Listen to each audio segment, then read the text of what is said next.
Basil Rathbone and Nigel Bruce in the new Adventures of Sherlock Holmes.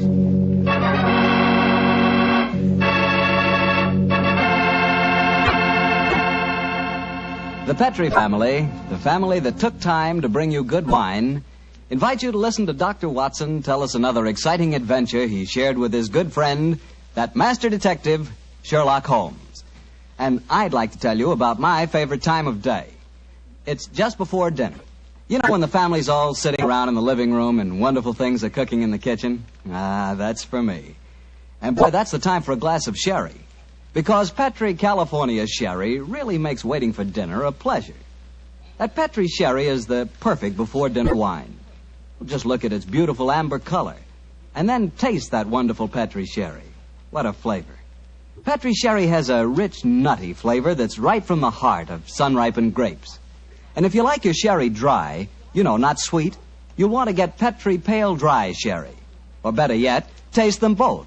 Don't buy one, buy two.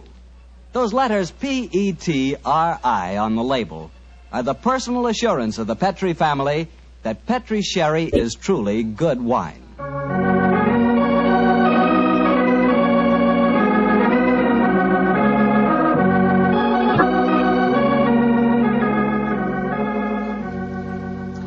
And now it's time to keep the weekly appointment with our good friend, Dr. Watson. How are you this evening, Doctor? I never felt better, thank you, Mr. Bartell. Draw up your usual chair and make yourself comfortable. Thanks. That's it. Oh, I see you've had the old tin dispatch box out again. I suppose you've been going through your notes on tonight's new Sherlock Holmes adventure? Yes, Mr. Bartell, and I think you'll find it as pretty a little problem as we ever encountered. The story began in 1887, a very busy year for us, my boy. It was the same year that Holmes solved the case of the Amateur Mendicant Society, who held their meetings in a luxuriously furnished vault below a furniture warehouse. Oh, I remember that story, Doctor.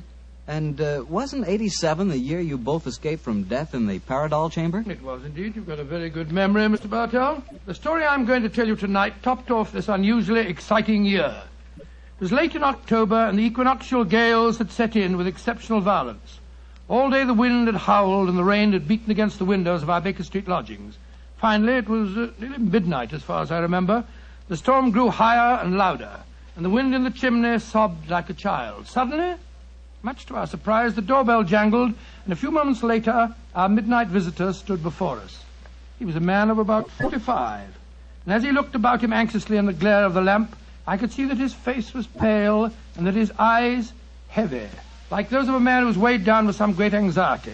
And yet when he spoke, his tone was businesslike and almost aggressive.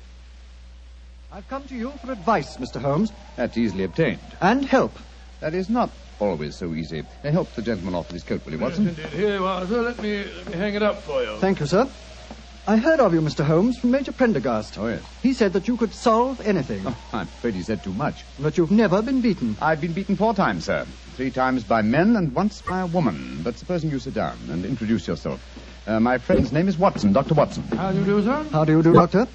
My name is Lovelace, Edmund Lovelace. And what brings you to me at this hour of the night, Mr. Lovelace? I'm in terrible trouble, Mr. Holmes. You don't know anything about me, but if you'll accept my case, you can save 4 lives. I wouldn't say that I know nothing about you, sir, though it's true that I know little beyond the somewhat obvious fact that, you're single, that you keep a dog, but not a manservant, and that you are much preoccupied with your business, which I take to be some form of insurance. Oh, come.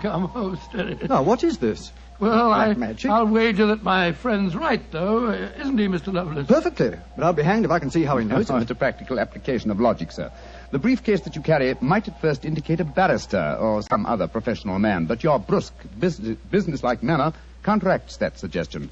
An insurance broker who must visit clients at odd hours is the likeliest man to combine that manner with a briefcase at midnight. But the wife and the manservant, and the fact that I'm preoccupied with my business. Your cufflinks don't match, sir. Each is from a different pair. That would suggest preoccupation, and it's a mistake that neither a wife nor a manservant would have allowed to pass. Yes, but how about the dog? Oh, surely that's obvious, Watson. Well, I can't see it. I shall let you ponder on that matter while Mr. Lovelace tells us his problem. Mr. Holmes, are you as interested in preventing a murder as in solving one? Well, naturally I am, Mr. Lovelace. Even more so. But please tell me your story. I live with 4 cousins of mine in an old house in Camberwell. My grandfather left the house and a sizable fortune to the 5 of us on condition that we lived together and maintained the family unity. It probably won't surprise you to know that we've grown to get pretty much on each other's nerves. Well, what happens if one of you dies, Mr. Lovelace? His share is divided among the others, Doctor. Oh, yes. The wonder to me is, sir, that not that a murder may take place, but that it has not happened long ago. Who's responsible for the administration of the estate? My cousin Gerald. He's much older than the rest of us, and he's a thoroughly unpleasant, cantankerous man. Yeah. He gets an extra share in the estate as administrator, and in consequence he doesn't work. We feel, of course, that he lives off us, and we're continually quarrelling with him about it. Sounds like a jolly household, I must say. There's going to be trouble, Mr. Holmes, I know it. Gerald hates us, and he's jealous of our share in the estate. You spoke of preventing murder just now. Yet I can see that you've selected your cousin Gerald as the potential murderer. Am I right? Yes, you are. Mm-hmm. But don't think it's personal prejudice that makes me suspect him. I have good reason for doing so. Oh, what reason? This evening, just before dinner, I helped Gerald off with his top coat and went to hang it up for him. As I did so, I heard a strange, metallic clink in one of his pockets.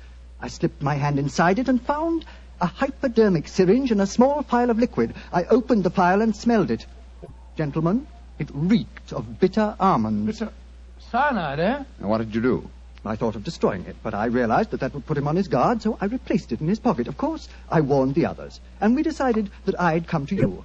I had to see a most important client tonight, or I'd have been here earlier. Yes, it seems odd that you didn't come directly to Mr. Holmes as soon as you'd made the discovery, Mr. Lovelace. After all, if a potential murderer is walking about with a pocket full of cyanide, I should have thought that itself was more important than business. Well, Yes, I suppose it might seem so to you, Doctor. Now, that's a most interesting stick you carry, sir. May I examine it? Of course. Here. Oh, thank you. Now I see how you deduced that Mr. Lovelace had a dog, Holmes. There are the marks of the dog's teeth on the stick. Yes, my dear Watson, but these marks under scrutiny give us even more specific information. He's a large dog. You've had him for some years, Mr. Lovelace, and he's now old and feeble. Well, you're perfectly right, but I'll be hanged if I can see how you can tell that from looking at a walking stick. This stick is covered with teeth marks, therefore it has been carried many times by the dog. Now, it's a heavy stick, so only a large dog could have carried it. And the teeth marks also indicate a large jaw. The older marks are deep sunk. Look here.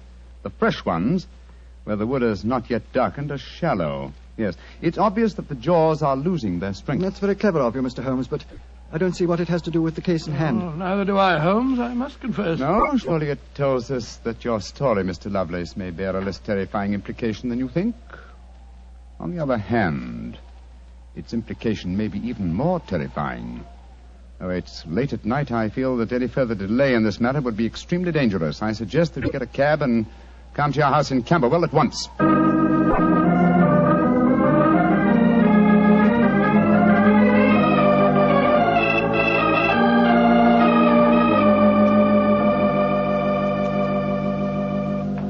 Alice, Randolph, I'm glad you're still up. I was able to persuade Mr. Sherlock Holmes and Dr. Watson to come back with me. Gentlemen, this is my cousin, Alice Harley. How do you do? How do you do, Miss Harley? How do you do? And my cousin, Randolph Lovelace. How do you do? How do you do, How sir? do you do, Mr. I've Lovelace? told him about the whole business, Randolph, so we can all speak perfectly freely. Let's begin by sitting down, shall we? Randolph and I had just finished a little cold supper. We've been to the theater tonight. Well, Mr. Holmes, I suppose Edmund told you about finding the hypodermic syringe and the cyanide in Gerald's coat pocket. Yes, tonight. indeed. May I ask where your cousin Gerald Lovelace is now? We left the house at 7, but I imagine Gerald went upstairs at 8, as usual. Didn't he, Edmund? On the stroke of 8, Alice. He's very fixed in his habits, Mr. Holmes. He goes up to his room every night at 8. There he reads or works on his accounts and eventually goes to bed any time between 10 and 1. But he might still be up. I should like to speak to him a little later. In the meanwhile, may I ask you two young people, tell me quite honestly your feelings about your cousin Gerald? And you might as well be frank. I've kept nothing back. All right. Randolph and I hate him.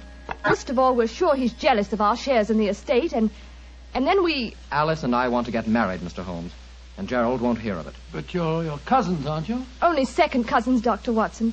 Gerald is dreadfully conventional. He's threatened us that if we do get married, he'll go to court and try to have our shares in the estate annulled. And from the way the will is worded, I wouldn't be surprised if he could do it. So you can see why we have no great love for him, and why we're afraid of him. Well, he sounds an extremely unpleasant person to me. You mentioned there were 5 cousins in the house. 3 of you are here. Mr. Gerald Lovelace is upstairs. Who and where is the 5th cousin? The 5th cousin is my brother, Gilly. He's something of a tragedy, I'm afraid. You see, Gilly's 20, but he never developed mentally beyond the age of 8. He had a bad fall in the hunting field when he was a kid. He's been like this ever since. Oh, I'm sorry to hear that, sir. But he's the dearest, most gentle boy you've ever met. And, incidentally, the one person in this house who doesn't hate Gerald. The poor fellow doesn't understand the conditions of the will, I suppose. No. But if he did, I don't think it'd make any difference. I swear that Gilly loves every living thing, especially Gladstone. Gladstone is the name of his dog. His dog? Yes. The dog may be the key to this whole matter. The dog? What makes you say that, Holmes? When a man brings a quick and painless poison home to a household containing an old and feeble dog, it's more than possible that he has obtained that poison, quite legitimately, to give the dog a merciful death. To kill Gladstone? Oh, no! After all, Alice, dear, he is old and almost blind But, now. Mr. Holmes, if you think Gerald brought home the poison to put Gladstone out of the way, well, and I admit it sounds perfectly logical, what made you decide to come here tonight? Because I dare not even guess what you may have done by intruding the thought of murder in this situation. Where is your brother Gilly? In his room upstairs, asleep. I wonder if we might go up to him. I should like to talk to him, if you don't mind. And after that, I want a few words with your cousin, Gerald Lovelace.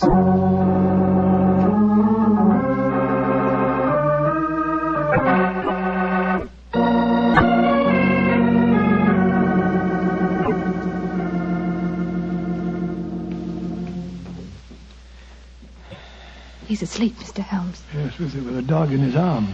I'm afraid we'll have to waken him. Gilly? Gilly? It's all right, Gladstone. We're not going to hurt him. Gilly? Who is it? Oh, hello, Alice. Who are these men? They've come to take Gladstone away. No, Gilly, we haven't. Oh, of course not, Gilly. We've just come to admire him. Your brother's been telling us what a fine dog he is. Oh, that's different. Isn't he beautiful? I just had such a wonderful dream about him. Such a wonderful dream. What was it, Gilly? Well, he was all young again. Just a puppy. He was chasing a rabbit across a cliff top. And I was running with him. Oh, Gladstone looked so beautiful. Didn't you, old boy? Of course you did. And you know, the rabbit went down a hole, and Gladstone went down after him. And I went down after Gladstone. And we all had tea with the rabbits. Oh, it's so funny. They all had little green hats on. Hats with feathers. I wanted Gladstone to try one on, but he wouldn't. So sleepy. Come on, Gladstone. Let's go back to the tea party. Poor kid. His world may be a great deal more pleasant than ours, Watson. That's what I'd like to think, Mr. Holmes. Now I'd like to have a few words with your cousin Gerald. His room's at the end of this corridor. I'm afraid Gilly wasn't much help to you, Mr. Holmes. On the contrary, young lady, he told me exactly what I wanted to know. Here we are. This is Gerald's room. There's no light under the door. He must have gone to sleep. And I'm afraid we must waken him, too. Must be a heavy sleeper. But he isn't. He's a remarkably light one. Come on, let's go in. Strike a match, will you, old fellow? Sure. The gas mantle's at the head of his bed, Dr. Watson. Yeah. Well, he's lying on the outside of his bed. He must be... There's blood on the pillow. Great Scott, Holmes. The back of his skull smashed in. He's been murdered. Oh, no! Horrible! Yes, Watson, but not with the blows on his head. Look here on the table by his bed. A hypodermic syringe and a broken file. Yes, a broken file. Reeking of bitter almonds. Poor devil. Well, I won't pretend I liked him. But what a ghastly way to die. All they that take the sword shall perish with the sword. So the scriptures say, Mr. Lovelace. The very suspicion of the killing has brought murder to pass. Well, it's too late to prevent it. Our job now is to find the killer and see that he's brought to justice.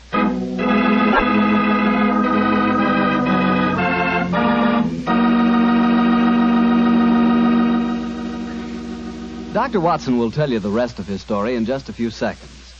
Just time enough for me to tell you that if there's one wine that's perfect for any occasion, it's Petri California Sherry.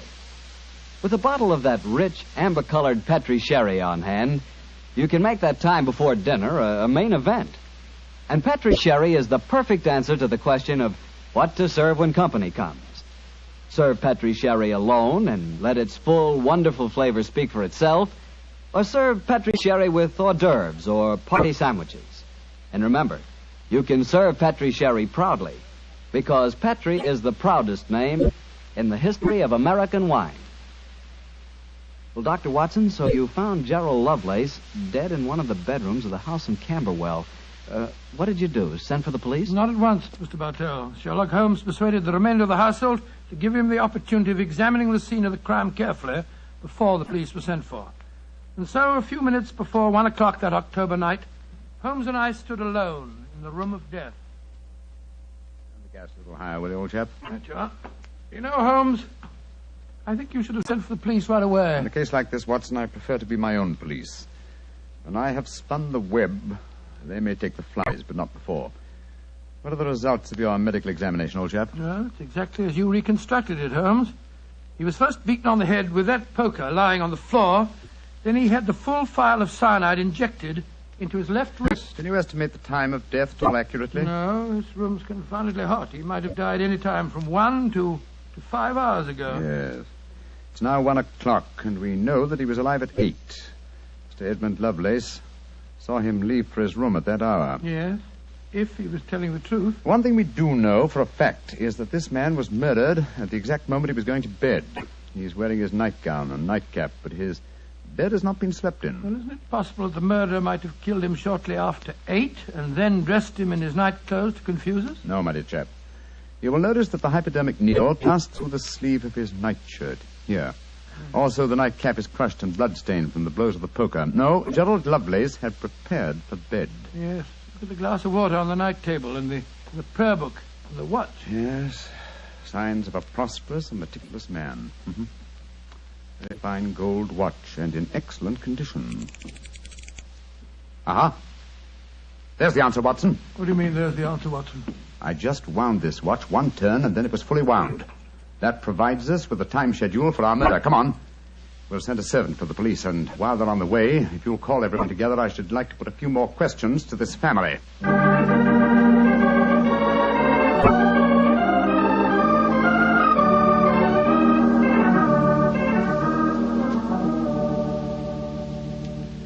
Before the police arrive, I should like to hear your statements again very carefully, if you don't mind.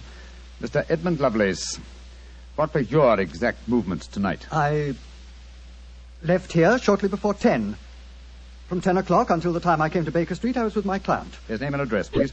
Derek Waterlow, 39 Onslow Square, South Kensington. Thank you. Make a note of these, will you, Watson? All right, you are, Holmes. You, Miss Harley, and you, Mr. Randolph Lovelace, went to the theater together. Can any independent witness testify as to your movements? Well, yes, Mr. Holmes. We went with friends, the Grant Moresbys. They live at the Clarendon Hotel off Charing Cross. What time did you leave this house? Well, it was about 7:45, wasn't it, Alice? Yes, and after the play, we went to the Café Royal for a little refreshment with our friends and then came back here. I see. And what time did you arrive back at this house? Just a few minutes before midnight. I remember the grandfather clock in the hall striking just as we went into the drawing room. And your brother Gilly, sir. I hate to waken him again. Have you any idea of his movements tonight? Well, he never goes out after dark, Mr. Holmes. But I spoke to the cook as we came in tonight. She says that he played cards with her until just after 10 o'clock. He was fast asleep when I looked in on him shortly after midnight. Thank you. You've made a note of all these facts, Watson? Yes, Holmes, I got them all down. Good. Then let's be on our way to Baker Street. But the police, Mr. Holmes, they're on their way. I know. Please give them my regards, will you? Apologize for my informality and tell them that I shall have the answer to this matter probably in a little over 24 hours.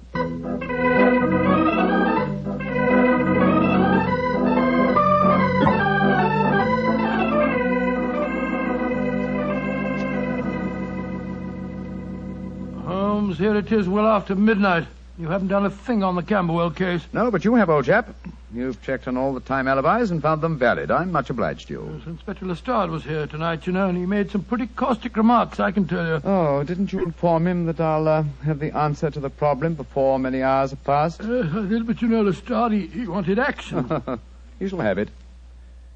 Is the watch still running? Yes, there's another thing. What'll Lestrade say when he finds that you took the dead man's watch? I've no idea. Oh, why didn't you take it anywhere? You sound sleepy, old chap. Yes, I am confoundedly sleepy. Well, why don't you go to bed? What are you going to do? Continue my vigil with my pipe and the watch of a dead man.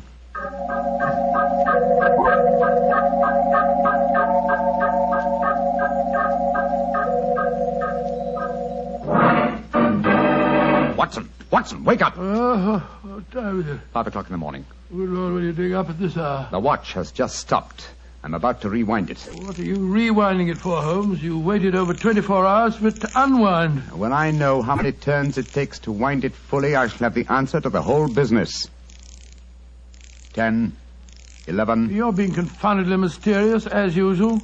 14 turns, and the watch is fully wound. Get your clothes on, old chap. Well, where are we going on this hour? To the house in Camberwell. Now I know who murdered Gerald Lovelace.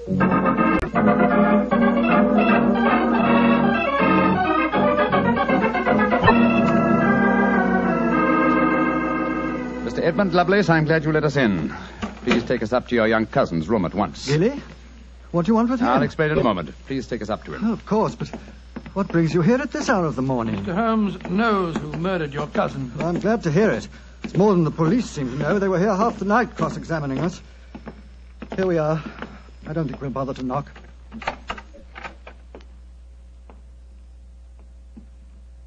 Gilly? Gilly? I'm awake. We heard you coming up the stairs, didn't we, Gladstone? It's the same men again.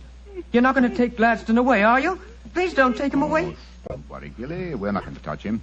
Oh, that's all right, then. Oh, Gilly, Yes, you really love that dog, don't you? of course I do. More than anything or anybody. I believe you'd even kill a man who tried to hurt Gladstone. Wouldn't you? Oh, yes, sir. I would. Gilly! No. Great Scott. Gilly, I don't think you'd really kill a man. I don't think you could. Couldn't I, though? How would you kill him? I'd hit him first. I'd take a poker and hit him on the head so he couldn't fight back. And then I'd take the nasty needle he told me he was going to stick in Gladstone, and I'd fill it full of that water he showed me, and I'd stick it in him. That's what I'd do. Then he'd be dead. And he couldn't hurt my Gladstone anymore. Not ever. Let's leave him, shall we? Goodbye, Gilly. Pleasant dreams. Goodbye, sir. Good old Gladstone. You satisfied, sir? Yes. Poor Gilly. There's no doubt about it, of course. Can there be no one who described the murder to him, and yet he's just given an exact description of its method? What'll happen to him? They won't try him. No. A little pressure in the right places, and he'll be released to a private nursing home. I'll do everything I can, Mr. Lovelace. Thank you, Mr. Holmes. Thank you very much.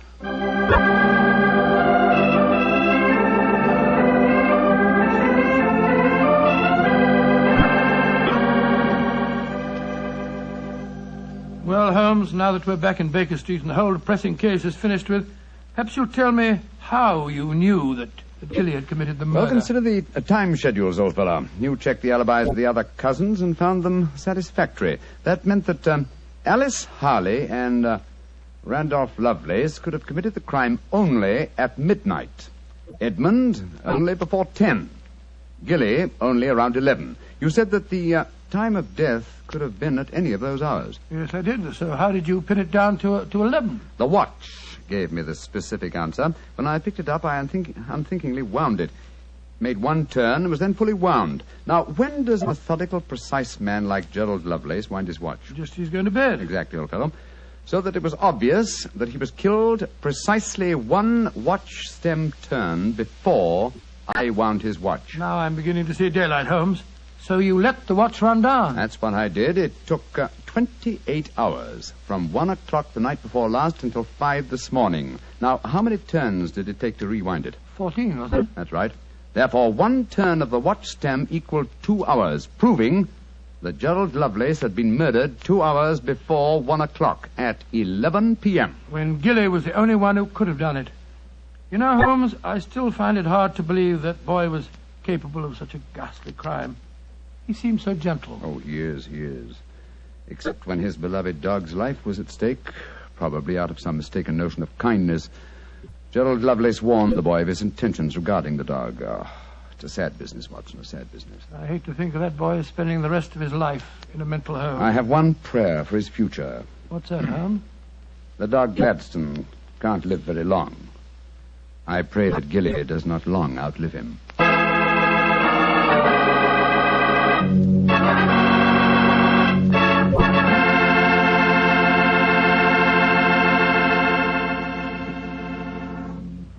Doctor, that was a remarkable bit of deduction on the part of Mr. Holmes. Yes, extremely clever, wasn't it? Of course, if I may say so, I was of some small help myself. Small help?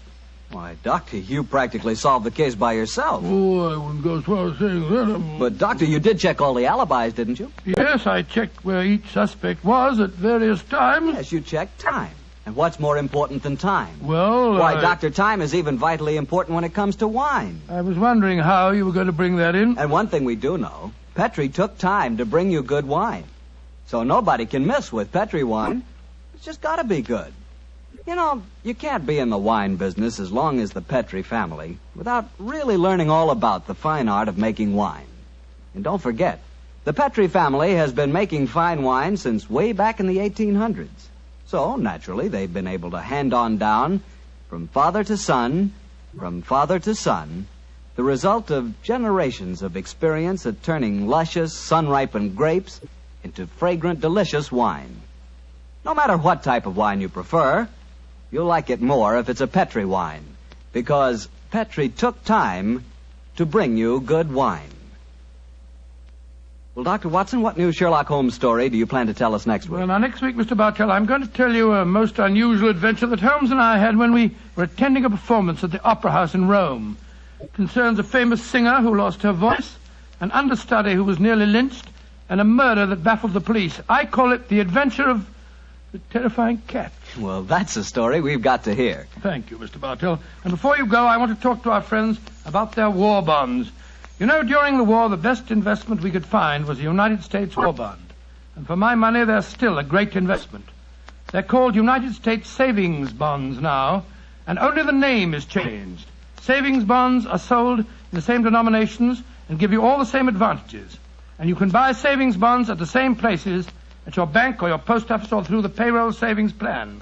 So invest all you can in United States savings bonds, because you cannot find a better or a safer investment.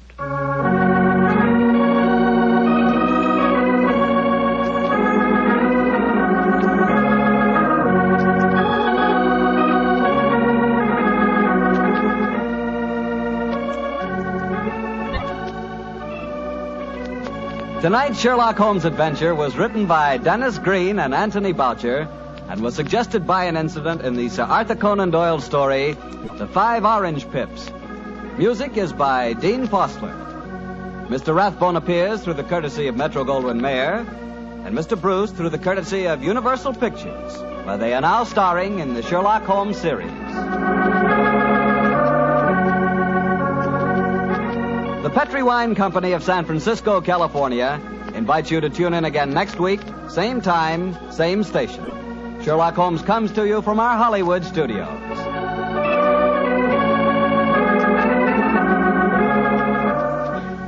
This is Harry Bartell saying good night for the Petri family. Listen every Monday on most of these same stations at 8 o'clock to Michael Shayne, followed immediately by Sherlock Holmes. This is the Mutual Broadcasting. Petri Wine brings you Basil Rathbone and Nigel Bruce in the new Adventures of Sherlock Holmes.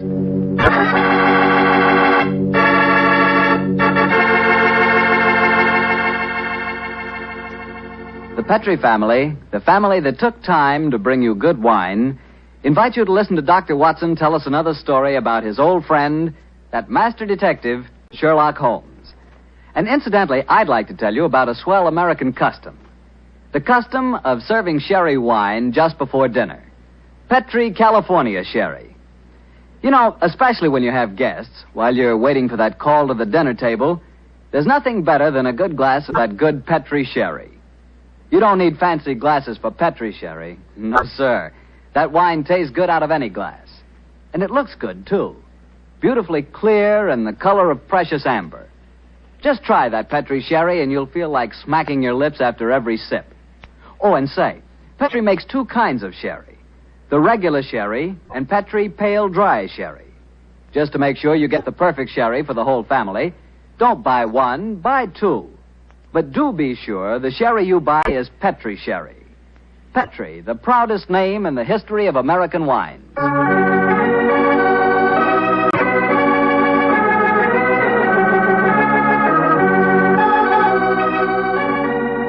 Now I'm sure our good friend Dr. Watson's ready for us. Let's go in and join him. Go in. Oh, there you are, Mr. Bartell. Good evening, Doctor. Say, where are the puppies this evening? Mr. Bartell, don't you think it's about time you began to refer to them as the dogs? They're almost a year old, you know. I stand corrected. Where are the dogs this evening? Well, they had another furious battle with a dead seal on the beach today. My housekeeper, Mrs. West, is giving them a much-needed bath. They certainly have an aversion to seals, don't they? Well, Doctor, are you all ready with tonight's new Sherlock Holmes adventure? Yes, my boy, and as yesterday was St. Patrick's Day, I decided to tell you a story that took place in Ireland a few years before the turn of the century. I imagine that you've heard of kissing the Blarney Stone, haven't you? Oh, yes, Doctor, though I've never understood exactly what it meant. Well, let me explain it to you, because the ceremony plays a very important part in the story tonight.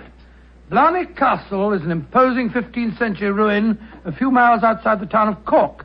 The castle is many stories high, and in the foremost tower, the famous Blarney Stone is situated. What's supposed to be the point in kissing it, Doctor? The stone is considered a powerful talisman, and the legend runs that whoever kisses it is endowed with eloquence for life. Say, Doctor, if I ever get over to Ireland, I'll certainly kiss that stone. But you're such a storyteller yourself, Doctor. I bet you've kissed it, huh? No, Mr. Bartell. I'm afraid I never had quite enough courage.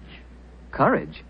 Why does it need courage, Doctor? Well, because the Blarney Stone is set in a most inaccessible position on the outside wall. To kiss it, it is customary to lower the candidate for eloquence over the rampart, head foremost, with a friend hanging onto his heels. From the top of a castle? It does sound dangerous, Doctor. It was, my boy, so much so that in recent years a great row of iron spikes was put round the parapet to prevent an accident. Though, of course, at the time tonight's story took place, there was no such guard. And I have a feeling that an accident did take place, Doctor? No, Mr. Bartell, let me tell you the story from the beginning. Sherlock Holmes and I were staying in the city of Cork, where the great man had just solved the singular affair which the local press had referred to as the Leprechaun Murders. A few days before our departure for England, we paid a visit to Blarney Castle. I must confess that I had a certain desire to test the miraculous powers attributed to the Blarney Stone. I very soon changed my mind, however, as Holmes and I stood there, high on the turrets of Blarney Castle, and watched a terrified initiate being hauled up by his ankles and yelling at the top of his voice. Pull me up! Pull me up quickly! I think I'm going to faint! Great Scott, I had no idea that kissing the Blarney Stone was such a hazardous proceeding, Holmes. Yes. It would seem that eloquence could be more easily obtained than by hanging suspended by one's ankles from a battlement with 100-foot drop below and kissing a piece of stone. Oh, I'll never do that again. Oh, I'll never. I must say, I don't blame the fuller. And yet, my dear chap, on our way over here, you expressed a sneaking desire to kiss the stone yourself. I'll be very happy to hold your ankles if you want to try the experiment. No, thank you. After witnessing the ceremony, I've changed my mind. Then I suggest we make our way back downstairs. I don't think there's much more to be seen up here. Very well. By the way, Holmes, do you know the origin of the superstition regarding the Blarney Stone? Yes, I do, old chap. The stone was, story of the stone dates back to the middle of the 15th century. A certain Cormac McCarthy, called the Strong, a descendant of the ancient kings of Munster and builder of this castle, chanced one day to save an old woman from drowning. In her gratitude, she offered Cormac a golden tongue, which would have the power to influence men and women, friends and foes, as he willed. She told him to mount the battlement, kiss a certain stone in the wall 5 feet below the gallery running round the top. He followed her directions and obtained all the fluent persuasiveness she had promised. And I suppose the story spread and the Blarney Stone has been a magnet to pilgrims ever since. Yeah, a pleasant legend. Holmes. Yes, old chap? Tomorrow's St. Patrick's Day. I bet there'll be quite a bit of excitement in the village tonight. Don't you think it'd be rather fun to pay a visit to one of the local inns? Splendid idea, old chap. Our rather arduous work here in Ireland is concluded, and I think we're more than entitled to a little gaiety.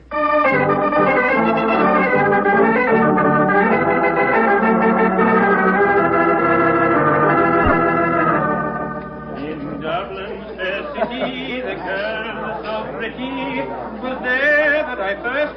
with Marie Malone. She wheeled her wheelbarrow. Charming, quite charming. A waiter and singing at his work. Singing very well, too. Just the same, I wish someone would come and take our order. Ah, there's a barmaid. I'll see if I can catch her eye. Hi, miss.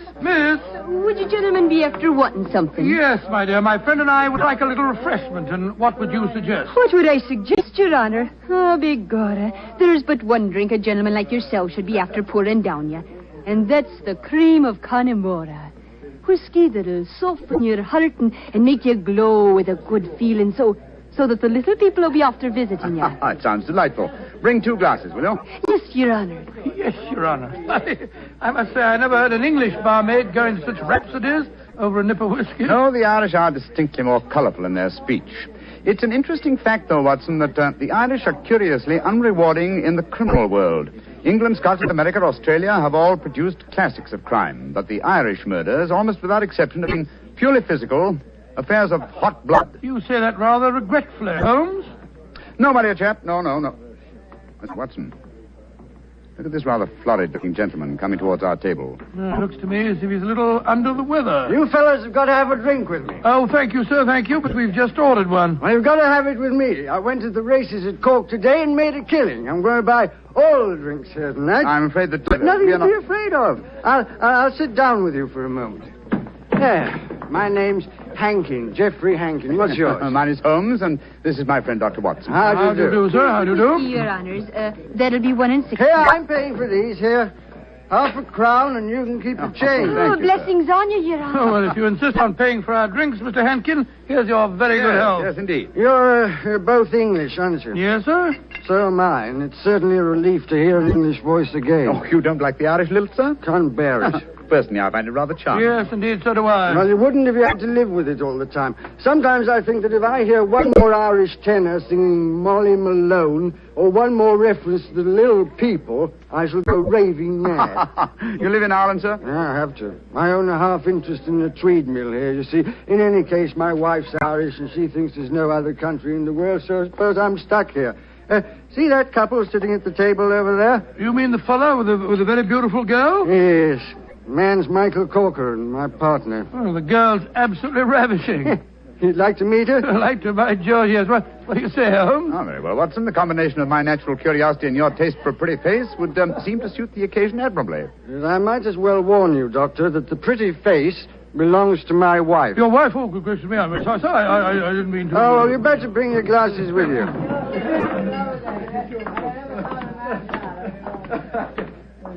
Molly, my dear, I want you to meet 2 English friends of mine, Mr. Holmes and Dr. Watson. How do you do? How do you do, Mr. Holmes, Dr. Watson? Won't you sit down and join us? And this is my partner, Michael Corcoran. How do you do, Mr. Corcoran? How do you do, sir? I'm glad to meet you. Please be seated, gentlemen. Are you visiting here in Cork, Mr. Yes, Holmes? Mrs. Hankin, but we're returning to England in a few days. You've been to Blarney Castle, I hope. Oh, yes, we were there this afternoon. And did either of you have the courage to kiss the Blarney Stone? No, we didn't. I'm afraid it's an athletic feat that's beyond me. It's a lot of rubbish, that's what it is. Kissing a slab of stone. Have you the courage to do it, Geoffrey? Well, of course I have, but I don't want to make a fool of myself. Where's the barmaid? Kathleen. I'll make a wager, Geoffrey, that you haven't the courage to kiss the stone. How much will you bet, Michael? I'll wager a £10 note on it. It's a bet, and you fellas witnessed it. I'll kiss the Blarney Stone at noon tomorrow, and you'll be £10 the poorer, Michael. And I suggest that Mr. Holmes and Dr. Watson be present as well. They can act as referees. Geoffrey, dear, don't get so excited. Well, I don't like it when Michael suggests I don't have courage. You want some more drink, Mr. Henkin? Yes, all of us want some. No more for me, thank you, Mr. No more for me, and thank I you. think you've had enough, Geoffrey. Don't tell me when I've had enough, Molly. In Dublin's fair city, the girls Oh, no, are so not that pretty. filthy song. Yes, Firstly, Mr. Hankin, I find the traditional Irish melodies quite beautiful. And I find them revolting. Stop! Geoffrey, quiet. Would Your Honor be wanting me to sing another song? My honor would like you to shut up that filthy caterwaul. Really, sir, really. I call Geoffrey. that most uncalled. Sean, please go on with your singing. In Dublin's fair city... You heard me, you great bog-trotting gaffoon. I said shut up, and I meant shut up! Geoffrey, I'm leaving here at once. Michael, please to take me home. It'll be my pleasure, Molly. You're an ugly man, Mr. Henkin. Knocking down poor Sean when he was singing just like a bird. Oh, the devil with him, and all of you. No Irishman will be after forgiving you for this night's work. No, not the little people of old Ireland either. You've made more enemies, Mr. Henkin, than you'll ever see. But you be knowing they're there. Fiddlesticks, you can't frighten me with your stupid Irish superstition. Well, bless my soul, that was a charming little party, I must say. Englishmen like Hankin are a disgrace to their country. Fortunately, they're not representative, though. Yes, I must say I'd hate to have a curse put on me like that barmaid laid on him. Watson. Yes? Did you see the glances which Mr. Hankin's partner and his wife exchanged as the brawl started? There was more menace to him in those glances than in all the threats of all the little people in Ireland. Yes. I thought that there was something between them. I say, Holmes, that bet about Hankin kissing the Blarney Stone at noon tomorrow, do you suppose... I suppose nothing, old fellow. But there are forces at work here that I don't like. I think, Watson, that you and I will be at the Blarney Stone at noon tomorrow. It's possible that the bet made tonight is all part of a definite plan, and I have a feeling that the bet is still on.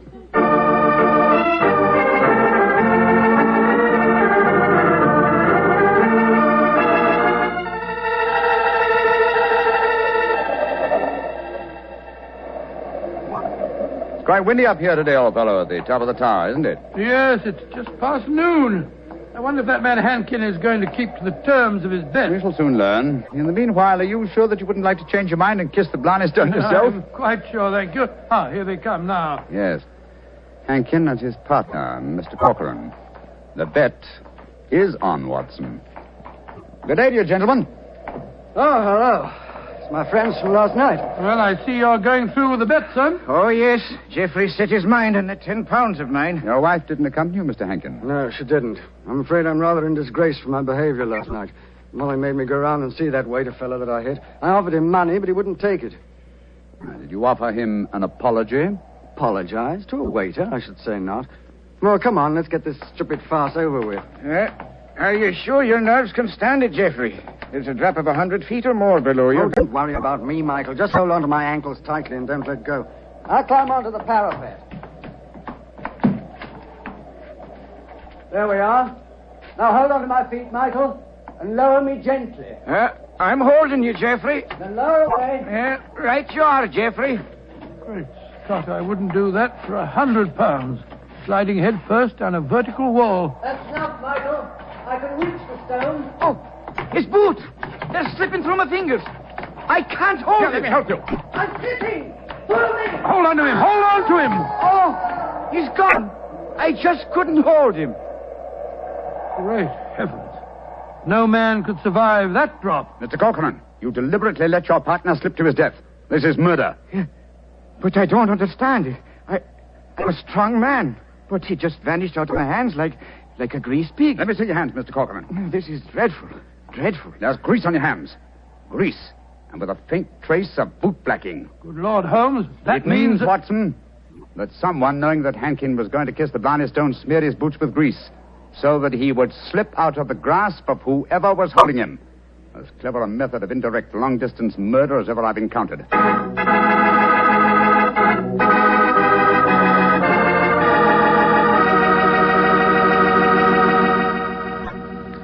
You'll hear the remainder of Dr. Watson's story in just a second, so I'm going to remind you that Petri California Sherry is not only wonderful before dinner, but it's good almost any time. If you had to choose just one wine for almost any occasion, that wine would be Petri Sherry. Petri Sherry is a perfect wine to serve in the afternoon or in the evening. It's good before dinner, yes, but it's swell after dinner, too. In fact, with a bottle of Petri Sherry on your shelf, you've got practically a small-sized wine cellar. So get a bottle of Petri Sherry soon. And remember, you can't miss with any wine that has the letters Petri on the label, because all Petri wine is good wine. Well, Dr. Watson, this is quite a story you're telling us tonight. What happened next? I suppose you went down into the castle grounds and looked for the dead man's body? Well, we tried to, Mr. Bartell, but the authorities were curiously uncooperative. They refused to let us search, insisting that the police be called first. And so, Mr. Bartell, half an hour after the tragedy, Holmes and I found ourselves standing in a tiny police station as we told the story to the local sergeant. Sure the saints be praised, Mr. Holmes. 'Tis a terrible story you've told me. Tomorrow I'll be after arresting Sean O'Flaherty. Sean O'Flaherty? He's the waiter at the inn, the one who sings. That he is, and he sings like a breath of spring. I'll be sorry to see him hang. But you've got no proof that he was responsible for the murder? Proof, you say, sir? Well, I can't arrest a big manufacturing man like Mr. Cochrane, can I? Or a fine lady like Mrs. Hankin. But you can't arrest a man without any evidence of guilt. Oh, I can't I? Then supposing I tell you that Sean O'Flaherty cleans the boots at the hotel where Mr. Hankin was He staying. does, eh? Then he had the perfect opportunity for the greasing of Hankin's boots this morning. And we know he had a motive for harming him. You're right, sir. And from what I have heard of the dead man's behavior last night, half a dozen people could have heard him make the bet that he'd kiss the Blarney Stone today. Sean O'Flaherty's our man. I'll have to arrest him tomorrow. Tomorrow? But good heavens, man, aren't you going to do something today?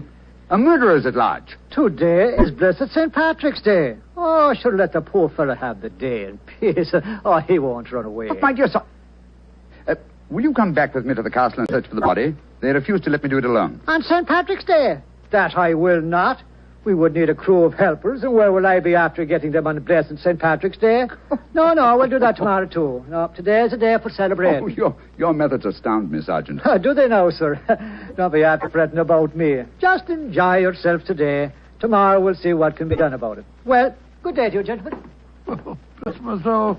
I've never seen such a happy-go-lucky policeman in my life. It's infuriating.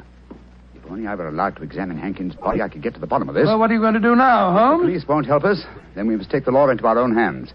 I think we'll start off by going to the hotel and seeing what we can find out from Sean O'Flaherty.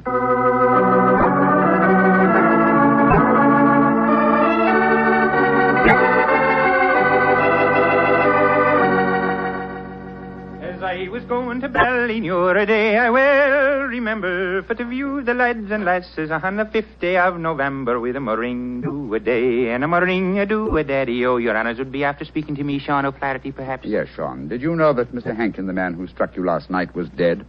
Dead? Well, if ever a man deserved to be beneath the sod, 'twas Geoffrey Hankin himself. A mean, ugly man. The saints be praised that he's gone. How did he die, sir? He was murdered. Murdered? Well, bedad, I'm not surprised to hear it. Who murdered him, sir? At the moment, the police seem to think that you are the culprit. Myself? Well, how would I be after murdering the man, sir, when I don't even know how he died? He died when he fell from the top of Blarney Castle as he was trying to kiss the stone. He fell because Mr. Cochrane, his partner, couldn't hold on to his feet. His boots had been greased. And we know that you have been cleaning his boots, Sean. That I have, sir. I cleaned them this very morning. But I put no grease on them, if that's what you'd be after suggesting. I'm suggesting nothing. I'm trying to establish a few facts. Do you know Kathleen, the barmaid? Oh, and why shouldn't I know her, sir? She's to be me wife before the winter sets in. She pronounced a curse on the dead man last night, just after he had knocked you down. It's possible that she may... Here she comes, huh? Sean, my darling, what are the fine gentlemen doing here? Oh, Kathleen. They've come to ask me questions about the death of Mr. Hankin. He fell off Blarney Castle today and got himself murdered, they say. The saints be praised. But what has that to do with you, my darling? Well, the gentlemen tell me that the village police think that I might have greased his boots so that he slipped to his death. The village police is as stupid as my father's big sow. If Mr. Hankin fell to his death today because his boots were greased, I can tell you who did it. Indeed, who? The little people. I warned Mr. Hankin last night that the little people would be after him. He insulted the Irish. Oh, come, my dear. You don't seriously expect us to believe in the little people? And why not, Your Honor? We have them here. Oh, there be those that say the fairies all be dead, but I know different. I've seen them. When I was a slip of a girl, close to where I lived, there was a rath. That's a fort, you know. And the rath was a fairy's fort. We never dared touch it with a spade or cut down a tree growing on it or carry away a stone. We'd put our ear to the ground at night and we could hear the fairy music rising up from under the ground. Ah, they're gentle people. Most of the time. But they'd grease the boots of a man like Mr. Hankin if they didn't like them. That they would, Your Honor. Holmes, I'm certain that we're wasting our time here. I feel so, Watson. You get the whole thing turned on the greasing of those boots.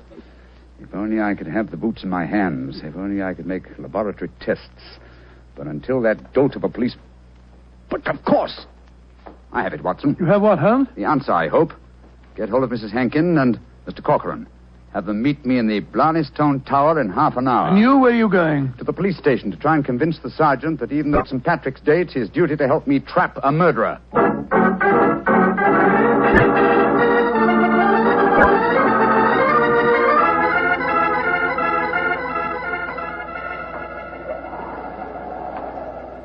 Do you know, Mr. Holmes, you're an obstinate man. It's blessed St. Patrick's Day, and yet you insist that we meet here on the top of Blarney Castle. What do you think you can prove? Who murdered Geoffrey Hankin? Yes, but why do Molly and I have to be here? Yes, Mr. Holmes. And poor Geoffrey's body still lying somewhere below us. Mrs. Hankin, Mr. Corcoran, I asked Dr. Watson to bring you here for a good reason, I assure you. You ready, Watson? Quite ready, Holmes. Good. Sergeant. Yes, sir. You asked me why I've assembled the three of you here. I'm going to reconstruct the crime. I shall play the part of the victim. My friend Dr. Watson will represent you, Mr. Corcoran. Now, I straddle the parapet. So. Watson, hold on to my feet, will you? I've got him, Holmes. And lower me down the face of the wall. Right, you are. Holmes, hold tight to the wall. Try and push yourself back. The murderer's tried to get you. Your boots are covered in grease. Stand back. Come away. Grab my trouser legs, Watson. I've got him, Holmes. Come, up you come. There we go. Oh, Joe, that was a near thing. Devilish plot, Sergeant, and very cleverly carried out. My boots were ungreased when I entered the castle, and yet someone has been able to apply grease to them without my knowledge within the last few minutes. Sure, and how is that possible, sir? I don't know, Sergeant, I must confess. Holmes, you stumbled as you came up the darkened staircase. Do you remember that? That's true, old chap, I'd forgotten. And you, Mrs. Hankin, and you, Mr. Corcoran, were kind enough to assist me to my feet. An excellent opportunity to apply the grease. Now we know that one of you two is the murderer. I must have a jar of grease somewhere. Sergeant, will you search the lady while I search Mr. Corcoran? But this is ridiculous. Of course it is. How could we be guilty? Well, if you're not guilty, you've got no objection to being searched, madam. Well, upon my word, here in your purse, Mrs. Hankin, is a jar of grease. What? Now, what have you to say for yourself? What can't you say, Sergeant? Except that she engineered her husband's murder and tried to engineer mine. Oh, no, I knew nothing about Geoffrey's murder. Oh, Michael, darling, I swear to you. Don't worry, my darling. I'll not let them hurt you. I'm telling you, you're wrong, Mr. Holmes. I was the murderer. Oh, no, Michael. You mustn't sacrifice yourself for me. I think this little play acting has gone far enough. Mr. Corcoran, you have just offered us what you think we will accept as a false confession. But I've established the one thing I wish to know, that you love your late partner's wife and she you. I'm proud to admit that, Mr. Holmes. And now that she's a widow, I can say it in the open. But what are you implying? That you murdered your partner. But the grease on your own boot, sir. I just found a jar of it in Mrs. Hankin's handbag. Oh, that, my dear Sergeant, was all part of my little plan. As to the grease on my boots, I confess I placed it there myself. Just as I planted the jar of grease in your bag, Mrs. But why, Holmes? A fraud accomplished two ends. It forced you, Mr. Corcoran, into a betrayal of your love. But what was more important, it proved from what Dr. Watson's natural reactions were that a man holding the greased boots could not fail to realize that fact at once. You brazenly committed murder before our very eyes, Mr. Corcoran, hoping to appear as an innocent victim of another's plot. Your theory is an ingenious one, Mr. Holmes, but how can you prove it? I can claim that my hands are unusually insensitive, not the delicate fingers of a doctor like your friend. Yes, he's right, sir. How can you prove it? When, with your kind cooperation, Sergeant, we find the body of Mr. Hankin and examine it, I shall study his boots. If the grease was applied at the hotel, as it would have been if Sean O'Flaherty had done it, the boots will reveal dust from the walk here. If there is no dust, the grease must have been applied as you grasped your partner's boots with grease-smeared hands, Mr. Corcoran. You should know best what my tests will Grab reveal. him, Sergeant. Grab him. He's heading for that parapet. Oh, Michael, don't! Please don't! Goodbye, Molly, me darling. No! Great Scotty. He jumped off the parapet. Now, Mr. Holmes, you can see that I was right, sir. Wasn't I? What do you mean, Sergeant? In waiting until tomorrow to get the search party. Now we can be after finding both bodies at the one time.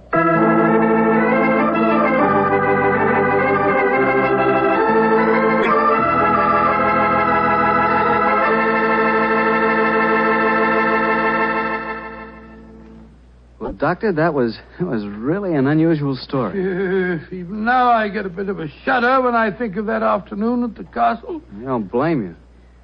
Doctor, you know something? Earlier this evening, I said that if I ever got to Ireland, I'd certainly want to kiss the Blarney Stone, remember? Yeah? Well, I've changed my mind. I'd no more want to hang by my heels to kiss that stone than... Well, just let's forget it. But, my boy, don't forget if you kiss that stone, you get the gift of eloquence. You'd be the most convincing fellow in the world. So? so? Well, whenever you talked about Petri wine, you'd really do people a favor because they wouldn't be able to resist trying it. Oh, talking about Petri wine isn't important, Doctor. The best way to determine just how good Petri wine really is to taste it. One sip and there's all the proof you need. That's because the Petri family has developed the art of winemaking to a truly fine point. They've been making wine for generations. And all the things the Petri family knows about turning luscious, sun-ripened grapes into fragrant, delicious wine have been handed on down in the family from father to son, from father to son. That's why whenever you want a swell wine, for any occasion, you can't go wrong with a Petri wine, because Petri took time to bring you good wine.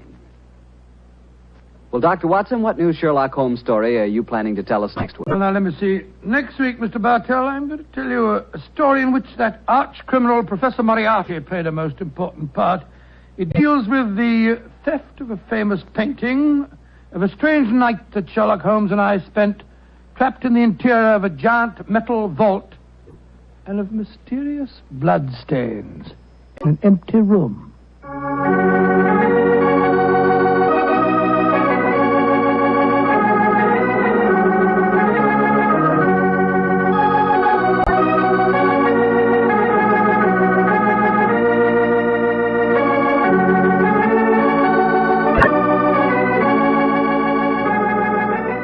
Tonight's Sherlock Holmes adventure was written by Dennis Green and Anthony Boucher and was suggested by an incident in this Arthur Conan Doyle story, A Case of Identity. Music is by Dean Fossler. Mr. Rathbone appears through the courtesy of Metro-Goldwyn-Mayer, and Mr. Bruce through the courtesy of Universal Pictures, where they are now starring in the Sherlock Holmes series.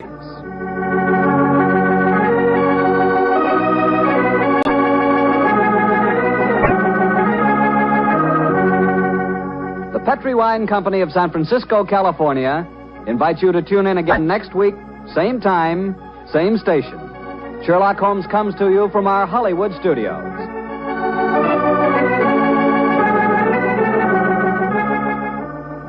This is Harry Bartell saying goodnight for the Petri family.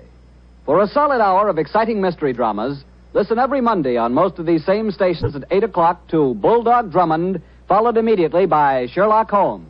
This is the Mutual Broadcasting. Petri Wine brings you Basil Rathbone and Nigel Bruce in the new Adventures of Sherlock Holmes.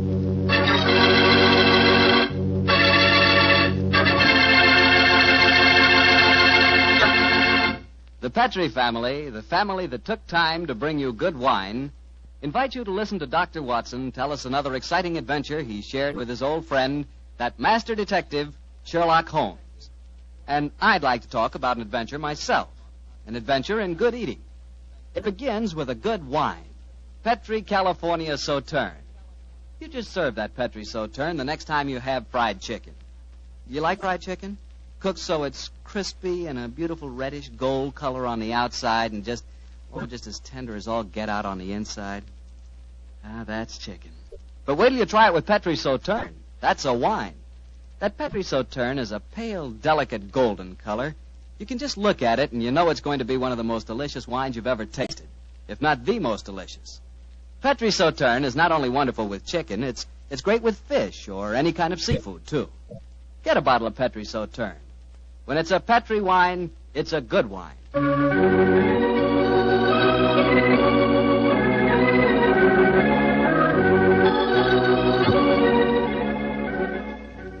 And now I'm sure Dr. Watson's expecting us, so let's go in and join him. Come in. Ah, there you are, Mr. Bartell. Good evening, Doctor. Good evening. Draw up your chair by the fire. That's it. The tobacco's in the jar beside you over there. Thanks. Well, Doctor, all ready for tonight's new Sherlock Holmes adventure? Yes, Mr. Bartell. Though on this occasion I'm going to tell the story a little differently. You see, I didn't take part in it myself, so I shall act as a narrator and recount the adventure as it was told me some years after it actually took place. Told you by Sherlock Holmes, I suppose. Yes. At the time the story happened, the whole world, including myself, believed that my old friend had been dead for 3 years. What did he do with himself during those 3 years, Doctor? Wandered about the world, Persia, Egypt, the south of France, and 2 years of his time was spent in Tibet, where he disguised himself as a Norwegian explorer by the name of Sergerson, his object being to visit the forbidden city of Lhasa. The story began as Holmes stood on the outskirts of a tiny encampment, high in the Tibetan snows, disguised as a Norwegian Sergerson. Surrounding him was an excited group of native guides, their fur-capped faces and shaggy sheepskin coats making them appear like strange, wild animals as they stood there gesticulating wildly. The freezing wind whirled great clouds of snow away from the mountaintop that loomed above them. And Holmes told me that he felt a premonition of impending disaster.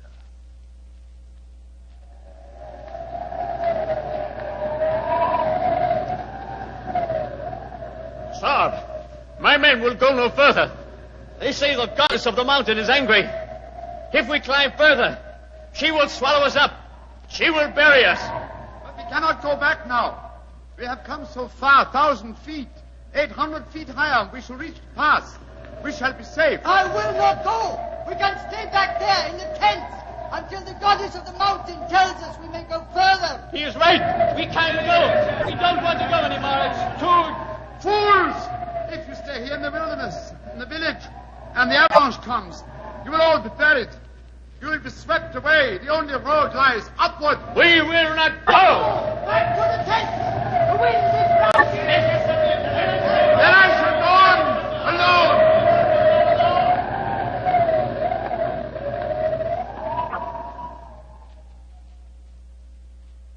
Holmes was the only one who survived. He struggled up the pass that led to safety, the icy gale whipping round him in a frenzy. A few moments after he reached the top, the avalanche occurred. The tents, the guides, and all their equipment were buried beneath hundreds of feet of hurtling, thundering snow. The way behind him was closed. He could only forge ahead. Alone, unaided, he descended the path that led to the plateau beyond. But the goddess of the mountain was still angry. Through the knifing wind and snow he battled on, without food and without, as he told me later, much hope. Even Holmes was helpless in that battle of man against the elements. What happened in that 36 hours he never really knew, except that the wind howled and the driving snow slashed at him without mercy. Finally, his mind began to wander, and he became delirious.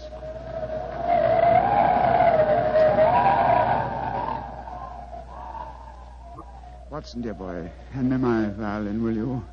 Moriarty, I want to introduce to you the goddess of the mountain. I think you will have a lot in common. 221B Baker Street, cabby. For heaven's sake, get me as fast as you can. I think I've caught a chill.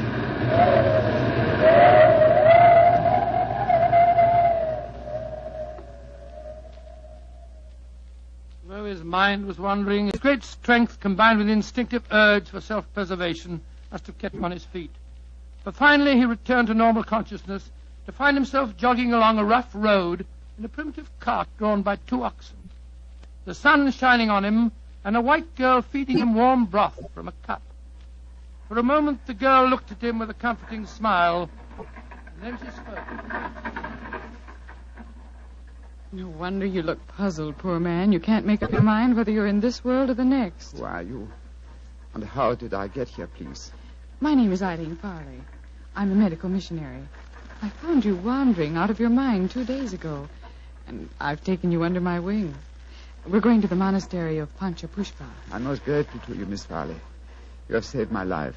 Permit me to introduce myself. My name is Sigerson, Olaf Sigerson. I'm a Norwegian explorer. Oh, no.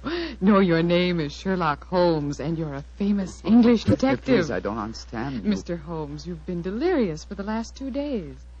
In your ravings, I was delighted to learn that the great Sherlock Holmes did not die 2 years ago at the Reichenbach Falls. I can see that further simulation is useless, my dear young lady. However, I must implore you to keep my secret. It's essential that for a while longer the world continues to think me dead. You don't need to worry, Mr. Holmes. I'm a great admirer of yours, and I promise that no one will ever learn your secret from my lips. Try drinking a little more broth. You're dreadfully weak. Thank you, sir. Help me, please. Please, to give me help. Another white man travels the road to Panchapushpa. Stop the cart! You need help? Stop!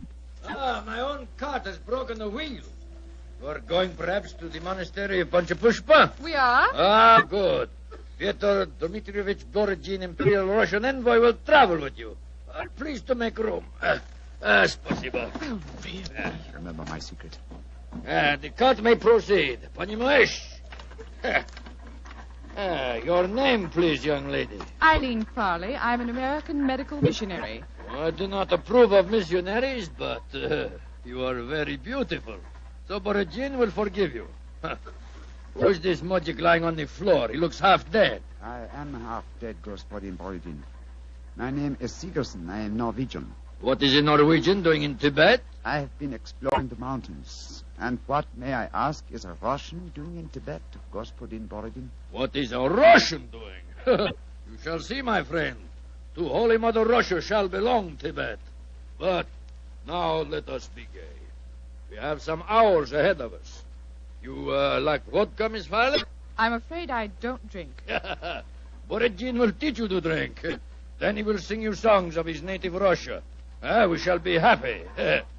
Ay, chiki, chiki, chiki, gor, vashni, more, diastri. Singing. Holmes told me that every note jarred his aching, weary head. After a few hours, the strangely assorted trio arrived at the gates of the monastery, an edifice, as Holmes told me, of great antiquity and of breathtaking beauty, and built in the shadow of a giant mountain. He was fed and bathed, and shortly afterwards he found himself together with his two companions in the presence of the head abbot himself, a man of great age and infinite wisdom. The faint chanting of religious music could be heard coming from another part of the monastery. As the old man spoke,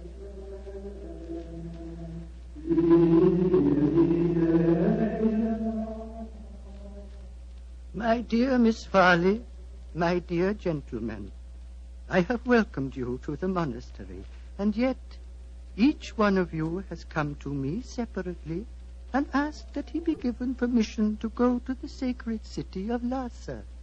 I cannot give that permission, my children. Borodin has traveled a long way. Russia will be most unhappy if he does not get the permission. I am an explorer, Reverend Sir. Will not that fact entitle me to some consideration? I, too, have traveled a great way, sir. My children, I realize your claims, but the permission is not in my power to grant. Tibet is ruled by our Chinese overlords. In any case, I will ask you to turn your heads.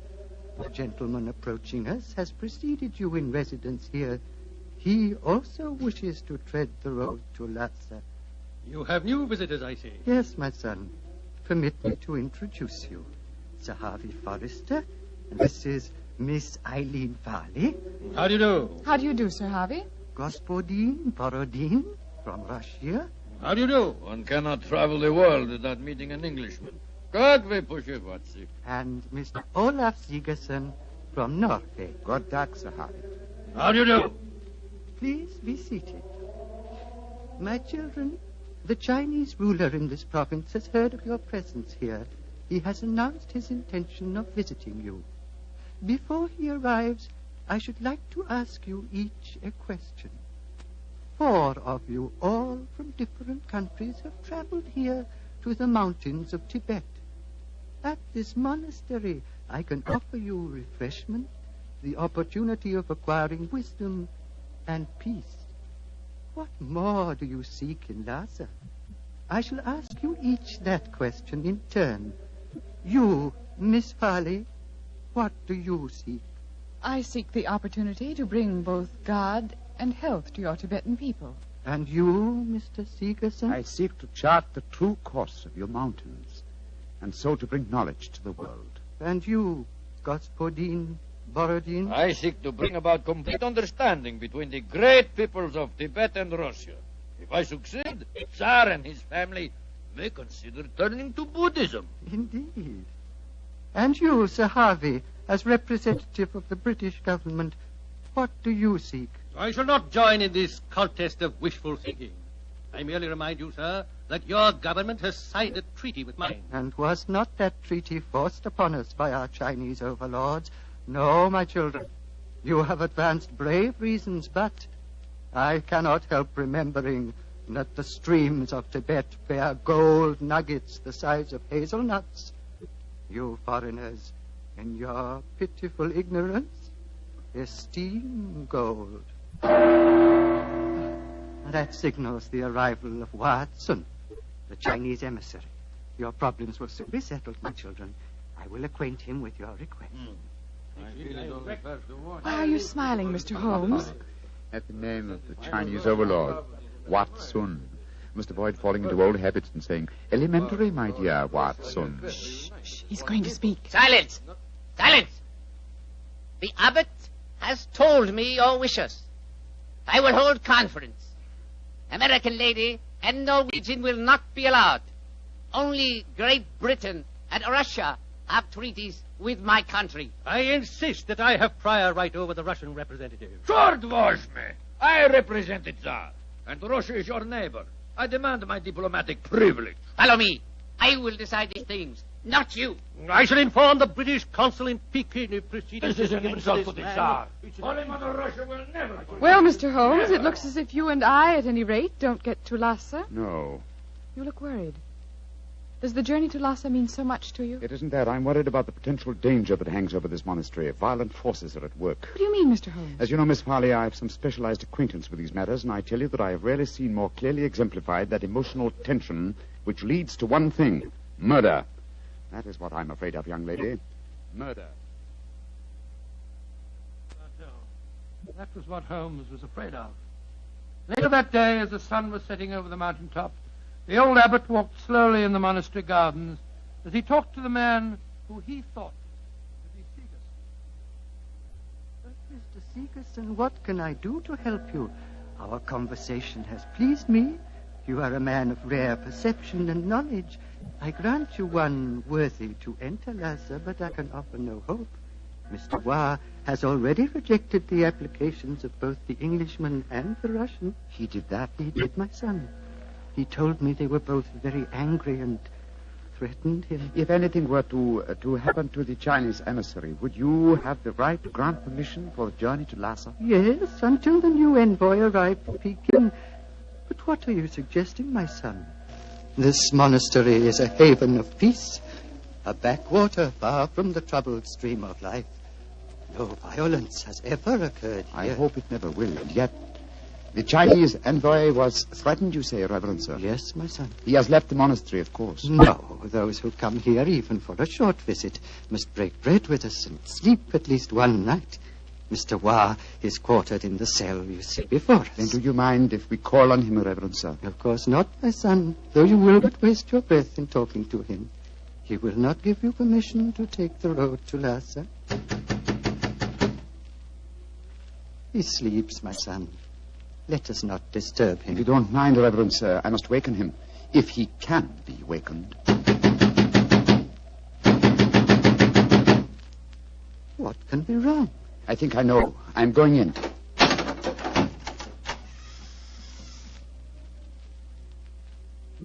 There is your answer, Reverend Sir. He is dead. Yes, sir. Strangled with his own cue. Oh, the poor misguided man has taken his own life, my son. No, sir. Look at those marks on his shoulder. He has been murdered. But what are we to do? As it happens, Reverend Sir, I've had a certain amount of experience with these matters in my own country. If I were to produce the murderer for you with certain proof of his guilt, would you authorize my going to Lhasa? Yes, since for a few days that permission is mine to give, I will grant it. You fill me with a strange confidence, but how will you find this taker of life? I can't tell you now, sir, but I shall find him. All that I require is a little assistance from you, sir. Of course. What is it? Let us both leave the cell, post a guard here, and give him strict orders that no one is to enter unless accompanied by me. Very well. But, my son, where are you going? Before very long, sir. I hope to be on my way to Lhasa.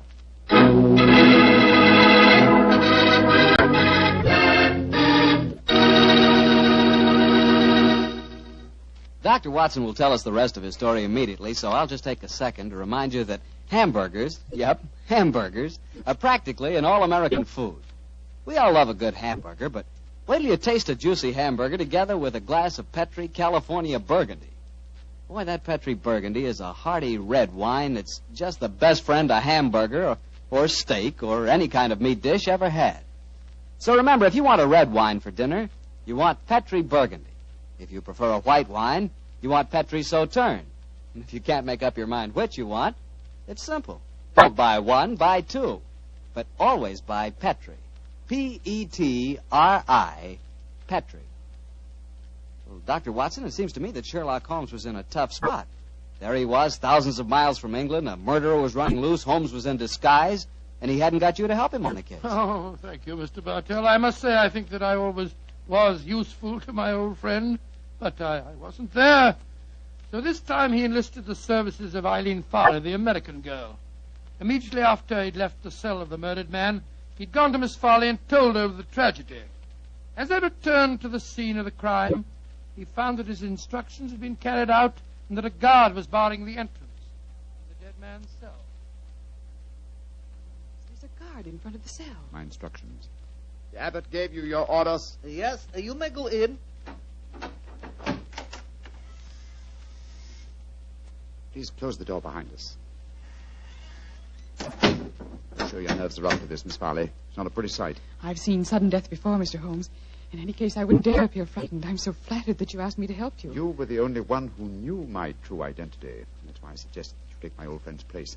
I need, what shall I say? I needed a sounding board for my deductions. Wait a minute, here. I'll light a match. There we are. Now, here's a candle. Oh! I warned you it wasn't a pretty sight. Hold the candle, will you please, Miss Farley? Thank you. This isn't hard to reconstruct. The killer stood behind his victim, held him by the left shoulder. So, wound his cue around his neck and pulled back. Yes. The marks are self-evident. Hello. What's this on the floor at his feet?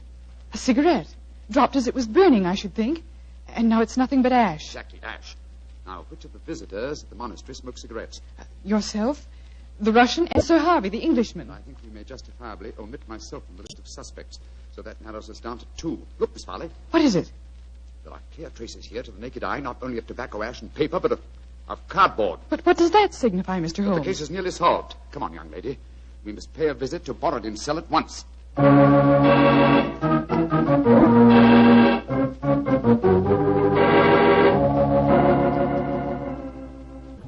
Arguments. Always, Sir Harvey Forrester, you give me the arguments. But, my dear Borodin... I am not your dear Borodin.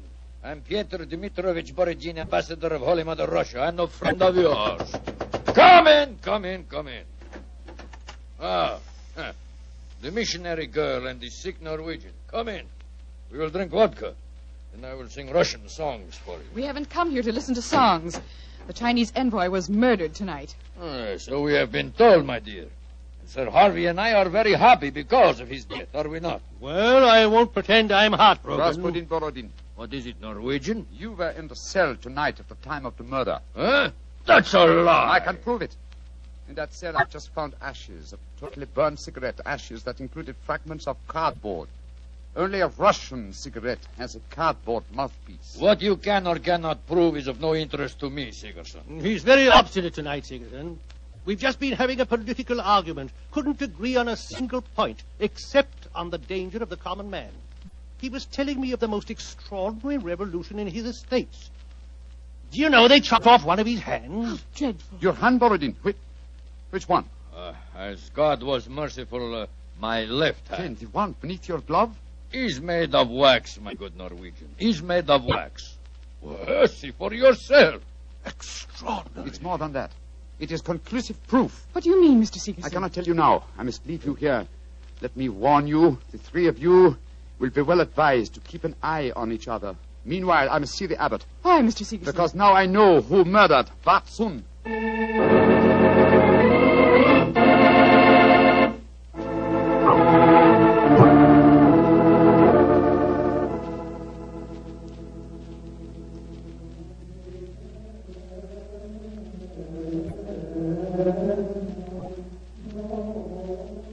The pink fingers of dawn are stealing across the mountaintop, my son. Soon you will be on your way to Lhasa. Yes, Reverend Sir. You have kept your promise. You kept yours, Mr. Sigerson. The Chinese soldiers have arrived, and the taker of life has been given into their custody. Before you leave, my son, I want you to do something for me. Anything, Reverend Sir. What is it? The hooded figure in the corner is that of the monastery scribe. He keeps our annals. I want you to explain for our records how you knew which one of the three was the taker of life. It was not difficult, sir. The killer had gripped Watson's shoulder with the left hand, while the right was used to strangle him. Therefore, the Russian Borodin could not be the killer, since his left hand was artificial. Quite so. It was, as you told me, made of wax. Then... But the clue of the cigarette pointed directly to the Russian. Therefore, it had obviously been planted there deliberately to incriminate him. Now, there is no trained police force in Tibet. We need no police. There is no crime here, my son. But continue. Why should the cigarette be planted to incriminate the Russian? Unless there was someone capable of making the deduction from a handful of cigarette ash. Therefore, the murderer was the one person who knew my true identity. Miss Eileen Farley, supposed missionary. No missionary, as it transpired when she confessed, and no American. No, a Secret Service agent of German origin, seeking to reach Lhasa before the Russians, and infuriated by Watson's denial of passage. Any Secret Service is better off without such employee. She will pay for her mortal sins. May she redeem herself in her next place on the wheel. My son. Yes, Reverend Sir. You are about to leave me, and I shall never see you again. Though evil and death came to Panchapushpa and to my monastery in the caravan that brought you here, I shall miss you, my son. I shall miss you greatly. And I you, Reverend Sir. Would you consider staying here? I can only offer you peace, a shelter from the outside world, and quiet companionship. Three great gifts, sir. But I cannot take them. My work is not done. I must go on. Of course, my son. It was an old man's dream. One last question. What is it, sir? You spoke of your true identity just now. Who are you, my son? Reverend Sir, I cannot tell even you the answer to that question. One day, perhaps, but not now. Let us just say that I have wandered through a world of trouble, just as you have remained tranquil in a world of peace. I hope, sir, that we shall meet again. I hope so, too. Goodbye, my son. Goodbye, Reverend Sir. Goodbye.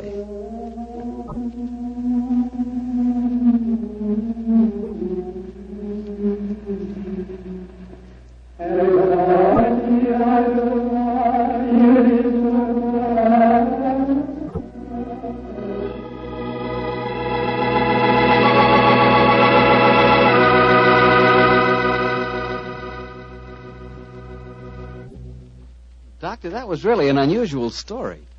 You told it so well, I felt you were actually a part of it. No, my boy, as I said, the story was told to me by Holmes. I've never been to Tibet. Been to India, of course. I never really wanted to go to Tibet. Horrible mountains, terrible weather, lots of bandits on the roads. So dangerous place. Doctor, you're not afraid of danger, are you? 10 years ago, Mr. Bartell, a question like that would be an insult. Today I realize that all of us, unless we're stupid, have some fear of danger. I would say that I'm definitely not a coward, nor am I a thrill seeker, but I've done with searching for something new. Me too, Doctor. I'm through searching for something new also. Now that I've found Petri wine, I'm going to stick to it. Mr. Bartell, no matter what we talk about, when you say it, it always sounds like Petri wine. Well, why not? I can't think of a more delicious wine. And no wonder. The Petri family has been making the fine Petri wines for generations. Ever since the 1800s, they've handed on down from father to son, the fine art of turning luscious, sun-ripened grapes into fragrant, delicious wine. And because the making of Petri wine is a family affair, you can rest assured that the Petri family takes pride in doing a good job. They won't put that name Petri on any wine that isn't up to the high Petri standards. Yes, if it's Petri wine, you know it's good wine. Because Petri took time to bring you good wine. Well, Dr. Watson, what new Sherlock Holmes adventure do you plan to tell us next week? Well, now, next week, Mr. Bartell, I'm going to tell you a story that started off in a very light-hearted way and ended on the same note. And yet it involved Sherlock Holmes and myself in serious danger and caused us intense humiliation. I call it The Adventure of the Pigeon Feathers. Sounds swell, Doctor. Oh, thank you very much. And before you go, I want to remind the families of our returned veterans that their sons are more than heroes. They not only fought bravely, but in the armed forces they acquired new skills, learned or bettered themselves in some trade or furthered their education. Our men have returned with a new maturity and a new wisdom. They'll be more valuable to past or to future employers and more valuable to their country. The greatest assets America has at this moment are her veterans. Remember that. Good night.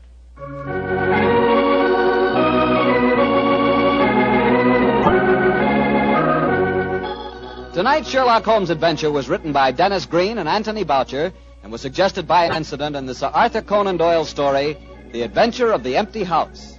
Music is by Dean Fossler. Mr. Rathbone appears through the courtesy of Metro-Goldwyn-Mayer, and Mr. Bruce through the courtesy of Universal Pictures, where they are now starring in the Sherlock Holmes series.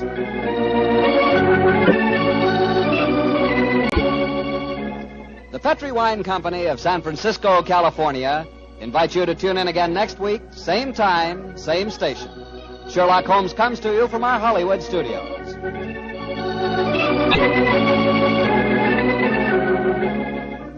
This is Harry Bartell saying goodnight for the Petri family.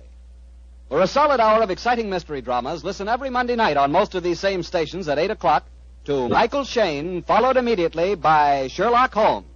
This is the Mutual broadcasting. On a cold and foggy day in May of 1886, a young doctor named Arthur Conan Doyle set aside his medical practice for the afternoon, took pen in hand, and began to write a mystery novel. The doctor-turned-writer did not realize then what a lasting effect his works would have on literature. Hello, and welcome to two more new adventures of Sherlock Holmes. My name is Harry Bartell, and I'm proud to say that I was the announcer on the Sherlock Holmes radio series starring Basil Rathbone and Nigel Bruce.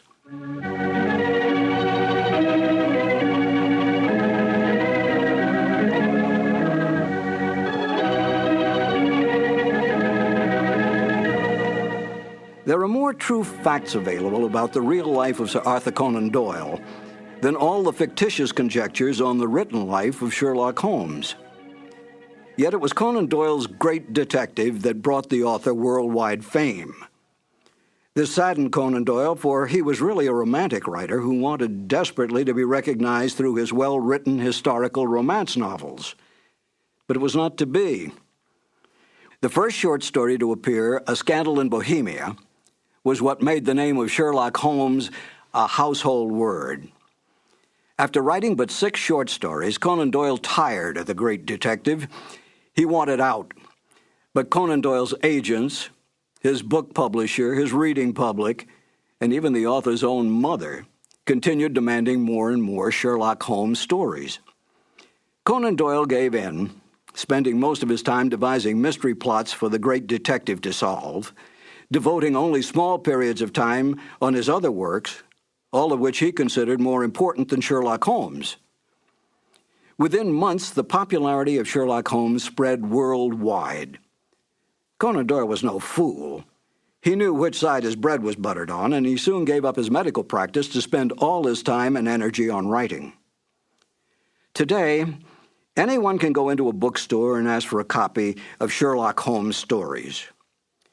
Try to do that with any of Conan Doyle's other great works.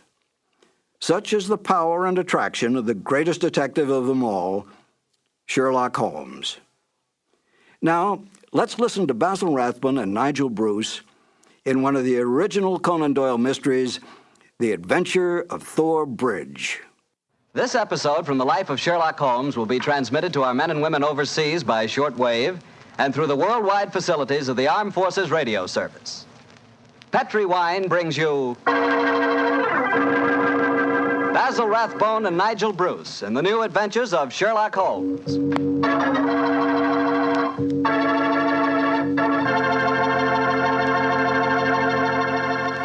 The Petrie family, the family that took time to bring you good wine, invite you to listen to Dr. Watson tell us another exciting adventure he shared with his old friend, that master detective, Sherlock Holmes. And while you're settling back comfortably in your chair, mind if I tell you about something I'd like you to share with me? It's a glass of Petrie California Sherry. Of course, most people think of Petrie California Sherry as the one wine that's really swell any time, but personally, I like a glass of that Petrie Sherry just before dinner. You know, that's the time you're a little on edge, you've just finished your day's work, and you're waiting for your dinner, and, well, that's when you want to lean back and take it easy. And boy, that's the time a glass of Petrie Sherry tastes like something just too good to be true. Try it. Petrie Sherry is the perfect before-dinner wine. And incidentally, if you like your sherry dry, you know, not sweet, then you'll find that Petrie Pale Dry Sherry is just made for you. The important thing is the Petrie label, because when it says Petrie, it always means good wine.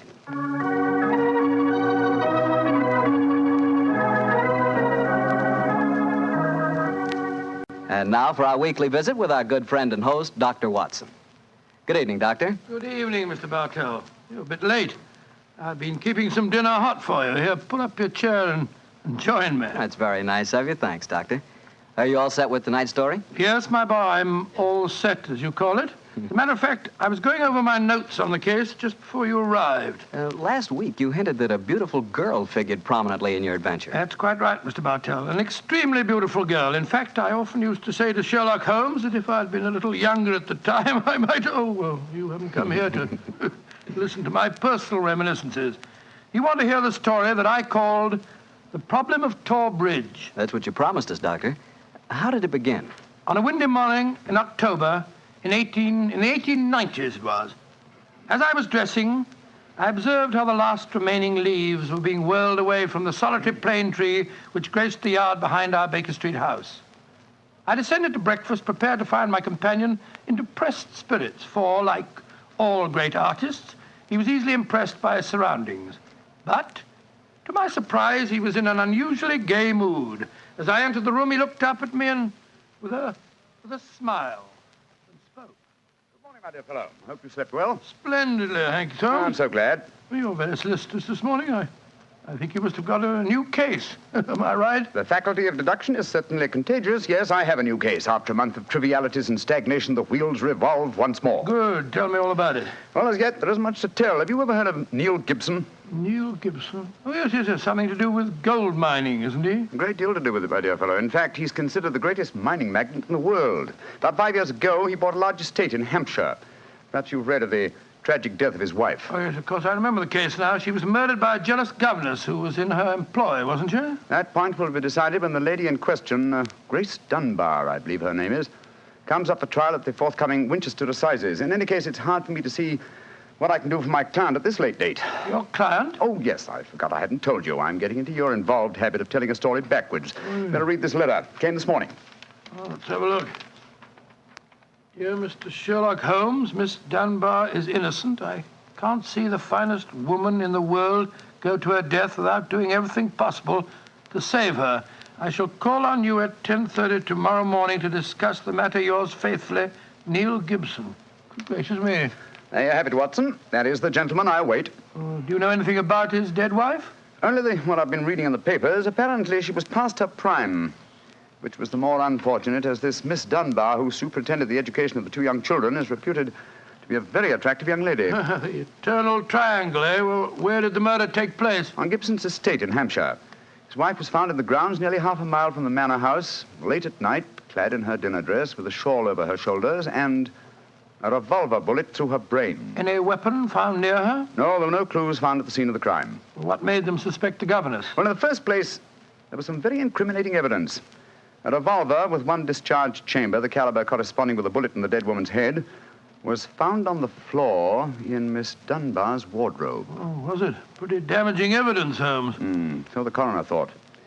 And to make the case even blacker against Miss Dunbar, the dead woman had a note on her making an appointment at that very spot. And the note was signed by the governess. It seems obvious that the girl's guilty, and the motive's clear. Mr. Gibson would be a great catch for a young girl. Love, fortune, power, all dependent on one life. Possibly, Watson, but circumstantial evidence can be very misleading at times.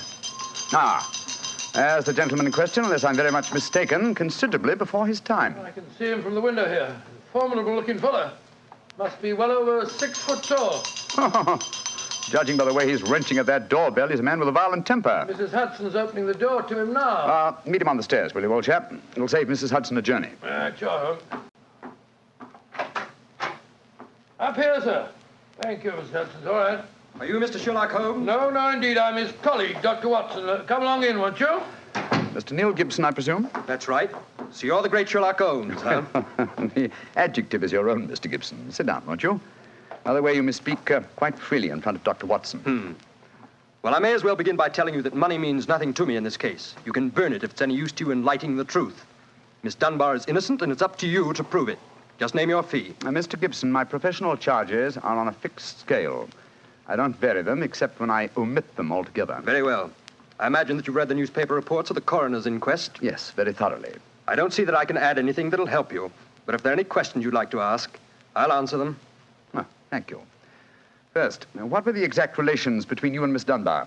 I suppose you're within your rights in asking such a question, Mr. Holmes? We will agree to suppose so, shall we? Then I can assure you that my relations with Miss Dunbar were always those of an employer towards a young lady with whom he never conversed or even saw, except in the company of his children. Oh. Rather a busy man, Mr. Gibson, and I've no time or taste for aimless conversation. I wish you good morning. What the devil do you mean by this, Mr. Holmes? My dear sir, the case is difficult enough without your giving me false information. Meaning that I lie, sir? I was trying to express it as delicately as possible, but if you insist on the word, I won't contradict you. Why, you confounded... Don't be noisy, Mr. Gibson. Please don't be noisy. I find that after breakfast, even the smallest argument is unsettling. I suggest that a stroll in the morning air and a little quiet thought will be greatly to your advantage. I suppose I can't make you take the case, but you've done yourself no good this morning, Mr. Holmes.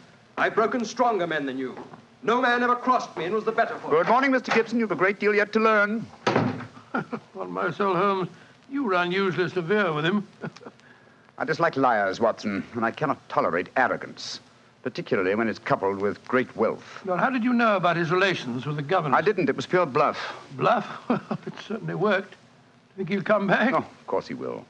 He needs my help too badly. He'll probably change his mind before he's halfway down the stairs. Come in. Mr. Gibson. Just saying to Dr. Watson that I was certain you'd be back. I've been thinking it over, Mr. Holmes, and I feel that perhaps I was hasty in taking your remarks amiss. Just the same, I can assure you that the relations between Miss Dunbar and me really don't affect this case. Surely that is for me to decide, Mr. Gibson. You see, Mr. Gibson, my friend is like a doctor. He wants every symptom before he can give his diagnosis. Fire away, Mr. Holmes. What is it you want to know? The truth. I can give it to you in very few words. To begin with, I met my wife when I was gold mining in Brazil. Your wife was Brazilian by birth, wasn't she, sir? Yes, Doctor, and very beautiful. Well, to make a long story short, I fell in love and married her and brought her to England. After a few years, I realized that we had nothing, absolutely nothing in common. And then I suppose this young governess, Miss Dunbar, arrived on the scene. That's right, Mr. Holmes. Well, the story should be obvious to you from there. You fell in love with this girl, I suppose, sir? Who could help it? Did you suggest marriage to her? Yes. Though I knew that my wife would never divorce me. I see. Then you made an utterly insincere proposition to her. Now, look here, Mr. Holmes. I came to you on a question of evidence, not of morals. I'm not asking for your criticism. It's only the young lady's sake that forces me to touch your case at all. Now, tell me, sir, what is your own opinion as to Miss Dunbar's guilt? It's very black against her. I can't deny that. One explanation of the tragedy did come into my head, Mr. Holmes. I give it to you for what it's worth. Pray continue, Mr. Gibson. My wife was bitterly jealous. She was half crazy with hatred. She might have planned to murder Miss Dunbar, or we'll say to threaten the girl with a revolver and so frighten her into leaving us. There might have been a struggle in which the gun exploded and gone off and shot my wife, who was holding it. Well, that possibility has already occurred to me. It's the only obvious alternative to deliberate murder. The revolver, Holmes, was found on the floor of the governess's wardrobe. Mr. Gibson, I should like to examine your house and the scene of the murder as soon as possible. Certainly, Mr. Holmes. Sergeant Coventry of the local police is still down there. He'll give you any help you may need. Excellent. Watson, old fellow, out with the timetable. We're catching the next fast train to Winchester.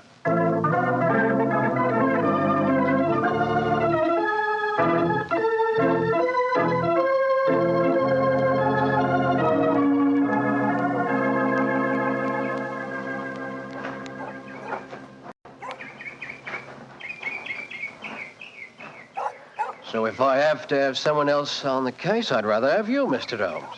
The yard gets called in, then we local police loses all credit for success. Generally gets blamed for the failures. Now I've heard that you play straight. I do not appear in the matter at all, Sergeant Coventry. If I can clear it up, I don't ask to even have my name mentioned. Well, that's handsome of you, I'm sure, and I know your friend Dr. Watson can be trusted, too. Oh, don't worry, my dear fellow. We won't steal any of your thunder. Well, that's nice and friendly of you, Doctor. Well, come on, gentlemen. I'll walk you down to the bridge. That's where we found Mrs. Gibson's body. It's not far from the house here.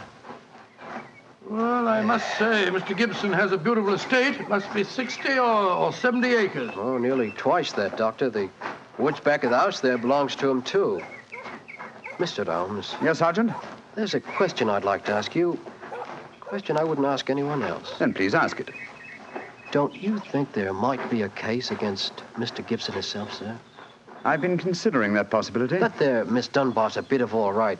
If you ask me, he wanted his wife out of the way, and the pistol she was shot with was his pistol, you know. Oh, was that fact proven? Yes, Doctor. It was one of a pair that he had. One of a pair?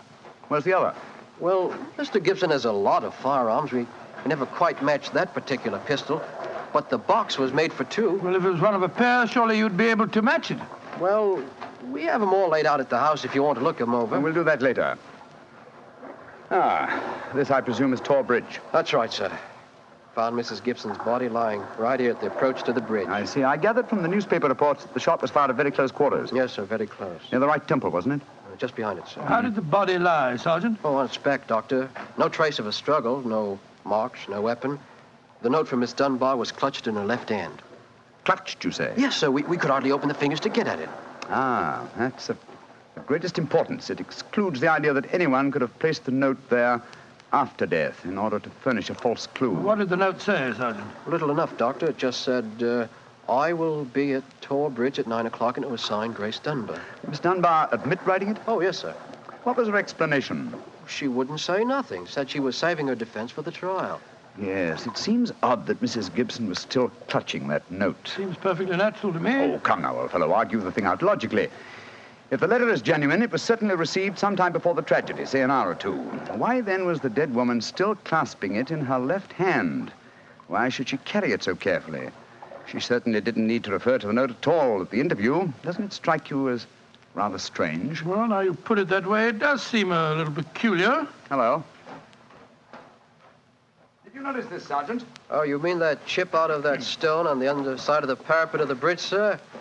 Yes, I noticed it. Didn't think nothing of it, though. It isn't a very large chip. Yes, but it's been done recently. That is how the stonework is white just here. It took some violence to do that. Hand me a cane, Watson, will you? Here you are, fella. Thanks. Yes. It's a hard knock. And in a curious place, too. But it's 15 feet from where we found the body, Mr. Dow. Yes, Holmes, I don't see how it could have any connection with Mrs. Gibson's murder. Possibly it hasn't. But it's a point worth noting. There were no footprints, you say, Sergeant? None, Mr. Holmes. The ground was as hard as iron. It's been a very dry summer, and we haven't had any rain to speak of this pity. Well, Sergeant, I'm much obliged to you, and now I think we'll get back to the house. Right. Cesar will show you where the firearms are, sir. Oh, who is Cesar? Oh, funny kind of a bloke. Brazilian he is. Brazilian, eh? Like Mrs. Gibson? Yes, Mr. Holmes. Comes from the same town that she does, as a matter of fact. Something very fishy about him, if you ask me. Now, if you'll excuse me, gentlemen, I'm going to take a little stroll around the grounds. You started me on a new train of thought in this case, Mr. Holmes. Oh, I'm delighted, Sergeant. I'll get back to the house.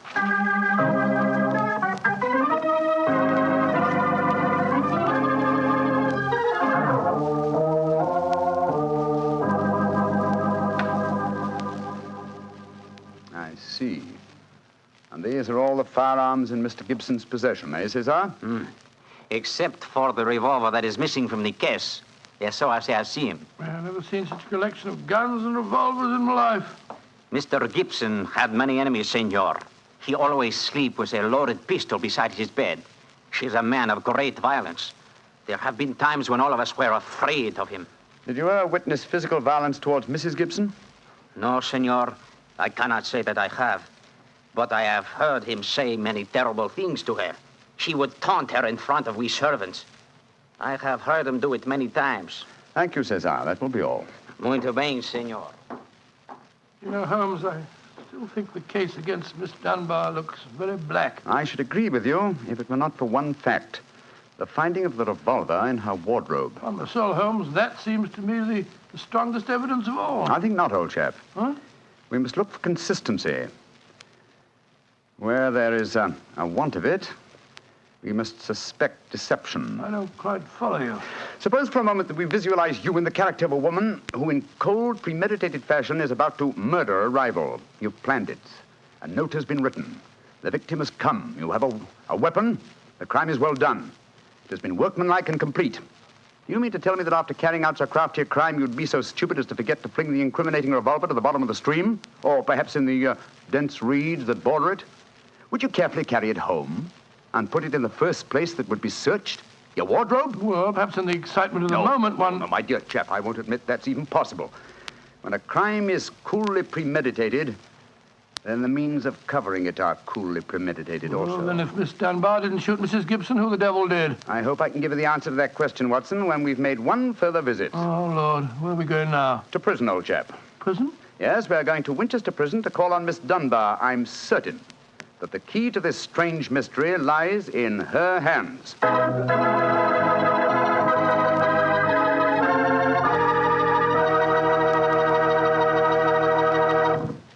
You'll hear the rest of Dr. Watson's story in just a few seconds. Just time enough for me to remind you that the easiest way to make good food taste better is to serve that good food with a good Petri wine. If you like a red wine, well, you want a Petri California Burgundy. If you'd rather have a white wine, then you want a Petri California Sauterne. But red or white, Petri Burgundy or Petri Sauterne, you're choosing a dinner wine that's sure to turn a simple meal into a feast. Your whole family and all your friends will love Petri, the wine that makes good food taste better.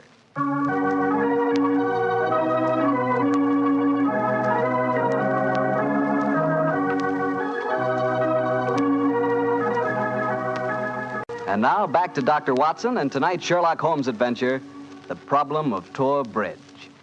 Well, Doctor, did you go to Winchester Prison and see Miss Dunbar? We did, Mr. Bartell. An hour later, found the two of us sitting in a dank and gloomy cell, talking to one of the most beautiful girls that I've ever seen. Her bright, flashing eyes and her air of quiet confidence seemed sadly out of place in such a setting. Holmes spoke to her quietly, soothingly. Dunbar, tell us of your true relations with the dead woman. She hated me, Mr. Holmes. She hated me with all the passion of her distorted mind. Please tell us exactly what happened on the evening of Mrs. Gibson's death. Well, I received a note from her in the morning. A note imploring me to meet her at the bridge after dinner that night. She said she had something important to say to me. Did you keep that note, Miss Dunbar? No, Doctor.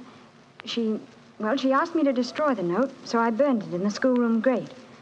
I saw no reason for such secrecy, but... well, I did as she asked. And yet she kept your reply very carefully. It's interesting. Tell me what happened when you met her that night. When I reached the bridge, she was waiting for me. I won't tell you what she said, but she poured out her whole wild fury in burning, horrible words. I didn't answer. I couldn't. It was dreadful even to look at her. She was like an insane woman, standing there screaming disgusting insults at me. I put my hands to my ears and rushed away. Where was she standing when you left her? Within a few yards of the spot where her body was found later. And yet, presuming she met her death shortly after you left her, you heard no shot. No, I heard nothing. But I was so upset, Mr. Holmes, that I rushed straight back to my room. Did you leave it again that night? Yes. When the alarm came that Mrs. Gibson was dead, I ran out with the others. Did you see Mr. Gibson? Yes, Doctor. He had just returned from the bridge when I saw him. He had sent for the doctor and the police. This pistol that you found in your room, had you ever seen it before? Never, Mr. Holmes, I swear it. When was it found, Miss Dunbar? Next morning, when the police made their search. It was on the floor of my wardrobe where I keep my shoes. You had no idea how long it had been there? Well, it hadn't been there the morning before. How do you know? Because I had tidied up the wardrobe that day. I see. Then someone must have come into your room and placed the pistol there in order to incriminate you. I'm certain of it. When could they have done that? Well, it could have been at meal times, or when I was in the schoolroom with the children. Yes. Miss Dunbar, on examining the scene of Mrs. Gibson's death, I noticed that a piece of stonework on the underside of the parapet of the bridge had been broken away. Can you suggest any possible explanation for that? Oh, surely it must have been a mere coincidence, Mr. Holmes. Possibly. But why should it appear at the very time of the tragedy and at the very place? Could it possibly be that... Why, yes, of course. Idiot. Why didn't I think of it before? Come along, Watson. Where are we going, Holmes? Back to Thor Bridge, old fellow. As fast as we can get there. What have you found out, Mr. Holmes? The answer to this mystery, I hope, my dear young lady. You will get news before the day is out. And meanwhile, take my assurance that the clouds are lifting and that the light of truth is breaking through.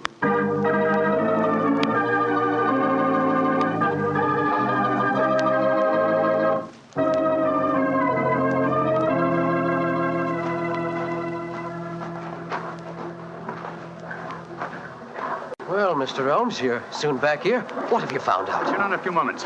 You got my message? Oh, yes, sir. Here you are. Ball of twine. What you wanted for, I can't imagine. You'll soon see, Sergeant. Watson, I have some recollection that you usually go armed on these excursions of ours. Yes, I'm carrying my revolver. Why? Give it to me, old chap, will you? Thanks. I believe your revolver may have a very intimate connection with the mystery we're investigating. You're joking. Now, Watson, I'm very serious. We have a test to make. If the test is successful, Miss Dunbar will be free before nightfall, and the test will depend on the conduct of this revolver of yours.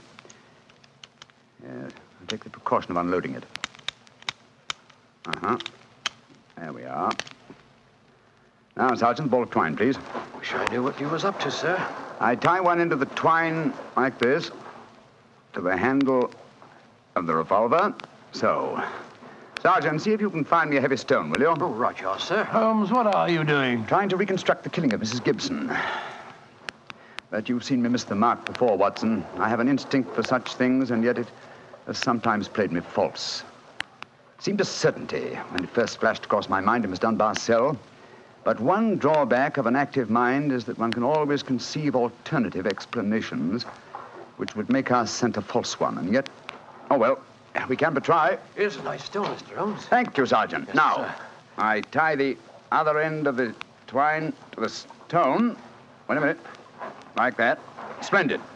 Sergeant, will you please take this stone and stretch the twine across the parapet of the bridge there, so that the stone will swing just clear of the water on the other side of the bridge? Right, sir. I'll stand on the spot where Mrs. Gibson's body was found. That's it, Sergeant. Over the parapet. How's that, Mr. Holmes? The stone swinging about 8 feet above the water. Splendid. Now, Watson, watch closely. I raise the revolver to my head. Careful, Holmes, careful. Don't worry, old chap, it's not loaded. Now, let us imagine I am the late Mrs. Gibson. I raise the revolver to my head and fire it. Instantly, my fingers release their grip and... There's your answer, Watson. Great Scott, the revolver flashed back out of your hand, struck the parapet of the bridge, and then the weight of the stone flipped it over into the water. Was there ever a more exact demonstration? Come on, old fellow. You're a bloomin' magician, Mr. Holmes. That's what you are, a bloomin' magician. Look at that. Observe the second chip on the stonework, the parapet here. Same size as the first. Then the murder of Mrs. Gibson... Wasn't murder at all. It was suicide. What? We can follow the various steps quite clearly. A note was extracted very cleverly from Miss Dunbar, a note which made it appear that she had chosen the scene of the crime. Mrs. Gibson, in her anxiety that the note should be discovered, somewhat overdid it by holding it in her hand to the last. That alone should have excited my suspicions earlier than it did. So she stole one of her husband's revolvers and planted the other one in Miss Dunbar's wardrobe. Exactly. After discharging one of the cartridges, which you could easily do in the woods without attracting suspicion, she then went down to the bridge, where she contrived this exceedingly ingenious method of getting rid of her weapon. When Miss Dunbar appeared, she used her last breath in pouring out her hatred, and then, when the girl had left, carried out her terrible purpose. Then the missing revolver... You'll find it with the aid of a grappling hook at the bottom of the stream, and also the stone and the string, with which this vindictive woman attempted to disguise her own crime and fasten a charge of murder on an innocent victim. Yes, Sergeant, and don't forget while you're at it that my revolver's down there, too. Oh, don't worry, Doctor. I'll get some grappling hooks right away. I must say, Holmes, you've solved this case brilliantly. Quite brilliantly. I disagree, old chap. And I fear that you will not improve my reputation by adding the case of the Tor Bridge mystery to your annals. Oh, nonsense, but that's ridiculous. Oh, no, it isn't, old boy. I've been sluggish in my mind and wanting in that mixture of imagination and reality which is the very basis of my art. I confess that the chip in the stonework was a sufficient clue to suggest the true solution, and I blame myself for not having attained it sooner. Well, Holmes, personally, I agree with the sergeant's opinion of you. Oh? What was that, old fellow? You're a blooming magician, Mr. Holmes. That's what you are, a blooming magician.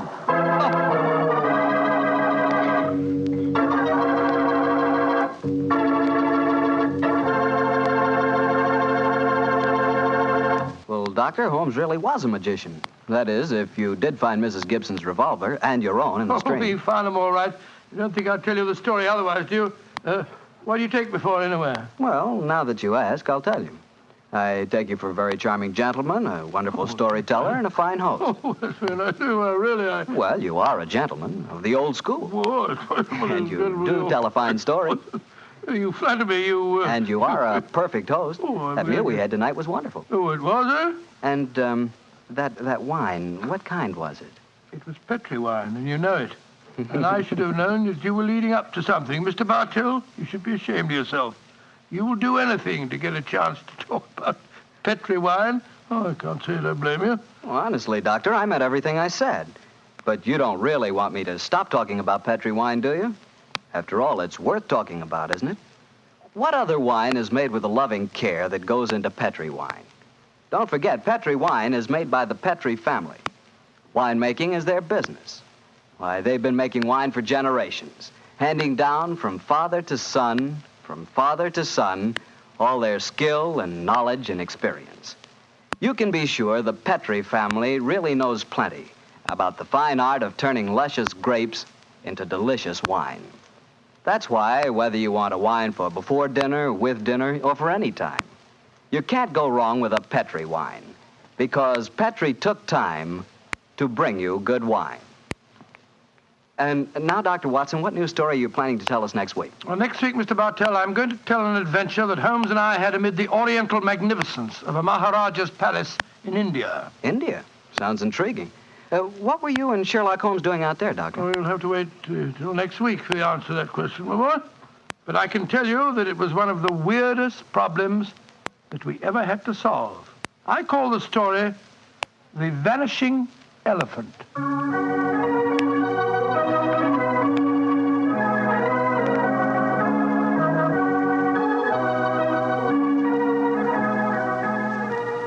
Tonight's Sherlock Holmes adventure is written by Dennis Green and Anthony Boucher and is adapted from the Sir Arthur Conan Doyle story, The Problem of Tor Bridge. Mr. Rathbone appears through the courtesy of Metro-Goldwyn-Mayer and Mr. Bruce through the courtesy of Universal Pictures, where they are now starring in the Sherlock Holmes series. The Petri Wine Company of San Francisco, California, invites you to tune in again next week, same time, same station. Oh, the Petri family took the time to bring you such good wine. So when you eat and when you cook, remember Petri wine. To make good food taste better, remember... Petri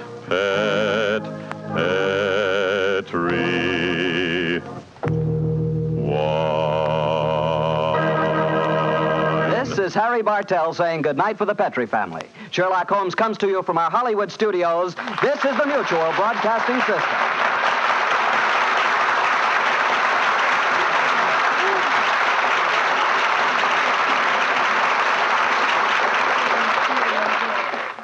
Of course, many of you are already familiar with this intriguing mystery story, but this is the first time in over 40 years that Basil Rathbone and Nigel Bruce have had the pleasure of once again entertaining you with Sir Arthur Conan Doyle's original story, The Adventure of Tor Bridge.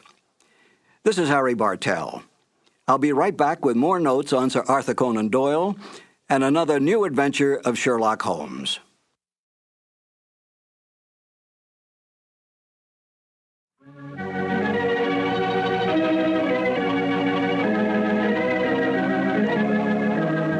In 1945, I considered myself a very lucky man because I was the announcer on the New Adventures of Sherlock Holmes. My name is Harry Bartell. Won't you join me now as I reminisce about those wonderful days of dramatic radio?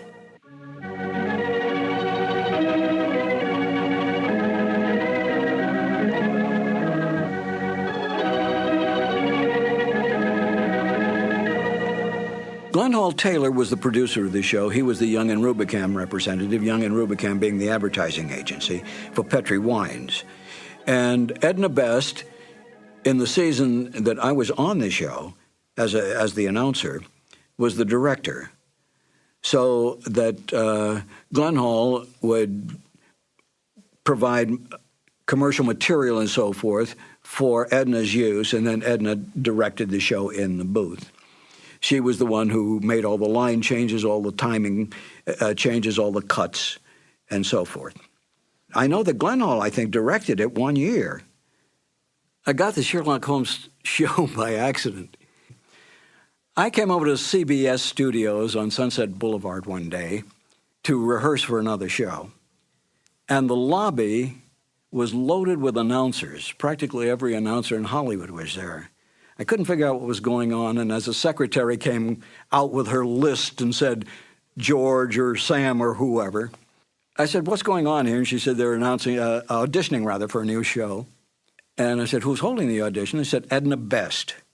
Edna Best was a lovely, lovely lady. I had worked with her on other shows. And I said, if she has a moment, let me sneak into the studio, if you don't mind, just to say hello, and I'll come right back out. She said, I'll ask. So she came out a little later and said, you can go in for just a second. I went in, stepped in front of the microphone, which was set up in the studio, and said, Edna, I came in to say hello. Hello, bye-bye. And I started to leave. And she said, aren't you going to read? And I said, well, no, I hadn't planned to read. She said, well, as long as you're here, read anyway. So she gave me the copy that they were auditioning. And I said, thank you very much. It's been a pleasure to see you again. And I left, never dreaming that I would ever get it. Because there were big name announcers, the Ken Carpenters, the Ken Niles, the Wendell Niles, a whole bunch of them. And sure enough, I got a call, and that's how I wound up on the show, because I happened to be in CBS at that time. Petri Wine brings you Basil Rathbone and Nigel Bruce in the new Adventures of Sherlock Holmes.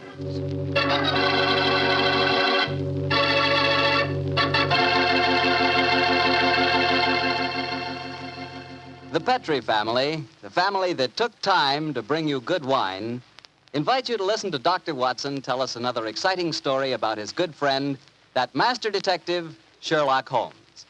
And I'd like to tell you something that maybe you already know. The fact that America's favorite wine is port wine. Did you know that? Well, if you didn't, you'll know why port is the way out front favorite if you'll just sample some Petri California port. You just look at that Petri port and you know it's good. That wonderful, deep, rich red color. And Petri port is so clear. Well, just hold it to the light and you can sort of see right through the glass. But what you really want to know about a wine is how does it taste? And I'll tell you something, I've never yet been able to find the adjective that'll do Petri port justice. It's wonderful, honest. You just got to taste it for yourself and find out for yourself. You love that Petri port in the evening after dinner when you're sitting around listening to the radio. And it's perfect to serve your friends when they come over. Oh, and you can show that Petri label, too. In fact, you can show it proudly, because the name Petri is the proudest name in the history of American wines.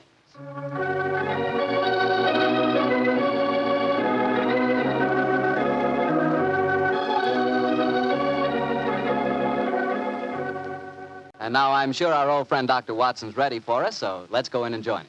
Come in. Good evening, Mr. Bartow. Good evening, Doctor. Well, the puppies seem very happy tonight. Yeah, tonight, yes, but you should have seen them this afternoon. I doubt if there were two more frightened little dogs in the whole of California. Well, Winnie, now, control yourself. What happened, Doctor? Well, I took them for a walk on the beach. As we were scrambling round a rocky point, a seal popped his head up in the water quite close to us. What'd the puppies do? Oh, both of them barked at it furiously. And the seal? Blew a few bubbles and then barked right back. I don't know what the world's speed record is for short-legged dogs, but I'm sure they broke it. You know, Doctor, I'll have to join you on one of those afternoon strolls of yours. You always seem to be having such exciting adventures. Oh, and talking of that, how's about tonight's new Sherlock Holmes adventure? Well, I'm all ready for you, my boy. In fact, I was looking over my notes on the case just before you arrived. This is another story in which Sherlock Holmes' elder brother, Mycroft, played an important part. Mycroft Holmes was 7 years older than Sherlock, and some said it is superior in powers of observation and deduction. That sounds like heresy, Doctor. No, young fellow, my lad. Holmes himself was the first to admit it. In fact, if it hadn't been for his incurable laziness, Mycroft could have been a formidable rival to his younger brother. However, Mycroft did hold a position of considerable importance at the Foreign Office, and it was there that tonight's story begins. It was in the winter of 1899, and Mycroft Holmes, after a gourmet's lunch, was reclining full length on a leather settee. His eyes were closed, his hands were folded across his stomach, and his breath came rhythmically. A cynic would have declared that Mycroft Holmes was taking an after-luncheon snooze. But Mr. Holmes' secretary, a gentleman by the name of Gardner, was a realist. He tapped on the door discreetly. Then he rapped on it. And still there was no response, so he opened the door and entered. After a moment, he gave what he thought was a discreet cough. Mycroft Holmes opened his eyes and folded his hands and said, "Found it, Gardner. Must you come in here and bark at me so soon after lunch?"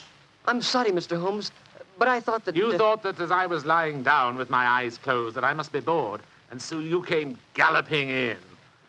Oh. Well, what do you want? There's an old lady outside, sir. She insists on seeing you personally. I've tried to get rid of her, but... What's her name? Mrs. Hudson, sir. Mrs. Hudson? Huh. Show her in, Gardner. Show her in. Very good, sir. Undoubtedly a message from young Sherlock. How are you, Mrs. Hudson? Oh, good day, Mr. Holmes. I'm sorry to interrupt you, but I won't take up much of your time. Sit down, won't you? Don't leave us, Gardner. I may need you in a few minutes. Very good, sir. Now, Mrs. Hudson, what's the message? Message, sir? Didn't my brother send you with some message that he was afraid to entrust to the ordinary channels? He's always so confoundedly dramatic. Oh, bless your heart. No, sir. I've come to you with a little problem of my own. I didn't like to bother Mr. Sherlock Holmes with it. He's been so busy lately, and he's looking very tired. And so you came to me. Delightful. I thought you wouldn't mind, sir. You've always been so nice and friendly to me. Pure laziness. It is less effort to keep an old friend than to make a new enemy. But tell me your problem. Well, it's really my sister's problem, sir. She keeps a boarding house at 14 Kensington Gardens Square in Bayswater. And she's convinced that one of her boarders, a man who has a room on the first floor back, she's convinced that he's a birdman. And what in heaven's name is a birdman? Do you know, Gardner? No, sir. I can't imagine. Oh, it's like a werewolf, gentlemen, except that the man turns into a bird. Oh, come now, Mrs. Hudson. Oh, I know it sounds daft, but my sister's in a dreadful state. Of course, I've been with your brother long enough, sir, to know that such things are nonsense. But how can I prove it to her? What reason does your sister give for holding a strange belief? She keeps finding pigeon feathers in the room. Now, the man doesn't keep pigeons, sir. My sister knows that for a fact. Has she found any traces of scattered food on the window ledge? None, sir. No signs of any pigeons, except the feathers. My sister's a wee bit fey, Mr. Holmes. She's the seventh daughter of a seventh daughter, and you know what that means. Just the same, she's not imagining things, sir. She's shown me the feathers herself. Where were they, Mrs. Hudson? Somewhere on the floor by the end of the bedstead, sir. I brought some along with me. Here, sir. And we found some more in the gentleman's cupboard where he keeps his clothes. By George, I wonder What is it, sir? I'll tell you in a moment, Gardner. Mrs. Hudson, this matter will require a little private investigation. You may return to your sister and tell her not to worry. I shall get in touch with you as soon as my inquiries are completed. Good day to you. Good day, sir, and I'm very much obliged to you. Well, Gardner, what do you make of it? An old wives' tale, sir. You're not treating it seriously, are you? Yes, I am. One of these feathers shows evidence of having had string tightened round it. That suggests a captive bird. Now, a captive bird smuggled into an obscure boarding house would point to something of the greatest importance to us, Gardner. By George, sir. You mean carrier pigeons? Exactly. And remember that we're at war and that the Boers have obtained several important and highly confidential secrets of ours lately. We know there's a leak somewhere. This requires an active investigator who can work with discretion. Now, I could work with discretion, but I don't feel too active at the moment. Ah, I have it. I want you to write this letter to my brother. Disguise your hand, use plain, cheap notepaper, and don't sign the letter. He won't be able to resist that combination. Are you ready, Gardner? Yes, sir. Very well, then. My dear Mr. Sherlock Holmes, we know of your proposed investigation of the tenant in the first floor back at 14 Kensington Gardens Square, We warn you, as you value your life, keep away from the case.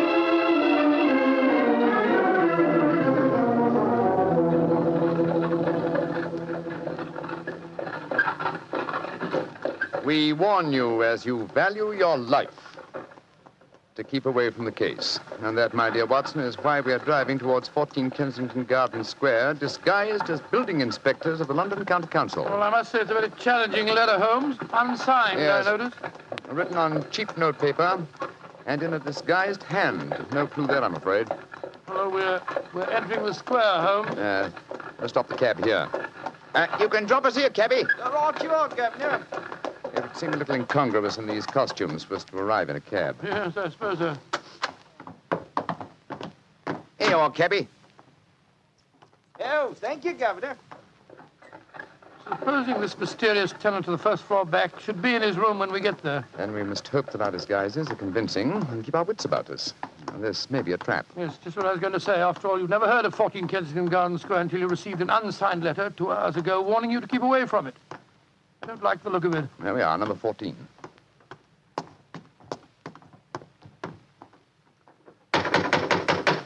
I suggest that you let me do most of the talking. Good Lord, yes. My Cockney accent doesn't compare with yours.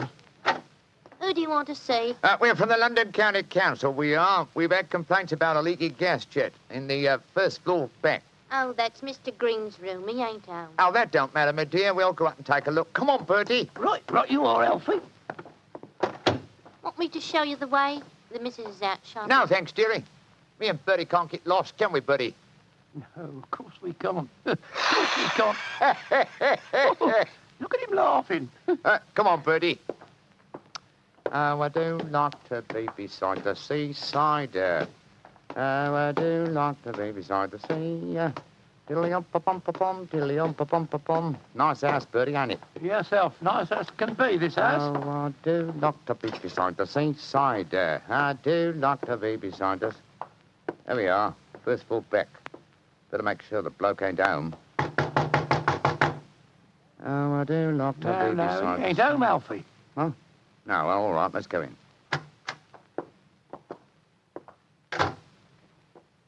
Oh, so this is the mysterious room, eh? Well, it looks perfectly ordinary, doesn't it? Yes, a depressing example of the squalor of boarding house life. Hello. What's this on the bedspread? Feathers. Must have come out of the pillow. No. These are pigeon's feathers, old chap. And look here, Watson. Attached to the bed rail. Yeah, it's only a piece of string. String, yes, but with a small metal ring on the end. A ring such as is used to place around a homing pigeon's leg. But why should someone keep carrier pigeons in an obscure boarding house like this? Yes, why indeed, why indeed? The answer could be that the tenant of this room is engaged in some sinister activity that requires the use of carrier pigeons in sending messages. Yes, there's no evidence of the birds being kept here. That's true, old fellow, that's true. Possibly the owner of this room is given a pigeon by one of his superiors, brings it here, affixes his message, and releases the bird. But why couldn't he just take the message to where they keep the birds? Well, in that way, he would run the risk of being picked up with dangerous and incriminating messages on him. What kind of skullduggery involves the use of carrier pigeons, you suppose? We're at war with the Boers in South Africa, Watson. What could be more logical than that a spy in their pay should be using this method to smuggle important information out of the country? By Jove, yes, Holmes. I wouldn't mind betting that... Shh! Somebody coming. Look out. Who are you? What the devil do you think you're doing in my room? Well, my name's Bertram, and I come here to look at your gas pipes. Don't lie to me. Who are you? It's like I say, Governor, my name's Bertram, and I come from the London County Council. Very well, then. If you won't tell me the truth, perhaps this revolver will make you change your mind. Look here, Governor, look here, Governor. Grab his revolver, Watson. Yes, right.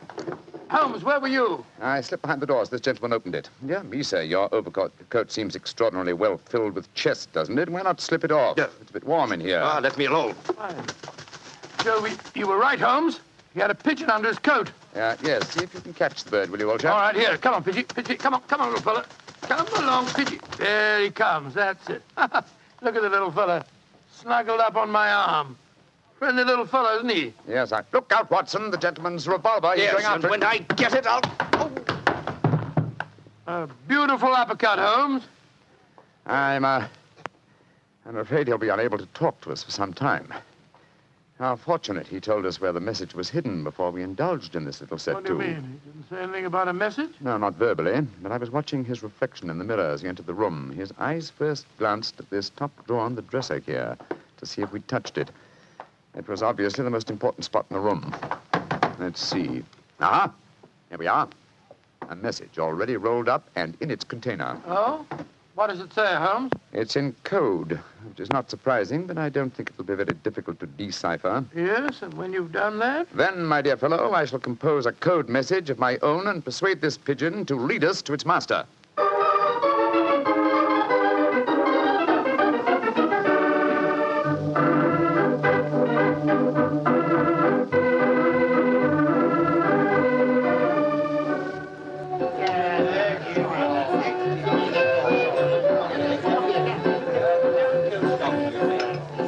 I can see from your puzzled expression, Watson, that you're wondering why I brought you to Dexter's Music Hall in the Edgware Road. Well, I must confess I'm a little confused, Holmes. First of all, we go to Baker Street and you spend hours poring over some obscure book. Then you write out a message, attach it to a pigeon and let it loose. Now you bring me here. I hate to question you when you're working, but I should be glad if you'd give me some idea of what's going on. Of course, old chap. At times I must seem confoundedly mysterious, I'm sure. Here's the situation. The obscure book I was studying was a table of ciphers. I was trying to decode the message we found in the room on the first floor Well, back. obviously you succeeded or we wouldn't be here. Yes, the key word was Louis Botha, the name of the Boer leader. The message was a report on the number of troops now in training at Aldershot. Then you were right. We're mixed up with a ring of enemy agents. Obviously, old chap.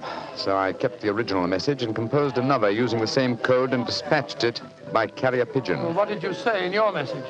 Meet me tonight, 8 o'clock, table number 3 at Dexter's Music Hall. What made you choose this place as a rendezvous? Well, I happen to know that it's a common meeting place for underworld characters.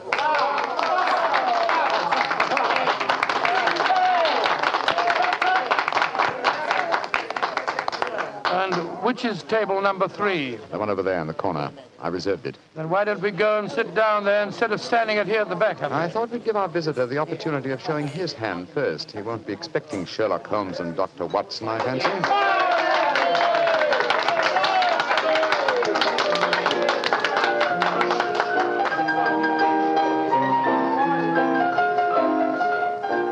Good Lord, look at this woman coming on to sing. You ever see so many feathers? I'm not allowed to have a bow except upon the sly. So yesterday he came and took me walking through the night. Holmes, look. A man just sitting down at table number 3. What's with it? Look. It's Sid Trimble. Sid Trimble? Who's he? A dangerous criminal who once worked for the Moriarty gang. We've caught a prize pigeon, Watson. Better have your revolver handy, old chap. Undoubtedly, he'll recognize us. Right you are, Holmes. Come on, then. Out in the clover, they've trampled it since morn. Go and drive them, Maggie, to the old. I'm so glad you're able to keep your appointment, sir. Sherlock Holmes. This is a trap. Don't try any tricks. I've got a revolver here, Sid. How'd you like this table in your face? Watson, you didn't shoot him, did you? No, he knocked my hand. The revolver went off. The shot went wild. I swear it did. Yes, of course. Look at the wound. There are no powder burns. The shot was fired from some distance. Holmes, he's dead. Out of the way! Out of the way, please. Now then, what's going on here? Constable, this man has been killed. Yes, and it's easy to see who did it. Well, I didn't do it, Constable, if that's what you're thinking. No? Then why are you standing here with a smoking revolver in your hand? Come on, you're under arrest. But you can't arrest me. I'm Dr. Watson, and this is Mr. Sherlock Holmes. I don't care if you're the King of Siam and the Bishop of London himself. You're under arrest, and I'm taking you both to Scotland Yard.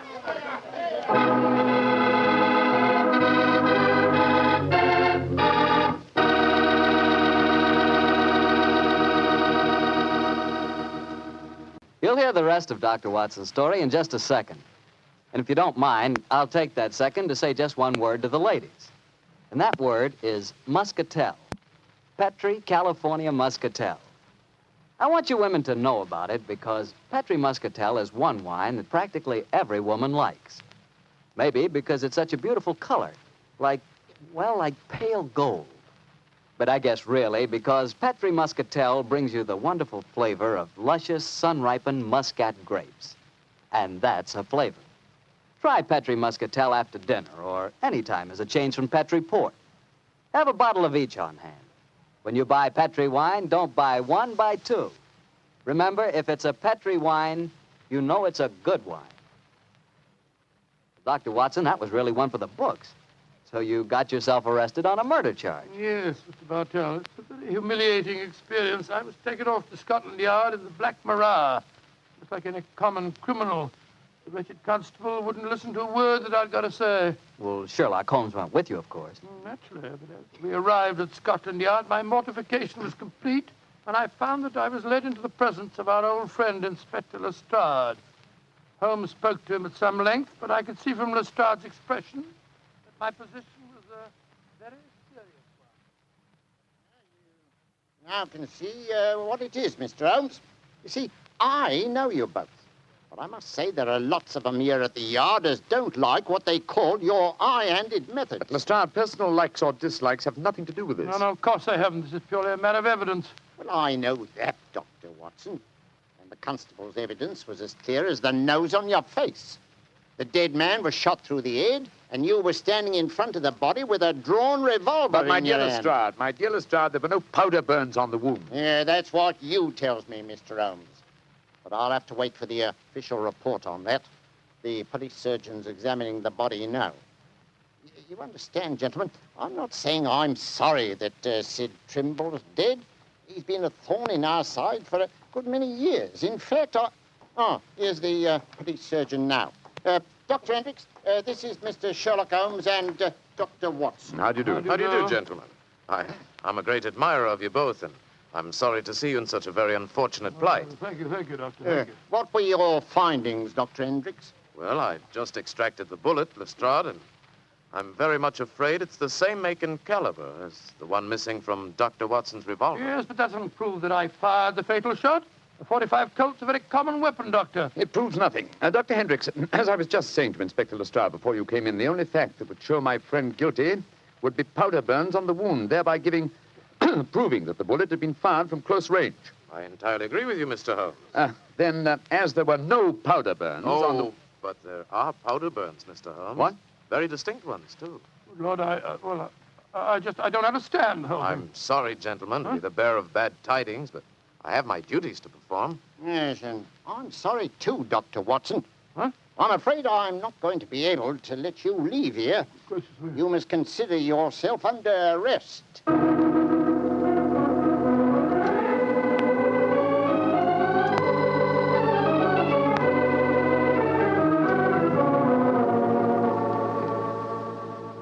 Holmes, I never felt more despondent in my life. Oh, cheer up, old chap. Well, how can I? Locked up in a prisoner's cell. Looks as if I might end up at the gallows. Don't worry, Watson. You'll be out of here before the night is over, I promise you that. I wish I felt as confident as you do. How do you propose to do it? Oh, with the aid of a little hard thinking. Thinking? That won't unlock any cell doors, thinking. But it will, old fellow. It's obvious someone's deliberately trying to incriminate us. Let's try and reconstruct the killing logically. Sid Trimble was a member of an espionage ring. I sent him a false message. After he'd left to keep the appointment, one of his colleagues trailed him to the music hall and killed him before he could betray anything to us. Yes, that's undoubtedly the way it happened. The powder burns, Holmes. How do you account for them? There were none just after the shot was fired. We know that. And yet Dr. Hendricks assures us that there are very distinct powder burns now. May we come in, gentlemen? Yes, of course you can, Dr. Hendricks. Oh, hello, Lestrade. Yes, I thought we'd come and chat with you, Doctor. Well, that's very nice of you, gentlemen. Yeah, not a bit of it, Doctor. You know, it hurts me to see you in here, and that's a fact. And I can't bear to see a fellow medico in such plight without coming in to see what I can do to help, Watson. Yeah. You're very quiet, Mr. Holmes. Am I, Lestrade? I was thinking. You see, Watson, old chap. I have it. You have what? The answer. You'll sleep in Baker Street tonight after all. Mr. Holmes, what are you talking about? The murder of Sid Trimble. The incriminating powder burns were obviously faked. Watson and I know that, whether you and Dr. Hendricks believe it or not. The question is, how were they faked? I think I have the answer. Dr. Hendricks. Yes, Mr. Holmes? If a blank cartridge were fired at the wound after death, it would produce powder burns, wouldn't it? Undoubtedly. Yeah, but who could have done that, Mr. Holmes? Now, that's the point, Lestrade. Who had the opportunity? The constable who brought the body here. True, old chap. Huh? Also, you, Dr. Hendricks. That's perfectly true. Yeah. Well, I had the opportunity too, Mr. Holmes. I spent half an hour in the morgue alone with the body when it first come in. Well, you've narrowed it down to 3 suspects, Holmes. I hope I don't hang before you find the real killer. I found him, Watson. Why, What? who is he, Found Mr. him? Holmes? The answer is simple, Lestrade. The powder burns were certainly faked by a blank cartridge. Now, if a blank cartridge were fired into a wound, the wadding would have penetrated and distorted the wound. Yes, but supposing the person had removed the wadding from the blank, Mr. Holmes. Its effect would still be quite apparent to the police surgeon who removed the bullet. Am I correct, Dr. Hendricks? Entirely. A surgeon could not fail to identify the marks, Mr. Holmes. Exactly. Therefore, only one person could have fired that blank cartridge without detection. The same person who made the incision necessary to remove the cartridge would also remove all traces of the shot. You yourself, Dr. Hendricks. Holmes, I believe you're right. That's an ingenious theory, Holmes. Surely you're joking. Am I? And how do you account for the pigeon feathers on the collar of your coat? I'm not... The devil with you, Holmes! Here, come back here. Doctor, constable, don't let Dr. Hendricks get away. Great Scott. Scotland Yard itself harboring an enemy agent. Upon my soul, Holmes, you've done it again. I must say you've got sharp eyes. I didn't see those pigeon feathers on Hendricks' collar. Confidentially, my dear fellow, neither did I, but Hendricks' guilty conscience knew they might be there. It was a shot in the dark, and I had to take it. If you'd spent the night in a prison cell, I should never have heard the end of it, I'm sure. Never.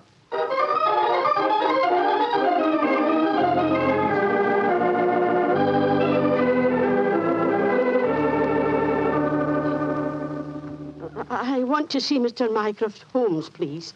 Follow me, Mrs. Hudson. He's expecting you. Aye, sir. Ah, there you are, Mrs. Hudson. Come and sit down. Oh, thank you, sir. I got your message and came over right away. In the first place, Mrs. Hudson, you may tell your sister that she needn't worry any more. I'm sure she'll find no more pigeon feathers in her room on the first floor bag. No, sir, thank you. But she knows the fact, because the birdman left her yesterday for good. Some strange men came and took him away, and today she's let the room to a nice young commercial traveller. I'm really sorry to have bothered you with her troubles, sir. I'm very glad you did, Mrs. Hudson. Thanks to your information, an enemy espionage ring has been broken, and the British government is deeply grateful to you. You're always one for a joke, aren't you, Mr. Holmes? Well, I'm glad you're not angry with me. I'll be going now, sir. Just one more favor I'll ask before I go, though. Anything, Mrs. Hudson. What is it? Please don't tell your brother about this, sir. He'd be so angry with me for wasting your time.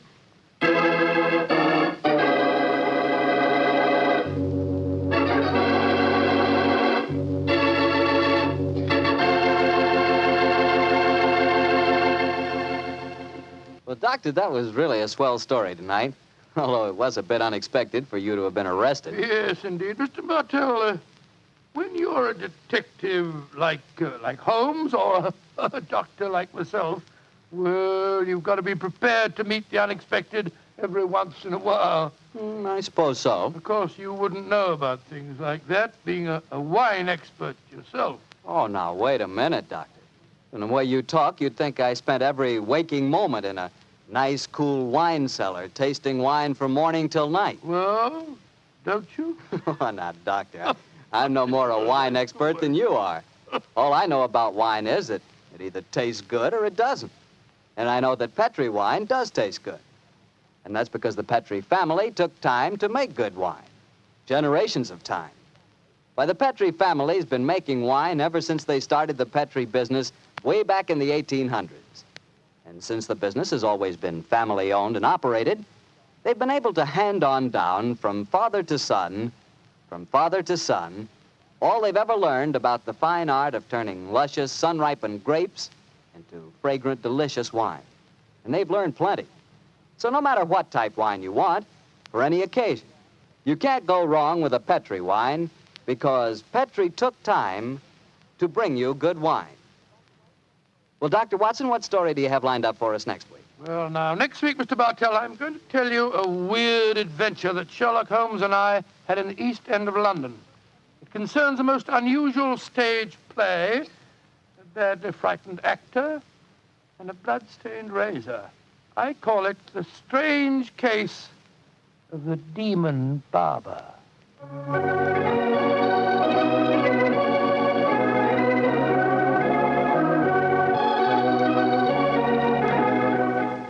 Tonight's Sherlock Holmes adventure was written by Dennis Green and Anthony Boucher and was suggested by an incident in the Sir Arthur Conan Doyle story, The Greek Interpreter. Music is by Dean Fossler. Mr. Rathbone appears through the courtesy of Metro-Goldwyn-Mayer, and Mr. Bruce through the courtesy of Universal Pictures, where they are now starring in the Sherlock Holmes series.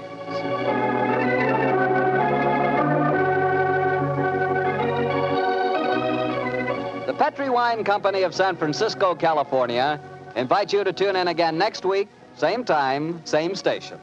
Sherlock Holmes comes to you from our Hollywood studios. This is Harry Bartell saying goodnight for the Petri family. For a solid hour of exciting mystery dramas, listen every Monday on most of these same stations at 8 o'clock to Michael Shayne, followed immediately by Sherlock Holmes. This is the Mutual Broadcasting System. This is Harry Bartell. I'll be right back with another new adventure of Sherlock Holmes.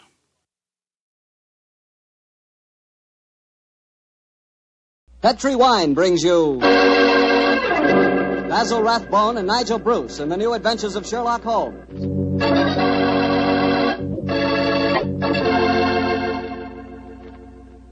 The Petri family, the family that took time to bring you good wine, invites you to listen to Dr. Watson tell us another exciting adventure he shared with his old friend, that master detective, Sherlock Holmes.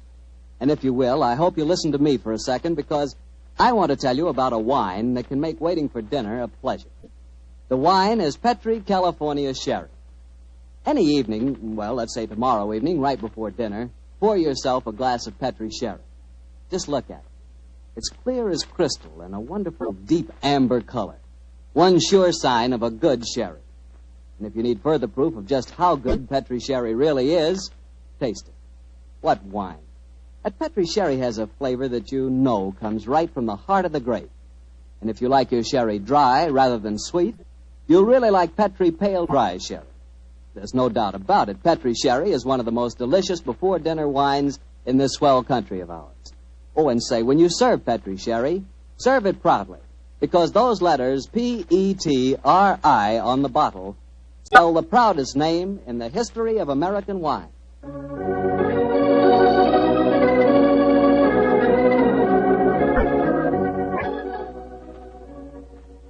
And now I'm sure our good friend Dr. Watson's waiting for us. Let's go enjoy. There you are, Mr. Bartell. Good evening, Doctor. All alone tonight, huh? Yes, my boy, if you can call a man alone when he's got his pipe, his books, and a glass of good port at his elbow. Take your coat off. The fellow enjoin me. Thanks, Doctor. Help yourself to the port. There's some rather special tobacco in the jar over there. Fine. And now, Doctor, are you ready to tell us tonight's new Sherlock Holmes adventure? I am, Mr. Bartell, and I think you'll find it a most unusual story. It began on a winter's night in 1896. Holmes and I had gone to a theatre in the East End of London to see a performance of a famous old English melodrama called Sweeney Todd, the Demon Barber of Fleet Street. That's a good bloodthirsty title, Doctor. The Demon Barber. He sounds as though he specialized in close shaves. Good gracious me, Mr. Bartell, that's almost unforgivable. He was a murderer of voracious appetite who placed his victims in a specially constructed barber's chair, cut their throats, and then pressed a lever that would swing the chair over and decamp the unfortunate victim into a horrible cellar beneath his shop. This is only a stage play you're talking about, Doctor. As my story begins, we were seated in a private box watching one of the closing scenes. Holmes was leaning forward in his chair, following the action on the stage with an obvious delight, while I sat beside him equally engrossed.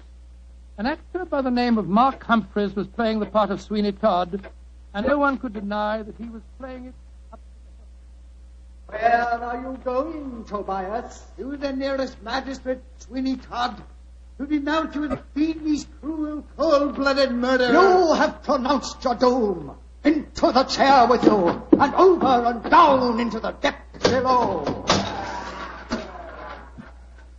Ha, ha, ha. There Whence comes this apparition? 'Tis the ghost of another customer of mine. The yawning grave yields up his ghastly inmates to prove me guilt. Blood will have blood. See, he is there. He comes to accuse me of his murder. Oh, save me! 'Twas not I that slew you. Let me leave, or it will kill me. Let me leave! Ha!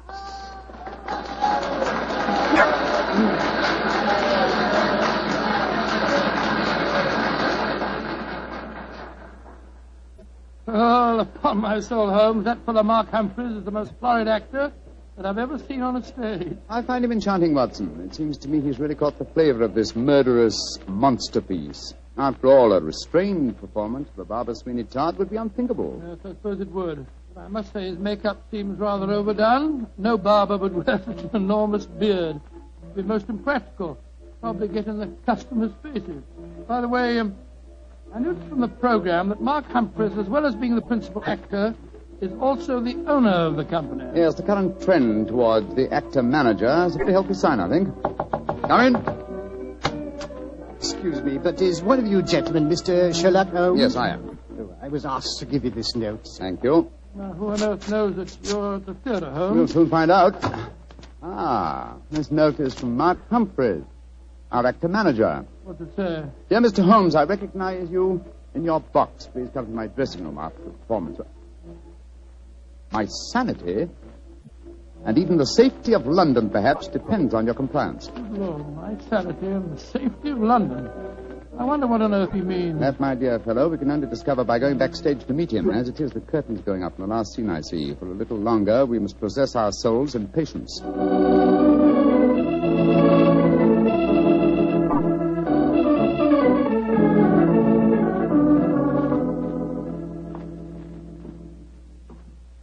Mr. Sherlock Holmes? Yes, sir? Oh, my name is Lindsay. Derek Lindsay. I'm the business manager. Mr. Humphreys asked me to meet you at the stage door and take you to his dressing room. Thank you very much. This is my colleague, Dr. Watson. How do you do? Oh, how are you, Doctor? Will you follow me, please?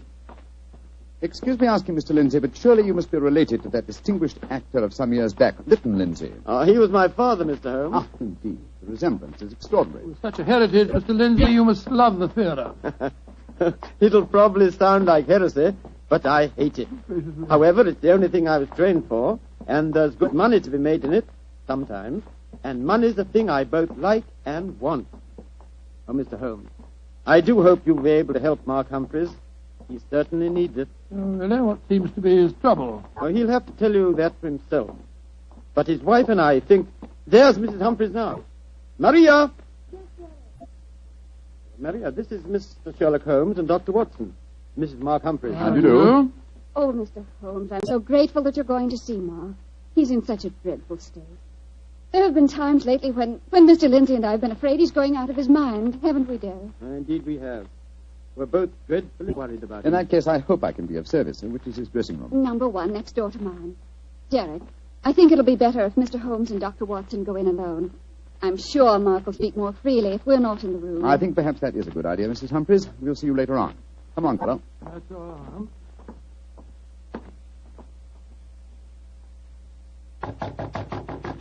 Come in, come in. Look, Holmes, thank heaven you're here. Close the door. Mr. Humphreys, this is Dr. Watson. Watson, eh? Yes, I know of you, too. How do you do, sir? Sit down, won't you, gentlemen?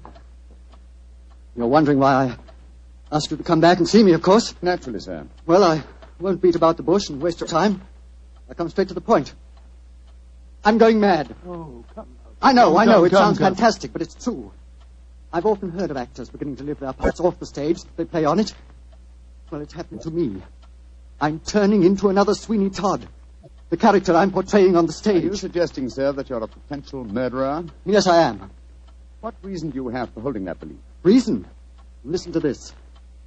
3 times in the past week, I've wakened in the morning to find my boots covered with mud and my razor stained with blood. God. You've had no recollection of any untoward events during the night? None. Have you ever been addicted to the unfortunate habit of sleepwalking, sir? Not to my knowledge, Doctor. And if I had been, surely my wife would have told me about it. Your wife?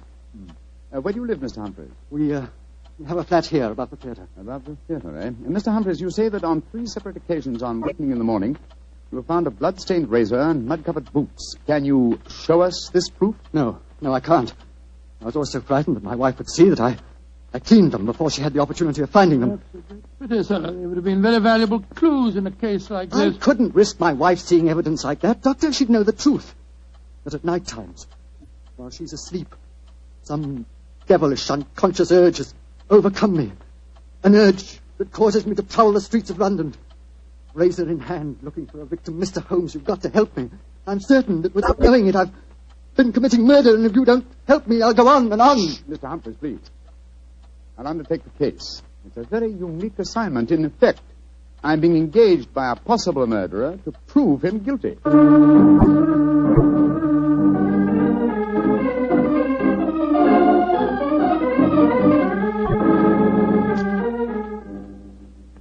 Well, Mr. Holmes, I've been through all the records we have here at Scotland Yard. What have you found, Inspector Gregson? In the last 2 months, we haven't had one case of an unsolved killing with a razor. Any mysterious disappearances, Inspector? Bless your heart, Doctor. There's never a day that passes without one or two of them. Here's a list of them, Mr. Holmes, if it's any use to you. Thanks. Come on, Watson. In the morning, we can go back to the theatre and set our friend's mind at rest. I'm much obliged to you, Gregson. Glad to be of service, Mr. Holmes.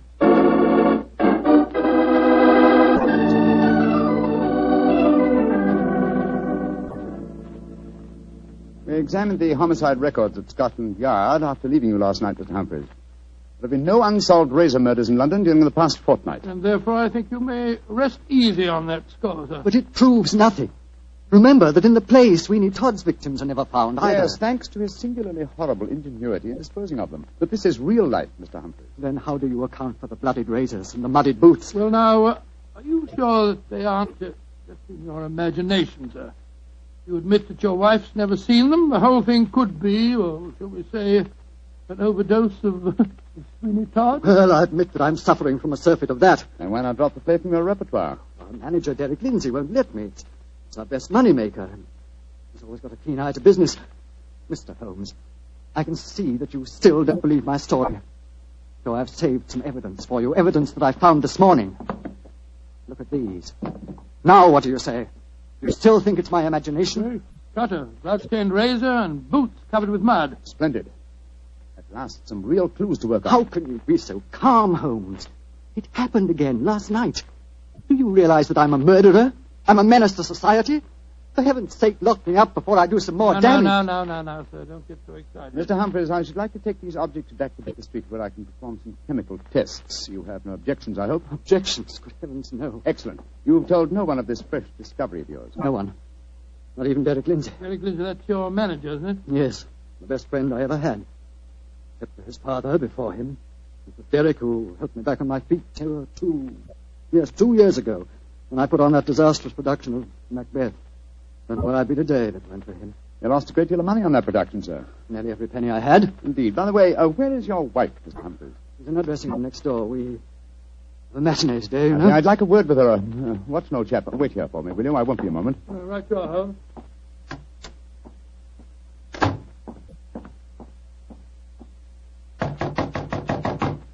Who is it? Sherlock Holmes. You want to talk to me, Mr. Holmes? For a moment. May I come in, Mrs. Humphreys? Well, couldn't we talk on the stage? It's empty. I should prefer to come into your dressing room, if you don't mind. What I have to say is confidential. Very well, then. Come in. Mr. Holmes, may I introduce Signor Vanelli, our musical director? How do you do, sir? It is a great honor to meet the so great Signor Holmes. I have so admired you. Oh, often I have envied you. Many times I say to myself, Snipsy... Signor Vanelli, if you don't mind, I wish to speak to Mrs. Humphreys alone. Oh, I quite understand. Excuse me, Signor. Adios, Cara Maria. Mr. Holmes, I'm really awfully glad of this opportunity to talk to you. Tell me truthfully, please, what's your opinion of my husband? I haven't formed a definite opinion yet. Except that it's possible that he's the victim of a fraud. I just wanted to ask you a couple of questions, if you don't mind. Of course not, Mr. Holmes. Has your husband ever shown evidence of being a sleepwalker? A sleepwalker? Oh, no, never. I see. Are you a light sleeper? Yes, I am. Exceptionally so. Why? Oh, I'm just curious. You're being very mysterious, Mr. Holmes. Can't you tell even me what's going on? I promised your husband the answer to that question before tonight's performance. I'm afraid I can't tell you any more until then. Oh. And now may I ask a question? Oh, certainly. No, I won't promise to answer it. You said just now that my husband might be the victim of a fraud. What did you mean? Again, I'm afraid that you must wait for the specific answer to that question. However, there's another fraud being practiced on him that I can speak of now. What fraud? The fraud that you are indulging in, Mrs. Humphreys. What do you mean? Of course, this particular fraud is none of my business, but when I almost force my way into your dressing room and find your musical director, a quantity of rice powder on one shoulder and suggestions of rouge on his cheek, it doesn't take a great deal of intelligence to deduce that your husband is being deceived. Get out of here at once. That's exactly what I propose doing. Good day to you, madam. No doubt I shall see you later on.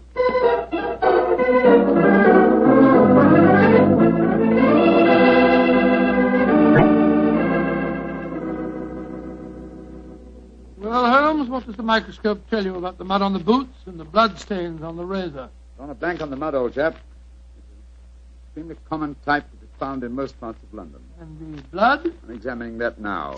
This is as strange a case as ever I remember, Holmes. Here you are trying to prove a man innocent when he insists that he's guilty. By George, Watson! Here's the answer. What? This blood is definitely not human blood. It's probably canine. Now, a Sweeney Todd madness would hardly drive its victim to kill dogs. Therefore, it's obvious that Mark Humphreys is the victim of a devilish plot. And he's not a murderer. No, come on, old fellow. Let's go to the theater at once and give him the good news.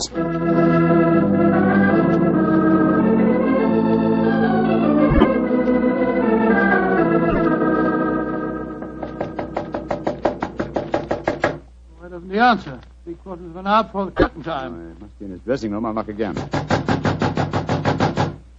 Come on, Watson, let's go in. Holmes, look. Look, he's slumped over his dressing table. I hope we're not too late. Here, give me a hand with him. We are too late.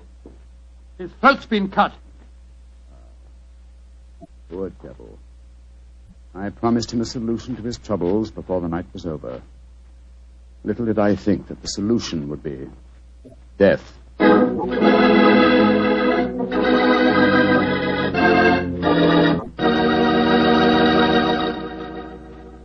We'll hear the rest of Dr. Watson's story in just a second, so I'm going to ask you if you're one of those people who just eats to live, or whether you really enjoy good food. If you love good eating, you've just got to know about Petri wine. Petri wine makes good food taste wonderful. For instance, if you're having steak or a roast or any meat or meat dish, you'll love it served with Petri California Burgundy.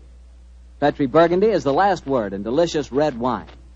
Now, with chicken or fish, you can't beat the delicate Petri California Sauterne, a really extraordinary white wine. Just to make sure you don't miss either Petri wine, don't buy one, buy two. Buy both Petri Burgundy and Petri Sauterne. They're both swell because they're both Petri. Well, Dr. Watson, what happened next? Well, I think I'll pick up the story exactly where I left off. Holmes and I were standing in Mark Humphrey's dressing room, looking with horror at the flashed throat of the actor manager. There was a bitter, self-accusing note in Holmes's voice. I promised him a solution to his troubles before tonight was over. Little did I think that solution would be death. This worry over his supposed madness caused him to commit suicide. Suicide? Rubbish, old fellow. It's murder. But look at the razor clutched in his hand. Undoubtedly placed there by the murderer before rigor mortis had a chance to set in. In any case, scrutinize the wound. Does that look as if it had been done by the hand of a suicide? Well, I don't see why not. Look closer, old chap. The depth of the wound is even, whereas a suicide cut always wavers towards the end. No, this is murder, Watson, and I think I know who did it. But I have little evidence. I must lay a trap. What kind of a trap, Holmes? I have time to tell you now, old fellow. Every moment counts. Off with you to Scotland Yard and get Inspector Gregson. Bring him back here as fast as you can. Right you are. And Watson. Yes? Tell absolutely no one except Gregson of Mark Humphrey's death. And say that he's still alive, well, and that his problems are solved. It's the performance of the play. Don't you worry about that, old chap. Off with you to Scotland Yard.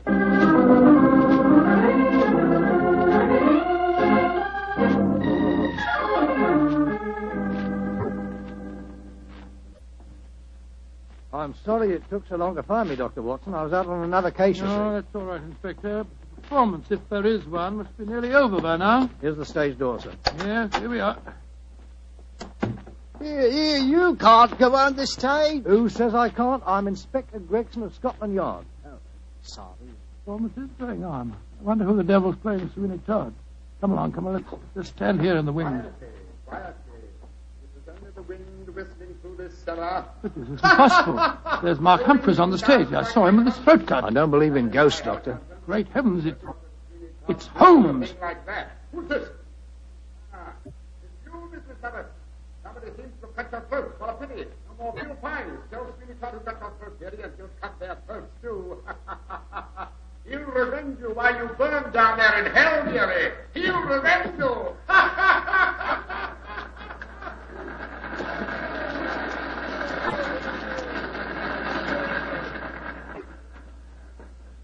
Here he comes now, Gregson. Amazing disguise. I never have recognized him. You're both here. Holmes, what are you up to? Surely that's apparent. I disguised myself as the dead man, hoping to force the murderer's hand. You're running a terrible risk, Mr. Holmes. Part of my profession, Gregson. Shh. Here comes Signor Vanelli, the musical director. My dear fellow, I had to leave the orchestra pit to come and congratulate you. Never have you given a finer performance. Bravissimo, bravissimo. Thank you. But it is true. You hardly seem the same person. Your performance, she is incomparable. Keep it up, Mark. Keep it up. I think he spotted you, Holmes. Yes, and I didn't like his look as he said that. Well, whoever it is, they've got to show their hand soon. The curtain's going up in the last scene. Keep your eyes open and suspect everyone.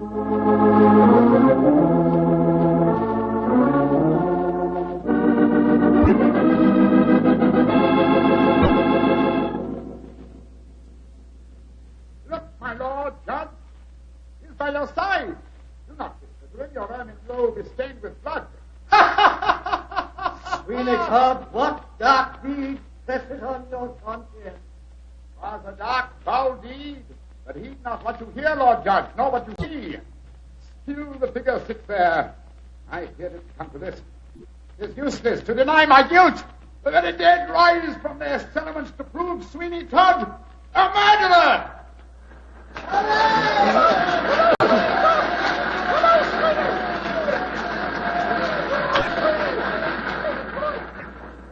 By George, what an actor he'd have made, Doctor. Yes, what an actor he is, Gregson. I'll be hanged if I know how he remembers the lines, though, even if he has seen the play half a dozen times. Here he comes now. Bravo, Holmes. You did splendidly. But it didn't work, Watson. It didn't work, confound it. Murderer still hasn't dipped his hand. Have I underestimated him? Looks as if you have, sir. And if you don't mind my saying so, I think you'd have been a lot wiser to let me handle the case as soon as you found his body, instead of going in for all this dressing up stuff. Oh, but of course. Now I see it. Only one person could have killed Mark Humphreys. Who, Holmes? Do as I say, and I'll show you. I'm going to Humphreys' dressing room now, alone. Give me a few moments' start, and then follow me. Out of sight, but within earshot. Dr. Watson, why does Mr. Holmes always have to be so blooming mysterious? Why can't he just say who the murderer is and take us to him? Well, I've been with Mr. Holmes on a great many cases, Gregson, and yet I can't answer that question. Come along. You've got a big enough start now. Let's follow him. I'm very fond of Mr. Holmes, you know, Doctor, and yet there are times when I get so angry with him. He shouldn't risk his life like that. You know Mr. Holmes. He'll never change. Well, if he don't, one of these days he's going to wake up and find himself dead. Shut the door. Someone inside with him. You devil, Listen. Humphreys! How many times do I have to kill you? Great Scott, it's Derek Lindsay, the business manager. Come along, Gregson. No, Lindsay! You succeeded in killing Humphreys, but you won't kill me. Grab his arm. Look out for that razor. Here, you. Let go of me! No, you don't. Very neat, Gregson. Are you all right, Holmes? Perfectly, thanks, old chap, though I'm a little tired. Gregson, my dear fellow, will you take over from here? I think I've had enough melodrama for one day.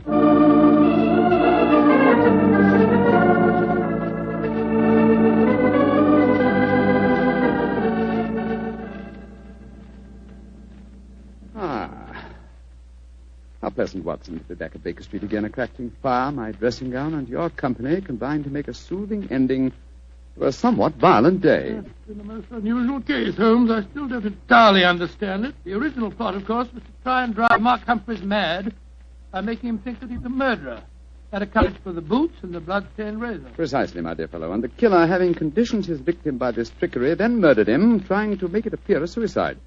Now, who had a motive? 3 people, Mrs. Humphreys, her lover, Signor Vanelli, and Derek Lindsay. I must say that I suspected the wife. Well, so did I for a while, and yet it was illogical. She knew, and we may therefore presume that her lover knew, that I was suspicious of her. And she must have known that you promised her husband a solution to his troubles before the night was out.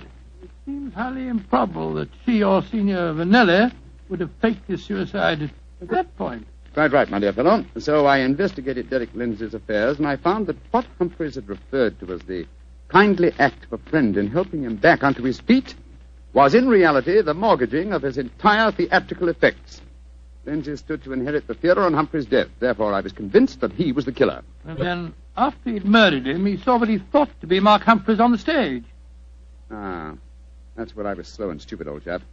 I couldn't imagine what motive gave the cold, clear nerve to suppress all reactions when he saw his supposed victim revived on the stage. Only at that moment did I realize. And what was the motive that made him hold his hand? The characteristic that ruled his life, Watson. Avarice. A morbid love of money. You see, if he'd attacked me during the performance, he'd have had to refund the money to the audience. His greed conquered all other passions.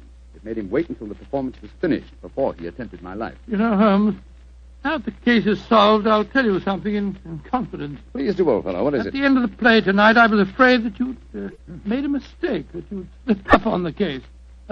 Gregson thought so, too. And I, Watson, will tell you something in confidence. Well, what is it? There were 3 of us that felt the same way. Well, now you're being modest, Holmes. I assure you I'm not, my dear chap. In fact, in the future, if it should strike you that I'm, well, getting a little overconfident of my powers, or perhaps giving less pains to a case than it deserves, kindly whisper Sweeney Todd in my ear, will you? I shall be infinitely obliged to you.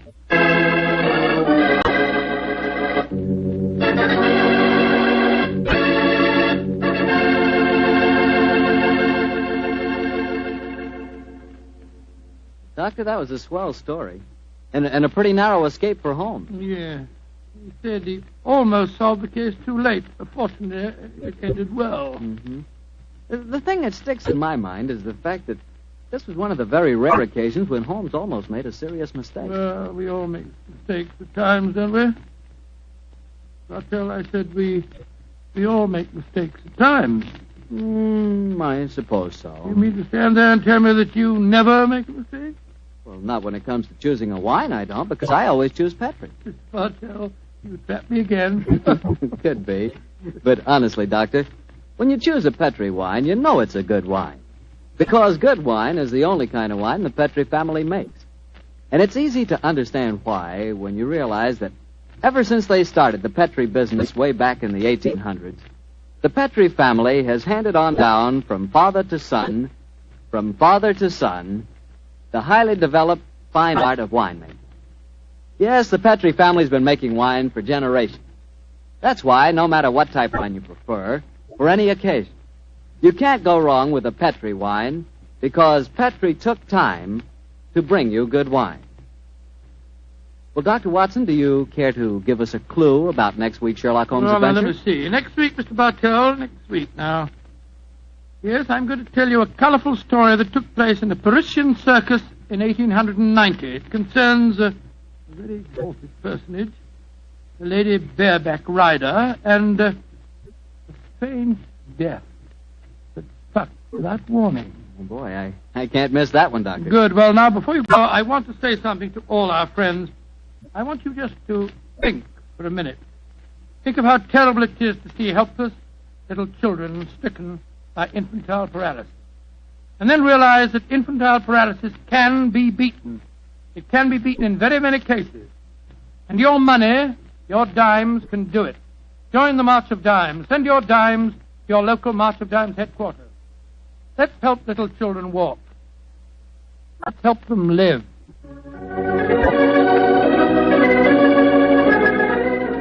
Tonight's Sherlock Holmes adventure was written by Dennis Green and Anthony Boucher and was suggested by an incident in this Arthur Conan Doyle story, The Yellow Face. Music is by Dean Fossler. Mr. Rathbone appears through the courtesy of Metro-Goldwyn-Mayer, and Mr. Bruce through the courtesy of Universal Pictures, where they are now starring in the Sherlock Holmes series.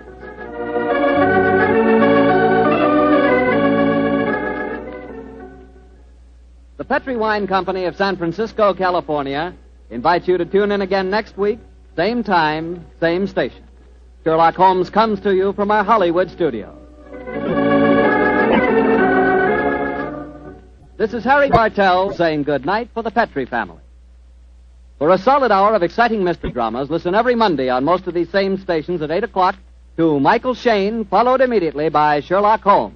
This is the Mutual Broadcasting. Petri Wine brings you Basil Rathbone and Nigel Bruce in the new adventures of Sherlock Holmes.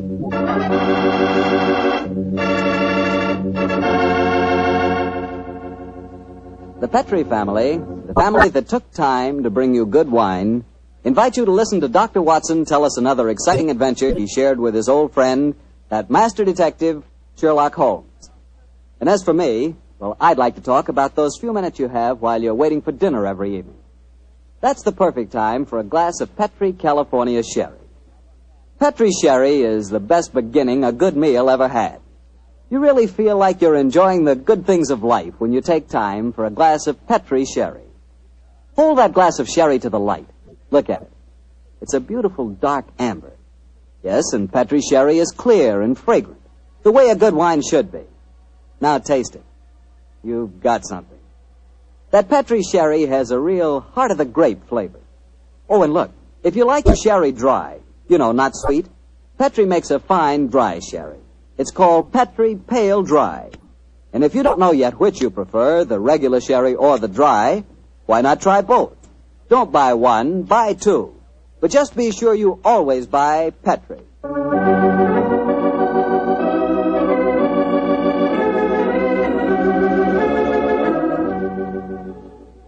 And now let's look in on our old friend, Dr. Watson. I'm sure he's expecting us. Good evening, Doctor. Good evening, Mr. Bartell. Draw up your usual chair. I'll get on with tonight's new Sherlock Holmes adventure. Well, how did the story begin, Doctor? It was one day in the autumn of 1887, I remember. Holmes and I were seated on either side of the fire in our Baker Street lodgings. The great man, his eyes half closed, his long, thin fingers pressed together, lay back in his chair, filling the room with large blue clouds of tobacco smoke, and discoursing on one of his favorite subjects, Professor Moriarty. I can almost hear him now, Mr. Bartell, as he said... Napoleon of crime, Watson. He is the organizer of half that is evil and nearly all that is undetected in this great metropolis. Oh, surely that's an exaggeration, No, it Holmes. isn't, my dear fellow. He has a brain of the first order, and his agents are numerous and splendidly organized. He himself sits motionless like a spider in the center of his web. But that web has 1,000 radiations, and he knows every quiver of each one of them. It's fortunate for me that there's only one Moriarty. If every criminal were equally astute, I'd be in bankruptcy within the year. I don't think you need to worry about bankruptcy, Holmes. As I came in just now, I picked these letters up from the whole table and slipped them into my pocket. Here you are. Oh, thanks, old chap. They didn't look like bills to me. I observed the crest of the Duke of Carlisle on the top envelope. Oh, dear me. 500 guineas. His Grace is extremely generous in his evaluation of my services. I don't agree. After all, you did save him from a shocking scandal. Oh, listen to this, Watson.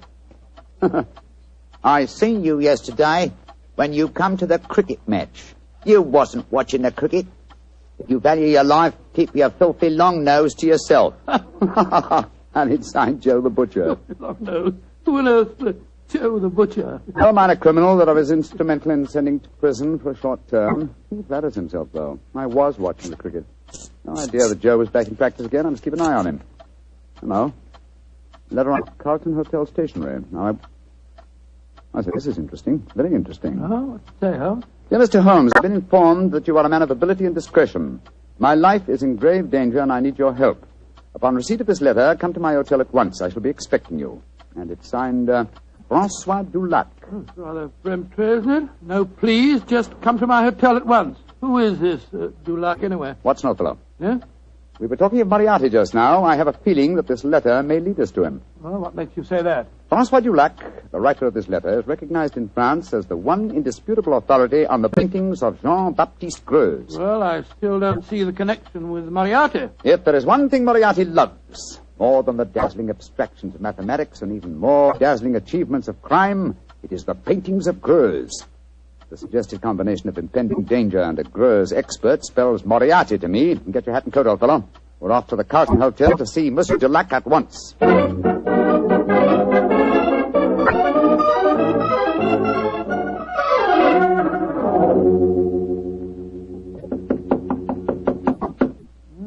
is room 212, all right, but there's no answer. I'll knock again.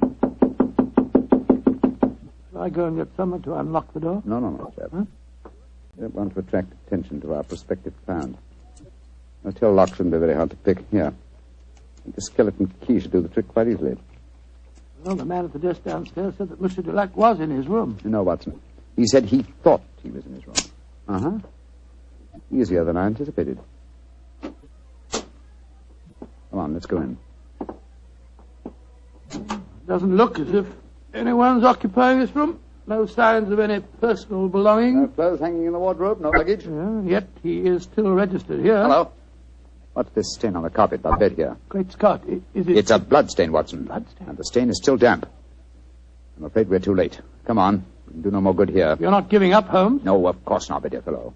Let's see what we can find out from the hotel manager. I refuse to believe that in the 19th century a distinguished foreigner can vanish into thin air.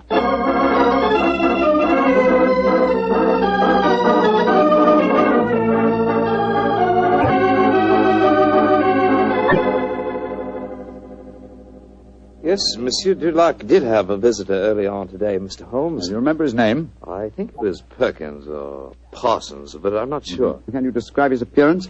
I think so, Mr. Holmes. He was a very tall gentleman, tall and thin, with deep-sunk eyes. Clean-shaven? Oh, yes, sir. He had a high forehead and a funny way of moving his head from side to side. Oh, yes. Right, Joe Holmes, that's almost an exact description of Moriarty. Exactly, Watson. Have you seen Monsieur Dulac since this Mr. Perkins or Parsons called on him? No, I haven't, sir. But his visitor came back only an hour ago. He had some men with him. They carried some large packages out of the hotel. Packages? But not luggage, eh? No, packages, Mr. Holmes. Has Monsieur Dulac received any other visitors since he arrived here? None that have been here to see him, sir. But I understand that Sir Henry Davenant has been most anxious to get in touch with him. Sir Henry Davenant? Thank you. I'm extremely obliged to you. Come on, Watson. Always proud to be of service to Mr. Sherlock Holmes. The plot begins to clear, Watson. And what makes you say that, huh? Sir Henry Davenant is a millionaire whose art collection is world famous. A year ago, the papers were full of his latest acquisition, the gem of his collection, Jean-Baptiste Greuze's painting, Young Girl with a Gazelle. And now it would appear that for some reason Moriarty wishes to prevent a meeting between Sir Harry Davenant and Monsieur Dulac, a Greuze expert. Now, do you see why the plot begins to clear? Vaguely, but what are you going to do? Davenant is said to something of a hermit. He won't have anything to do with officials, interviewers, and people like that. But we know that he wishes to consult an expert on the paintings of Jean-Baptiste Greuze. The next move should be obvious, old chap. Gracious me, you mean that you'll impersonate one? Certainly. If a Greuze expert is what he wants, then a Greuze expert is what he's going to get.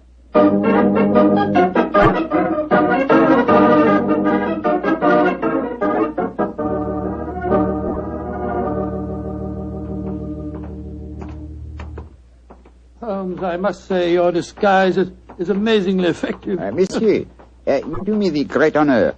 If I appear convincing to the astute Dr. Watson, how can I fail to convince Sir Henry Davenant? Oh, my dear fellow, it's marvelous. Appallingly good. Yeah. Here we are, sir. Sir Henry's house. Let's hope for the best, old fellow. I don't know exactly what a French art expert looks like, but I could certainly believe that you were one. I only hope that I can be equally convincing in the role of a patron of the arts. You certainly look your part, old chap. Good afternoon. Can I help you? My name is Vernet. André Vernet. I am most anxious to make the acquaintance of Sir Henry Davenant. I'm afraid that Sir Henry is extremely difficult to see, sir. I can tell him you're here, but he very rarely gives interviews. That is a great disappointment to me. Perhaps you would just go and tell him I am a pupil and a disciple of the great François Dulac. I will do what I can, sir. Come in, won't you, gentlemen? If you'll wait here for a moment, I'll take your message. What was the name again, Vernet, sir? André Vernet, and this gentleman is Mr. Watson. Very good, sir. Well, we got into the house. Now let's hope that you can impress the master of it. Not as easy a task, I fear, old fellow. I've had to match opinions on the paintings of Greuze with an expert. My own knowledge of the subject is somewhat sketchy, I'm afraid. Yes, and mine is absolutely nil. Greuze was a naturalistic painter who flourished at the close of the 18th century, and though his paintings command a fabulous fee in this day and age, he himself died in great poverty. Shh. Someone's coming. Monsieur Vernet, will you and Mr. Watson come with me, please? Sir Henry is most anxious to meet you. Merci, mademoiselle. My name is Violet Jackson. I look after Sir Henry's art collection. Indeed, a very pleasurable job, I'm sure, my dear. From what I hear, he has a magnificent gallery. He has one of the finest in the world. Yes. His latest acquisition is the famous young girl with the gazelle by Greuze. Oh, but I'm sure you know all about that, Monsieur Vernet. I think you said in your message you were a student of the great Dulac. I have that inestimable privilege, mademoiselle. Oh, this is Sir Henry's study.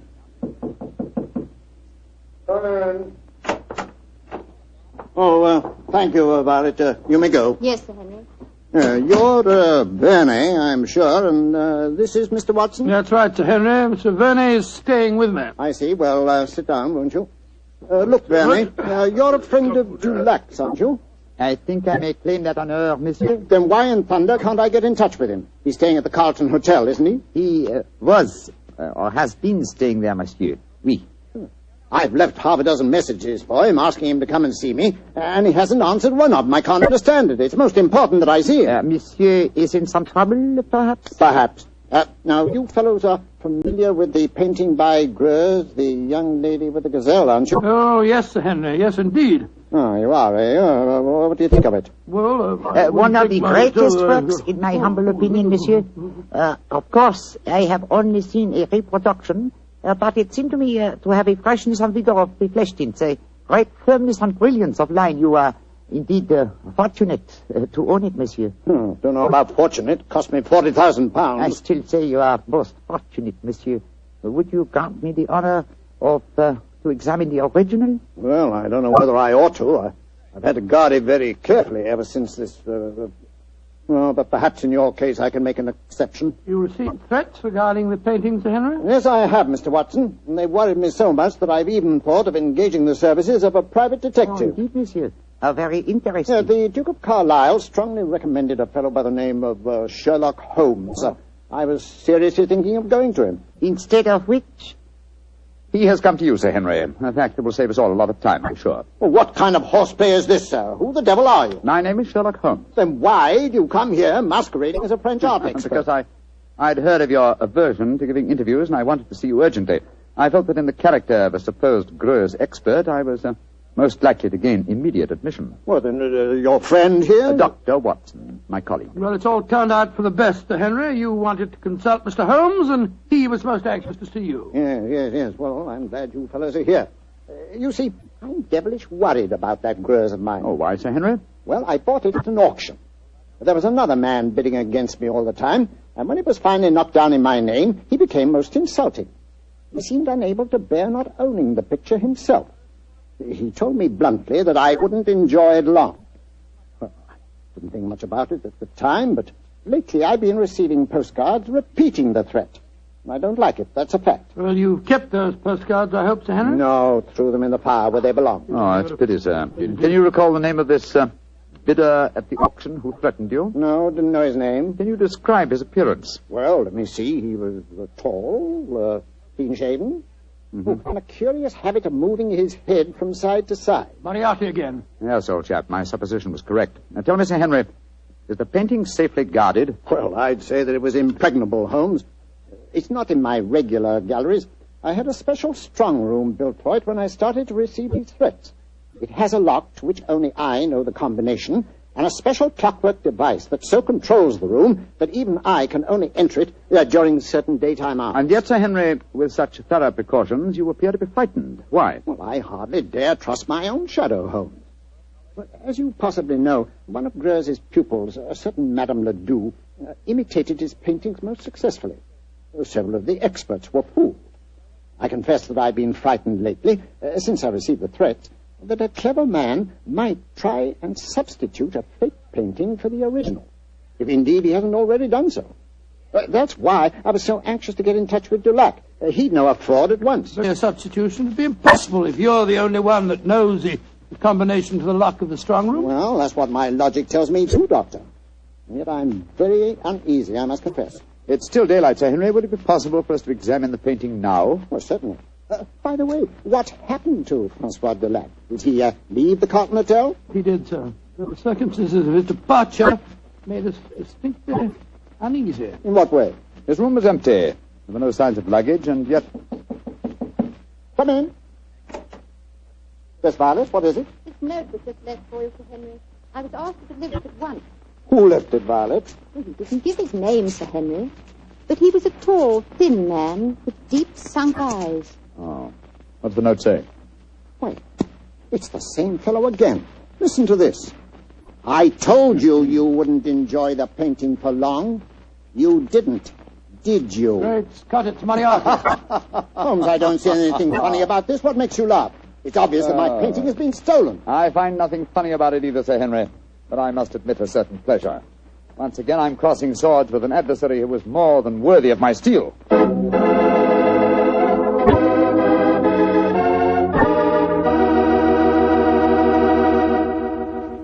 You'll hear the rest of Dr. Watson's story in just a second, so I'm just going to remind you that Petri Sherry could really be called the all-round, all-American wine. That's right, Petri California Sherry. Now, the reason I say that is because Petri Sherry is not only a swell before dinner wine, but it's a perfect wine for almost any occasion.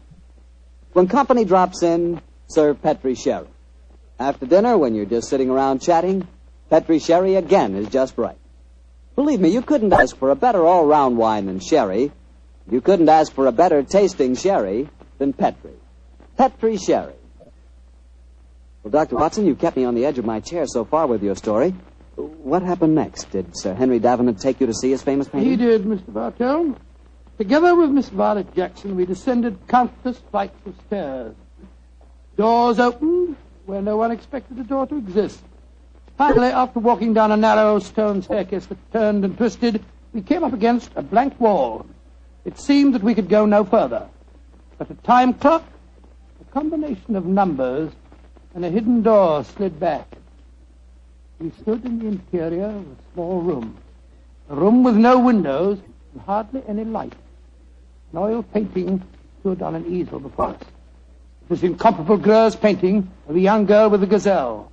We stood looking at it for a brief moment, and then Sir Henry Davenant said, Heaven, the painting is still safe. Yes, Sir Henry. If it still is the same painting... It looks the same, Mr. Holmes. Yes, it does to me. The fact remains that only Francois Dulac could tell us if it is the same or a brilliant copy. Yes, and Monsieur Dulac has been silenced. So it would seem. Of course, we could ask the experts at the British Museum to pass judgment. Yeah, but how could it have been stolen? It'd be impossible to smuggle it out of here and replace it with a copy. There's only one way of being absolutely certain. With your permission, Sir Henry, I should like to make a test. You're going to take a sample of the paint, Mr. Holmes? Yes, that should give us certain proof. Well, very well. Yeah, you'd better do it, Violet. But be careful. Remember, the painting cost me £40,000. A minute fragment of paint will be sufficient for the test, won't it, Mr. Holmes? Indeed. With my fingernails, Sir Henry, I'll scratch off a tiny sample. Firstly, I think it's a dash fine bit of work, whoever painted it. There you are, Mr. Holmes. Is that enough paint Splendid, for Miss you? Jackson, splendid. Thank you. Please put it on this envelope for me, will you? That's it. And now, Sir Henry, I shall return to Baker Street and analyze this paint. Within an hour, I shall be able to tell you whether the painting is worth £40,000 or a plugged farthing.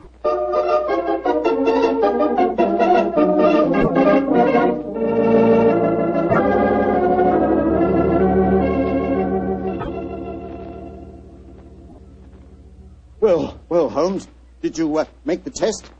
I did, Sir Henry. And? I'm afraid there's no doubt that your painting is a fraud. Oh, fraud. The sample of paint that I examined was manufactured not more than 25 years ago, and Greuze died in 1805. Well, I still say that it's a fine painting, whoever did it. I wouldn't mind having it myself. I agree, Dr. Watson. In fact, I'd be glad to buy it. It's a brilliant copy, and more than likely it was done by Madame Ledoux. You're remarkably quiet, Sir Henry. £40,000. £40,000! No, sir, put that knife down. Holmes, help me grab him. Don't worry, gentlemen. I'm not about to commit suicide in despair, if that's what you're thinking. Now, why are you grasping that knife, sir? Because I have work to do in my strong room. I'm going to use this knife to slash that lying canvas into 40,000 pieces.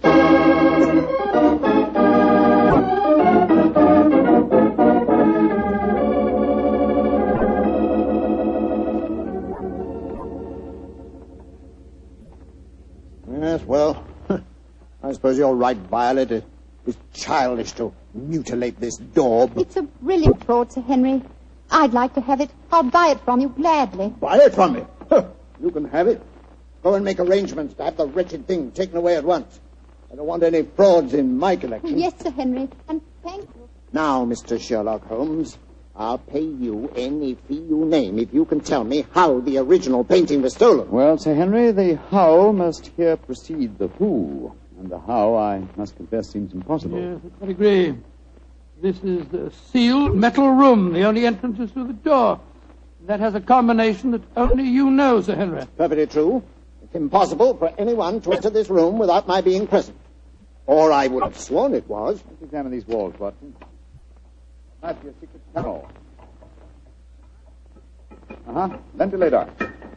No method of entrance here. Well, you'll find no flaws, I'm sure. This room is built like a giant safe. And the time lock on the door is equally solid. Is the time lock working now? Yes. It started 5 minutes ago when we opened the door. But don't worry. It's perfectly safe with the door open. But when the door's closed, it couldn't be reopened again, I take it, Sir Henry. Not until the morning, Doctor, no. I had the lock specially designed. Very ingenious. This presents as pretty a problem as ever I've tackled, Sir Henry. A large painting stolen and a fake one substituted in a sealed room to which only you have access. I must confess the how seems utterly impossible. Remember what you always say, Holmes. Throw out the impossible, and whatever remains, no matter how improbable, must be the possible. Let's consider the who for a moment. Is your butler absolutely reliable? Absolutely. How about Miss Jackson? Oh, completely trustworthy. Brought letters of recommendation from most of the leading art galleries in London. Intelligent, too. And serious-minded. She's made a deep study of mathematics as well as her knowledge of painting. Mathematics? How do you know that, Sir Henry? Well, she had a book with her the other day. I was surprised at the title. Could have been a novel, but no. It was called The Dynamics of an Asteroid. It was inscribed to her by the author. Dynamics of an Asteroid, and inscribed to her by the author. Thank heavens for your memories, Henry. That book was written by Professor Moriarty. Violet Jackson must be an accomplice of his. Violet? The door! Someone slammed it shut. Yes, and it's not very hard to guess who that someone is. Oh, but I can't believe that Violet is a criminal. Look, there's a note being pushed under the door. Strike a match, will you, old fellow? Right, you are. What's it say, Holmes? Forgive my unladylike eavesdropping, but with Mr. Sherlock Holmes as near the truth as he is, I'm afraid it would be unwise for me to remain here any longer. On the other hand, you are in no danger of smothering in the strong room, but your imprisonment should delay my pursuit till morning. Violet Jackson. She's escaped us, Holmes. Don't worry, Watson. Miss Jackson's failure to procure the painting for Moriarty will land her in a far worse dilemma than anything we could subject her to. Moriarty has never tolerated failure on the part of his minions. A brilliant plot, old fellow, a brilliant plot. Moriarty is at the zenith of his powers. How fortunate that we were able to foil him. What do you mean, foil him? My painting's been stolen. Your painting, Sir Henry? Oh, no. It's here in this room. What on earth are you talking about, Holmes? You reminded me of my own dictum, Watson.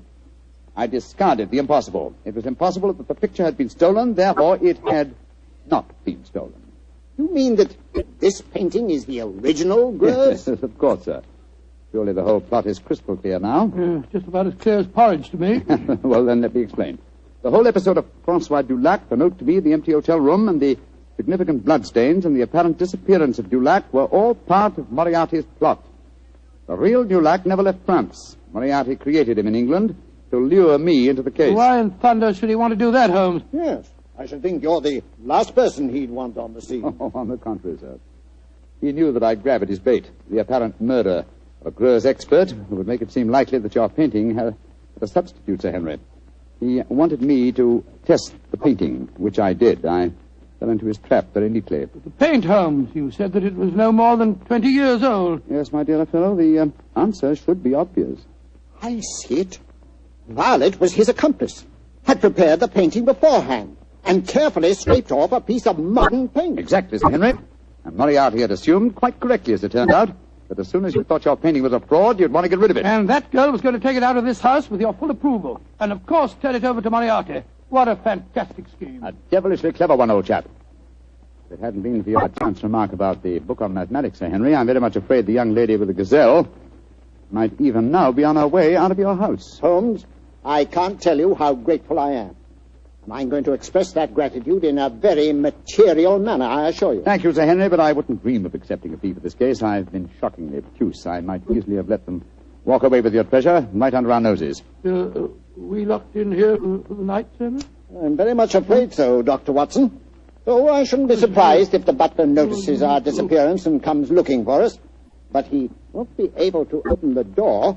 It'll need a professional locksmith to get us out of here. Well, really, it looks as if we'll spend a very cheerful evening. Don't be gloomy, my dear fellow. Oh, gloomy is not a word. You're locked in with one of the loveliest girls in history, and she's genuine at that. Strike another match, old chap, shall we? What? Let's look at her once again.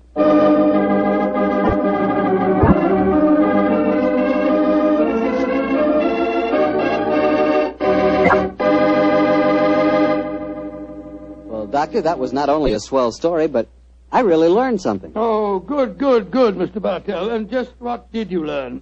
Well, this fellow Greuze, the painter... Yeah? I know this must sound stupid to you, but until you mentioned his name, I'd never heard of him before. Until Holmes mentioned his name to me, I'd never heard of him before either. But then... we'll never learn about the good things in this world unless somebody tells us. Exactly. That's the way I feel about Petri wine. Oh, no, wait a minute. Now, here's the way I look at it. There are thousands of people who know about Petri wine and love it, right? Yes, but even though it's a wonderful wine, there must be some people who don't know about it. So I tell them about it. And I tell them about the Petri family and how they've been making wine for generations and how they've been handing on down from father to son, the fine art of turning luscious grapes into delicious wine. Yes, and when I tell them that the name Petri on a bottle of wine is the personal assurance of the Petri family that every drop of wine in that bottle is good wine, well, that's all you have to know. So it adds up to this. If you want a fine wine for any occasion, you want a Petri wine, because Petri took time to bring you good wine.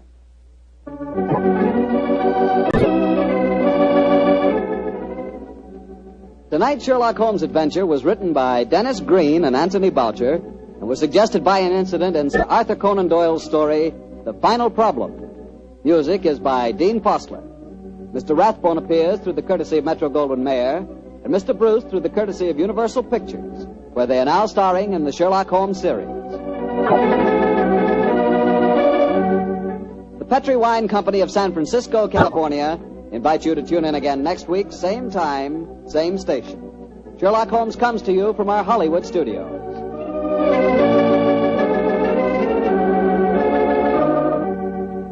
This is Harry Bartell saying goodnight for the Petri family. This is the Mutual Broadcasting... In The Eyes of Mr. Layton, the story fairly drips with atmosphere, especially with Dr. Watson's vivid descriptions of the foul alleyways and dark and dangerous smoke-filled opium dens of Limehouse. It is some of the best of dramatic radio's way with the listener's imagination. Basil Rathbone has always been underestimated as a fine character actor. Although he was more than happy to be a leading man in films and on the stage, it is such disguised characters as those he portrays in The Eyes of Mr. Layton that gave people a chance to see his true range as an actor. It was Rathbone's intense desire to stretch his acting ability in other areas that made him decide to leave the series, much to the dismay of Nigel Bruce. Nigel Bruce was extremely easygoing and a great fun-loving prankster, quite beloved by all who knew him. He adapted easily to any role he played, and especially loved the part of Dr. Watson, even though he himself knew that the good doctor was not at all like the person he portrayed in the Sherlock Holmes films or the radio series. It doesn't seem to matter, for Bruce's interpretation of Dr. Watson has been accepted and embraced by the public. It's interesting to note that Rathbone, by his very nature, was not unlike Sherlock Holmes. Rathbone's clipped tones and natural logic added to the picture of Holmes, and Bruce's casualness and his loyalty to Rathbone was much like Dr. Watson's attitude to Holmes. At the end of the 1945 radio season, Basil Rathbone was offered a very lucrative 7-year contract to continue as the great detective. He turned down the offer, and when Rathbone left the series, Bruce went on for only one more season as Dr. Watson to a Sherlock Holmes portrayed by Tom Conway. But it wasn't the same, and Bruce graciously bowed out of the series after that. At least thanks to the discovery of these long-lost radio shows, we can once again listen to Basil Rathbone and Nigel Bruce at the top of their acting ability, portraying the world's most famous detective and his loyal companion. Now, if you will, join me as we listen to The Eyes of Mr. Layton. This episode from the life of Sherlock Holmes will be transmitted to our men and women overseas by shortwave and through the worldwide facilities of the Armed Forces Radio Service. Petri Wine brings you Basil Rathbone and Nigel Bruce in the new adventures of Sherlock Holmes.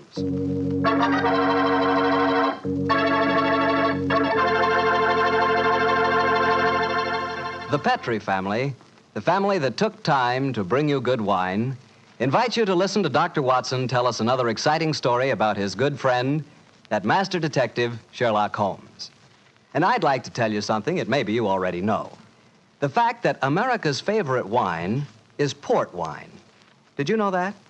If you didn't, you'll know why port is the way out front favorite if you'll just sample some Petri California port. You just look at that Petri port and you know it's good. That wonderful, deep, rich red color. And Petri port is so clear. Just hold it to the light and you can sort of see right through the glass. But what you want to know really about a wine is how does it taste? And I'll tell you something. I've never yet been able to find the adjective that'll do Petri port justice. It's wonderful, honest. You've just got to taste it for yourself and find out for yourself. You'll love that Petri port in the evening after dinner when you're sitting around listening to the radio. And it's perfect to serve your friends when they come over. You can show them that Petri label, too. In fact, you can show it proudly, because the name Petri is the proudest name in the history of American wines.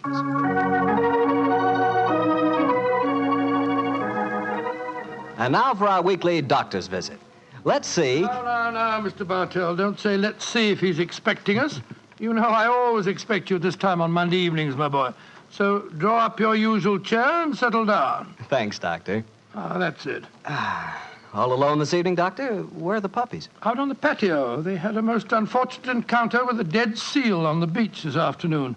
In consequence, they're a little malodorous, shall we say. In that case, Doctor, perhaps we'd better change the subject. So, suppose I ask you about tonight's new Sherlock Holmes adventure. Well, my boy, as I told you last week, the story took place in the foul alleyways of Limehouse. It was there on a foggy December evening in 1890 that my story began. An old friend and patient of mine, Isa Whitney, had disappeared, and his distraught wife had come to me for help. Knowing the man to be the victim of the shocking habit of taking opium, I suspected that I might find him in one of the vile dens inhabited by the dregs of the waterfront. And so, Mr. Bartell, about 5 o'clock on that December evening, I began my search. After an hour of fruitless wanderings, I found myself in a vile alley called Upper Swandam Lane. I could hear the distant moans of the riverboats as I walked, eyes alert, and hand on the revolver in my coat pocket.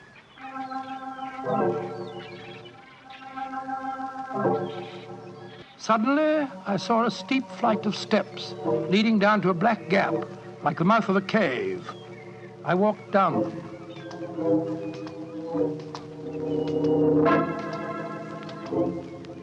The steps were worn hollow in the center by the ceaseless tread of stumbling feet. I reached the bottom.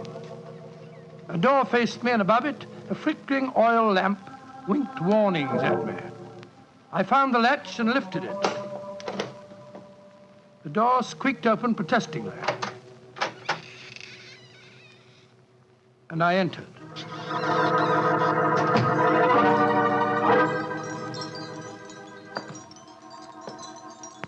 There was a tinkle of Chinese wind bells as I walked towards a long, low room.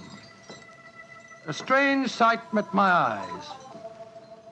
Through the gloom, thick and heavy with the brown opium smoke, I saw that the room was terraced with wooden berths, like the forecastle of an emigrant ship.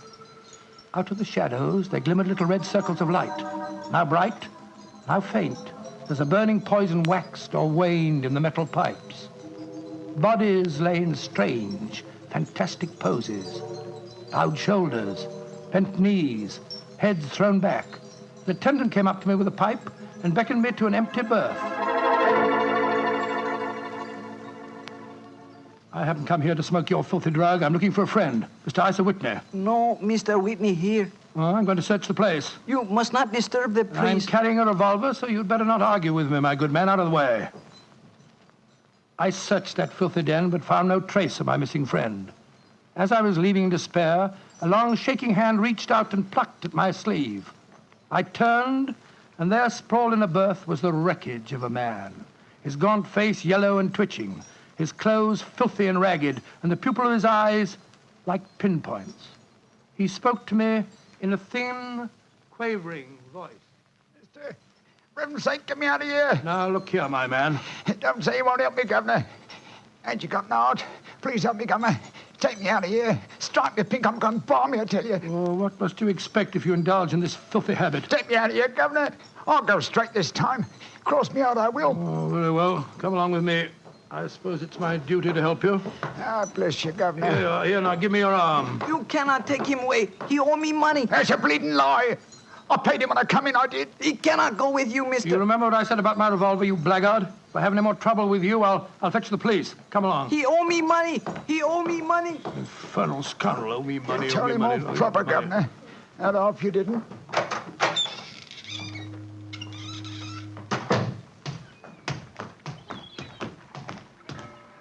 Now, look here, my good man. I'll give you a square meal, some advice, and some medical attention. But the rest Never mind the advice, Watson, but I'll take you up on that square meal. Holmes. Yes, I'm very glad to see you, old fellow. What brought you to that filthy den of iniquity? Oh, gracious me, I went to find a friend. And I, an enemy. Your disguise is wonderful. It completely fooled me. But I'm afraid the proprietor was beginning to penetrate it.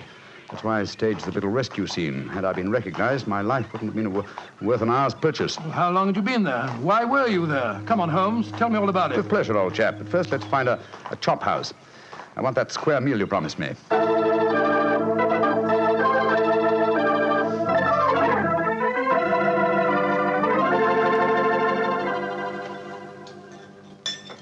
An excellent meal, Watson. Yes, they're surprisingly good for such a shoddy-looking place. Well, Holmes, now perhaps you'll tell me what you were doing in that opium den. I've already told you my story. I'm shadowing a most unusual criminal. A man who haunts the opium dens. Yet I know that he himself is not an addict. Oh, I don't see anything very criminal about that. He might be looking for a thrill, or perhaps he's one of those writer fellows or something. But this man pretends to be an addict. I watched him closely. He fakes his smoking, and grease paint has enabled him to simulate the characteristic pallor of a drug victim. He even affects the typical mannerism of nose scratching, but it's his eyes that give him away. The pupils are wide open, I suppose. Exactly, old fellow. Whereas, if he were really addicted to the drug, they would, as you know, be contracted. I myself always treat my eyes with a special kind of drop on the occasion when, I have to enter these dens. Why does a man haunt an opium den in order not to smoke? That, my dear Watson, is the problem that I intend to solve. Well, perhaps the fellow's a policeman or a private detective like yourself, Holmes. I've already checked on those possibilities. No, Watson, I believe there is only one answer. I believe the man is planning a murder. A murder? It's a tempting setting for a murder. Your victim is an addict, drugged and helpless. Your witnesses are in an equal state of befuddlement. The proprietor is anxious to cover up the crime because of the police. But you... Yes, Holmes. Now, the question is, who is the intended victim? That, my dear Watson, is why I've been shadowing this man. Unfortunately, he was not present in the den we just left, but I intend to continue my search. Holmes, can I help you? My wife's away, you know. You know, it's a long time since we were on a case together. I shall be delighted, my dear chap. I've missed you sadly during the past few months. And are you, Holmes? What's the next move? Back to Baker Street, old fellow. My disguise is wearing thin, and I must contrive a new one.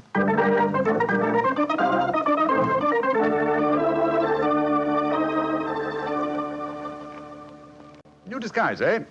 Well, which one shall it be, Watson? Well, how about the old flower cellar? I love that one. Well, it's pretty fresh, Yes, Barney. that's one. Oh, no, my dear fellow, no. Hardly appropriate for an opium dinner. In any case, the clothes are so wretchedly uncomfortable. Well, how about the music hall singer? Oh, that chap, yes. Oh, I don't want to be beside the seaside. Oh, I don't want to be beside the sea. I don't want to stroll along the prom, where the brass band plays tiddly-um. Oh, confound it. Who can that be? You weren't expecting anyone, were you? No. So this is just like the old days. The doorbell ringing, Mrs. Hudson toddling off and bringing up some poor devil in trouble and... You say that rather wistfully, old fellow. Don't tell me that you repent of marriage. No, of course not, Holmes. Mary's a perfect darling, and I couldn't be happier. Just the same. It is rather fun to be back here again. Come in. Yes, Mrs. Hudson? It's a gentleman, sir. He gave me this card. Says he's very anxious to see you. Wayne J. Layton, President, Layton Corporation, Chicago, United States. Ask him to come up, will you, Mrs. Hudson? Aye, sir. Well, it's quite like old times to see you back here, Dr. Watson. That's just what I was saying myself, Mrs. Hudson. Mr. Layton has scribbled a message on the back of this card. If £1,000 for a week's work interests you, you'll see me. £1,000? Big fish, Watson. Very big fish. This way, sir. Thank you. Oh. How do you do, Mr. Layton? I guess you're Sherlock Holmes. You guessed correctly, sir. Excuse me. Oh, Mrs. Hudson, just a moment, Mrs. Hudson. Aye, Mr. Holmes. Sit down, won't you, Slayton? My name's Watson, Dr. Watson. I'm Sherlock Holmes's colleague. Yes, I've heard about you, too. Like a cigar, Doctor? It's a good one. Set me back 3 shillings. Oh, 3 shillings? Oh, thank you. That's very nice. Just put one. Oh, No, I see you introduced yourself. Splendid. And now, Mr. Layton, may I ask what brings you here? I'll talk fast and to the point. I'm a businessman. I like to do things in a business way. I have a chance to control the guano deposits of the Republic of San Pedro. Their minister will be in London tomorrow, and if it weren't for one thing, I know that I could swing the deal and get the concession. And what is that one thing, Mr. Layton? The deal is secret, see? I thought no one knew about it, but when I got here, I found out that my biggest business rival has gotten wind of what's going on. He's an Englishman. I've never met him, but he's right here in London. Now, I'm not going to tell you his name, not until you give me your word that you'll work for me. Just what you wish me to do, Mr. Layton. Get this rival of mine and keep him out of circulation for a week. I don't care how you do it, and I won't ask. In a week's time, I'll give you the other half of this £500 I brought with me. Oh, good Scott. What kind of Watson, detective give do you... Mr. Layton his hat and gloves. That's it. Thanks, old fellow. Goodbye, sir. What are you doing, throwing me out? I can't think where you gathered the impression that I indulged in kidnapping. Once again, goodbye, sir. And here, sir, you can take back your cigar. Well, if you don't want some easy money, I'll soon find someone else that does. This is the last you'll see of me, Mr. Holmes. Life is full of little consolations. Some people seem to think that money can... Watson, the game's afoot. Mr. Layton is the man I've been seeking. The man who pretends to be an opium smoker. Why in blazes did you let him get away? Here, I'll go after him. No. Don't worry.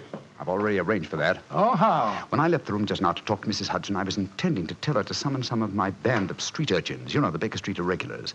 When she informed me that half a dozen of them were in the kitchen at this very moment, partaking of one of her incomparable steak and kidney pies. The rest should be obvious. You left instructions for one of them to shadow Mr. Layton when he left her. Elementary, my dear Watson. Oh, don't tell me that Layton back again. No, I think not. I should say that at the moment he's just about to walk out of the front door. No, I think we shall have another visitor. And judging by the commotion, the incoming and the outgoing visitors know each other and are not on the best of terms. Well, it sounds to me as if they're having a fight. Here comes Mrs. Hudson to tell us about it. Come in. Oh, Mr. Holmes, you've got another visitor. So I gathered. Mrs. Hudson, you gave my instructions to one of the boys? I did that, sir. Young Wiggins was going to follow the gentleman. Mrs. Hudson, what was all that commotion about downstairs just now? Oh, it was the 2 gentlemen shouting at each other. Him that was leaving and the one that was waiting on the doorstep. And who is our new visitor, Mrs. Hudson? Here's his card, sir. Oh, thank you. Linton Chumley, 9 Belgrave Square. Well, ask him to come up, will you, Mrs. Hudson? Very well, Mr. Holmes. Oh, one thing more. Yes, sir. Please instruct another of the Baker Street irregulars to follow this Linton Chumley when he leaves here and report to me. All right, sir. You're taking no chances, Holmes, eh? You're having this fellow shadowed, too.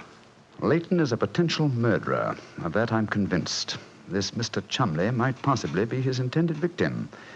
While we're talking to him, Watson, old fellow, I want you to be sure to look at the condition of his eyes. Yes, I certainly will. Come in. Oh, good evening, Mr. Chumley. Are you Mr. Sherlock Holmes? I am. This is my colleague, Dr. Watson. How do you do, sir? That was Wayne Layton that was just left here, wasn't it? Won't you sit down, sir? Thank you. I don't want to sit down. All right, you needn't answer my question, but I know it was Layton. I've never met him, but I've seen his picture in the newspapers. Oh, very well then, sir. It was Wayne Layton. I know why he came to you. He's trying to have me put out of the way while he closes that deal on the San Pedro and Guana concession. Now, look here, Holmes. You've got to be on my side. Whatever fee he offered you to dispose of me, I'll double it if you'll take care of him for a few days. Oh, dear me, this is becoming monotonous. Watson? The hat and gloves? Thank you, old chap. That's right. Good night, Mr. Chumley. Look here, Holmes. I'll treble his fee. I'll quadruple it. My dear Mr. Chumley, I have accepted no fee from Mr. Layton. I don't propose to accept one from you. Your hat and gloves, sir? That man is out to kill me, Holmes. Well, if you won't help me, I'll go to the police. That's an excellent idea, Mr. Chumley. Again, good night. Did you notice his eyes, Watson? Yes, the pupils were contracted. He's obviously an opium addict. And also a potential corpse. What do we do now? Wait for the irregulars to report? No, you'll return home for your medical bag. I have a feeling that you'll need it before the night is out. Then come back here. If I've gone before you return, I'll send one of the irregulars to bring you to wherever I may be. Wait until you receive a message from me. On your way, old chap. There's work ahead of us.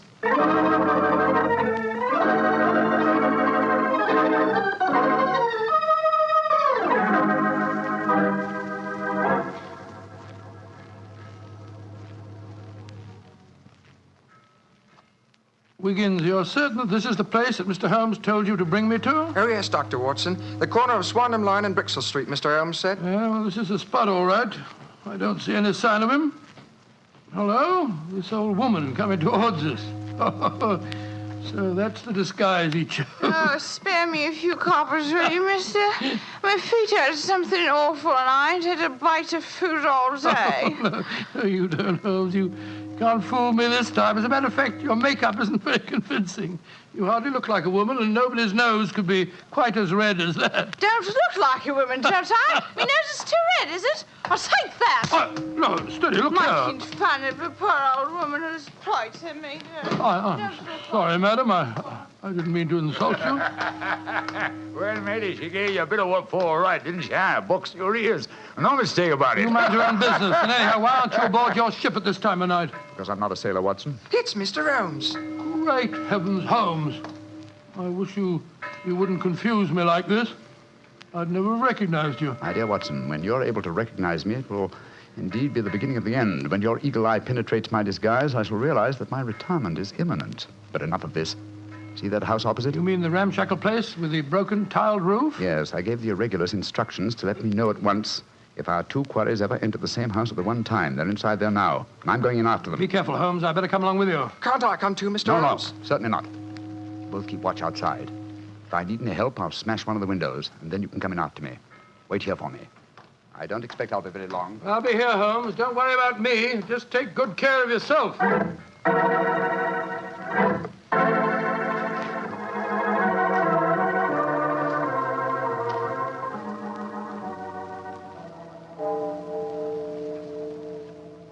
It's 1 o'clock, Doctor. Yes, I know, Wiggins. He's been in there half an hour. I'm beginning to get worried. Start going after him, sir. No, Wiggins. You know Mr. Holmes. When he gives orders, he likes them. There's the signal for help. Keep watching the house, Wiggins. I'll be out in 5 minutes. Go for the police. Right you are, sir. All right, Holmes, all right. I'm coming.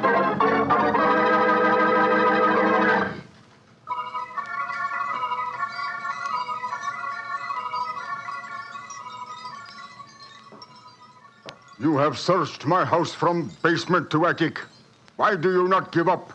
I tell you again, there has been no one here tonight. But my friend came in here half an hour ago. I saw him, and before that, 2 other men are known to have come in here. If that is so, then where are they? 3 men cannot vanish. That's just the point, you scoundrel. Out of the way. I'm going to search this hovel again. I'm not leaving here until I find Mr. Sherlock Holmes.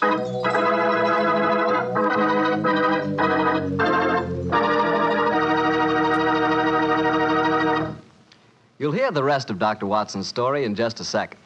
And if you don't mind, I'll take that second to say just one word to the ladies. And that word is muscatel. Petri California Muscatel.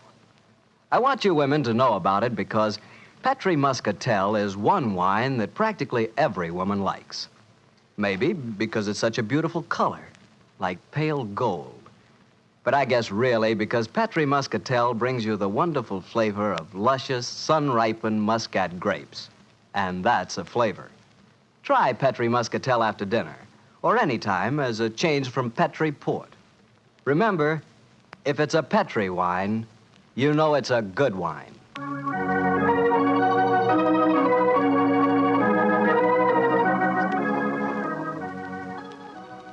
And now back to Dr. Watson and tonight's story, The Eyes of Mr. Layton. Well, what happened next, Doctor? When you searched the house for the second time, did you find any trace of Sherlock Holmes or the two rival businessmen? No, Mr. Bartell, I'm afraid I didn't. What did you do? I told Wiggins to report the matter to the nearest police station and then rattle back to Baker Street in a hansom cab as fast as I could. When I arrived at the old familiar doorstep, I wrenched at the bell in a frenzy of anxiety. Finally, the door opened, and there stood Mrs. Hudson. Dr. Watson, what is it, sir?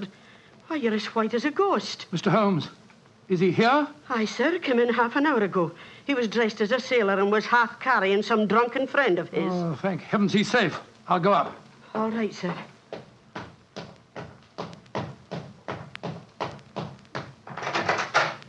Now, Watson, old chap. There you are. Holmes, I can't tell you how glad I am to see you. Who's that lying on the sofa? Well, up with your bag, Watson.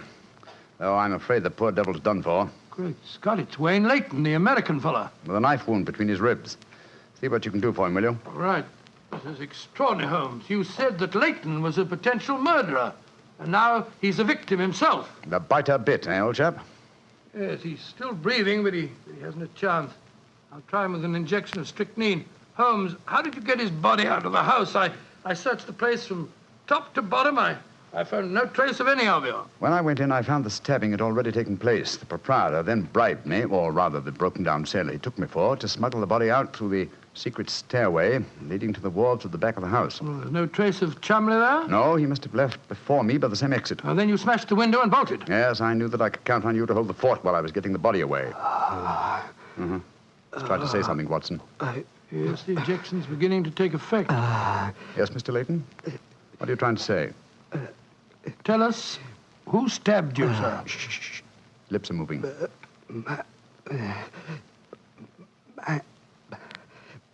Mandalay.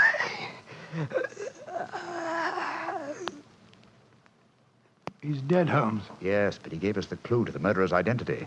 How? And the word he mumbled just before he died. Sounded to me as if he said Mandalay. Precisely, old fellow. Never did a corpse give us a clearer instruction as to our next and final move. And that is? Back to Limehouse, Watson. Back to Limehouse.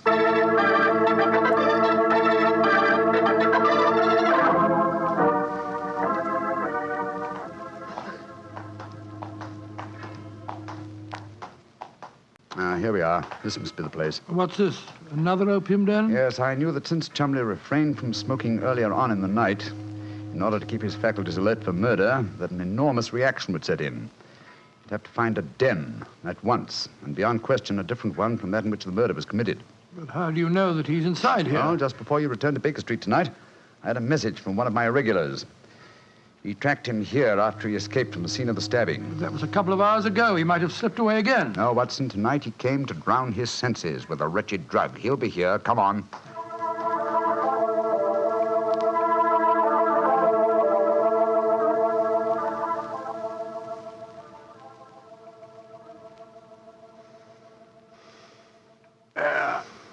That second injection of caffeine should bring him round.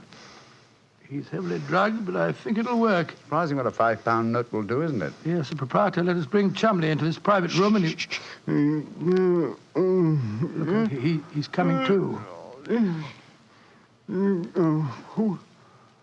Who are you? What do you want? You remember me, sir? I'm Sherlock Holmes. Oh, yes, I remember you. You're in serious trouble, Mr. Chumley. Very serious trouble. Trouble? What trouble? Wayne Layton didn't die. Oh. He's badly wounded, but he's going to live. He's at Baker Street now. He wants to go to the police and give evidence. You've got to get me out of this, Holmes. I'll pay you anything. 10,000, 20,000. Why did you stab Layton? He was in my way. I wanted the San Pedro concession. I meant to kill him, but we can fix it up now, can't we, Holmes? We can fix it up now. Yes, we can fix it beautifully, sir. As neat a murder confession as ever I listened to, Holmes. Exactly. Come along, Mr. Chumley. I think some night air will be good for you. We'll take you for a nice drive to Scotland Yard.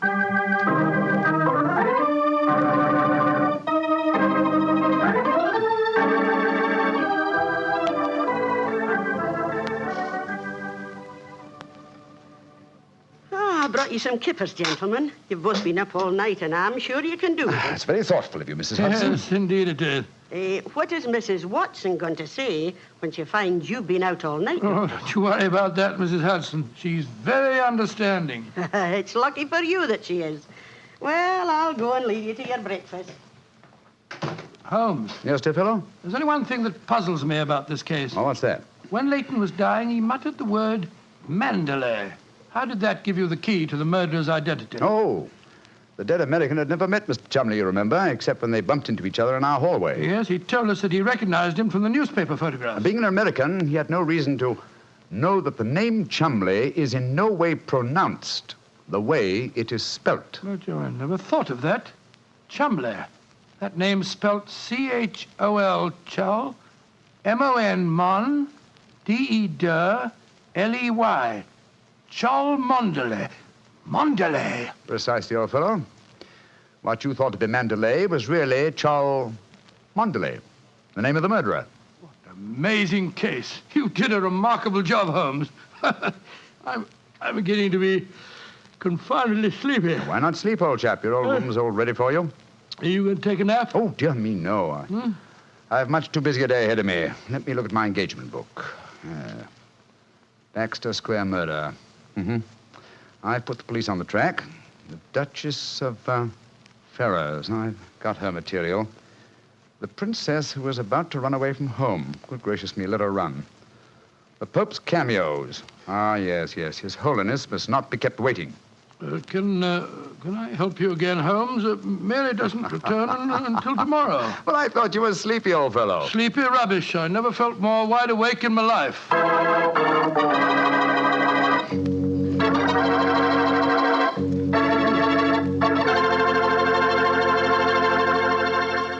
That was a swell story, Doctor. I'm glad you enjoyed it. And it was really funny when you mistook that old lady for Holmes and she slapped your face. It wasn't very funny at all. Sure it was. Come on, admit it, Doctor. Well, she did look like Holmes in disguise, you know, and you would have made the same mistake that I did. Okay. Her nose was ridiculously red, and she did look like a man. Look, Doctor, forget I ever said anything. I won't say another word. I'll keep my mouth closed forever. Oh, come on, I wouldn't do that. Mr. Bartell? Mr. Bartell? Won't you even open your mouth to finish your wine? Your Petri wine? Okay, you win. You know I'll open my mouth for Petri wine anytime. That Petri wine is always good wine. And for good reason, too. The Petri family has always owned and operated the Petri business. They've been making fine wines for 3 generations, since way back in the 1800s. That adds up to a lot of experience. Experience handed on down from father to son, from father to son. The Petri family really knows how to turn luscious California grapes into fragrant, delicious wine. And that's why, no matter what kind of wine you want, I'm sure you'll like it better if it's a Petri wine. Because Petri took time to bring you good wine. And now, Dr. Watson, what story are you going to tell us next week? Well, now, next week, Mr. Bartell, I'm going to tell you a most unusual adventure that Holmes and I had in the heart of the English countryside. It concerns a corpse, a missing revolver, and a beautiful girl who was frightened of her own shadow.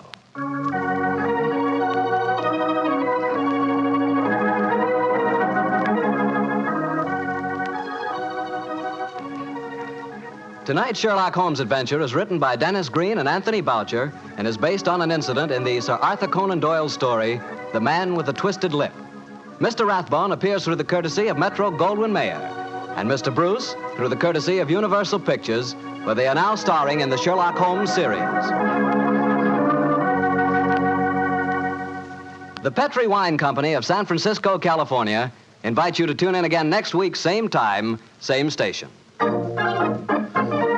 The Petri family took the time to bring you such good wine. So when you eat and when you cook, remember Petri wine. To make good food taste better, Remember, Pet, pet, Petri. Wine. This is Harry Bartell saying goodnight for the Petri family. Sherlock Holmes comes to you from our Hollywood studios. This is the Mutual Broadcasting System.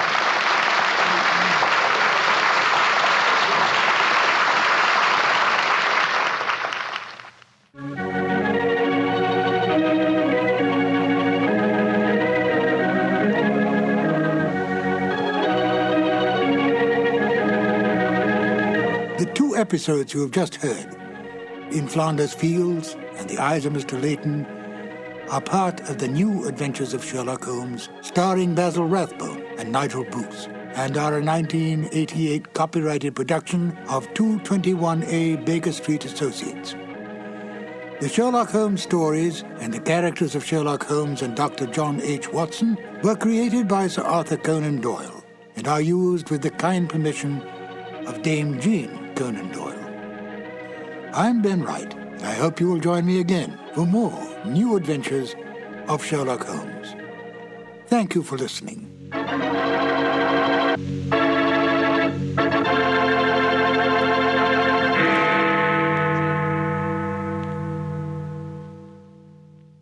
Sir Arthur Conan Doyle claimed he based the character of Sherlock Holmes on a teacher of his, Dr. Joseph Bell, whose real powers of deductive logic awed all who knew him. Yet Dr. Bell, in a letter to Conan Doyle, stated quite bluntly, "You are yourself Sherlock Holmes, and well you know it." Conan Doyle did not dispute this statement, for in fact Sherlock Holmes had the best characteristics of his creator. So did Dr. Watson. Highly educated, honest to the core, and one of the best writers of the Victorian age, the British public and then the world took him to their hearts.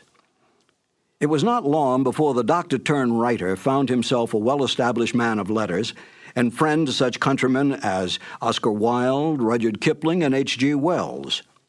Not bad company to be with. In real life, Conan Doyle solved more than 2 actual murder mysteries, saving the lives of innocent men by his careful research, gathering of facts, and deductive reasoning. Few men in history can claim such feats. When he died in 1930, a time not so long ago, Sir Arthur Conan Doyle had this epitaph engraved on his tombstone: "Steel true, blade straight, Arthur Conan Doyle, knight, patriot, physician, and man of letters." Fitting words for such a giant of a man. And now, Basil Rathbone and Nigel Bruce in The Adventure of the 00. This episode from the life of Sherlock Holmes will be transmitted to our men and women overseas by shortwave and through the worldwide facilities of the Armed Forces Radio Service. Petri Wine brings you Basil Rathbone and Nigel Bruce in the new adventures of Sherlock Holmes.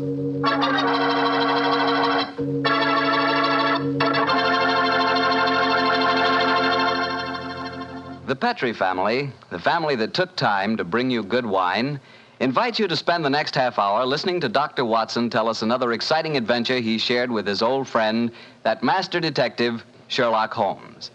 And say, let me tell you something I found out just the other day. Steaks are really back again. Good, thick, juicy porterhouse steaks. That's for me. A thick, tender steak on the rare side, together with a glass of Petri California Burgundy. You know, Petri Burgundy is a perfect mealtime wine. And with meat or any meat dish, it's the very last word in good eating. Honestly, when you taste the wonderful flavor of that rich red Petri Burgundy, you're tasting one swell example of the art of winemaking. It's full-flavored and just about the most delicious wine that ever poured from a bottle. Try it the next time you have steak or chops, or the next time you have hamburger or pot roast. Believe me, Petri Burgundy is the best friend a good meal ever had.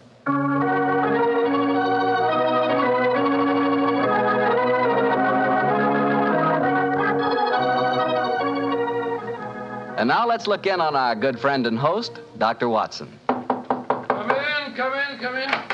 Ah, there you are, Mr. Bartell. Evening, Doctor. Just in time to join me in a cup of coffee. Draw up your chair, young fellow, my lad. Thank you. That's it. Well, Doctor, you told us last week that tonight's new Sherlock Holmes adventure takes us to the south of France. That's right, Mr. Bartell. The south of France in the year 1900. A beautiful playground bordered by the bluest of blue seas and populated with an extraordinary cross-section of cosmopolitan Europe. Rich man, poor man, beggar man, thief. All of them attracted by that Riviera paradise. All of them drawn by the magical spell of a small white ball spinning round the rim of a roulette wheel. Now, don't tell me that you and the great Sherlock Holmes were there on a gambling spree. We were not, Mr. Bartell. At the time my story begins, we had just concluded an extremely delicate mission. A mission, I may say, that concerned the safety and good name of a very prominent member of the royal family.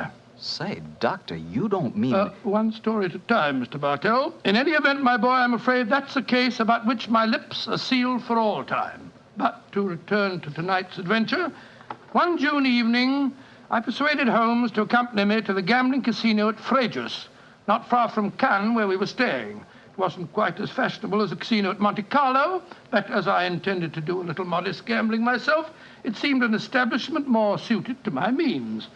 As we stood there at the green baize-covered tables, the chatter of voices and the melodic chanting of the croupiers as they called the results of each spin of the wheel formed a background to a quiet conversation that Holmes and I were having.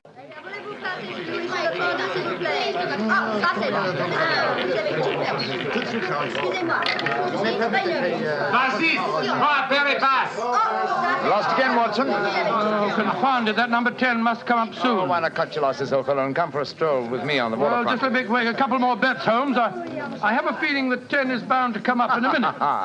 Watson, I believe the blood of a gambler courses through your veins. Oh, there's no harm in taking a little flutter once in a while. Why don't you risk a few francs, Holmes? No, thanks you, my dear chap. The law of averages convinces me that my money is safer in my pocket. In any case, I'm a little dubious as to the integrity of this particular casino. Well, what makes you say that? Well, you will observe that this roulette wheel has a double zero. Most continental wheels have only a single one. It would indicate that this house is extremely concerned with its percentage. Mesdames et messieurs, faites vos jeux. Oh, just two more turns of the wheel, Holmes, and I'll take that walk with you. You müssen Sie hier spielen. Why do you not play from the other side of the table? Why must you always stand next to me? Hello. What's the trouble up there? I've placed my bet, so let's go and see. I ask you, sir, why do you play here beside me? I'm afraid I don't see any reason why I can't play wherever I wish. You've broken my luck. Ever since you come to the table, I've done nothing but lose. Please to move away. Well, move away yourself if you don't like my company. Heinrich, why do you not stop now? You've already lost more than we can afford. One more throw, Elsa. I can win it all back if only this young man will move away. Why should my husband move? He's had a bad run of luck, too. Rien ne va plus. Neuf. Rouge, impérément. Ah, you've lost again, Watson. Heinrich, you must stop now. I must stop, Elsa, because I've lost everything. I hope you're satisfied, Mr. American. You've broken my luck and ruined me. I hope that you in your turn will be ruined too. Heinrich, wait for me! I never heard such rubbish in my life. Were you listening to him, sir? I heard his last few remarks, Mr. Gilbert, Roger Gilbert. And this is my wife, Helen. How do you do? My name is Holmes, and this is my friend, Dr. Watson. How do you do? How do you do? Didn't you think his remarks were a little out of place, Doctor? I certainly did, Mrs. Gilbert. I don't see how he can possibly blame your husband for his run of bad luck. I didn't like the look on his face as he left the table, though. Have you any idea who he is? His name is Schneemann. He's staying at the same hotel as we are. I've never spoken to him, but I've heard him being paged there. Well, he shouldn't gamble unless he can afford to lose. Well, I'm losing, darling, and I can't afford it. Oh, but I can let you have more money. You know that. Oh, no, Helen, I may have married an heiress, but I'm not going to use her fortune to gamble with. Oh. I'll lose my own money, and then I'll quit. Mesdames et messieurs, faites vos jeux. Your last bet, Watson? Yes, Holmes. This time I know that number 10 is going to come up. It's got to.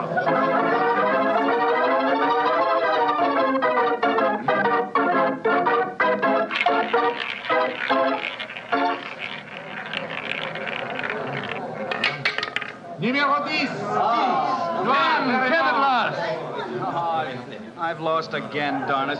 Helen, this is my bad night. Why don't you stop now, dear? Holmes, I've made 350 francs. On this throw of the wheel, old fellow, but as you've lost some 500 francs doing it, I can't say that your profits stagger me. Oh, Mr. Holmes, I can see that you're no gambler. I'm afraid not, Mrs. I Gilbert. wouldn't say that, Holmes. You may not like roulette, You've taken a good many chances in your life with long odds against you, too. Well, nevertheless, old chap, in the sense Mrs. Gilbert means it, I'm not a gambler. Say, what's the commotion over there? Oh, that German woman with a crowd forming around her. Yes, the wife of that man that said I ruined him. Attention! Attention! Est-ce qu'il y a un docteur dans la salle? There must be trouble. He's asking for a doctor. A doctor? Come along, then. Will you excuse me, please? Thank you. Excuse me, madame. Mon ami est docteur. Monsieur, cette dame a besoin d'un docteur. What happened, madame? It is my husband. Is he ill? I just found him lying out in the garden. Please come with me at once, gentlemen. Of course we will, madam. What seems to be the matter with him? Herr Doctor, I think he is dead.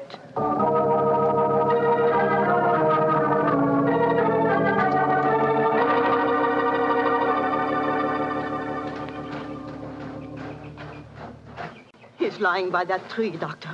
Please see if you can help him. Somebody else seems to be on the scene before us. Who are you, sir? I am Monsieur Chevray, director of the casino. Do any of you know this poor man? I am his wife. Is he dead? I am afraid so, madame. Let me look at him. I'm a doctor. Was your husband gambling in the casino tonight, madame? Yeah, he was. Poor Heinrich. He lost everything that we have. I'm afraid he's dead, madam. Shot through the heart. Oh, du lieber Gott. Suicide, Watson? Yeah, looks like it. Yes. Powder burns on the shirt front, revolver clutched in the right hand, fingers in a natural position. The angle of the wound settles it. Obviously self-inflicted. I missed you as you slipped out of the casino. What's wrong with him? I'm afraid he's dead, Mr. Gilbert. Yes, he committed suicide. I hope, young man, that you are satisfied. All night you brought him bad luck. He asked you to move away from him to change his luck, but no, you could not do it. Oh, Frau Schneemann, I'm terribly sorry, but I really don't see how you can blame me. I do blame you. And I also blame you, Monsieur Chevry. Me? But what have I done, madame? Why do you let a man lose all his money at your tables? Is life so cheap to you, and money so important, that you cannot close the tables to someone before he's ruined? Madame, I am all sympathy for you in your tragic loss. But the casino cannot be held responsible. If your husband could not afford to gamble, then he should not come here.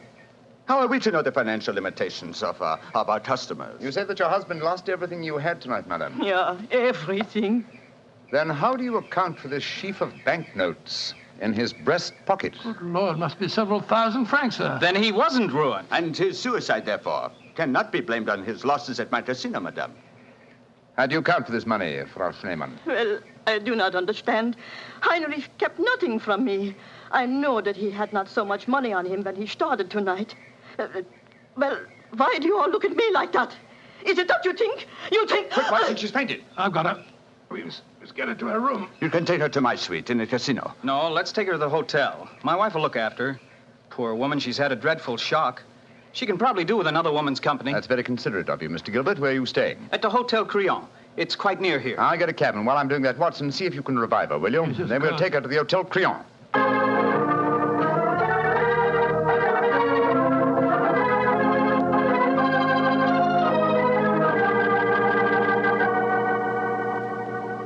It's very kind of you, Mrs. Gilbert, to let us bring the poor lady into your suite. Well, it's the least I can do, in spite of what she said about Roger bringing her husband bad luck. I'm sure she'll need your help when she wakes up, Helen. Yes, I think you'll find that she'll sleep for some hours. I gave her a strong sedative. Well, we were just about to have a drink, gentlemen. Do you care to join us? Oh, thank you, sir. Well, that'd be very nice, Mr. Gilbert. Roger was just telling me that quite a large sum of money was found on Herr Schneemann's body, Mr. Holmes. Yes, Mrs. Gilbert. Several thousand francs. It's very puzzling, Holmes. Why should a man commit suicide with so much money on him? I think the answer is obvious. He didn't. What on earth do you mean? Well, the money was placed there after he had shot himself. The banknotes were in his breast pocket, if you remember. Hardly the usual place to carry money. Though it is the easiest pocket for someone to insert it without disturbing the body. But why on earth should someone place money on him after his suicide? To prevent the casino from getting a bad name. I've heard of it being done on several similar occasions. It gives the impression that the unfortunate victim had other motives than gambling losses to account for his suicide. Great Scott, you mean that one of the casino employees found the body lying there and slipped the money in his breast pocket before we arrived on the scene? As you know, my dear Watson, I'm not a gambling man, but I'll lay you 100 to 1. That is what happened. Well, that's a new one. Well, here are your drinks, gentlemen. Thank you, sir. Thank you. Say, Helen, Mr. Holmes has given me a brainwave. Another one? What is it this time, Roger? Now, I've been losing very heavily tonight. Roger, I've told you, if you need money, I'll be only... But I don't. I've got a scheme for making some. I'm going to gamble again tonight after dinner. If I lose, here's what I'll do. I'll stain my shirt front with red ink, walk out in the grounds, fire a shot, and lie down as though I'm dead. I'll wait for someone to come along and stuff my pockets full of banknotes. Not a bad idea, Mr. Gilbert. I think it's a darn good one. What do you say, Mr. Holmes? It's a whimsical one at any rate. Who knows? You might even be successful. Roger, you're not really going to do it, are you? Sure. Perhaps I'll get some of my losses back that way. Well, let's drink to it, gentlemen. At least I may have hit upon an idea of making money.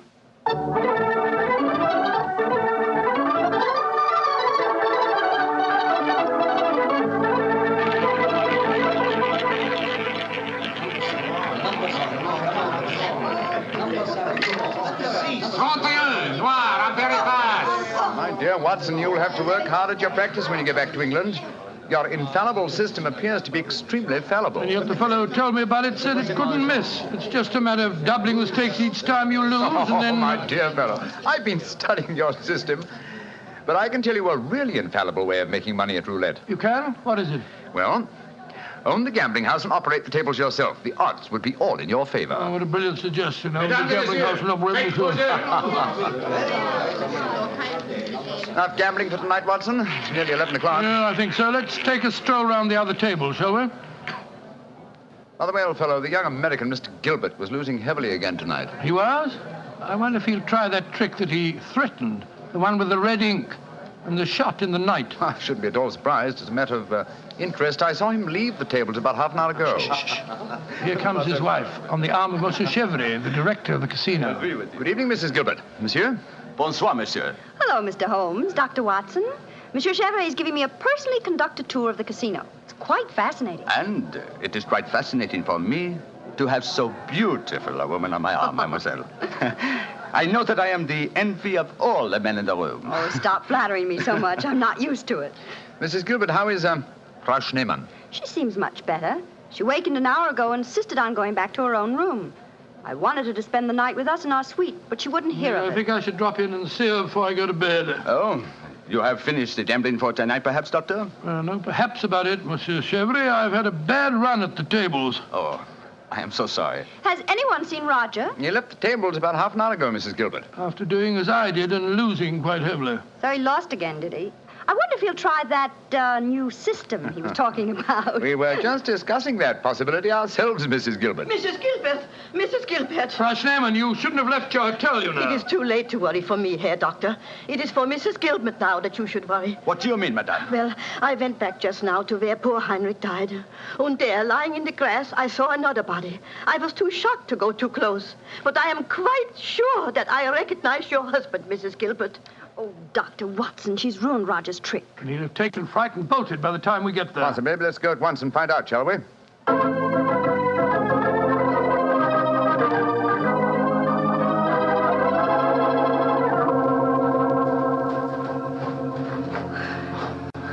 He hasn't gone. He's still lying there. It's a most convincing spectacle. That red ink really does look like blood.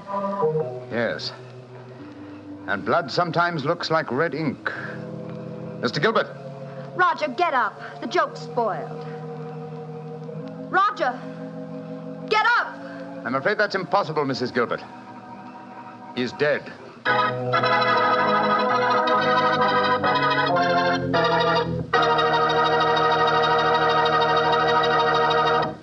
Dr. Watson's story will be continued in just a second, which is all the time I need to tell you that the easiest way I know to transform a simple meal into a feast is to serve that meal together with Petri California Sauterne. Petri Sauterne is a delicate white wine that's the perfect companion for chicken or turkey.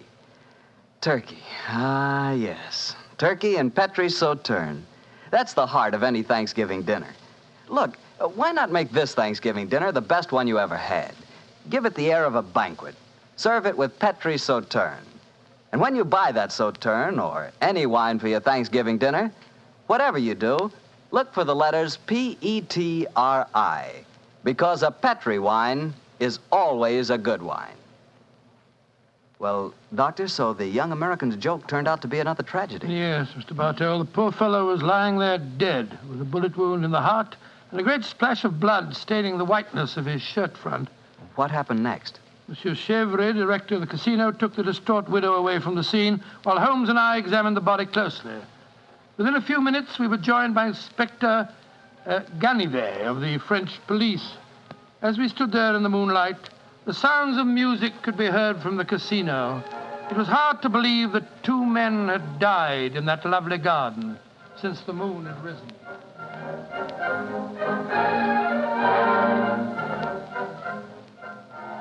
Monsieur Holmes, you and Dr. Watson have concluded your examination? Yes, Inspector Ganivet. Will you favor me with your observations? You say that you are certain that this is not another suicide? I'm sure of it, Inspector. Look at the wound. The bullet entered the body at a direct right angle, whereas a self-inflicted shot is always fired obliquely. Yes, that is so. Then you suggest that this man was shot from above as he lay on the ground pretending to be dead? I'm convinced of it. Why, Monsieur Holmes? Well, for two reasons. Though it's impossible to be sure without a laboratory test, I'm certain that beneath those bloodstains are stains of red ink. Look for yourself, Inspector. Yes, indeed it does look like it. What is your other reason for being certain that this man was shot as he lay here pretending death? Show him the banknotes, Watson. Here you are, Inspector. We found them stuffed in his breast pocket. So, banknotes with a bullet hole through the middle of them. Very illuminating. Tell me, gentlemen, how many people knew of this little plot you have told me about, this plan of the dead man's to pretend to be shot? Just 3 people, Inspector. Dr. Watson, myself, and Mrs. Gilbert. Alors, then the answer is obvious. You and your friend are innocent. It must be the wife who killed him. No one else knew of the plot. I'm not so sure of that. Frau Schneemann, the dead German's widow, was in the next room when Gilbert told us about his plan. She might have heard, though I could swear that she was asleep. I gave her a very strong sleeping draught. From what you have told me of her husband's suicide, she might easily have had a motive for murdering this man. Come, gentlemen. Surely it's obvious who murdered Mr. Gilbert? Who, Monsieur Holmes? Well, it's certainly one of the 2 widows. Since there seems to be some doubt in your minds, I suggest we return to the casino. I can promise you the answer to your question within a very few minutes.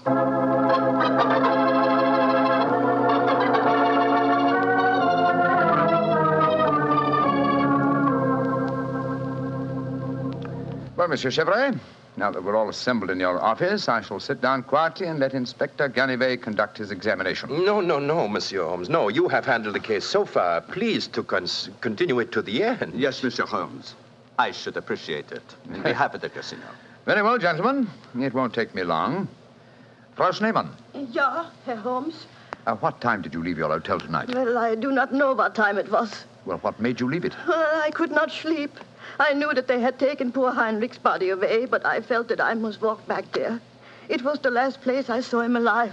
How close did you come to Mr. Gilbert's body when you saw it lying there? Oh, close enough to see who it was. Then I ran into the casino to tell his wife. I knew what had happened. How did you know? You say you didn't come close to the body. I could tell by every line of the body as it lay there. I could tell because I knew that poor Heinrich's death would not be avenged. Thank you, Frau Schneemann. That will be all. You may go. Monsieur Holmes, she has no alibi. Surely you should stop her. Ganivet, if I'm to conduct this investigation, I must do it my own way. Pardon, Monsieur Holmes. Please continue. You may go, Frau Schneemann. Mrs. Gilbert? Yes, Mr. Holmes. Where were you prior to our meeting in the casino tonight, just before we discovered your husband's body? After I left the hotel, I walked over here along the seafront. Can anyone verify that statement? I suppose not. I didn't meet anyone that I knew. And what did you do when you arrived at the casino? I played a little chemin de fer. A few moments later, Monsieur Chevre came over to the table and asked if he might escort me over the club. 10 minutes after that, we walked into you and Dr. Watson. That is quite true, Monsieur Holmes. I can swear to it. Thank you, Mrs. Gilbert. I'm sorry to distress you with these questions. You may go. I'll wait outside, Mr. Holmes. I must know what happened. Wait for me there, madame. I shall join you in a few minutes and escort you home. Well, another suspect with a poor alibi, eh, Ganivet? I must say, Monsieur Holmes, your methods puzzle me. It seems to me that both those women should be watched. Yes, I agree with the Inspector, Holmes. Please don't worry, Inspector. I've asked 2 of your plainclothes men to keep an eye on the ladies. And now, Monsieur Chevre, I'd like to ask you a few questions. Ask me any questions you wish, Monsieur Holmes. Thank you. You will agree that it is the custom of the casino to put money on the bodies of suicides after their death, to give the impression that gambling losses were not responsible for the tragedy. Well, I do not think... Oh, come now, Chevre. I know that is a fact as well as you do. Exactly. Now, on those rather gruesome occasions, whose responsibility is it to secrete the money? Yours? Or do you entrust the matter to an underling? I do it myself. I see. Did you place the money on Herr Schneemann tonight? Yes, monsieur, I did. And did you also perform the same service on the body of Mr. Gilbert? No. I knew nothing of that death until a German lady, Frau Schneemann, come running into the casino. Excuse me interrupting, monsieur. Of course, Inspector. What is it? I think that you are wasting time. It is obvious that Madame Gilbert committed the crime. She knew of her husband's plot, she had no alibi, and she had the motive. For is not marriage itself the greatest of all motives for murder? Oh, my dear Inspector. How very cynical. Madame Gilbert did not kill her husband. I know it. And what is your opinion, Watson? Well, it's that German woman. She had no alibi either. And remember, she was half mad with grief. Monsieur Chevre, you say that you know Mrs. Gilbert is not guilty. How do you know? I was with her myself at the time the murder was committed. Oh, indeed. How very interesting. And what time was the murder committed? Well, it was... Our investigations have never established what time the murder was committed, Monsieur Chevre. I'm afraid you've walked into my trap. You've given yourself away. Great Scott, Chevre, it was you. Chevre, I've known you a good many years, and this is going to be a hard thing to do. I am going to arrest you. Oh, no, you're not, Genevieve. Put down that revolver, sir. Do not be frightened, Doctor. I am not going to shoot you. Chevre, why did you murder Roger Gilbert tonight? Surely you know that too, Monsieur Holmes. Because I am in love with his wife. She's young, beautiful, and rich. It did not occur to me until I saw the young fool lying there tonight pretending to be dead. In my profession, it is natural that I should carry a revolver. What was simpler? Mr. Gilbert gave me the perfect opportunity. I could not resist it. Put down that revolver, Chevre. Why are you all so frightened? Surely you know how I am going to use it this time. I think so, monsieur. But it's a coward's way out. What an unperceptive remark for such a perceptive man. No. No, all my life I have been a gambler. I gambled tonight for the highest stakes of all, and I lost. No, I am not afraid to pay for my losses. Au revoir, monsieur.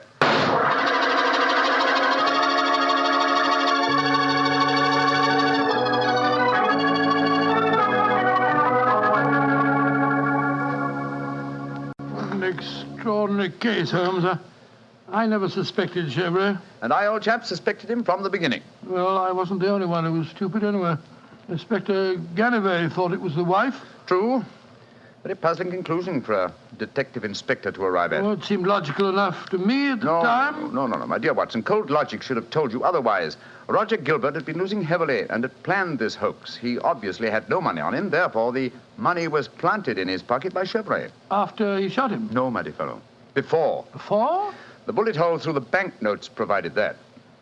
Now, had the money been put there innocently, Gilbert would have, come back to life as soon as the person placing it there had left. He would not have remained lying on the ground for a murderer to find him. And Chevre must have bent over him as he lay there, placed the money in his breast pocket, and then fired. Precisely, Watson. Well, Holmes, I must say you solved it very neatly.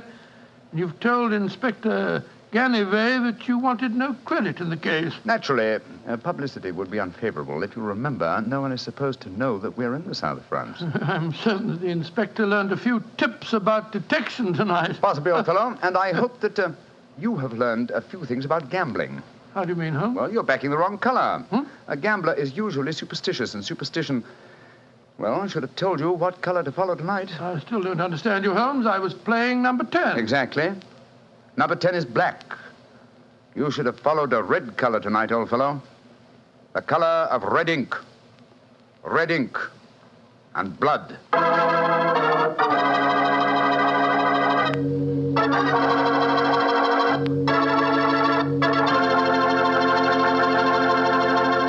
Say, Doctor, that was a swell story. I didn't know you liked to play roulette. Well, I figured out a system for roulette. It's like yours. Every time you lose, you double your money and keep doubling until you win. Oh, it's a great system, Mr. Bartell. There's only one thing wrong with it. What's that? You lose, you go broke before you win. Look, take my advice. Don't gamble. You can't beat the laws of chance. But suppose I bet on a sure thing. Like what, for instance? Oh, like the fact that Petri wine is always good wine. It is, you know. Because the Petri family has been making wine for generations. They've been handing down from father to son, the art of turning luscious, sun-ripened grapes into delicious, fragrant wine. Ever since the Petri family started their business way back in the 1800s, they've been perfecting the art of winemaking. That's why Petri wine is always good wine. The Petri family took time to bring you good wine. So no matter what type wine you prefer, why not take a few seconds of your time to look for the letters P-E-T-R-I. They spell delicious wine, Petri wine. Well, Dr. Watson, what new Sherlock Holmes story are you going to tell us next week? Next week, Mr. Bartell, I'm going to tell you of a strange adventure that Sherlock Holmes and I had when we were in Stratford-on-Avon many years ago. It concerns an actor, a mysterious boating accident, and several dead butterflies. Sounds good, Doctor. I'll see you then. Oh, fine, but now, don't forget next week we're going to broadcast our program from the Paramount Theatre in Hollywood for the Victory Loan Drive. So if any of our friends are going to be in Hollywood, we'd love to see them there. Just buy a Victory bond at any store or bank on Hollywood Boulevard, and in return, you will be given your ticket of admission. Better hurry up, though, before all the seats are gone. Let's really buy lots of those Victory bonds. Let's finish the job.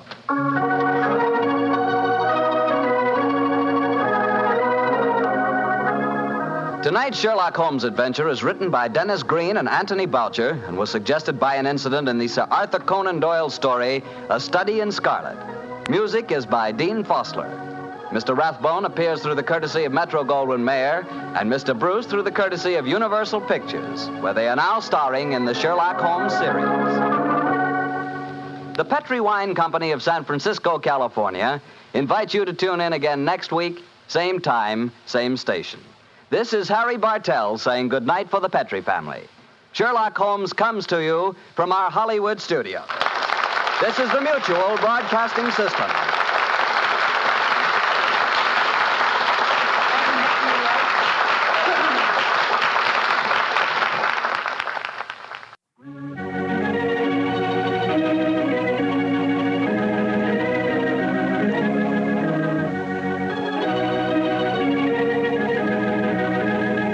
The two episodes you've just heard, the original The Adventure of Thor Bridge and The Double Zero, are part of the New Adventures of Sherlock Holmes starring Basil Rathbone and Nigel Bruce, and are a 1989 copyrighted production of 221A Baker Street Associates. The Sherlock Holmes stories and the characters of Sherlock Holmes and Dr. John H. Watson were created by Sir Arthur Conan Doyle and are used with the kind permission of Dame Jean Conan Doyle. This is Harry Bartell. Won't you join me again on another cassette when I present Murder in Wax and The Man with the Twisted Lip? Thank you for listening.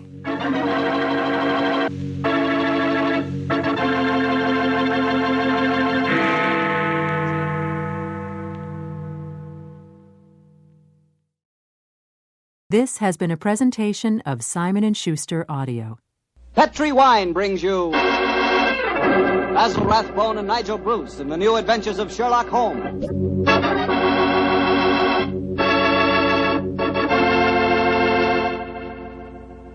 The Petri family, the family that took time to bring you good wine, invites you to listen to Dr. Watson tell us another exciting adventure he shared with his old friend, that master detective, Sherlock Holmes.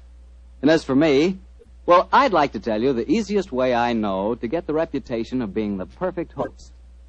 Next time friends come over for dinner, before you sit down to the table, serve glasses of Petri California sherry. Petri sherry is the best beginning a good meal ever had. I say Petri sherry because Petri sherry is extraordinary sherry. You can tell by looking at it. Hold it to the light. Notice how clear it is. Notice its beautiful deep amber color. And you can tell Petri sherry is unusual from just a whiff of its fragrance. And, of course, in the last analysis, you can tell just how fine a wine Petri Sherry is by tasting it. That's the best test of all. And that's where you'll get the most pleasant surprise, because Petri Sherry really tastes wonderful. A flavor right from the heart of the grape. So serve Petri Sherry to your family and your friends, and serve it proudly, because the name Petri is the proudest name in the history of American wines.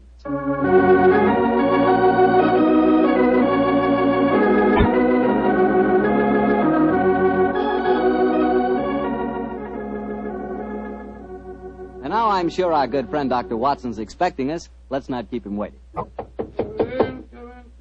in. Good evening, Doctor. Good evening, Mr. Bartell. You'll forgive me if I don't get up, won't you, my boy? Of course, Doctor. What's the matter, a touch of rheumatism? No, I played 18 holes of golf today.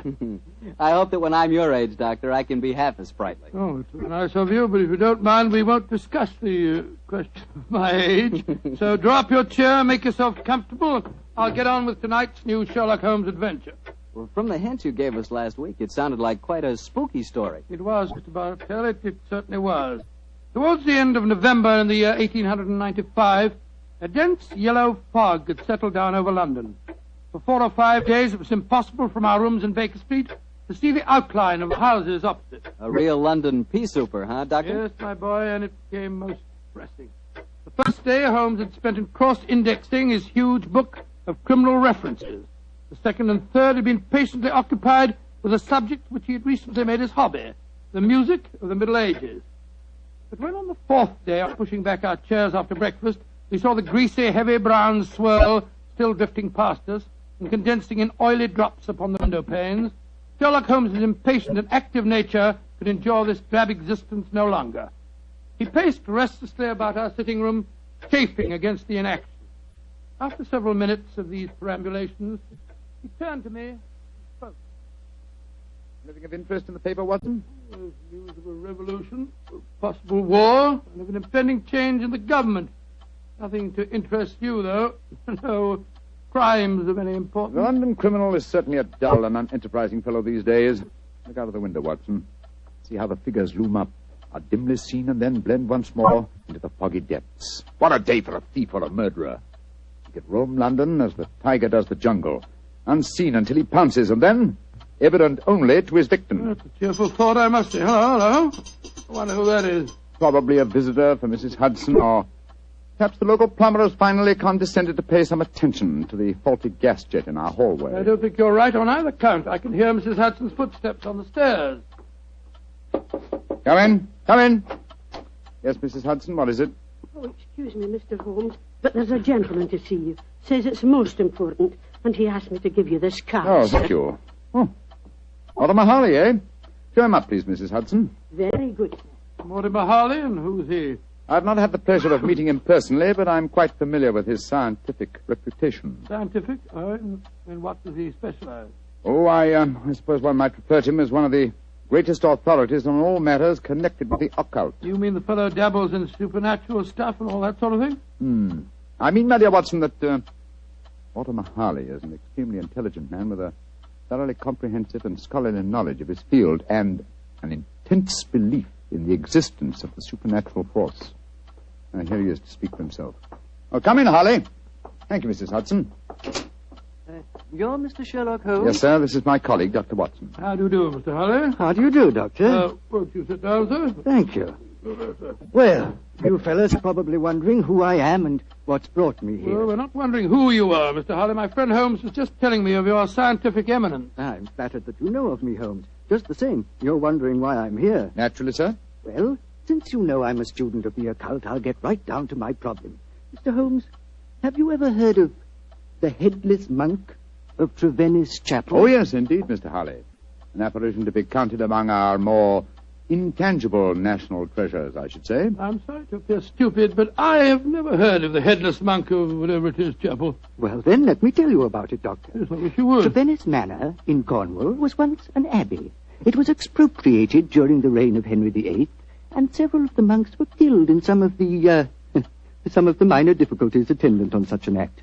But one of the murdered monks, a certain Brother Hugh, the chapel organist, was persistent.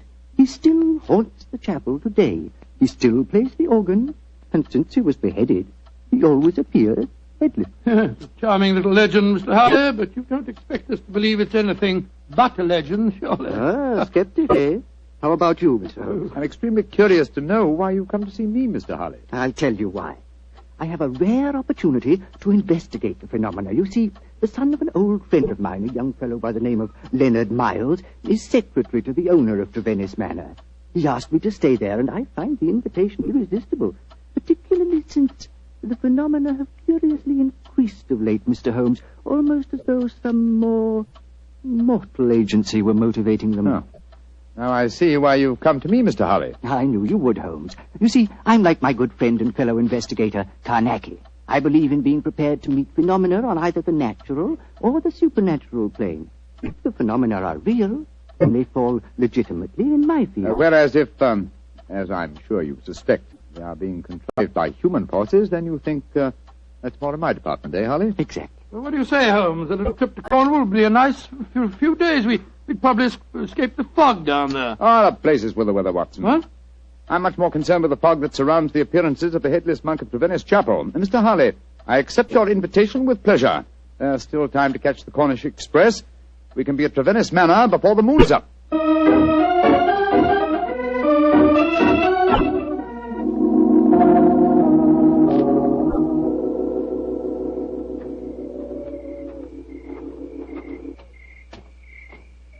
Hello? Who's this funny-looking fellow coming down the steps towards us? If I didn't hear the sound of his footsteps, I'd believe it was a psychic manifestation. It certainly looks as if he came from beyond the grave.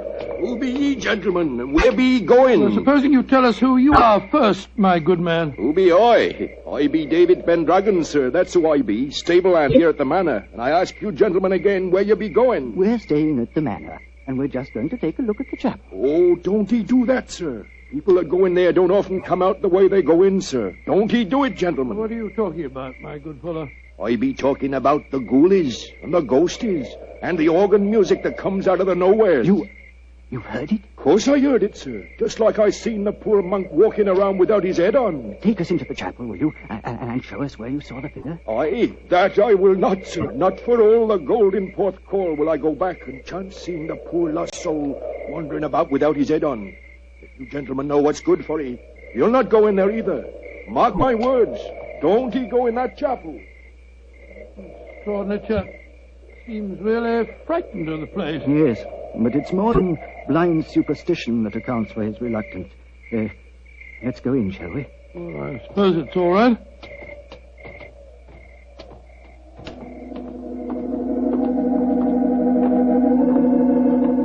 Great Scott! Listen to that. The organ. The ghost's playing it. We're extremely fortunate. A psychic manifestation as soon as we enter. Remarkable. Psychic manifestation. Rubbish. Look who's sitting at the keyboard. It's Holmes. Holmes! What's the matter, Watson? What's the matter? You frightened us to death, didn't he, Harley? Well, speaking for myself, Doctor, it disappointed me. I thought it was a genuine phenomenon. What do you think you're doing, Holmes? I thought you were still behind us. I'm sorry if I frightened you, Watson.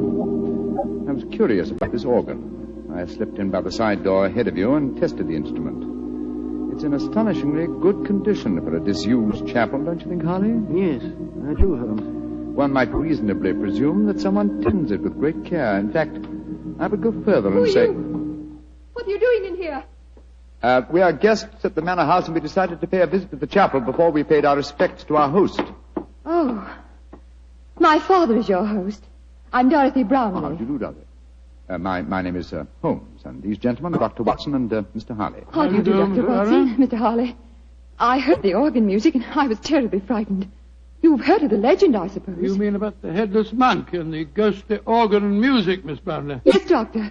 And it's more than a legend, I assure you. That's why I rushed over here as soon as I heard it. It must have frightened all the servants within hearing distance. Why were you playing the organ? I was curious to see whether it's in good repair. Obviously it is, Mr. Holmes. Well, my father and his secretary, Mr. Miles, are expecting you, I know. Let's walk over to the house, shall we? I'm sure you've seen enough of the chapel for tonight.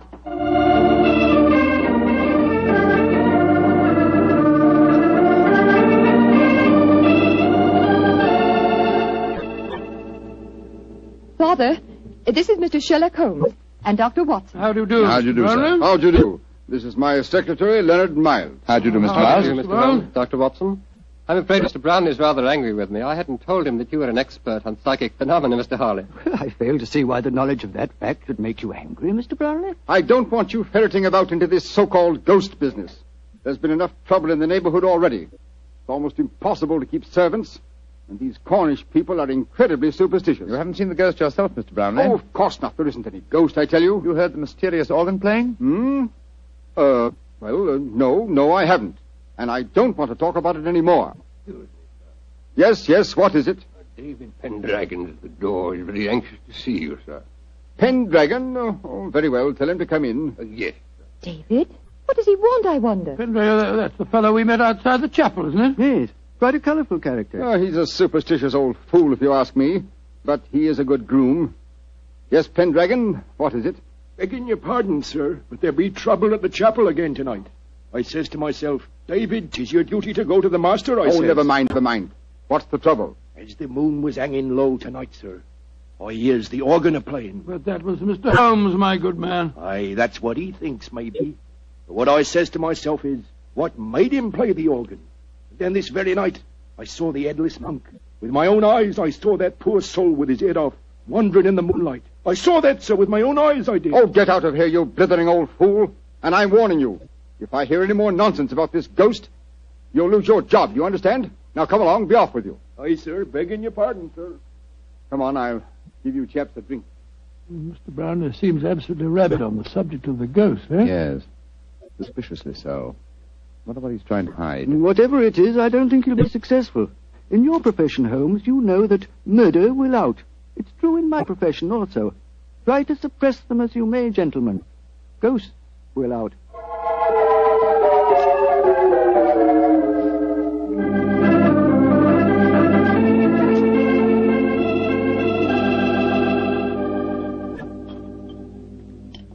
Well, Holmes, this place may be haunted, but I swear that I never spent a better night anywhere. Good morning, Mr. Harley. Good morning. Good morning, sir. Good morning. I'm glad to see I'm not the only late riser. Oh, were you up late too, sir? Yes, I was, Doctor. I decided to ignore the veiled threats of Mr. Brownlee, and so I did a little investigating in the chapel. Do you mind passing the teapot? And what were the results of your investigations, Mr. Harley? Well, there was no psychic manifestation, you understand, but I'm sure of one thing. That chapel is evil. Evil to the hearts of its stones.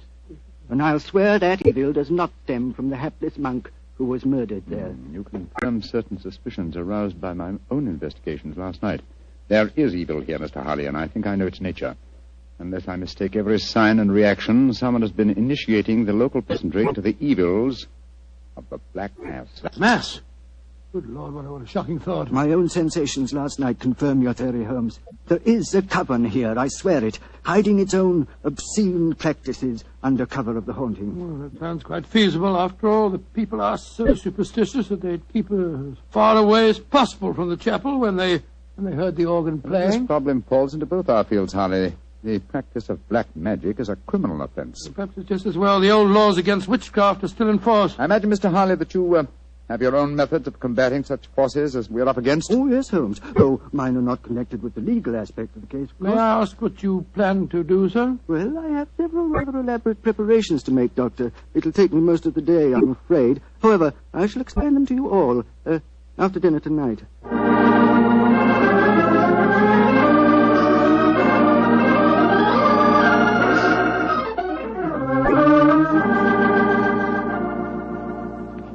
It's very pleasant to sit here after a good dinner with a superb brandy at one's elbow and listen to the piano being so charmingly played. You're very kind, Want to play something more, Miss Brownlee? I'd love to. Are you enjoying your stay down here, Oh, Mr. very Holmes? much, thank you. Both Mr. Harley and I have found the local folklore extremely interesting. I say, you fellows haven't been investigating the haunted chapel business again, have you? Now, look here. If you have, I shall be very angry. It's abusing my hospitality. I told you distinctly I didn't want any more talk of ghosts. We are not talking of ghosts, my dear Mr. Brownlee. I have something even more important that I must fight now. It's possibly a little hard to imagine me as a crusader. Me, the stooped little man, beside the four of you, as toweringly tall a quartet of men as I have ever faced. And yet, I am your St. George. What on earth are you talking about, sir? I'll tell you in secrecy. This mustn't reach the ears of the peasantry. I refer to myself as St. George because I go to wipe out an evil that lives in your midst. A living, modern dragon. Please, Mr. Harley. That sounds dreadfully frightening. And to rid you all of this fiend, I must cleanse the chapel, purify it, exorcise it, remove its residue of psychic evil. That, gentlemen, is my mission tonight. Dorothy! She's fainted. Get some smelling salts, quickly. I'm afraid you were a little too graphic, Mr. Harley. I'm sorry if I frightened the young lady, but I'm sure that after tonight she will have no further grounds for fear in Trevennis Manor.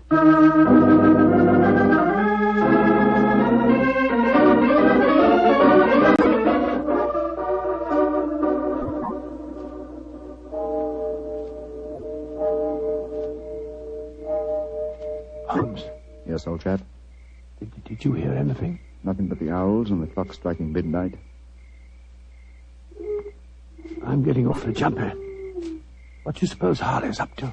I can imagine his procedure. Midnight, the crucial hour, I suppose, in his endeavors. I wish him luck. My own plans are not nearly as clear, unfortunately. I sense a guiding force here, but I lack the clues. There is something, Holmes. Listen! Great heavens! It's the organ in the chapel. And Harley's in there alone. Not alone. Listen to the organ. Pealing forth its madness. Come on, Watson. Something has gone horribly wrong.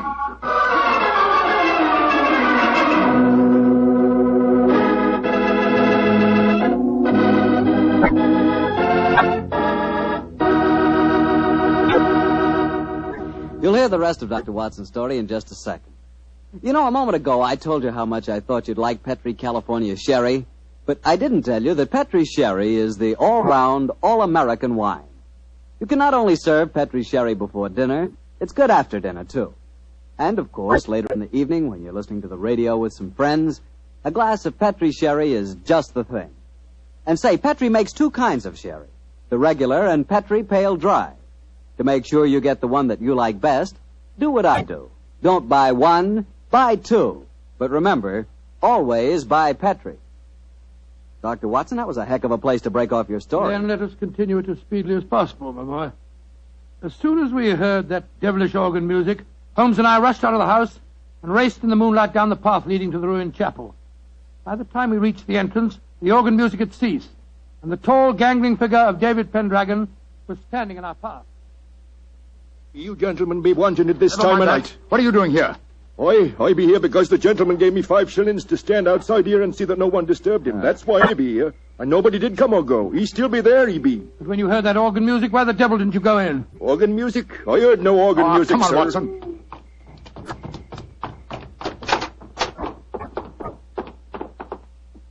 Great heavens. Look at him. We're too late. Poor devil. A knife through his heart. It's obvious who did it. That fellow Pendragon. I'll go and grab him before he gets away. Watson, he's not our man. This murder was planned with devilish cunning. The curious thing, there's no sign of a struggle at all. Looks he just stood here and allowed himself to be stabbed. Are these chalk marks with which the body is surrounded? They're known as a pentagram, I believe. He thought it would protect him completely from the supernatural forces. Poor chap. For once his researches went too far. Yes, because they touched not on the supernatural, but upon natural evil. And remember, Watson, that only 3 people besides ourselves and David Pendragon knew of this vigil. Yes, Brownlee, his daughter, and young Miles, the secretary. Exactly. Go back to the house, will you? And bring them here. Perhaps we can lay a ghost by trapping a murderer.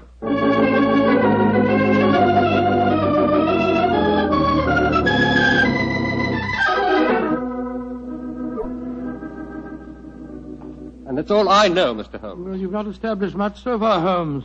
The 3 of them all swear they were asleep and that they didn't hear the organ. Yes, then you can't prove otherwise, I think I Holmes. can prove that one of you was not only awake, but also murdered, Mortimer Harley. But why should any of us want the poor man dead, In your Mr. Holmes? case, young lady, I confess that I find it hard to conceive a motive. Implying that Mr. Brownlee and I might have one. Well, Mr. Miles, you must admit that you're responsible for Mr. Harley coming here. And you, Mr. Brownlee, must admit that you did everything in your power to prevent the dead man from carrying out his investigations. Why?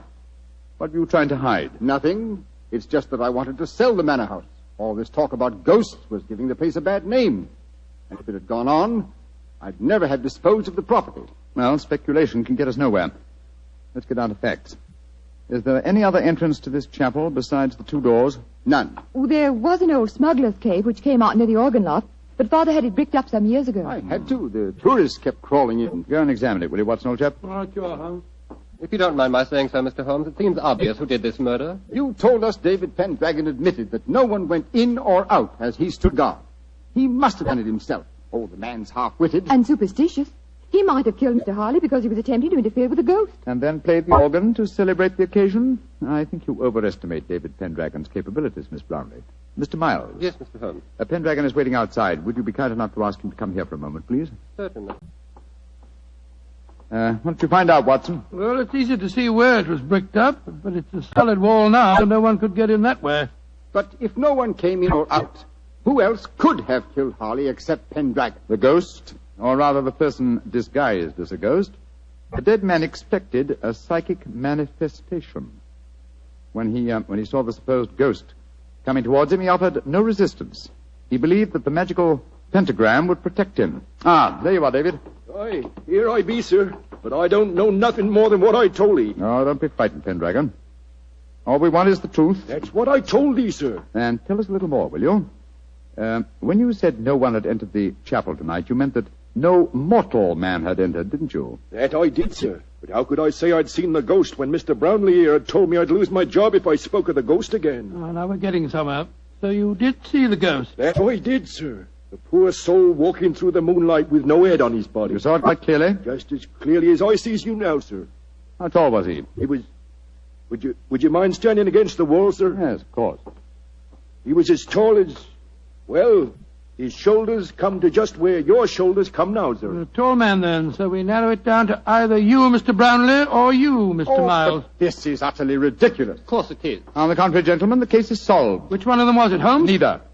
Remember that the ghost is headless. That means that the impostor must have built up fake shoulders covering the head.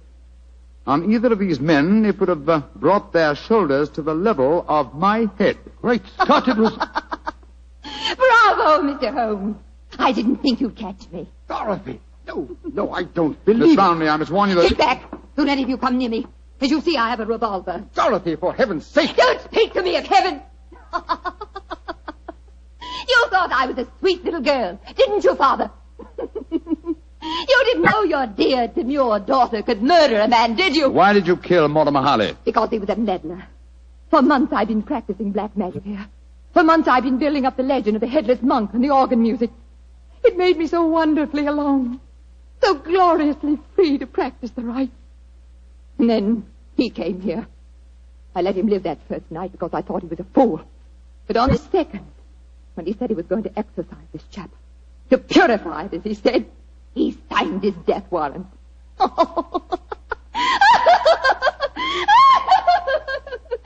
you could have seen his face, if you could only have seen his stupid, toddled face, as I plunged the knife into him. Dorothy! He bled so beautifully. Holmes, she's mad as a hatter. What are we going to do? Brownlee, give me that revolver. And let you take me to prison or an asylum?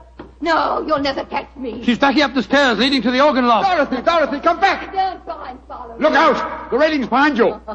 And turn my head. Oh, no, Mr. Holmes,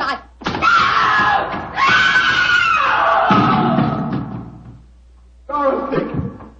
Dorothy! My poor little girl. Mr. Brownlee, the powers of evil are frightening. Your daughter had killed one man and might have killed more. She was insane. Hopelessly insane.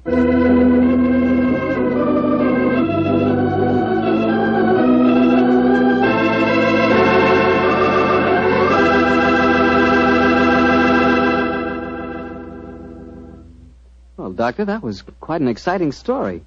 You know, I wish I could play the organ and write music for it. There's nothing like music to really express a thought. Yes, I can just imagine the kind of music that you'd write. Probably catchy little ditties such as, "The family took the time to bring you such good wine. So when you eat and when you drink, remember Petri wine." Oh, no, Doctor. Is that the way I affect you? Although on the level, you could probably write beautiful music to describe the way the grapes look on the vine in the sunlight. But what music could tell you about the Petri family and how long they've been making fine wine? You know, the Petri family has been making wine for generations, handing on down from father to son, The knowledge necessary to transform luscious, sun-ripened California grapes into delicious, fragrant wine. And when you see that name Petri on a bottle of wine, remember, you're not looking at a mere trademark. That name Petri is the personal assurance of the Petri family that every drop of wine in that bottle meets their unusually high standards. Petri wine is always good wine. It's got to be, because Petri took time to bring you good wine. Well, Dr. Watson, what new Sherlock Holmes adventure do you have lined up for us next week? Well, now let me think. Next week, Mr. Bartell, I'm going to tell you a story that started quietly enough as Holmes and I sat at a London dinner party, and yet, before the evening was over, we found ourselves involved in one of the most shocking scandals that ever rocked London society.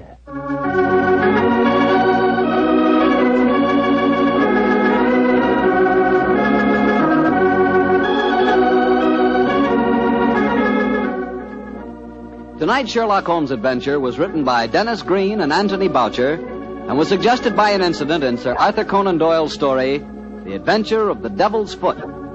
Music is by Dean Fossler. Mr. Rathbone appears through the courtesy of Metro-Goldwyn-Mayer, and Mr. Bruce through the courtesy of Universal Pictures, where they are now starring in the Sherlock Holmes series.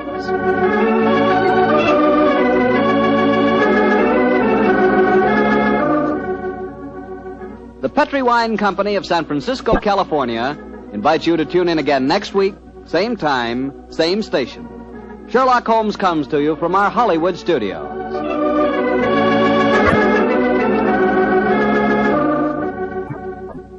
This is Harry Bartell saying good night for the Petri family.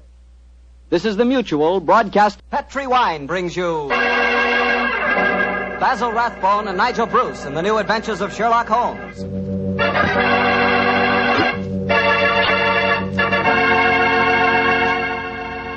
The Petri family, the family that took time to bring you good wine, invites you to listen to Dr. Watson tell us another exciting adventure he shared with his old friend, that master detective, Sherlock Holmes. Oh, and say, I'd like to tell you about something myself. I'd like to tell you about the wine that more Americans prefer than any other wine. That wine is port. And if you want to know why port is such a favorite, just pour yourself a glass of wonderful Petri California port. Look at that Petri port. Look at its glowing deep red color. And sample that aroma. It'll remind you of a walk through a dew-covered vineyard. And now taste that Petri port. Boy, you've got something. Petri port is one of the most delicious wines ever poured from a bottle. Right then and there, Petri port will become your favorite wine. I'm confident of that. And I'm sure you'll want to serve Petri port to your friends, too. After dinner or any time they drop in for a visit. And remember, you can serve Petri port proudly. Because those letters, P-E-T-R-I, spell the proudest name in the history of American wines. Petri. Petri wine.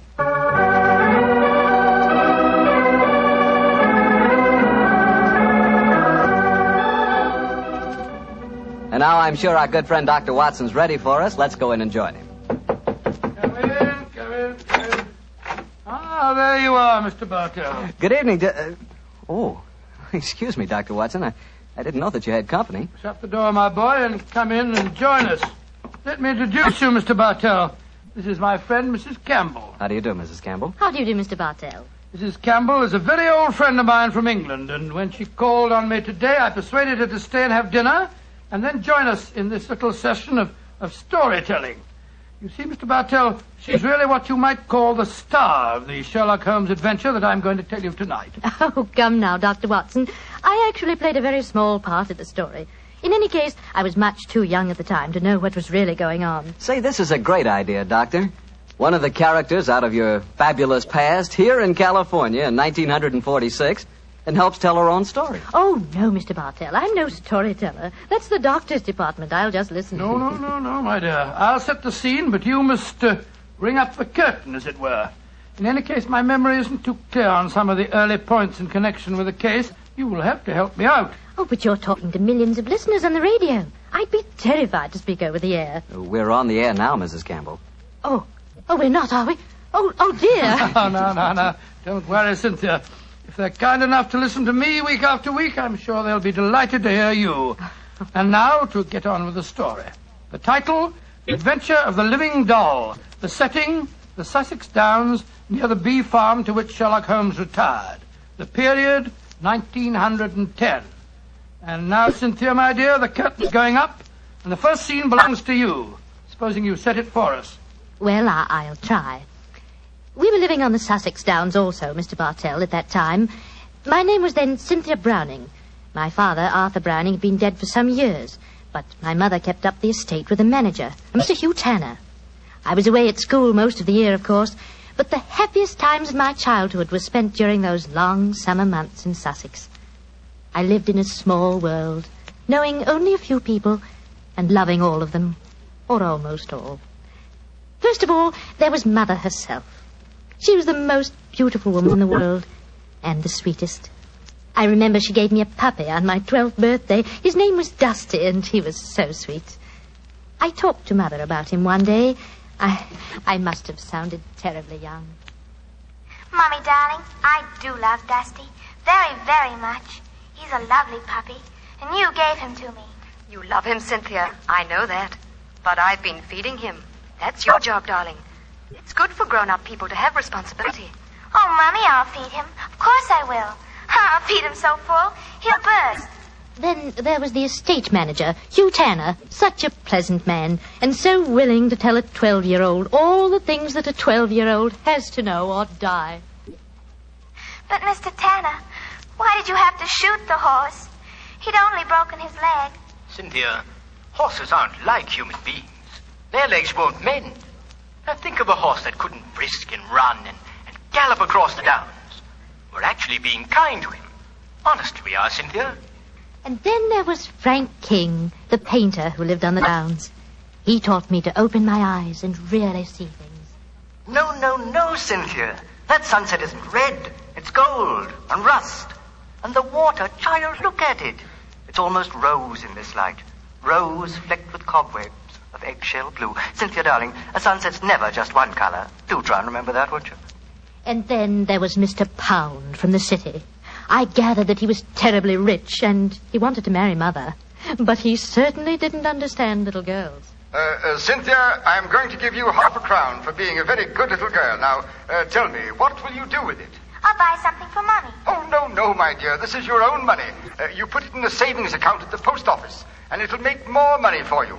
Always remember, my dear, take care of the pennies, and the pounds will take care of themselves. Then there was the wonderful wise woman who knew all the things that aren't in books. Always remember, my bunny, that it's good luck to touch the hump of a hunchback. But the curse of Beelzebub himself will be upon ye if he look at a sliver of silver moon through the glass. And then the strangest and most wonderful of them all was the lean, middle-aged man with a sharp face and the bee-net whom I met one day on the downs. Good afternoon, young lady. Good afternoon. I'm Cynthia Browning. My name is Holmes. Sherlock Holmes. Why are you carrying that net? You looking for butterflies? Oh, no, Cynthia. I'm a bee farmer. Bee farmer? Oh, that sounds funny. How do you farm bees? Well, come over to my place one day and I'll show you. I say, that's a beautiful doll you're carrying. It isn't a doll. It's my mascot. It was given to me by Frank King, the painter. He made it for me. He made it to look as much like me as possible. I call her me. It's a remarkable likeness. See the hair? That's clippings off my hair. And the nails? Those are clippings from my own nails. She's really me, and I love her. Your own nails and hair, and the doll is an exact replica of you? I don't like that, Cynthia. Remember, my dear, my name, it's Sherlock Holmes, and I live at the bee farm, and if anything unusual happens, come to me at once. Of course, Dr. Watson, I'll confess that first meeting with Sherlock Holmes rather frightened me. You didn't understand why he was so worried about the doll, eh? No, but I remembered what he said about coming to him if anything unusual happened. And I'm sure that unusual something did happen. Yes, Mr. Bartell, and within a very few days. But at this point, I think Dr. Watson should take over the story. It's where he and Mr. Holmes really entered into it. Oh, very well. As I mentioned earlier, Mr. Bartell, I was staying with Holmes. Late in the afternoon, as I remember, that you ran over to the bee farm where I first met you, Cynthia. A few moments before you arrived, Holmes and I, each of us with a cup of tea in our hands, were seated on the veranda, gazing out across the downs and discussing the mutability of human affairs. It's strange, Watson, that after a lifetime devoted to the more flamboyant aspects of everyday life, that now, in what is the fast approaching twilight of my days, I find such peace and companionship in the exact and predictable behavior of bees. I wonder what Moriarty would have thought. Oh, you talking as if you're an old dodder of 90. You say what you like, but I don't think that you'll ever really be happy in retirement.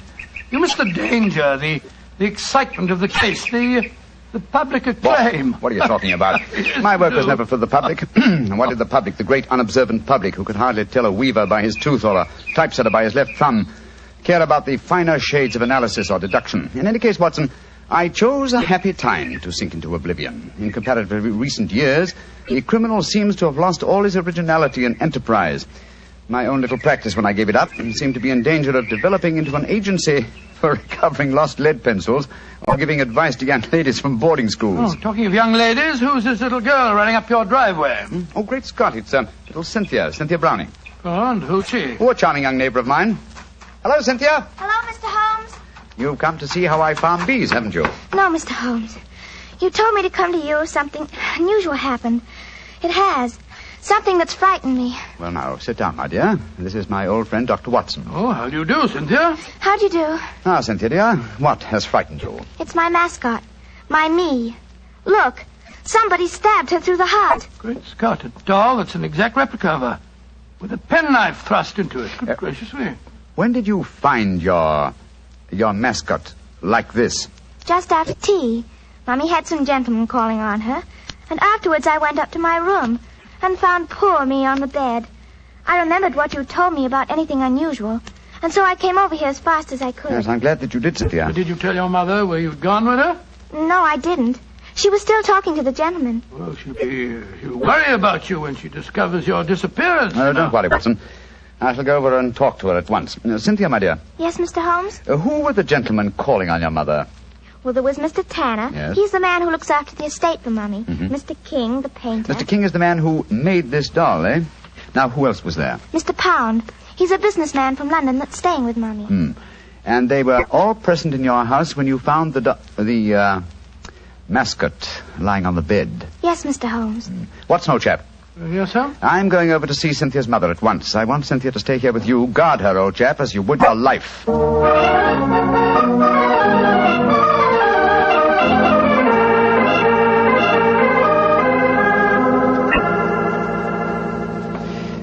Mrs. Browning, I know I must seem like an intrusive neighbor, but possibly you've heard of me. My name is Holmes, Sherlock Holmes. Well, who hasn't heard of the famous Sherlock Holmes? Please sit down, won't you? Thank you. Your guests have left? Yes. But how did you know I had guests? I know you're a great detective, but... Your charming little daughter, Cynthia, came over to see me half an hour ago. She told me. So that's where she went.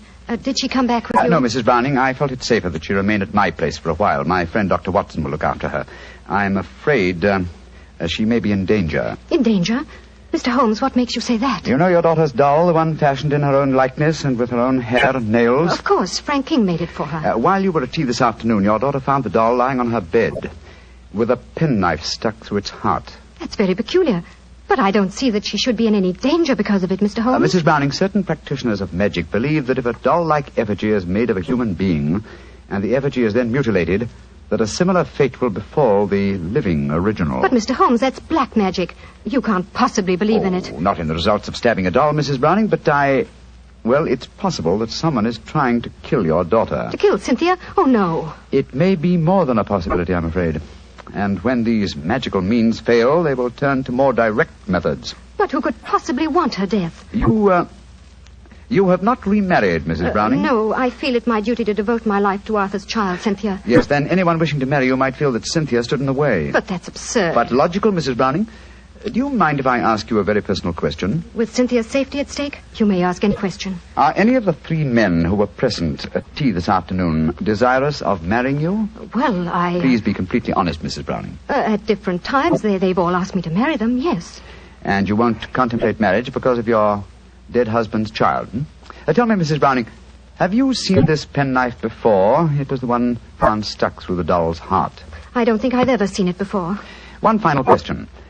Would anyone among Cynthia's acquaintances have a knowledge of the practice of magic? Well, the old woman that Cynthia calls the wise woman might. Oh, who might she be? A strange creature that lives in some hovel on the downs near here. She brews weird concoctions with herbs, love philters, and all that sort of thing. Hardly a suitable companion for your daughter, Mrs. Browning. I know it, Mr. Holmes. I've told Cynthia over and over again that she mustn't stray off and see the old woman. But you know how disobedient children are at her age. I'm sure she's been over there recently. I'd like to talk to this woman. Where does she live? I don't know exactly, but Frank can take you there. He used her as a model. Frank King, the painter? Yes, he lives in the village. Then I shall call on him at once and persuade him to accompany me. We must find that wise woman and I hope save your child from magic. Magic and possible murder.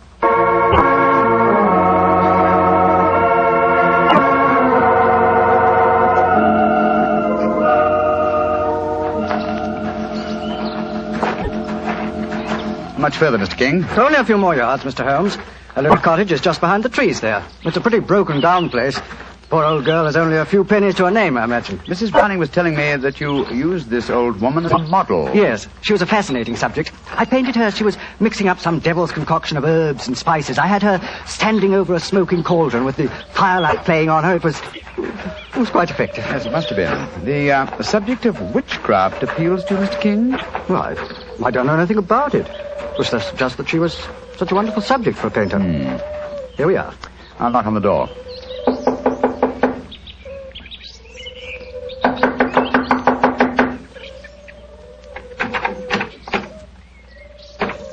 I think we'll take the liberty of going in, shall we? I don't see why not.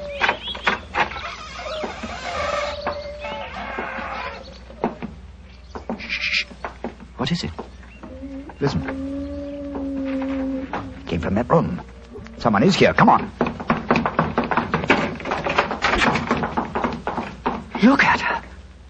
Look at her head. Poor devil. Yes, she's still alive. She isn't long for this world. Can you hear me? Here, let me lift you up a little. Can you understand what I'm saying? Tell me, who was it that did this to you? She's too far gone to speak. Got a piece of paper and a pencil? Yes. Wait a minute. Here you are. Thanks. Now, can you write the name of the man who did this to you? She's pushing the pencil away. I don't suppose she knows how to write. She's trying to show you something, Mr. Holmes. She's trying to crawl over to the wall. Yes. Here, let me help you. This will be a hiding place of some kind. Look. She's taking a brick out of the wall. What is it? Great Scott! Money. A veritable jackdaw's nest of pennies. And small silver. And at least a dozen golden sovereigns. That must be the money. Look! She's picking out one of the silver coins. She's trying to give it to you. A sixpence, but what? Oh,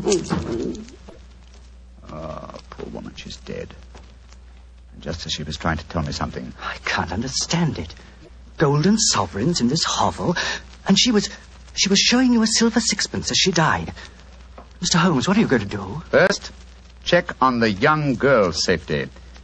Meanwhile, I should like you to go back to her mother's. Assemble the other two men who were present at tea time this afternoon and keep them there until I arrive. I shan't be long. But the police... I shall summon them, Mr. King, when I have the murderer to offer them. And I'm convinced that will be before the sun sets tonight.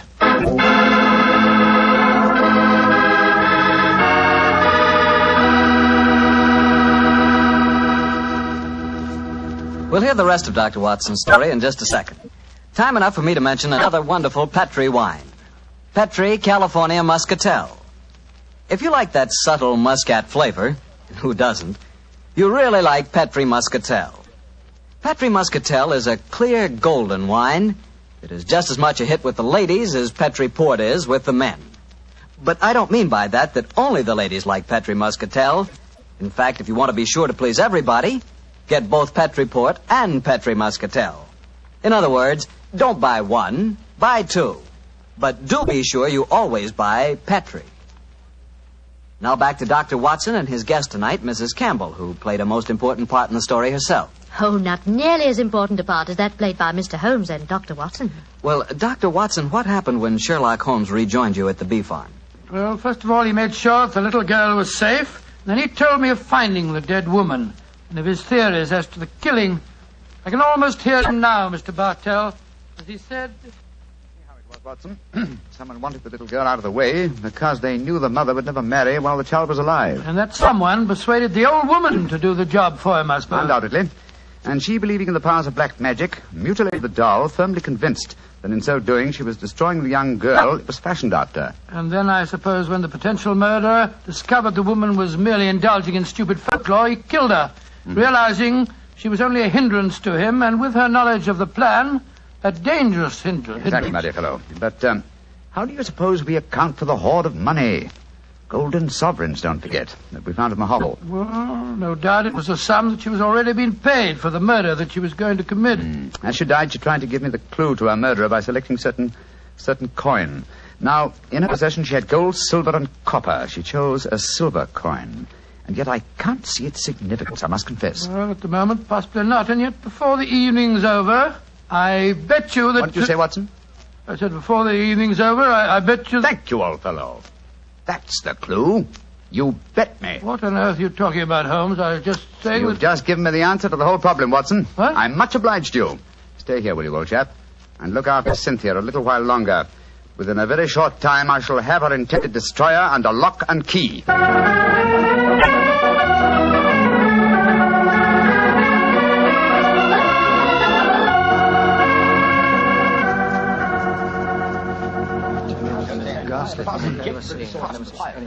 Mr. Holmes, I'm glad you've come. I've had the greatest difficulty in persuading these three gentlemen that their presence was necessary. Within a few minutes, Mrs. Browning, two of them will be entirely free to leave if they want to. Mr. Holmes, I think it'd be a good idea to tell everyone what happened. Yes, Mr. Mr. Pound, Holmes, I I don't think it'd be a good idea to tell everyone what happened. Yes, how do you do, Mr. Pound? How do you do, Mr. Holmes? Look here. If there's some scandal down here... there is, Mr. Pound. Then I want my name kept out of it. You hear? I have a seat on the London Stock Exchange. Oh, very comfortable for you. Yes. And the other gentleman, by the process of elimination, must be Mr. Hugh Tanner, the manager of your estate, Mrs. Browning. Yes, I'm Hugh Tanner. And now, Mr. Holmes, supposing you tell us what this is all about. I'm a straightforward man, and all this mystery is rather aggravating. Something has happened. Something that concerns us all. What is it? Murder. Murder? Murder? Good Lord, who's been murdered? An old woman who lived in the village. Your daughter, Mrs. Browning, referred to her as the wise woman. Mr. King and I found her tonight in her cottage on the Downs, beaten to death. Murdered. Well, that's shocking, but what's it got to do with us? I'll explain, Mr. Pound. Each one of you, I believe, would like to marry Mrs. Browning. Her daughter, Cynthia, is an obstacle to such a marriage. One of you decided to remove that obstacle and engaged the wise woman to carry out the plan. Finding the woman clumsy and ineffective, you decided that she was a dangerous witness, and so you murdered her. Fortunately, the poor woman, as she was dying, gave me the clue to her murderer. But how did she do that, Mr. Holmes? I thought you said that she died without speaking. She did, Mrs. Browning, but she gave me the clue nonetheless, though I was shockingly slow in spotting it. Well, what was the clue? Yes, let's stop being mysterious and come out into the open. You were with me, Mr. King. As she died, I shall let you tell them. Well, she was dying, unable to speak when Mr. Holmes asked who had attacked her. She couldn't write, but she showed him a hoard of copper and silver coins and a dozen golden sovereigns. Sovereigns in a hovel like that? Oh, I see. She meant her murderer was the man who had paid her. And with all that ill-gotten wealth, she died clutching a silver sixpence. And you still don't see who the murderer is? Come along, gentlemen. You should know it as well as you know your own names. Now, Mr. King mentioned that there were a dozen sovereigns. Whose name does a sovereign suggest? Sovereign? King. You, Frank King, were the murderer. Oh, that's ridiculous. The old woman wasn't exactly a mastermind. Why should she be so indirect? And how much is a sovereign worth? £1. And your name, my friend, with a seat on the London Stock Exchange is Pound, isn't it? This is absolutely absurd. I can prove that I've never even met the woman. Well, what is the answer, Mr. Holmes? I'm sure that you know it. The answer is obvious, Mrs. Browning, though I'm ashamed to say that a chance remark of Dr. Watson's gave me the clue. Oh, now look here. Stop beating about the bush, Holmes. What is the answer? A very simple one, Mr. Pound. With 12 golden sovereigns at hand, sovereigns that would suggest either the name of King or Pound, what coin did the dying woman select? A sixpence. Exactly. A humble silver sixpence. And what is the common slang word for a sixpence? A tanner. Precisely. Which tells us that you, Mr. Hugh Tanner, killed the wise lady. Try and prove it. That's all. Just try and prove it.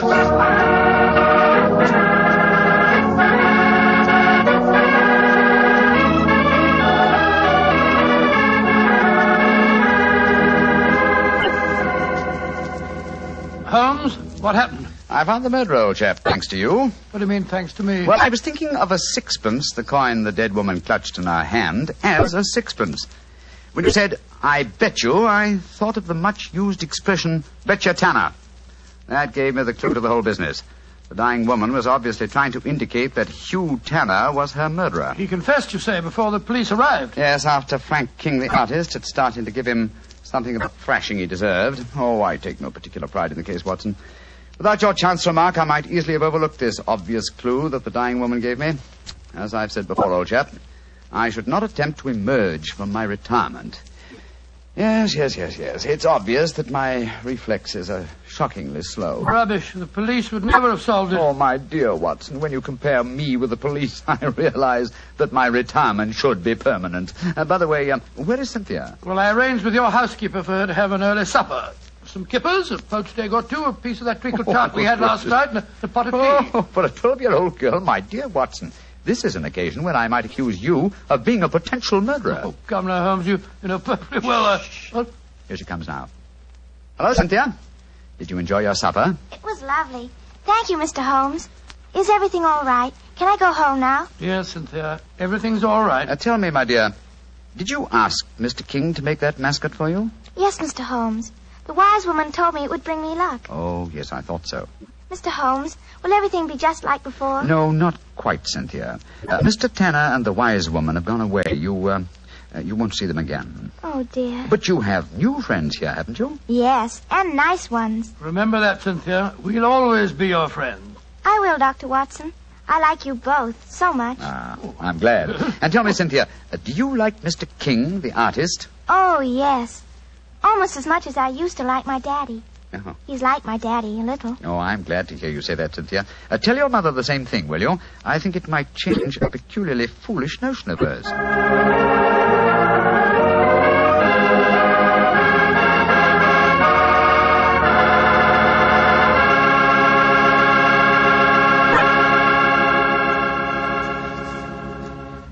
Well, Dr. Watson and Mrs. Campbell, that was a really different kind of story. I'm sure glad you were here tonight, Mrs. Campbell. Tell me, has Dr. Watson changed much since you last saw him? Well, yes. I think he's grown handsomer. No.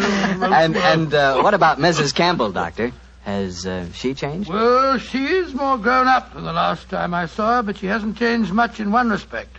What's that, Doctor? Your appetite, my dear. Oh. I remember how Holmes was amazed at the amount you ate when you were a child, but you certainly had just as hearty a dinner this evening. Well, that was your fault, Doctor. Your dinner was too good. Oh, Cynthia, don't talk about the wine. Well, why shouldn't I talk about the wine? It was wonderful. Sure it was. It was Petri wine, that's why. You see? Now you got him started. And Mrs. Campbell, Petri wine is always good wine.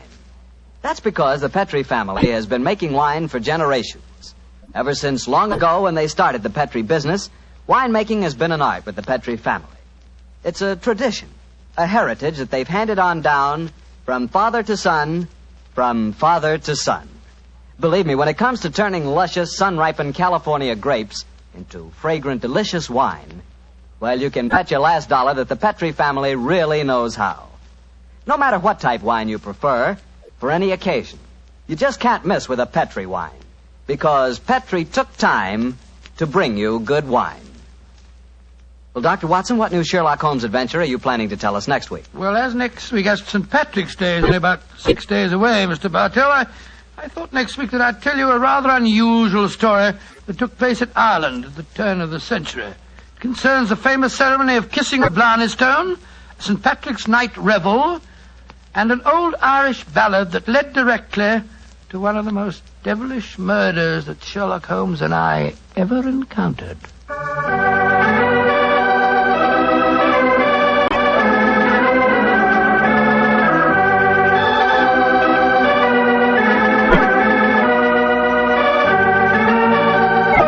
Tonight's Sherlock Holmes adventure was written by Dennis Green and Anthony Boucher and was suggested by an incident in the Sir Arthur Conan Doyle story, The Adventure of the Copper Beeches. Music is by Dean Fossler.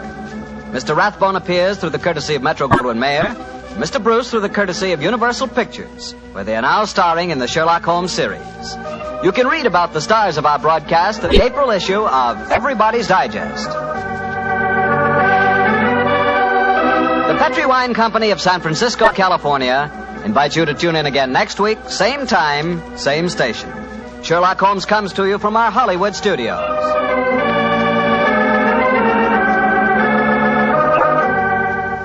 This is Harry Bartell saying goodnight for the Petrie family.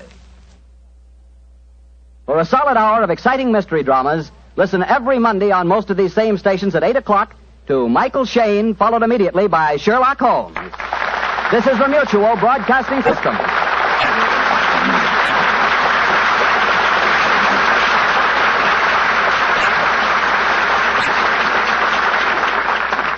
It was tragic to me, the death of radio.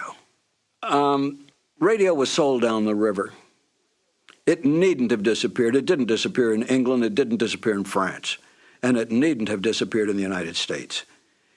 They took the networks primarily, took the proceeds of radio advertising, built up their television networks, and then dumped radio as though it had simply ceased to exist. Radio could have and should have survived. And the fact that there's as much interest in it as there is now, I think is proof of that. I did a show once on Armed Forces Radio Service with John Anderson. We did a 13-week series on Lewis and Clark. It was an excellently produced and directed show, very well written, historically accurate. And I've played those records for my children and other children at times, and they're fascinated.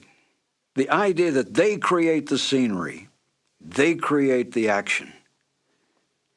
They think this is great, and we don't even have to sit down and watch television. Petrie Wine brings you Basil Rathbone and Nigel Bruce in the new Adventures of Sherlock Holmes.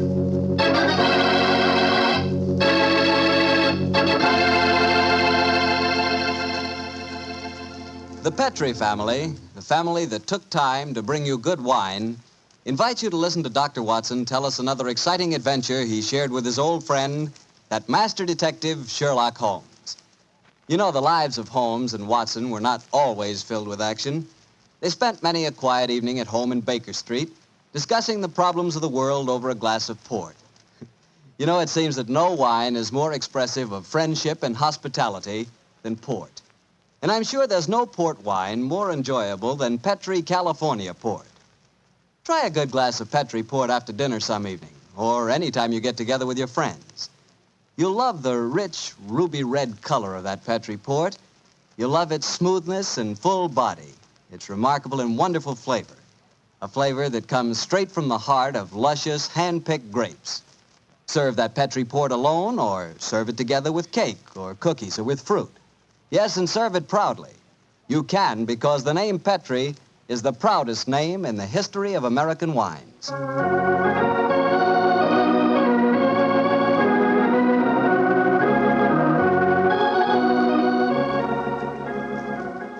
And now I'm sure our old friend Dr. Watson's expecting us. Let's tap on his study door. Come in. Good evening, Doctor. Good evening, Mr. Bartell. Come over here by the fire. I was just having a cup of coffee. Would you care to join me? Thanks, that'd be nice. It'll prevent you falling asleep during my story tonight. There's no chance of that, Doctor. From the hints you gave us last week, it sounded like quite a story. It began in a circus in Paris, you told us? Yes, my boy, the circus.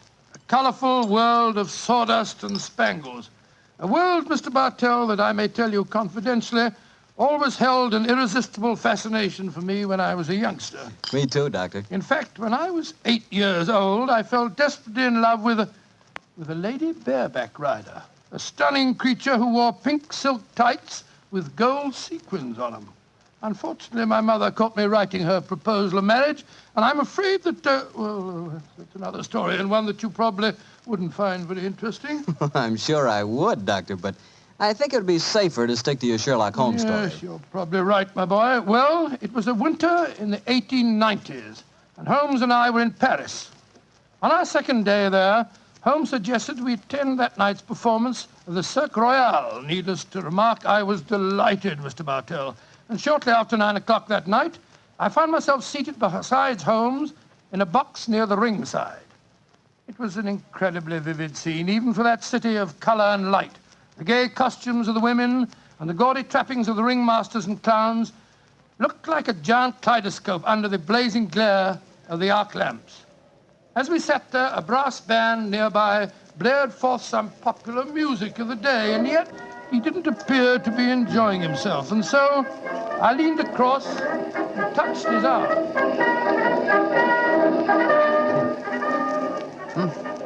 What is it, Watson? Well, you're very quiet, Holmes. Aren't you having a good time? A good time, I suppose, old chap. I was just wondering where Mr. Edwards is. Mr. Edwards? Who's he? An extremely distinguished client who was to meet us in this box at 9 o'clock. Client. Oh, this little excursion was on business. After all, yes, I might have known it. No worry, old fellow. In your case, I think you'll be able to combine quite a little pleasure with the business. Well, can't you be a little more explicit, Holmes? Shh. Here comes the ringmaster.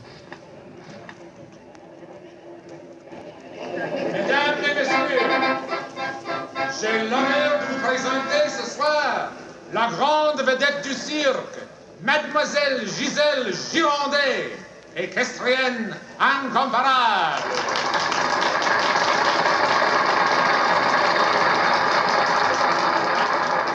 Gisèle Girondet, yes, I've heard of her. She's a bareback rider, isn't she, Honest in France, old fellow.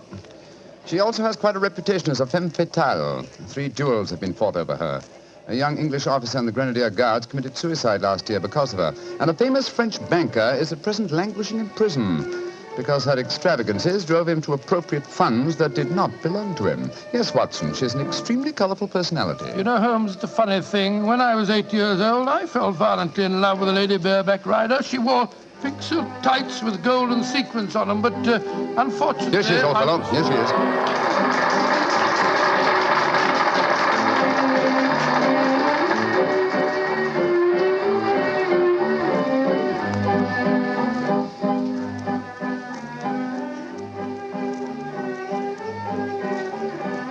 Holmes, she's exquisite. Look at the way she's jumping from the back of one horse to the other.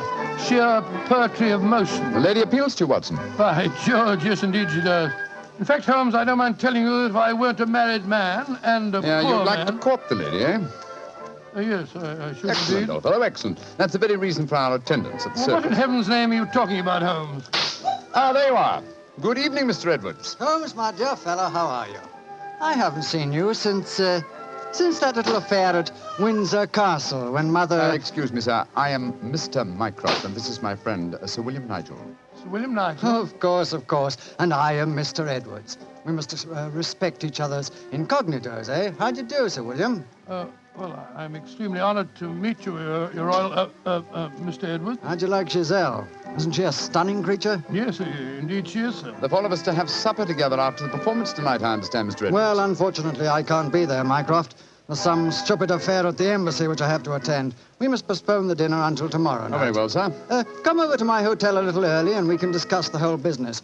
Personally, I think a lot of fuss is being made about nothing.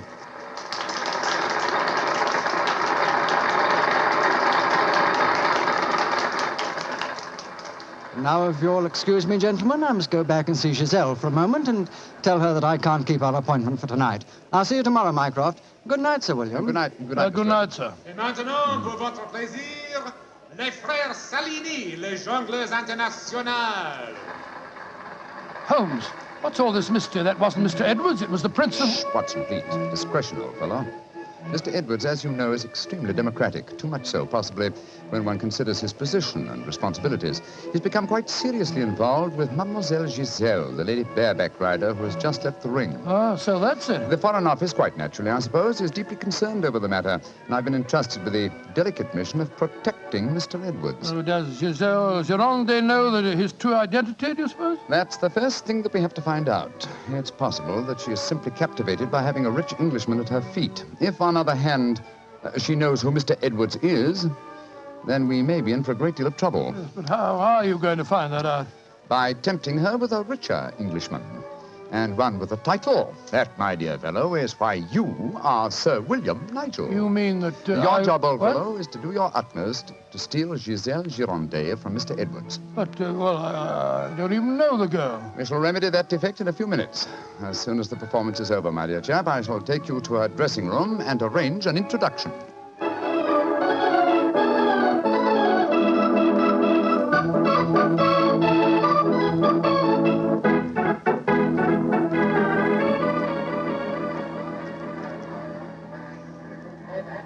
I must say, Holmes, the backstage life at a circus is even more colorful than in the ring. What makes you say that, old fellow? Well, I just saw a pinhead having tea with a bearded lady while a sword swallower was standing behind him practicing his act. Oh, hello. See that man standing talking to the girl in tights? Yeah, attractive, isn't she? The gentleman is Inspector Vernet of the French police, an old friend and a distant relative of mine. Vernet, how are you? Ah, Holmes, mon cher ami, comment ça va? No, Vernet, please. On this occasion, my name is Mycroft, if you don't mind, and this is my friend, Sir William Nigel. How do you do, Inspector? Enchanté, Sir William. Permit me to introduce Mademoiselle Yvette Marat. How you do? How do you do, How do you do? What brings you behind the scenes at the circus, may I ask, mon cher Mycroft? My friend Sir William is most anxious to make the acquaintance of Mademoiselle Girondet. But of course, every man wishes to meet Giselle Girondet. Why not ask Vernet? He will present you to her. Ha! He knows her well. Oh, now, Yvette, chérie, do not begin that all over again. You're in love with her. You've always been in love with her. I wish you were dead. Sometimes I think I could kill her myself. Upon my soul, Inspector, she's a fiery little thing, isn't she? Ah, ça c'est vrai, ça, Sir William. Many times I've told her that Giselle Girondet would never waste her time with a simple police inspector. She prefers a wealthy foreigner. But Yvette ne comprend pas. She does not understand and she does not believe. Mademoiselle Marat was dressed in tights, Vernet. And what does she do in the circus? She walks the tightrope. Oh, She's yes, queen of the high wire. Mm-hmm. A charming and a talented girl, but a most jealous one. Vernet, my distinguished friend Sir William Nigel is most anxious to meet Giselle Girondet. Will you introduce him? I should prefer not to appear on the matter at this stage. Oh, mais certainement. I will take you to her dressing room. Please come with me, Sir William. Yeah, right. I'll see you later, Holmes. I'll be waiting for you, old chap. Good luck. You're a lucky man, Sir William. Giselle has quite a penchant for the Englishmen. And when they are rich and have a title, I am sure she finds them irresistible. You really think so? Oh, but of course. Ah, quel dommage that I am only a poor policeman. Here we are. Entrez. Giselle, mon chou, permit me to present to you Sir William Nigel. He's a great admirer of yours. Yes, indeed, madam. Ah, Sir William Nigel. Come and sit here beside me, Sir William. I shall leave you. Au revoir. Sit closer. There. That is much more cozy, no? Oh, it's very nice of you to see me, Mademoiselle Gironde. Oh, don't be so formal, my Englishman. You may call me Giselle, and I shall call you... Let me see, I shall call you Sir William... Willie! I shall call you Willie. You do not mind? Mine, I think it's very delightful. Quite delightful, my dear. I was hoping perhaps that you'd care to have a little supper with me tonight, Giselle. So what about some oysters, a cold pheasant, and a bottle or two of Pomeranian Greeno 72? And you get to taste rather well, don't you think? Oh, Willie, I can see you are a perfect host. I don't know about One that. moment, I get my cloak. Well, you know, Giselle, it's a funny thing. What is a funny thing, Willie? When I was 8 years old, I fell violently in love with a lady bareback rider at a circus. History seems to be repeating itself. Here. Alfio Alfieri, do you no longer knock when you come to my door? Who is this man? My name is Nigel, Sir William Nigel, my good man, and who may you be? I am Alfio Alfieri. I am Alfio Alfieri. And what is he? A trainer of wild animals. An imbecile. Rotten. You must not speak to Alfio in that way. You belong to me. Send this stupid Englishman away. Founded impudence. Grossier. Belong to you. Giselle belong to no one. Do I have to take my whip to Put you? down that way. Put it down, you scoundrel. Next time it will be your face, cara You mia. infernal blackguard. Raising your hand against a woman. Shocking. Bravo. Mon cher Willie has knocked him down. He certainly deserved it. Oui. And you in turn deserve something, Willie. Oh, what was that? Come close, Willie, and I give it to you. A little kiss. Oh, kiss? Thanks awfully.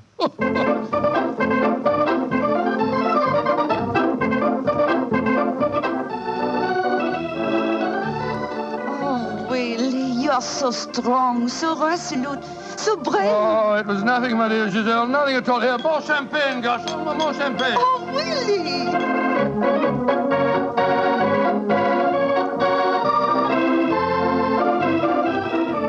Giselle, Oui, Monsieur Edwards? have a box for the opera tomorrow night. I was hoping that perhaps... Oh, I'm sorry, monsieur, but my time is occupied. I am showing the delightsome moment to mon cher Willie.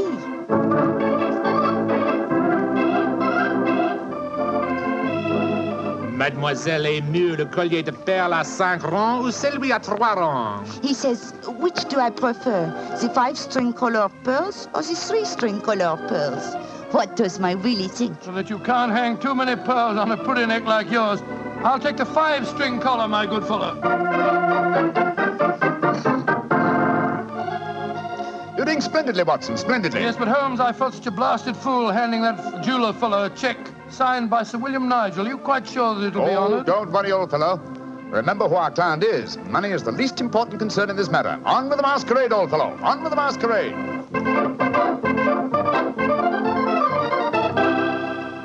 More champagne, garçon.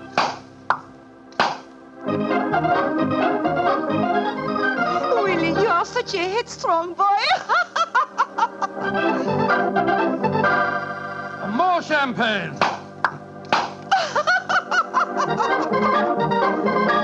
Citadel, you dear little thing. Oh,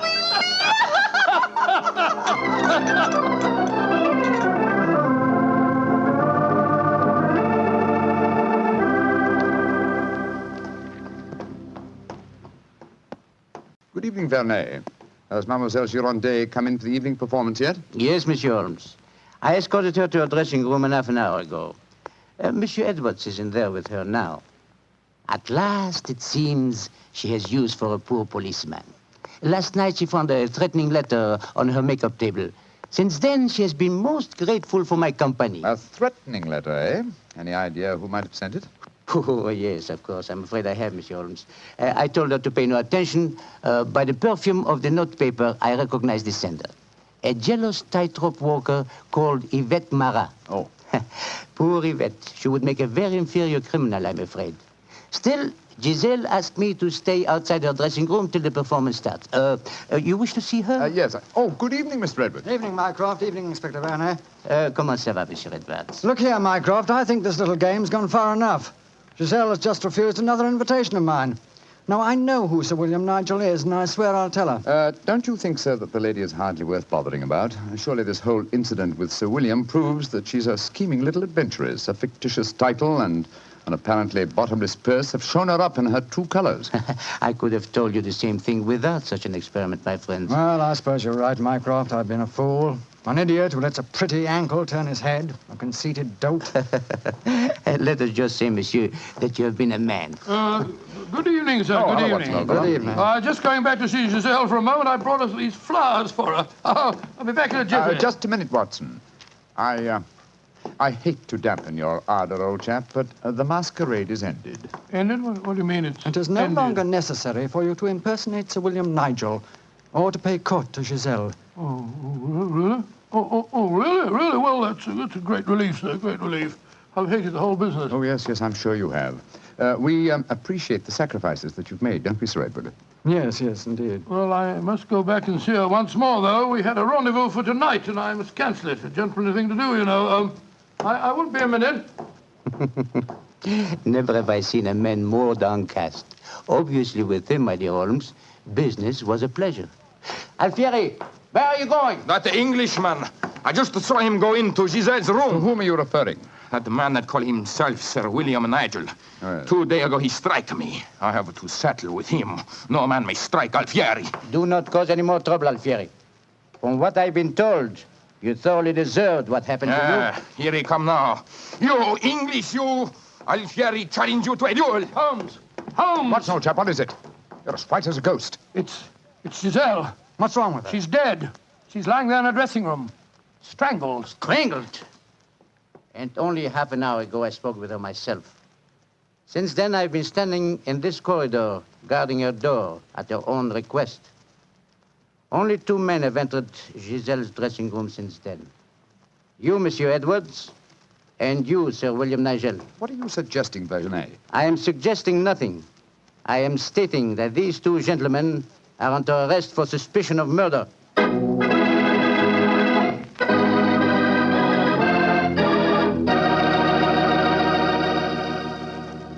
Dr. Watson's unusual story will continue in just a few seconds.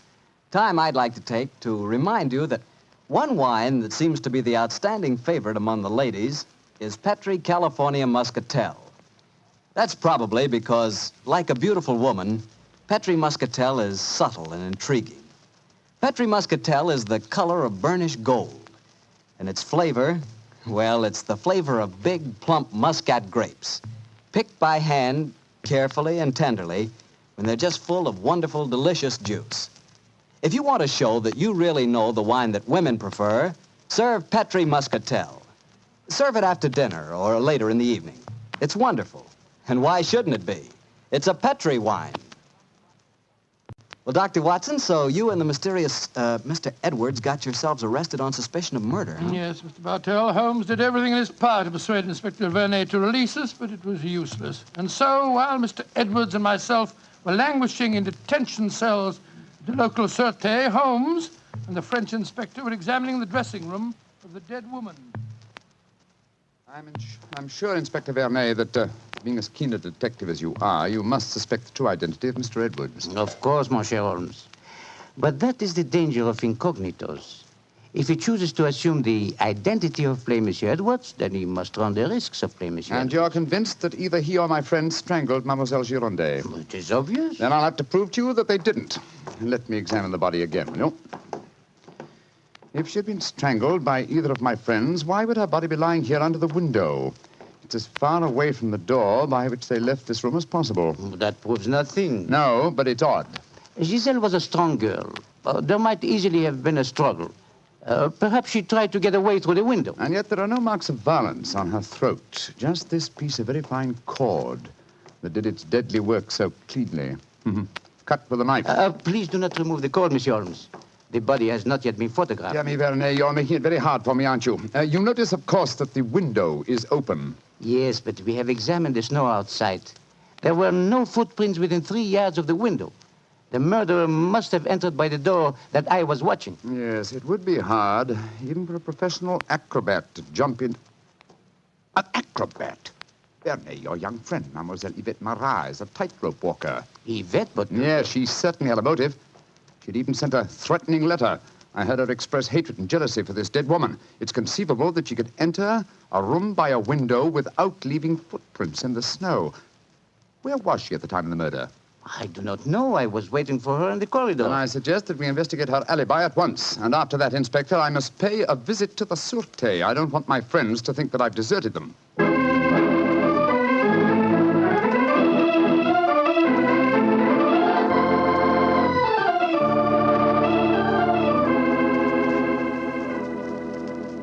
Excuse me, sir. Yes, Holmes. I'm afraid it looks rather black. As I was telling you, Yvette Marat, the tightrope walker, was able to establish a completely satisfactory alibi. Vernet still suspects you or Dr. Watson. Well, that's ridiculous. May I ask you a very straightforward question, sir? Of course. I can well understand that if you had gone into the dressing room and found the woman already murdered, you might easily be tempted to conceal the fact, to avoid a scandal involving your person. Will you swear to me, sir, on your true identity, that Giselle was alive when you left her? She was, Holmes. I swear it. Thank you, sir. That's all I wanted to know.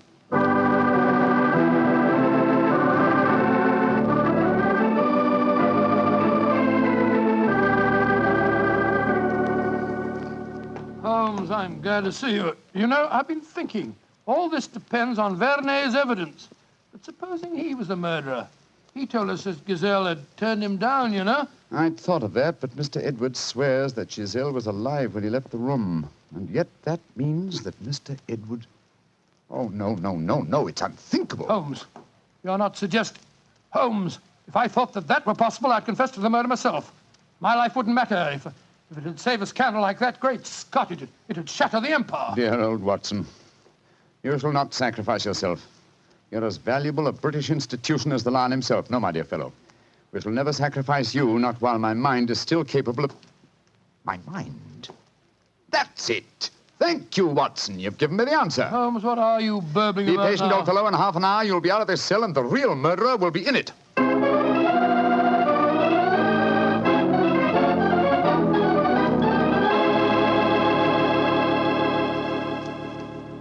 Questions.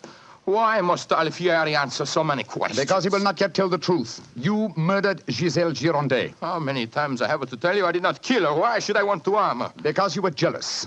Because she humiliated and tormented you. But I was not in her dressing room. I've already proved that fact. Am I a magician that I can kill somebody without entering a room? Alfieri, I know how you killed Giselle Girondet without its necessitating your entering this room. And you're a smart man. Please to tell me. I don't need to tell you. With the aid of Vernet, I'll show you. Open the window, Alfieri. What game is this? Very well, then. I'll open the window myself. Put your head out. Come on. So. Who do you see? Inspector Vernet, standing 3 yards away, where you stood, and he's got your long training whip. No! Don't move! Stand there. The inspector hasn't your skill with a whip, but he wants to try a little experiment. No, leave him alone! All right, Vernet. I'm holding him.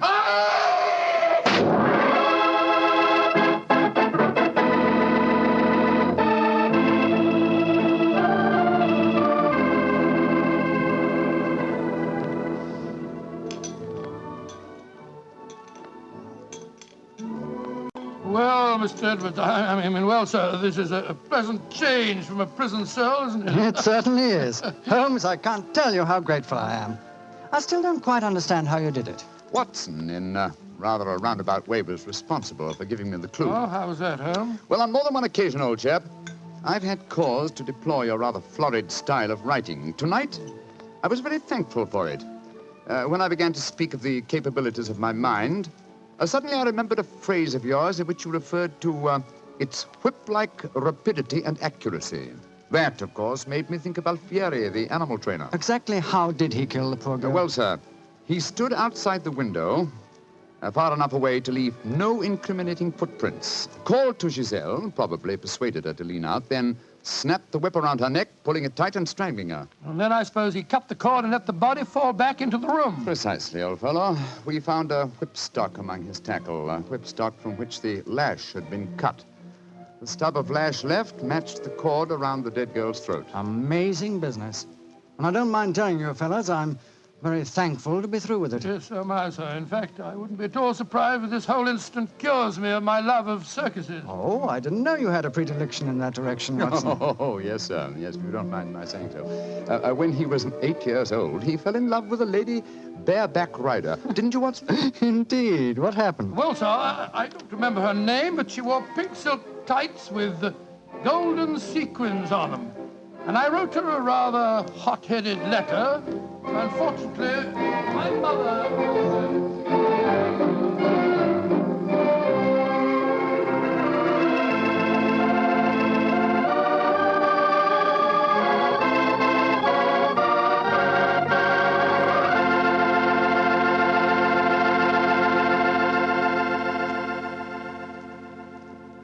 Well, Doctor, that was one of the most unusual stories you've ever told.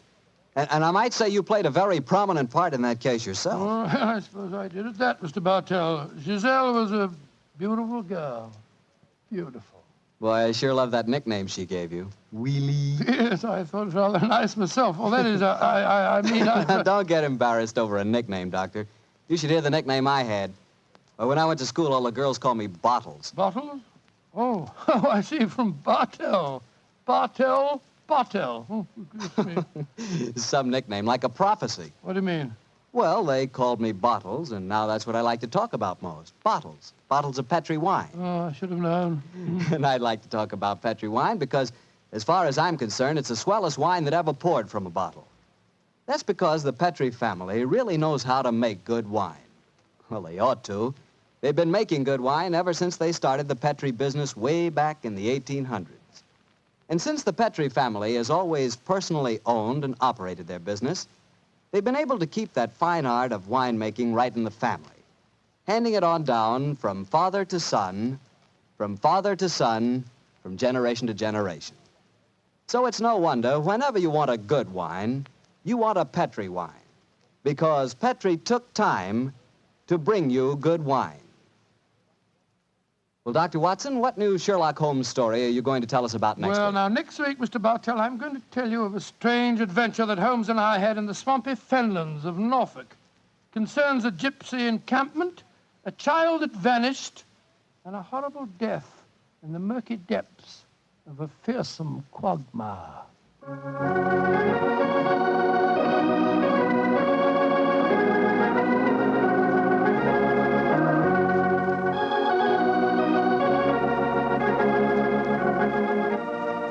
Tonight's Sherlock Holmes adventure was written by Dennis Green and Anthony Boucher and was suggested by an incident in the Sir Arthur Conan Doyle story, The Adventure of the Three Students. Music is by Dean Fosler. Mr. Rathbone appears through the courtesy of Metro-Goldwyn-Mayer, and Mr. Bruce through the courtesy of Universal Pictures, where they are now starring in the Sherlock Holmes series.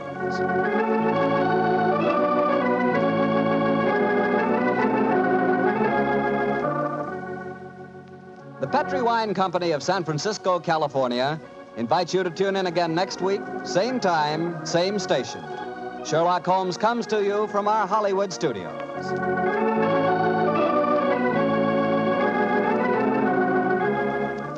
This is Harry Bartell saying goodnight for the Petri family. For a solid hour of exciting mystery dramas, listen every Monday on most of these same stations at 8 o'clock to Michael Shayne, followed immediately by Sherlock Holmes. This is the Mutual Broadcasting System.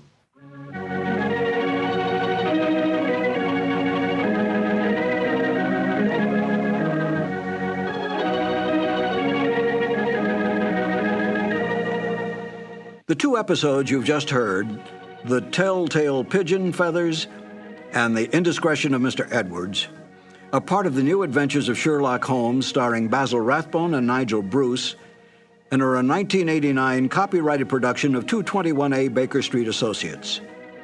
The Sherlock Holmes stories and the characters of Sherlock Holmes and Dr. John H. Watson were created by Sir Arthur Conan Doyle and are used with the kind permission of Dame Jean Conan Doyle. This is Harry Bartell. I want to thank you for letting me share those wonderful times on dramatic radio. I'll be back soon on another cassette where I'll present Sherlock Holmes and Dr. Watson in The Adventure of Thor Bridge and The Double Zero. Thank you for listening.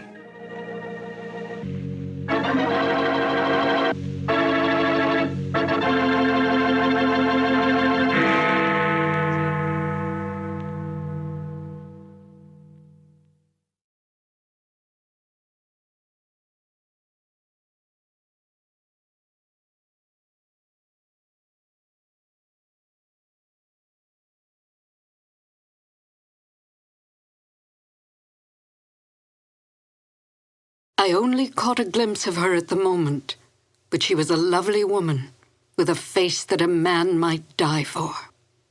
So says Sherlock Holmes in one of the most popular of the Conan Doyle adventures, A Scandal in Bohemia.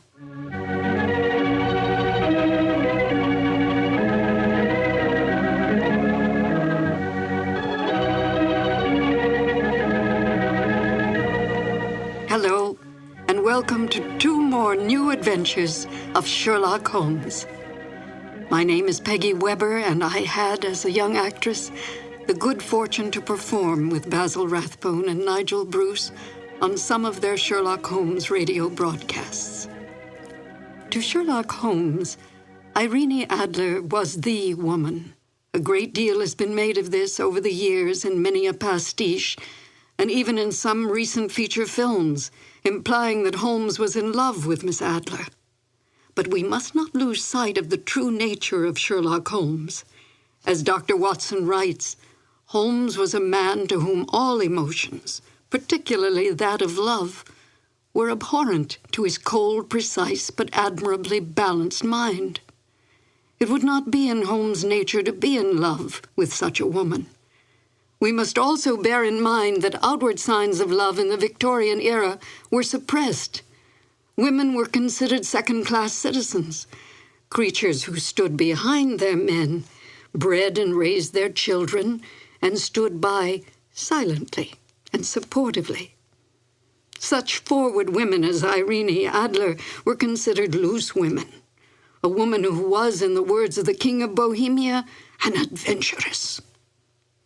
Holmes accepted this label placed upon Miss Adler by his client, but did not have so narrow a mind about women himself. He might not care for them, but he certainly did respect them, especially such a formidable woman as Irene Adler. Miss Adler was a benign adversary to Holmes, for in truth all her actions were to protect herself. not to bring harm to the great detective or his client, the King of Bohemia. Miss Adler's cunning, her awareness, as well as her immense beauty, and her ability to best Holmes, who rarely lost the game, are the traits that endeared her to Holmes from the moment he realized she had outfoxed him. And now, Sherlock Holmes and Dr. Watson in the classic adventure, A Scandal in Bohemia. This episode from the life of Sherlock Holmes will be transmitted to our men and women overseas by shortwave and through the worldwide facilities of the Armed Forces Radio Service. Petri Wine brings you Basil Rathbone and Nigel Bruce in the new Adventures of Sherlock Holmes.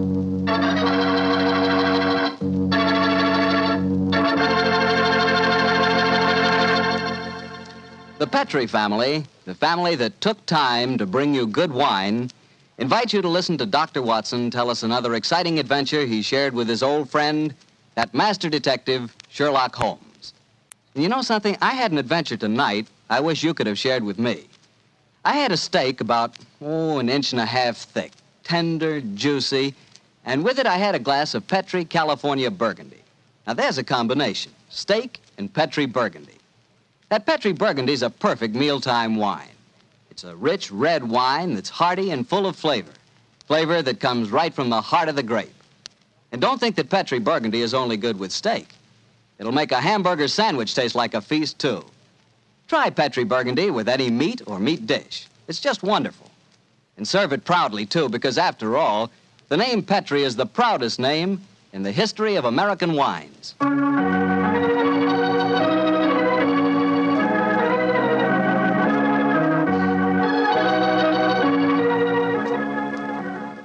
And now I know Dr. Watson's waiting for us, so let's go in and join him.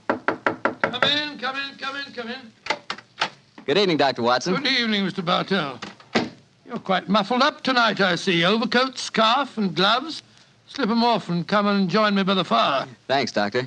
It's quite a nip in the air tonight. Yes, there is indeed. Well, Doctor, you told us last week that tonight's story centered around the activities of a brilliant and beautiful woman. Yes, my boy. Her name was Irene Adler. But I never knew Holmes refer to her by any other name than the woman. She sounds mighty intriguing. How did you happen to meet up with her? Well, I'll tell you the story from the beginning. One night, it was on the 20th of May in 1888, to be exact, I was returning home from a visit to a patient when my steps led me through Baker Street. Since my marriage, I hadn't seen much of Sherlock Holmes. And you couldn't resist stopping by at 221B, I'm sure, Doctor. Oh, of course I couldn't. As I stood outside the well-remembered door, I looked up at the lighted windows and saw the tall, spare figure of my old friend, pass twice in dark silhouette against the blind. He was pacing the room swiftly, eagerly, with his head sunk on his chest and his hands clasped behind him. To me, who knew every mood of his and habit of his attitude and manner told their own story. He was hot on the scent of some new problem. I rang the bell, and a few moments later, found myself standing before him. You look in splendid shape. Yes, Holmes, I'm feeling very well, thanks. And in practice again, I see. You didn't tell me that you'd gone back into harness. Oh, and how did you know? Elementary, my dear chap. If a gentleman walks into my rooms smelling of iodoform with a black mark of nitrate of silver on his right forefinger and a bulge on the left side of his hat to show where he's secreted his stethoscope, I should be dull indeed if I didn't pronounce him to be an active member of the medical profession. Just the same as ever, Holmes. By the way, I'm not interrupting you. Well, you are, old fellow, but it's a most welcome interruption. You're working on a new case? It looks like it. This letter arrived by the last post today. It's undated and has neither signature nor address. Read it. Let's have a look. There will call upon you tonight at 7:45 a gentleman who desires to consult you upon a matter of the very deepest moment. Your recent services to one of the royal houses of Europe have shown that you are one who may safely be trusted. This account of you we have from all quarters received. Be in your chamber, then, at that hour, and do not take it amiss if your visitor wears a mask. Great Scott, it's all very mysterious. What do you imagine it means? Look carefully at the note, old fellow. What do you deduce from it? Well, now, let me think. Well, the man who wrote it was presumably well-to-do. Such paper couldn't be bought under half a crown a packet. and it's peculiarly strong and stiff. Peculiar. That's the very word. It's not an English paper at all. Hold it up to the light. Don't you notice anything? Yes, there's a large E with a small G and a large G with a small T. That's right. Woven into the texture of the paper. What does that suggest to you? The name of the maker, no doubt, or perhaps his monogram. Not at all, my dear fellow. The G with the small T stands for Gesellschaft, which is the German for company. And the EG? That stands for Igria. It's a German-speaking country in Bohemia, not far from Carlsbad. Oh, so the paper was made in Bohemia? Undoubtedly, my dear fellow. And the man who wrote the note is a German. How do you know that? Observe the curious construction of the sentence. This account of you we have from all quarters received. A Frenchman or a Russian could not have written that. It's the German who is so discourteous to his words. Oh, there's your client now. I better go home. No, unless you have to. Well, I could stay. I thought that Then perhaps stay, old chap. I'm lost without my Boswell, and this promises to be interesting. I told Mrs. Hudson to let the masked visitor come upstairs unannounced. Come in. Good evening, sir. You received my note? Yes, indeed, sir. Come in, won't you, and sit down. This is my friend and colleague, Dr. Watson. You may say anything before him that you can say to me. Whom have I the honor to address? You may address me as Count von Kram. How do you do, sir? You must excuse this mask that I wear. The august person who employs me wishes his agent to be unknown to you, and I may confess at once that the title by which I have just called myself is not exactly my own. I'm well aware of that fact, sir. You see, Mr. Holmes, the matter I am about to discuss implicates the great house of Ormstein, hereditary kings of Bohemia. That has not escaped me either, sir. In fact, if you will state your case, I shall be the better able to advise you. Your Majesty. How did you... Yes. Yes, I am the king. Why should I attempt to conceal it? Why, indeed? I shall remove the mask. There.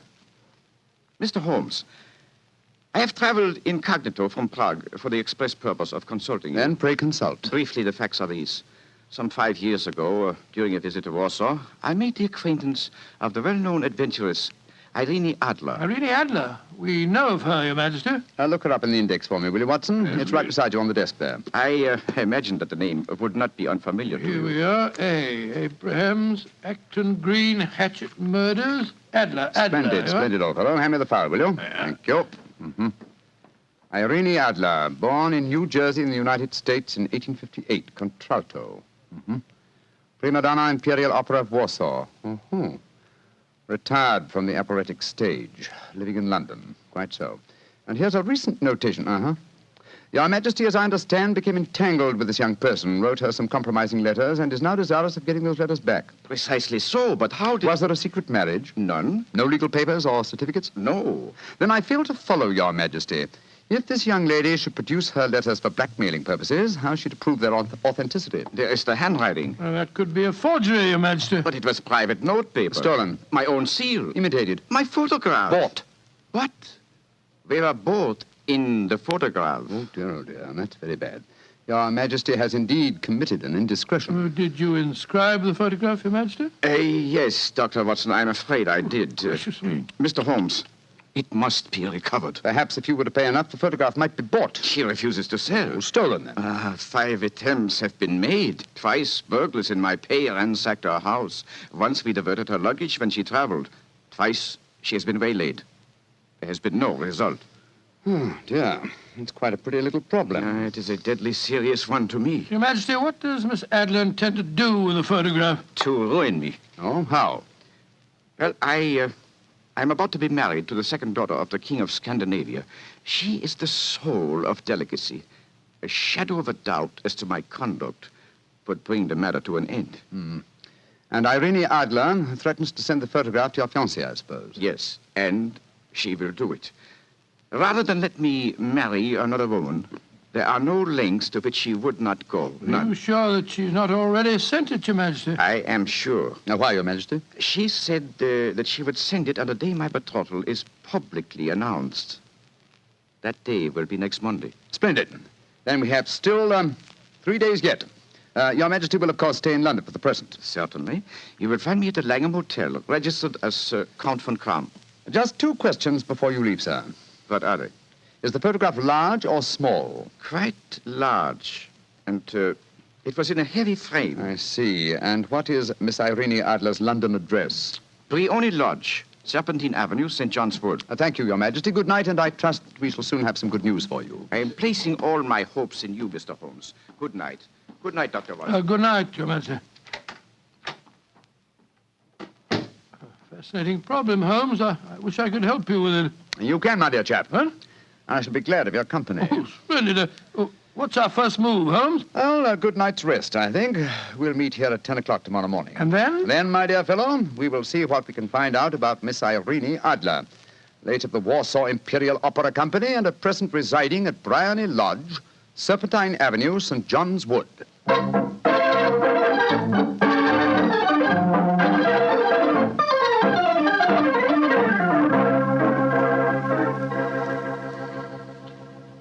Well, Holmes, a cursory examination of Briony Lodge didn't prove very illuminating. No, a bijou residence that represents the essence of dignified suburbia, but tells us very little about its owner.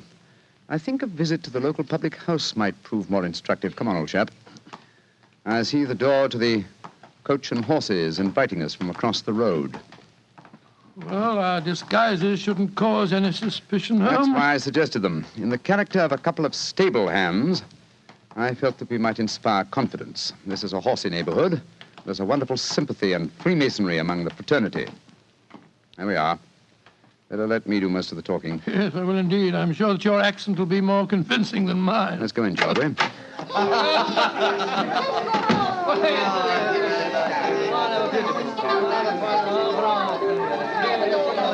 Well, what'll it be, mateys? Half of Oldham Mile, please. How about you, Charlie? All ever side? Yeah, 2 halves of Oldham Mile.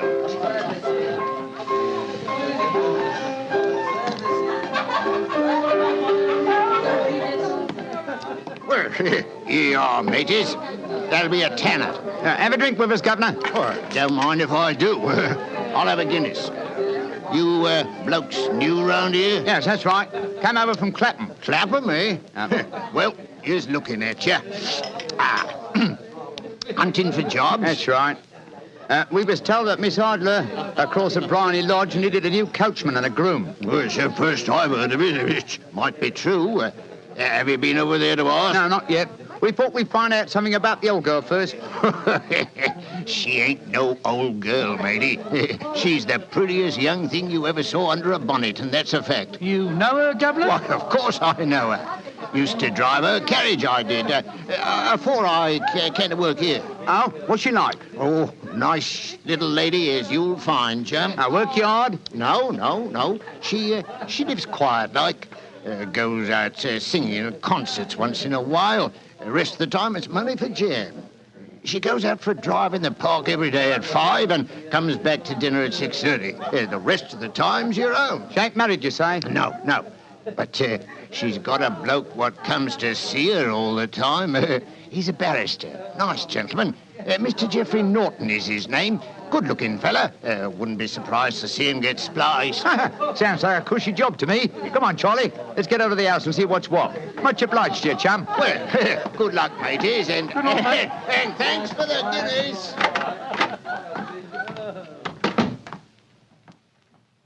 What's our next move, Holmes? Let's stroll back to Briony Lodge. I'm undecided whether to continue my investigation there or to try and find out something about Mr. Geoffrey Norton, the barrister. If he's just her lawyer and nothing else, it's more than likely that she's entrusted the photograph to his safekeeping. Hello. There's a cab waiting outside Miss Adler's house. Hurry, Watson. Maybe Mr. Norton's. Here we are at the gate. Yes. Here comes a man hurrying down the pathway. Quick. Flatten yourself behind this post. Listen. Where to now, Mr. Norton? Drive like the devil. First to Gross and Hankey's in Regent Street, and then to the Church of St. Monica in the Edgware Road. Half a sovereign if you do it in 20 minutes. Right, Charm, Mr. Norton. Up in. Try and signal the cab, Watson. We must follow him. Well, here comes one. Oh, no, it isn't. It's a private carriage. Miss Adler's, no doubt. Here she comes down the pathway. Back behind the post again, Watson. Where to, Miss Adler? The Church of St. Monica's, John. And half a sovereign if you reach it in 20 minutes. The game's afoot, Watson. Quick. We must get a cab and follow them. Here comes a hansom. Hi, cabby! Here! You blokes got enough money to take a cab? Here's a half sovereign for you, my man. Right you are. Where to, Governor? The Church of St. Monica, in the Edgware Road, and another half sovereign for you if you get us there in 20 minutes.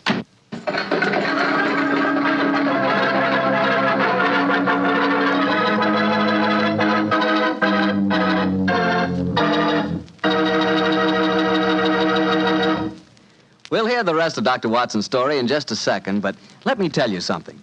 If you're going to have chicken for dinner tomorrow night, or any night, don't forget to serve that chicken with Petri California Sauterne. Believe me, Petri Sauterne is just about the last word in white wines. It's beautifully golden in color, it's delicate and intriguing in flavor, and it's just, well, you taste it and see for yourself. If you want a delicious white wine, you certainly want a Petri Sauterne. Well, Doctor, once again, you broke off your story at the most exciting point. Did you and Sherlock Holmes reach that church inside the 20 minutes? Yes, Mr. Bartell, we did, but the other carriages were there before us. Holmes went into the church after telling me to guard the outside. I must have waited for 10 minutes or more before Mr. Geoffrey Norton and Miss Adler came out, spoke a few words to each other, and then left in their separate conveyances. A moment later, Holmes, still dressed as a stable hand, came striding out of the church and down the steps towards me. He was obviously very excited. What? Have they left? Yes, in separate cabs. I overheard him say that he was going back to his office. And she said, I shall drive out in the park at 5 this evening. Splendid, old fellow. Then come on. We can return to Baker Street. What happened inside the church, Holmes? They were married. Married? Of course.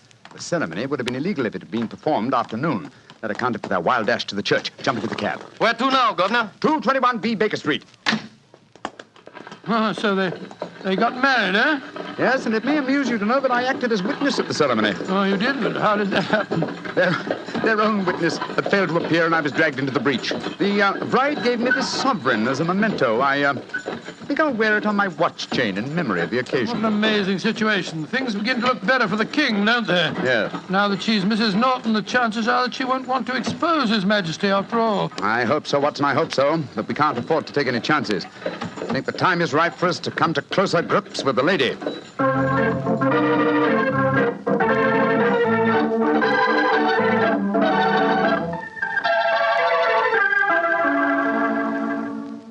Well, Holmes, now that we've eaten, perhaps you'll tell me your plan. With pleasure, my dear fellow. And while I'm so doing, I'll proceed with applying the makeup for my new disguise. Another disguise? What's it to be this time? I think the character and appearance of an amiable and simple-minded nonconformist clergyman would be most suited to my plan for entering Miss Adler's house. Oh, you're going to try and enter, then? I must, dear fellow. Yes, I'm sure the photograph is there.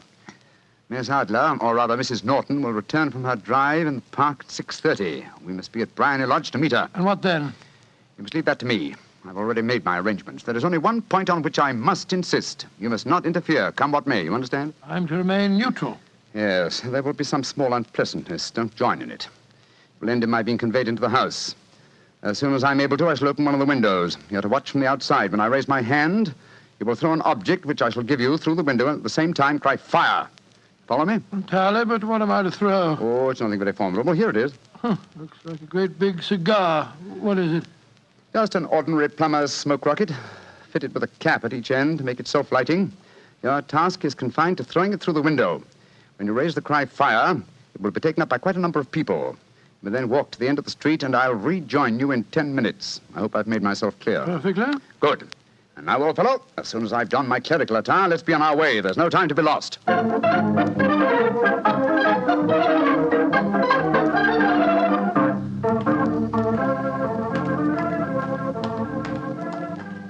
It's nearly 6:30, Holmes. We've been pacing up and down in front of her house for half an hour now. I hope she does come back. I'm sure she will. There seem to be a lot of loafers hanging round her gate. All part of my conspiracy, old chap. You'll see them play their parts in a few minutes. You still think the photograph is inside the house? Yes, I'm sure of it. Hmm? It's most unlikely that she carries it about with her. Remember, the king told us it was a large frame picture. And also remember that she planned to use it within a few days. It must be where she can lay her hands on it. It must be inside her house. But her house has been burgled twice. They don't know how to look. Well, how will you look? I won't. I'll get her to show me. She'll refuse. No, she won't be able to. Shh. Here comes the carriage now. Remember, Watson, carry out my orders to the letter. Yes, you can trust me, Holmes. Good luck. Blimey, here comes the Duchess of Tiddlewink's. Let's put out the carpet. She might get her tootsies wet. Oh, put a sock in it, Elfie. Leave him alone. She's no better than she ought to be. Please let me through. I live here. Well, ain't that nice? We'll all come in and have a cup of cocoa. Move out of the way, please, and let the lady through. Mind your own business. Just because your collar's turned the wrong way, you can't spoil our fun. That's right, Eddie. Keep your nose out of it, parson. Please don't fight about it. I tell you to stop molesting the lady. Do ya? Then how would you like a biff in the nose? Oh, he hit the poor man. Then he ran away, the coward. Is the clergyman badly hurt? He hit his head, Mum, and he fell. If you asks me, he's hurt bad. He's bleeding something terrible. Can we bring him in, Mum? He can't lie here in the street. Why, of course. Bring him in. Right you are, Mum. Here, Bert. Right out. Give us a hand. Coo, poor fella. Do you see what happened to him, mister? Yes, I saw, my good woman. A very convincing demonstration. What you mean? Weren't you paid by a certain gentleman for this performance? Oh, you knows about it, too. Yeah, you must be a friend of Mr. Sherlock Holmes. Yes, I am. Nice gentleman. He give us $5 bob apiece for tonight's work. It ain't through yet, though. We got to start yelling fire when somebody tells us. I'm that somebody, my dear lady. There's Mr. Holmes now. He's inside the house. Yes, he's opening a window. Now he's raising his hand. That's my signal. Now to throw the rocket. There we are. Fire!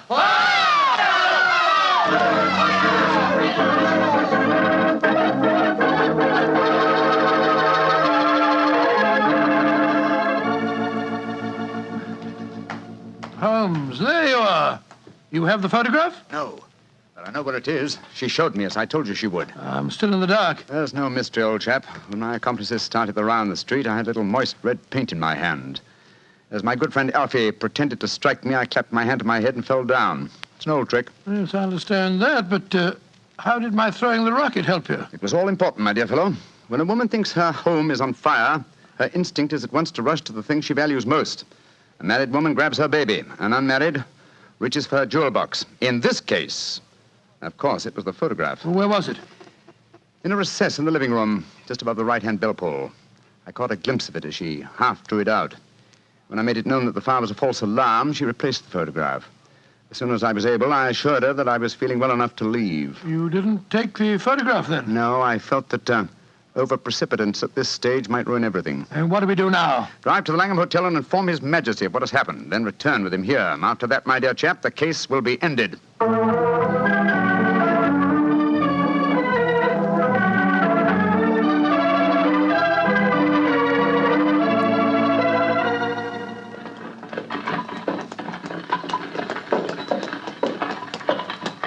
This is Brownlee Lodge now, Your Majesty. I'm all impatience. You're certain this photograph will still be there, Mr. Holmes? I have every reason to believe so, Your Majesty. I must confess, this is going to be something of an ordeal. Then I suggest that you let me do the talking, Your Majesty. I think I know how to handle the lady.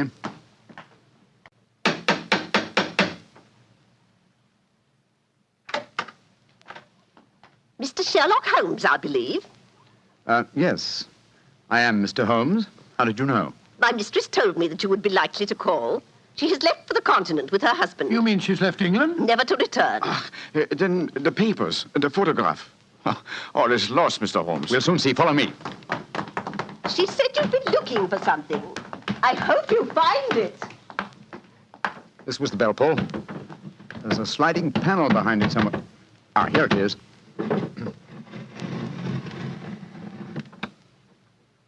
Is the photograph there, Mr. Holmes? There is a photograph, but it's a photograph of the lady alone. Here's a letter, and it's addressed to me. Well, what's it say, Holmes? My dear Mr. Sherlock Holmes, you really did it very well. Until after the fire alarm, I had no suspicion. But then, when I realized how I had betrayed myself, I began to think. I'd been warned that if the king employed an agent, it would certainly be you. May I congratulate you on your disguise as the dear old clergyman. Great Scott, you was far more clever than you thought, Holmes. Yeah, go on. What else does it say? Let me see. My husband and I both thought that the best recourse was flight. So you will find the nest empty. As to the photograph of the king and yourself, His Majesty may rest in peace. Thank goodness for that. I love and am loved by a better man than he. I leave another photograph, however, that he might care to possess. And I remain, dear Mr. Sherlock Holmes, very truly yours, Irene Norton, née Adler. What a woman, Watson. What a woman. What a magnificent woman. She fooled me completely. But, I'm sorry, Your Majesty, I've been unable to bring your business to a more successful conclusion. On the contrary, my dear sir, nothing could be more successful. I know that Irene's word is inviolate. The incriminating photograph is now as safe as if it were under fire. I'm glad to hear Your Majesty say so. I am immensely indebted to you. Now, pray tell me in what way I can reward you. This beryl ring that I wear, I should be proud Your Majesty has something that I should value even more highly. You have but to name it.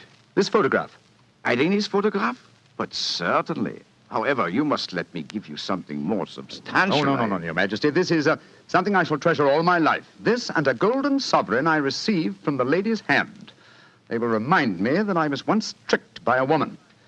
A woman that I shall never forget.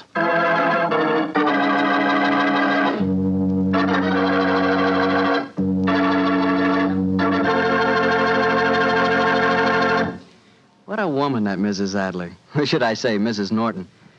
That's the kind of woman I could really go for, Doctor. Yes, you could. Just between ourselves, you know, I sort of, I sort of could go for her myself. She was intelligent. Yeah, she was rich. Beautiful. That's the kind of woman you want sitting next to you in front of a cozy fire on a nippy fall night. Just the three of you. The three of you? Mm-hmm. You, she, and a glass of Petri port. Mr. Bartelli. Why not? That Petri California port is some wine. Boy, that Petri family really knows how to make good wine, all right. And no wonder. Look at all the experience they've had. Ever since they started the Petri business way back in the 1800s, the Petri family has handed down from father to son, the art of selecting perfect sun-ripened California grapes and making them into clear, fragrant, delicious wine.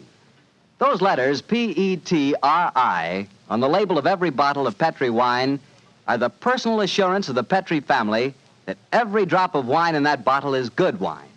It's got to be, because Petri took time to bring you good wine.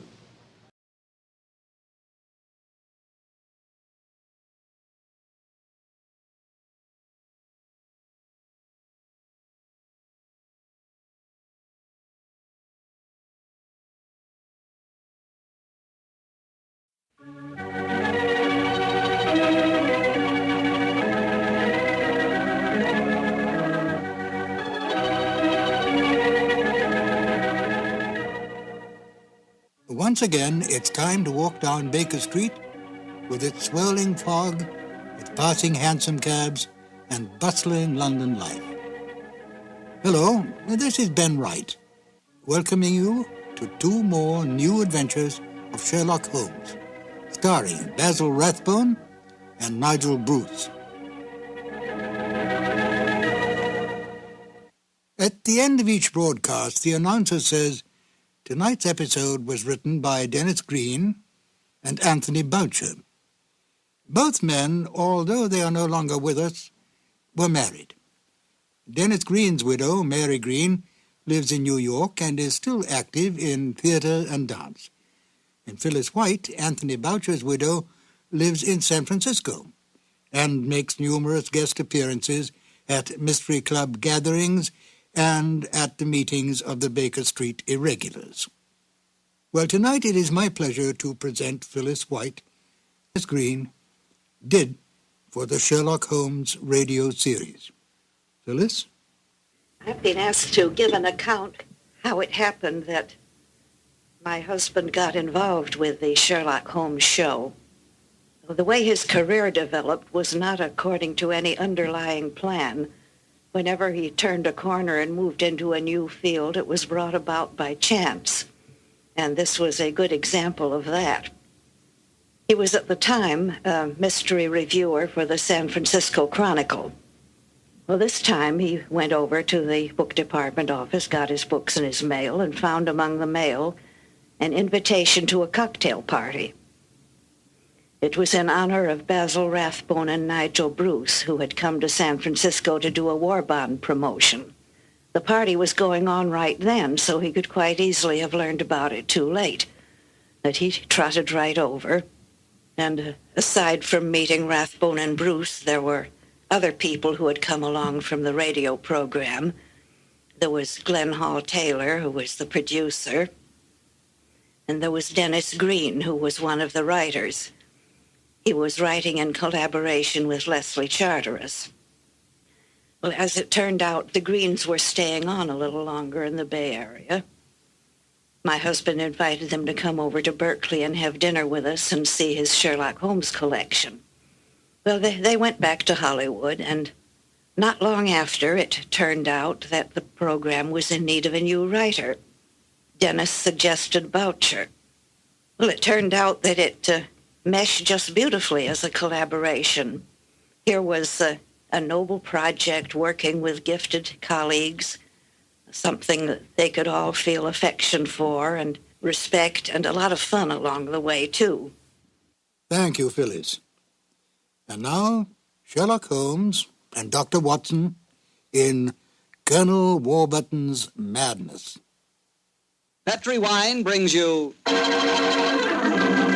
Basil Rathbone and Nigel Bruce in the new adventures of Sherlock Holmes.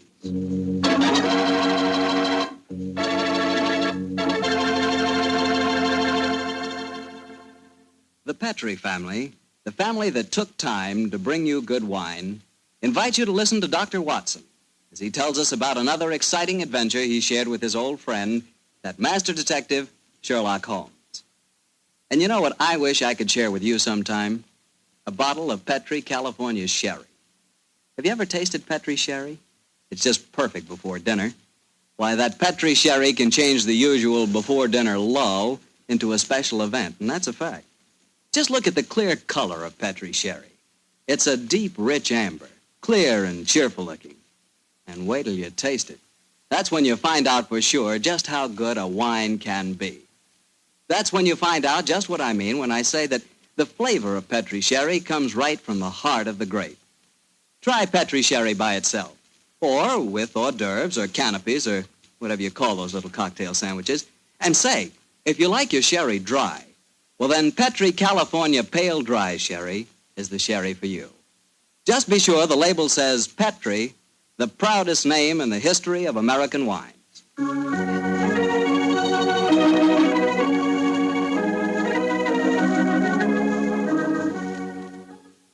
And now let's look in on our old friend, Dr. Watson. Doctor? I'm out here on the patio, Mr. Bartell. Come out and join me. Quiet, Winnie. Quiet. Down, Monty. I see the welcoming committee's here. Yes, little scoundrels. They begin to think they own this patio. Scoop them off the chair, Mr. Bartell, and settle yourself down. All right, off you go, boy. Off you go. Go on, off you go. That's it, my boy. As a matter of fact, it's rather appropriate that the puppies should be here tonight. As in the story that I'm going to tell you, a dog played a most prominent part. A dog? What kind of a dog, Doctor? No, my boy, don't get me anticipating my story. For once, I'm going to start at the beginning. Which was? On a summer morning in 1890, not long after my marriage. I'd gone back to my private practice, you know, and Sherlock Holmes was living alone in our old Baker Street rooms. You still saw him, I suppose. Indeed I did, Mr. Bartell. In fact, occasionally I even persuaded him to forego his bohemian habits so far as to visit my wife and me. But to get back to my story, I'd been exceptionally busy that summer, in consequence was feeling rather, shall we say, nervy and run down. So much so that Mary, Mrs. Watson, persuaded me to take a fortnight's holiday. We went down to the charming little village of Taplow on the lower reaches of the River Thames. But, as so often happens, the best-laid schemes of mice and men gang after glade. I guess the holiday backfired on you, Doctor, and you found yourself involved in a mystery? Maybe a mystery calling for the aid of your old friend Sherlock Holmes? Quite correct, Mr. Bartell. We'd only been down there a couple of days when the trouble began. In fact, the whole thing became so involved that I thought the best thing to do was to put the whole strange story in a letter to Sherlock Holmes. This I did. And I can imagine how he chuckled when he read my news. Dear old Watson. Seems to be a little out of his depth. My dear Holmes, I need your help. or at least your advice. 2 days down here, and I've become involved in a most unusual problem. It began this morning when Mary and I were out for an after-breakfast stroll. The sun was shining, the birds were singing, and there seemed every indication of it being a happy and careful day. You know, Mary, I've always thought up to now that balmy was rather a silly word. I still do, John, dear. Nevertheless, it's the only possible word that describes a day like this adequately. Very well, dear, it's balmy. Personally, I'm so happy to see you relaxing that I don't care what the weather's like. You've been working much too hard. Yes, it's been a busy year. Yes, and last year Sherlock Holmes monopolized most of your time. At least I've got you to myself for once. You dear little thing, you've always been rather jealous of my association with Holmes, haven't you? Not jealous, dear, but I must confess his influence on you wasn't entirely for the good. He had a habit of keeping you out all night. Well, you should be used to that, dear. After all, it happens often enough in my practice. True, John, but on those occasions I know where you are and don't worry about you. And again, you've copied so many of Mr. Holmes' eccentricities. Keeping your tobacco in a Persian slipper, for instance. And, oh, John, look down. Look, do you see that woman walking across the field towards us? Yes, what's the matter? Do you know her? I'm not sure, but I think it's Ellen Warburton. I believe she does live somewhere near here. And who is Ellen Warburton? An old friend of mine. She's frightfully clever and advanced. She's interested in women's suffrage and all sorts of things. Oh, sounds dreadful. Imagine giving women the right to vote. Their place is in the home. It is Ellen. Ellen Warburton. Oh, how are you? Mary Watson. How very nice to see you again. I'm Mary Watson now. This is my husband. How do you do, Miss Warburton? How do you? How do you do? Mary, I'd heard that you'd married. Aren't you a medical detective or something, Mr. Watson? Not quite, dear. I hold the degree of Doctor of Medicine from the University of London, madam. But he's helped the great Sherlock Holmes on many of his cases. That's how I've heard of him, then. Do you mind if I walk with you a little way? Of course not, Ellen. Come along. Do you live near here, Miss Warburton? About 4 miles away, Doctor, at Chevy Grange. I'm a glorified housekeeper for my uncle, Colonel Warburton. Oh, dear, that sounds rather dull for you. As a matter of fact, the state of my uncle's health at the present moment makes it anything but dull for me. That's why I asked if I might walk with you for a way. Well, what's the matter with him, Ellen? He's going mad. Before my eyes. And I can do nothing to help him. Mad? Oh, come now, Miss Warburton, surely you... Doctor, I'm not an hysterical girl. In fact, I regard myself as something of a scientist. I studied physics for a number of years at Bristol University. And I tell you that my uncle is going insane. What are the symptoms? Most of the time, he's perfectly normal. But when these attacks are on him, he gets in the most frightful rages and says the strangest things. He's even complained of hearing a shrill, piping whistle that comes out of nowhere. I can't hear it, nor can anyone else. But Uncle gets into the most dreadful state. I wonder, would you have a look at him for me, Dr. Watson? Well, I don't Of course, John will do everything he can. Thank you so much. Then supposing you both come over... So, my dear Holmes, at 7 o'clock this evening, we found ourselves approaching Chevy Grange. It was rather a forbidding-looking place, covering a little more than an acre, I should say. As we stood waiting for admittance, I must confess that I was not entirely... Gloomy-looking place, isn't it, Mary? It is a little forbidding, John, dear. Oh, dear, what's that? Sounds like a tom-tom. Someone singing a weird chant. Seems to be coming from the direction of that barn over there. It doesn't seem quite appropriate, dear, does it? I mean, not in the heart of Buckinghamshire. Why not knock on the door again, John? Yes, it's all right, I will. Perhaps they didn't hear us. Oh, they did. Who is it? Oh, it's guests. It's Dr. and Mrs. Watson, my good man. Acker's the name, sir. Come in, please. The Colonel's expecting you, sir. He's in the study. This way, sir. By the way, Hacker, as we were waiting outside the front door, we heard a strange chant, and it sounded as if someone was beating a tom-tom. Oh, that's her. That was Miss Narda. You'll be hearing more of her. Promising beginning. Let's see what happened next.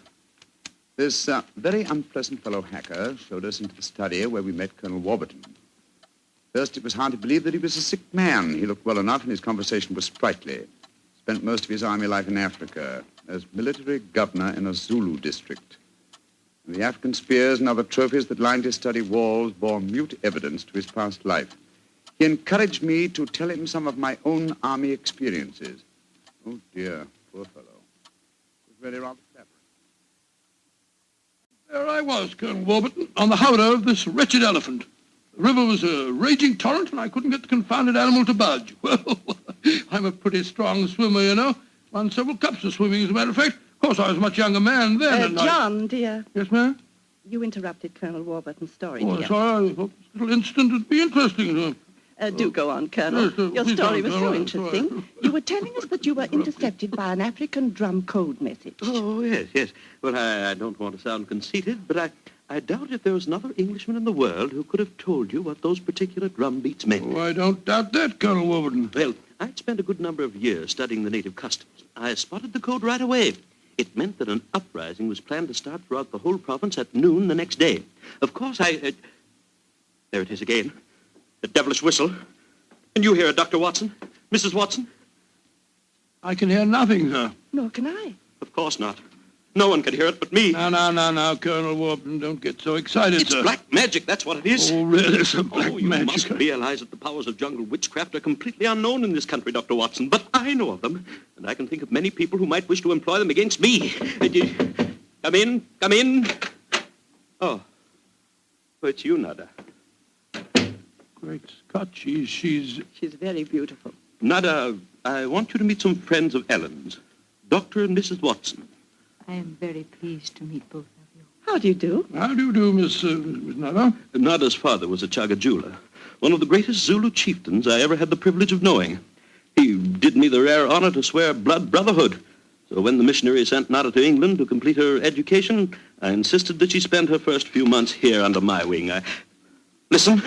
What is it, Colonel? It's that whistle again. For heaven's sake, say that you heard it this time. Please say that you did.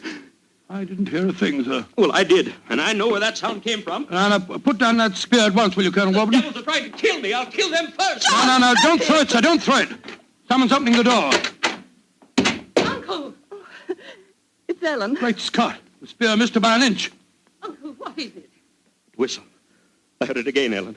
And I'm going to find where it came from. Poor Uncle. Of course, you heard no sound. Nothing, Ellen. What can we do to help him, Dr. Watson? Well, it's hard to say, Miss Warburton. I'm not sure that medical help's what she needs. He seems perfectly sane and lucid, except for these strange outbursts. But we must do something.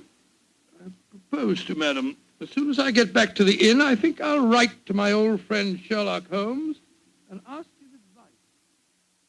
There's a problem. I can't feel that the man should be committed to an asylum, and yet obviously when these attacks are on him, he's as mad as a hatter. Well, fascinating problem, and one that calls for speedy action. I think a telegram to my friend Watson might help to clarify some aspects of the case. Yes. You see, Dr. John H. Watson, Red Lion Inn, Taplow, Bucks. I suggest that you ascertain one important fact. Does the Warburton household have a dog? Telegraph reply, Holmes. Upon my soul, Mary, that's a cryptic answer to my letter. Yes, dear, it is. I'm afraid Ellen will be disappointed. He's coming over to join us for lunch to see if you have any news. What on earth can dogs have to do with the case? I can't possibly... Here's Helen now. Good morning, Ellen. Hello, Mary. Good morning, Doctor. Good morning. I suppose it's too early to have received any reply from Mr. Holmes. Well, as a matter of fact, I just got this telegram from him. You can read it if you like. I can't see it makes much sense, myself. But that's extraordinary. I did have a little dog. He was killed a week ago. But it didn't occur to me to tell you about it yesterday. Well, that's amazing. How could Mr. Holmes have known about it? It's very little that Holmes doesn't know, my dear. How was your dog killed, Miss Warburton? I found him in the grounds with his head smashed in by a stone. Oh, how dreadful. Who do you think did it? It might have been a poacher. And then again, it might have been... Your uncle? It's possible. When he's in those rages, I don't think he knows what he's doing. That's very important. I think I shall go and send Holmes a telegram at once. Don't wait lunch for me.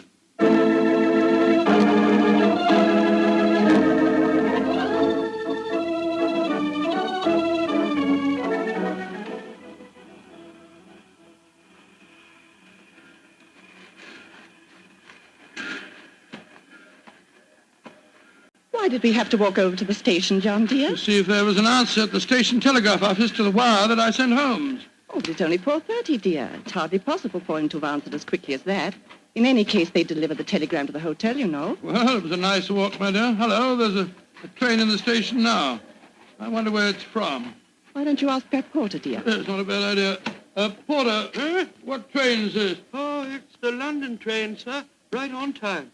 Next stop, ready? Not many people getting off here, are there? Great Scott! Look who's here. Oh, dear, it's Mr. Holmes. And he's got a dog on a leash. Oh, Watson, my dear fellow, how are you? Mrs. Watson, how nice to see you again. Thank you, Mr. I'm Holmes. delighted you're here, old fellow. We walked over to the station to see if you'd answered my telegram, and here you are in person. It occurred to me that I could be down here in the same time that it would take a telegram to reach you. And I decided that a day or two in the country would make a pleasant change, apart from the fact that Colonel Warburton's problem interests me enormously. Why on earth did you bring a dog? I felt that this was a case in which a dog would be of invaluable assistance. Oh, be careful, John. Yes, look out, old chap. I think it would be safer not to pat him. I picked him up on the Mile End Road for a couple of florins, and I fear he's a dog that should have remained in London. A singularly unattractive nature seems to have been entirely ruined by an hour's train ride. Unpleasant brute. Isn't he? By the way, Holmes, what do you make of the case from my letters? Well, I should prefer to reserve my judgment until I've met the Colonel. However, I will vouchsafe one opinion. Oh, what's that? To paraphrase a proverb, don't disbelieve all you don't hear.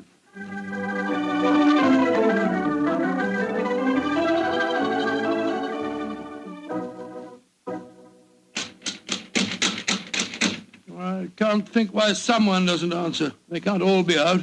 Well, while we're waiting, I think I'll tie the dog up to this tree here. I don't want my arrival to cause too much commotion. Quiet! Quiet! Don't you think perhaps we could try the door, John? Yes, certainly. It's a good idea. Hello? It's unlocked. Then let's go in, old fellow. Let's go in. Colonel Warburton? Colonel Warburton? Ellen? Ellen? What was the name of that butler fella? Hacker. Yes, of course, that's it, Hacker. Hacker! We appear to be in an empty house. The dog! Oh, fool that I am, I shouldn't have left him here. Come on!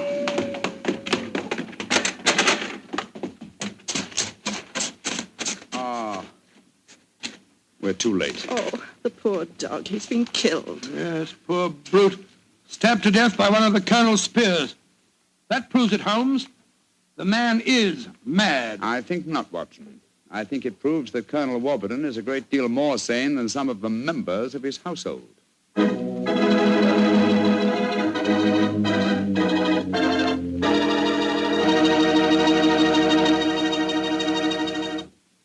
You'll hear the rest of Dr. Watson's story in just a few seconds. Time for me to remind you that there's one secret every smart woman knows. Simply, good wine makes good food taste better. And by good wine, naturally, I mean Petri wine. Try a Petri wine with your dinner. If you want a wonderful red wine, try Petri California Burgundy. If you want a perfect white wine, try Petri California Sauterne. In fact, try them both. You'll agree, I'm sure, that next to your good cooking, nothing can do more for a meal than a glass of good wine. A glass of Petri wine.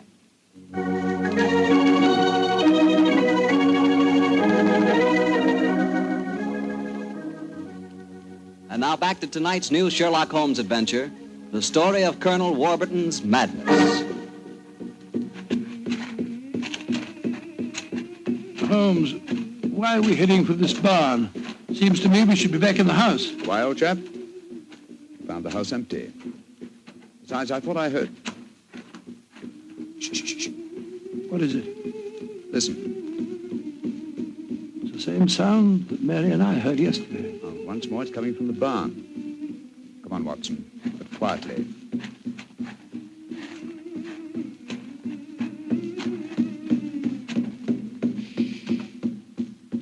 We can see through this window here. It's that Zulu girl, Nada. She's beating a drum and chanting. Who's the man with her? It's Colonel Warburton. No, it isn't. It's that servant fellow, Hacker. What in thunder's he doing here? Apparently assisting Miss Nada in some of her African mysticism. It's black magic they're dabbling with, just as the Colonel said. Let's go in and catch them red-handed. No. Stay quiet. We'll talk to them soon enough. For moment, I feel it's much more urgent that we find Colonel Warburton. Come on.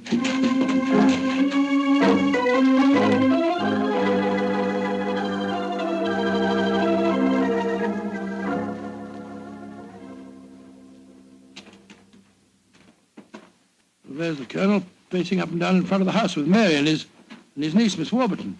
We shouldn't have left the women alone with him, you know. The man's dangerous. I don't think the women have been in any danger, Watson. John, dear, where have you been? Oh, well, Holmes and I decided we'd take a little walk. It proved very interesting. Miss Warburton, this is Mr. Sherlock Holmes. How do you do, Mr. Holmes? I'm so glad you're here. How do you do, Miss Warburton? And this is Colonel Warburton, Mr. Sherlock Holmes, eh? I suppose you think I killed your wretched dog. Well, I might have done it. When I hear that whistle, something seems to snap in my brain. I might have killed it. Why doesn't your doctor friend certify me as insane? Send me where I belong before I do any worse, damn it. Poor man. Isn't there anything you can do for him, Mr. Holmes? I most certainly will try to, Miss Warburton. Watson, old fellow, I wonder if you'll follow the Colonel and give him a sedative. I'm afraid he has quite an ordeal before him. Of course I will, Holmes. Miss Warburton, where were you when my dog was killed? Down in the greenhouse. As soon as I heard the poor animal yelping, I ran up to the house. I see. Mr. Holmes, you are going to be able to help the Colonel, aren't you? I'm convinced of it, Mrs. Watson. That is why I brought a dog with me from London. But now that he's dead, I must obtain another one before I can proceed further with the case. Now, I wonder where on earth I can find a dog. Look, Huh? down by the gate. There's a little girl walking with a dog. That's Sarah Entwistle, the daughter of our neighbors. Sarah, eh? Oh, excuse me, will you? Just a moment. Sarah! Sarah! Yes? Oh, Sarah. Sarah, my dear, what a pretty dog you have there. What's his name? It's a her. Her name's Boojum. What's your name? Holmes. Sherlock Holmes. Sherlock? That's a funny name. Yes, it is, isn't it? Look here, Sarah. Here's a nice, shiny half-crown for you. Why are you giving me money? Well, because I love dogs, and I want to borrow, what did you call him? Boojum. Boojum, oh, yes. I want to borrow Boojum for half an hour. Why? Well, I want to play with her, Sarah. You can play with her here. She's awfully friendly. Well, you see, I really want to take her for a nice walk. Why? She's just had one. Now, look here, Sarah. It's a beautifully shiny half-crown. Mommy's told me I mustn't take money from strangers. But I'm not a stranger. I'm a friend of Colonel Warburton. Having trouble, Mr. Holmes? Yes, I am, Mrs. Watson. You see, I want to give Sarah half a crown for borrowing Boojum for a short while, but she doesn't want to do it. Sarah, does Boojum like bones? Oh, yes. Loves them. We've got a lot of bones up at the house we'd like to give her. Have they got plenty of meat on them? Plenty. She can have a wonderful feast, and then we'll bring her back in half an hour. All right. Go on, Boojum. Now, promise you'll bring her back in half an hour. We promise. Yes, Sarah. And Sarah, what about the half crown? Well, I'll take it home and ask Mummy if I may keep it. Good. Goodbye. Goodbye. And take care of Boojum. Oh, she's a sweet little girl. Mr. Holmes, you're not going to expose Boojum to any danger, are you? None, Mrs. Watson. Otherwise, I shouldn't have borrowed her. I'm convinced that Boojum will give us the clue to what appears to be Colonel Warburton's madness.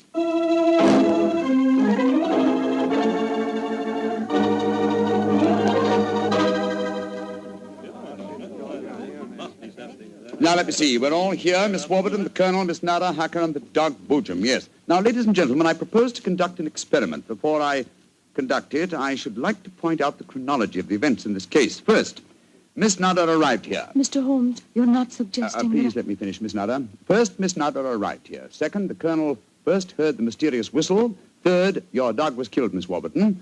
Fourth, the whistling set in dead earnest. The Colonel Warburton and Miss Warburton. Doesn't that pattern suggest anything to you? No, I can't say that it does, Mr. Holmes. I don't see what you're driving at. Nor do I, Holmes. We should be more explicit. Very well, then I will. I shall now conduct my experiment.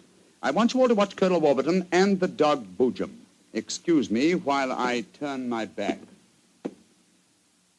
Now. There it is again. That whistle. The dog heard it, too. Great Scott, Holmes. What does it mean? It means that this wooden whistle in my hand is the answer to the mystery. The sound made by this cunningly designed instrument is above the normal range of pitch. You see, the Colonel has hypersensitive ears. But the dog heard it. Perhaps I should have said the normal human range of pitch. Then do you suppose someone has deliberately been trying to drive the Colonel mad? Of course, Mary. That's why the dogs were murdered. Whoever it was, knew that a dog would give the game away. And it's not hard to guess who that someone is. Nada, this started when you came here. Is this your gratitude for the Colonel's kindness to you? Endangering his sanity with your evil black magic? That is not true. One moment, please, Miss Warburton. Miss Nada. Yes, Mr. Holmes. Dr. Watson and I watched you in the barn some 3/4 of an hour ago with Hacker. Were you engaged in practicing any form of black magic? No, no. I was praying to my old gods to save the Colonel's sanity. What were you doing there, Hacker? Don't tell me you were praying to old gods, too. I used to be a chapel-going man, sir, but I don't know. No harm in trying something new, I always say. In any case, why should Miss Nada wish to persecute the Colonel? It might be for some tribal revenge. Oh, but that's ridiculous, Ellen. Her father and I were sworn blood brothers. Exactly, sir. No, it should be obvious. Who had a motive for making the Colonel appear mad? His niece and heiress. What do you mean? She has studied physics, you will remember, and so could know about supersonic research.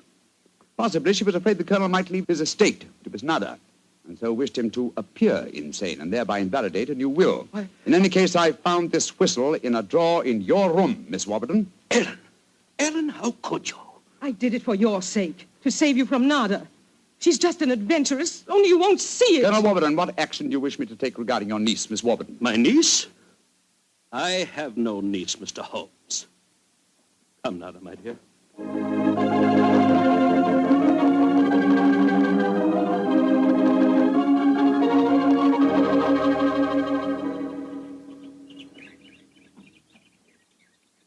Oh, what an amazing case, Holmes. Mary, wasn't it clever the way Holmes solved it? It was very interesting, dear. I was quite enthralled. Oh, now I think I shall return to London and let you two finish your holiday in peace. Before you do that, Mr. Holmes, there's one thing we should do. What, Mary? Boo jump. We promised, you know. Oh, yes, of course. I think the three of us might walk her home. But before we do that, I suggest we rummage through the kitchen. The kitchen? What on earth for? Bones, dear. Exactly. And bones with plenty of meat on them.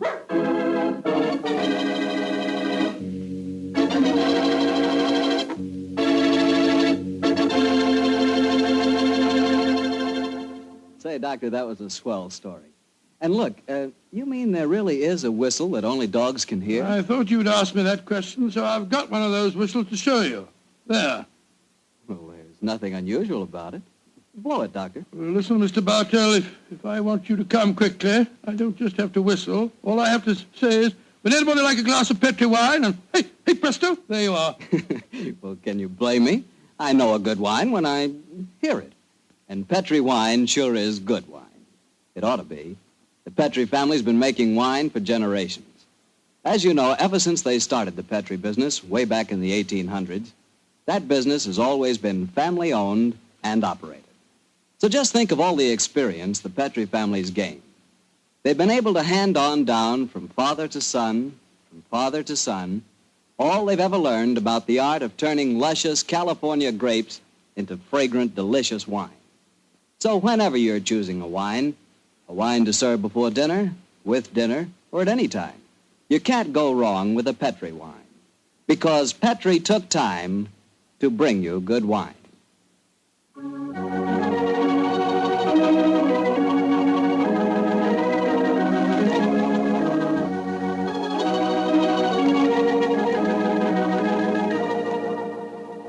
Tonight's Sherlock Holmes adventure is written by Dennis Green and Anthony Boucher and is based on an incident in the Sir Arthur Conan Doyle story, The Engineer's Thumb. Mr. Rathbone appears through the courtesy of Metro-Goldwyn-Mayer and Mr. Bruce through the courtesy of Universal Pictures, where they are now starring in the Sherlock Holmes series.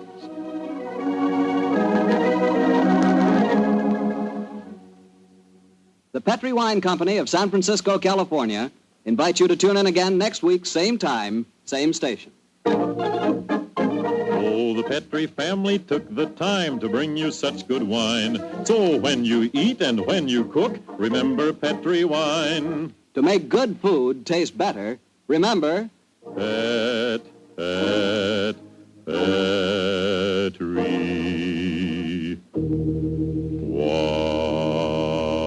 wine. This is Harry Bartell saying goodnight for the Petri family. Sherlock Holmes comes to you from our Hollywood studios. This is the Mutual Broadcasting System.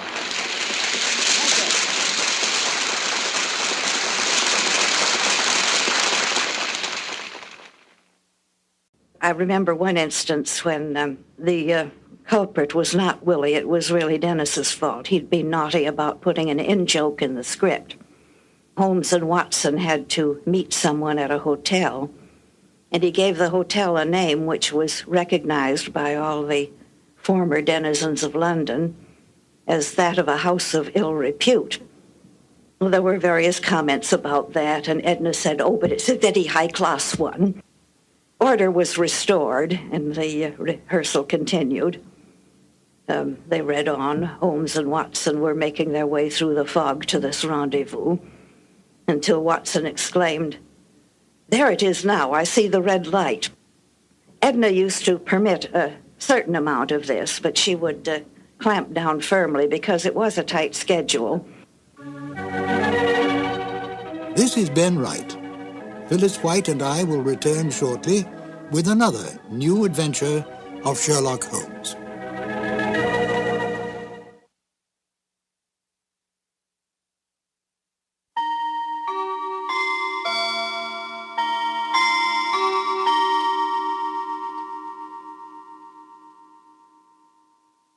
We return again to Phyllis White, who has some more delightful information about the Sherlock Holmes radio broadcasts. Phyllis? Rathbone and Bruce were making films, and they had just one day off per week for the radio work. They received the scripts a couple of days early to look over if they had time, and they would turn up at the studio early the afternoon of broadcast day. And the first reading would be rather slow and broken up as there was discussion and maybe a few changes. Then there would be a reading for timing to fit to the exact number of minutes available. It was more likely to be too long than too short.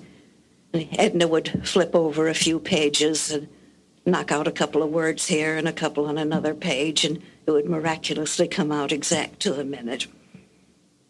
And so they went through the rest of the afternoon as the tempo and pressure increased and the show sharpened up. At the end of the afternoon, they went on the air for the eastern United States. Then there was a couple of hours break, and everybody would go out to dinner. Then they would come back and do it all over again for the West Coast. I feel very thankful now that these live and ephemeral shows were captured on disc and that they could now reach a new audience. Now, please join Phyllis and I as we listen to The Iron Box. This episode from the life of Sherlock Holmes will be transmitted to our men and women overseas by short wave and through the worldwide facilities of the Armed Forces Radio Service. Petri Wine brings you Basil Rathbone and Nigel Bruce in the new adventures of Sherlock Holmes.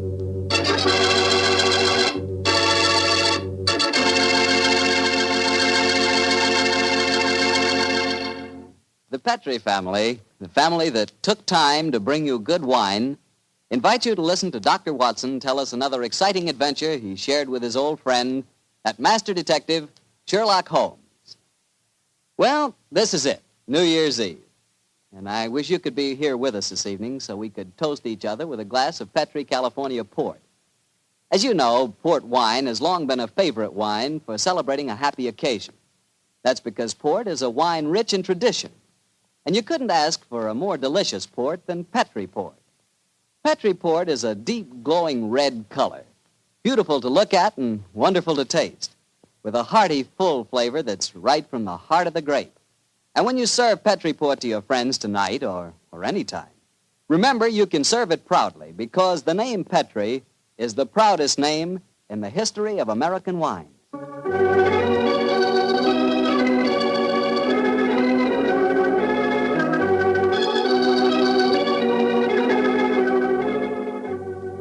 And now I'm sure Dr. Watson's waiting for us, so let's drop in. Petri Wine brings you Basil Rathbone and Nigel Bruce in the new adventures of Sherlock Holmes.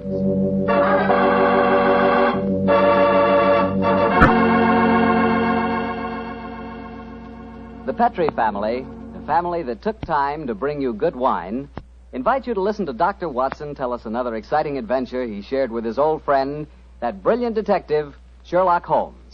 And say, while you lend an ear to the good doctor, you'll get a lot of pleasure out of a glass of rich, ruby-red Petri California port. Just sit back and sip that Petri port leisurely. There's a wine that's just perfect after dinner.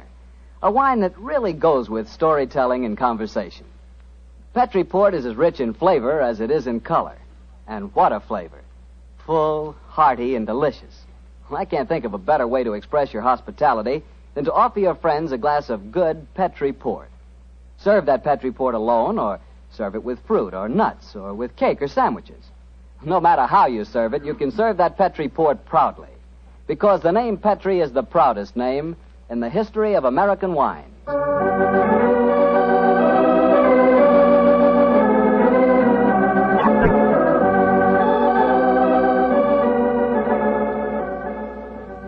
Well, here we are once again, keeping our weekly date with Dr. Watson. Good evening, Doctor. Good evening, Mr. Bartell. Come in and join me. As you see, the puppies have been keeping your chair warm for you. Here, shove them off. No, Doctor, I don't want to disturb them. They look much too comfortable.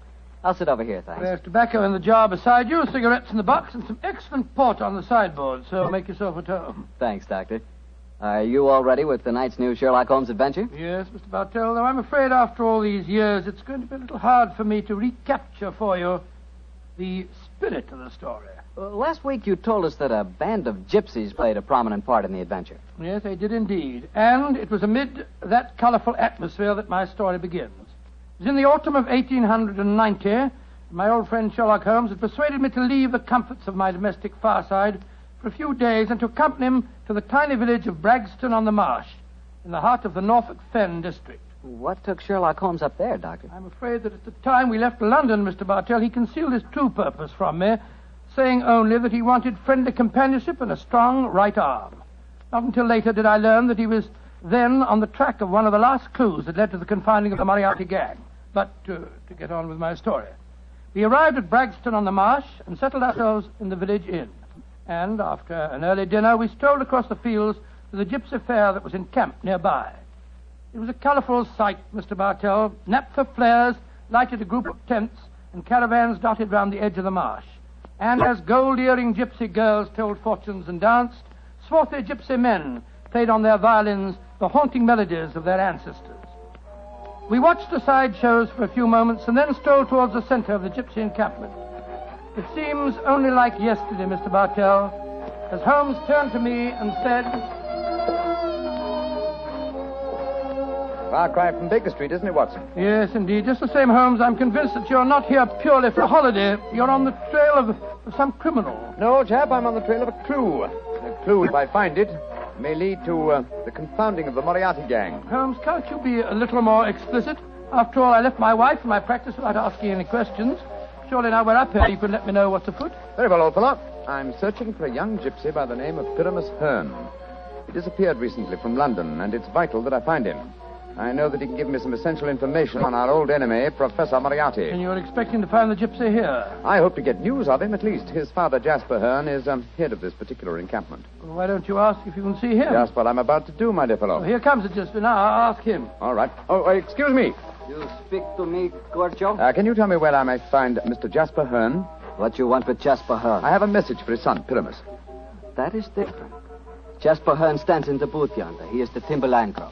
Timberlangro? Yes, sir. He's the gentleman engaged in an interesting exhibition of skill involving 3 thimbles and a pea. What our American cousins refer to, I understand, as the old shell game. Let's stroll over there, shall we, old fellow? If you would wish to talk to Jasper, it would be better to wait until he is finished. A Timberlangro needs all his wits about. By Joe, look at that stunning girl in the tent over there. Who's she? Her that is penning the rice tuckering. That is Lydia Pentalangro. Excuse me, I shall tell Jasper to expect you later. I can't understand a word they say, Holmes. Penning the what? At last, my dear fellow, you can appreciate how I have felt at times. But at least their words are clear, even if the sense is not, to someone who is unfamiliar with the Romany language. I don't know why you keep hinting that I'm hard to understand. No one else ever complains of it. In any case, what does penning the thingamabob mean? Well, if I remember rightly, penning duckerin is telling fortunes. And from the sound of things, Lydia Pentalangro is not greatly pleased with the duckerin she pens. No more. Lydia can tell no more fortune. Come on, Watson. Let's see what the trouble is. What do you mean? You must finish it. But, Olive, my dear, if the young lady doesn't want to tell my fortune... Rubbish. You crossed her palm with silver. She's taking money under false pretenses. Here, I give you your silver back. Lydia has never taken money under false pretenses, nor has she told the future when she does not wish to. Goodbye to you. The insolence of these gypsies is intolerable. If I had my way, they'd be run out of the county. Now, my dear, don't get so excited. The poor girl's probably... Good evening. Major Treadgold, isn't it? Huh? I don't think I have the pleasure of your...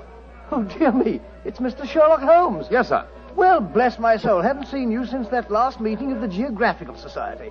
Oh, I'd like you to meet my wife. How do you do, Mrs. Treadgold? How do you do? This is my friend, Dr. Watson. How do you do? And what brings you up to this part of England, Holmes? Are you hot on the trail of some desperate criminal? Dear me, no. Dr. Watson and I are taking a little holiday, and you and your wife? We live here in the manor house. Well, you're very lucky. It's a beautiful part of the country, Mrs. Treadgold. I hate it. I was born and brought up in London. I'm never really happy outside a city. Yes, Oliver's not one for the peace of the countryside, I'm afraid. Well, perhaps we'll get back there.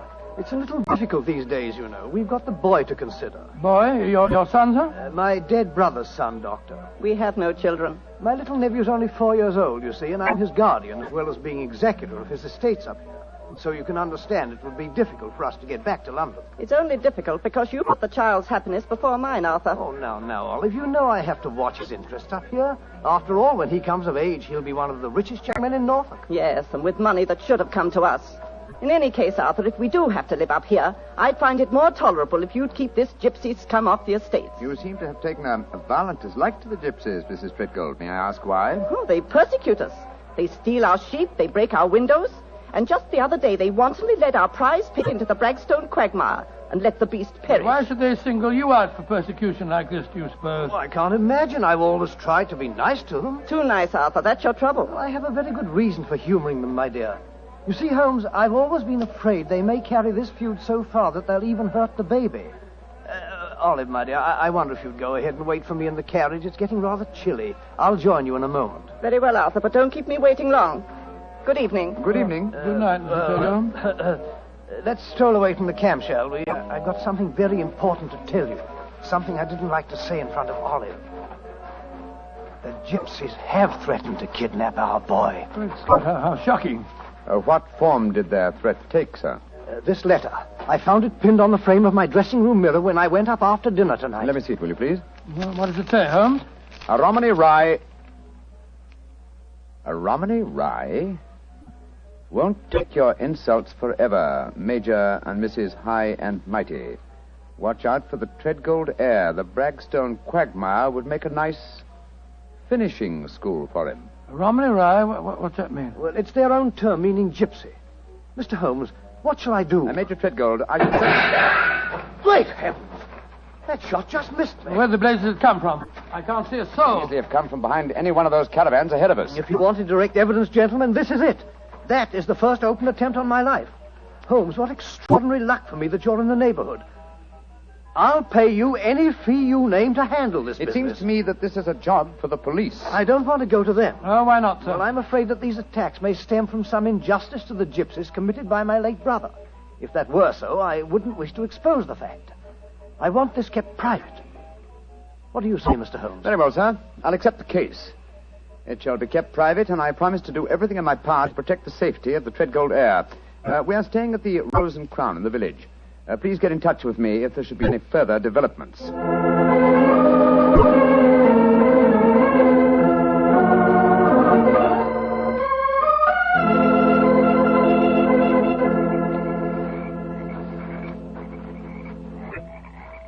affair seems to be closed down for the night now, Holmes.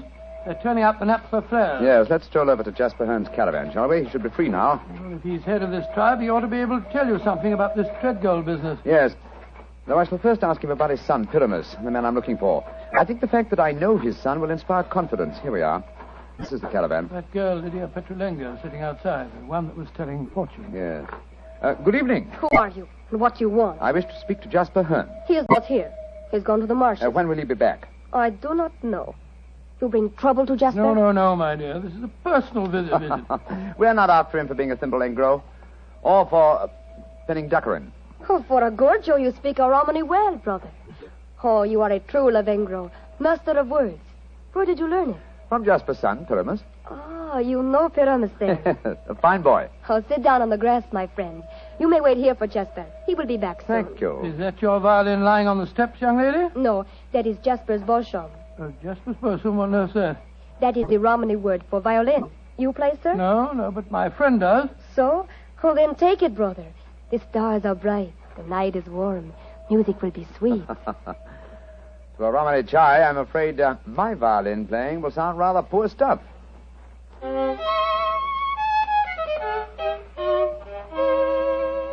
Play on, brother.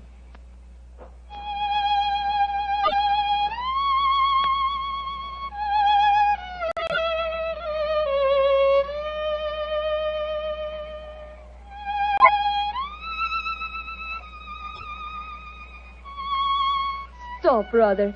You play well, but Sarasate Zigeunerweisen is not the true gypsy music. I've heard it in London and in Budapest. They call it gypsy. But what can a gorge show know the true heart of Romany? Wait here. I will get my own violin. Charming girl, charming. But why do you keep on talking about gorgios? Is that more of their confounded gibberish? A gorgio, old chap, is the term they use for anyone who is not a true gypsy. Now I will play for you the real gypsy airs. Thank you. I should appreciate it very much. But before you begin, I wonder if I might ask you a question. A friend of Pyramus may ask me any question. What is it? I observed you telling fortunes earlier on tonight. You refused to give a certain gentleman's hand and gave the money back. Did you know who the gentleman was? No, brother. Nor the noisy woman with him. I refused to pen the Dockerin because I saw blood and violent death in his hand. Violent death it is soon to come. Violent death? Good Lord. Watson, old fellow, I want you to do me a favor. Yes, of course I will. What is it? I must remain here until Jasper Hearn comes back. I should like you to return to the inn. It's more than possible that we may have news from our client before the night is out. I'll be back later. Oh, well, it's nice of you to give me the best job. Good night, Miss Petrolina. Good night. And now, please play for me a true Romany air. Very well, my friend. Listen.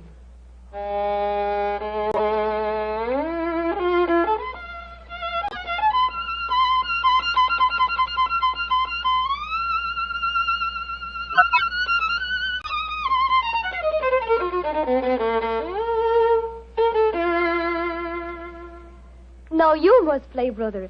I shall make a true Boshemengro of you. Come, see if you can follow me.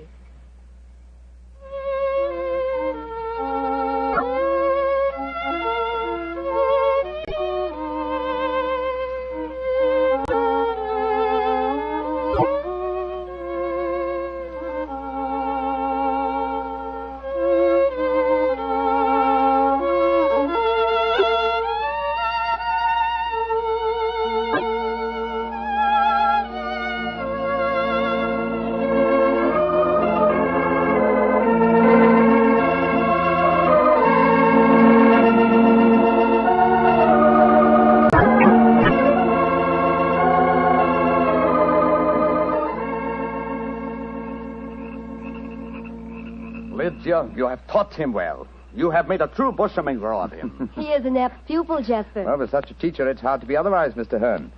That is, if one has a spark of music in one's soul. Call me Jasper, brother. You have spoken well of my son. You have talked wisely to me of things that I have not understood.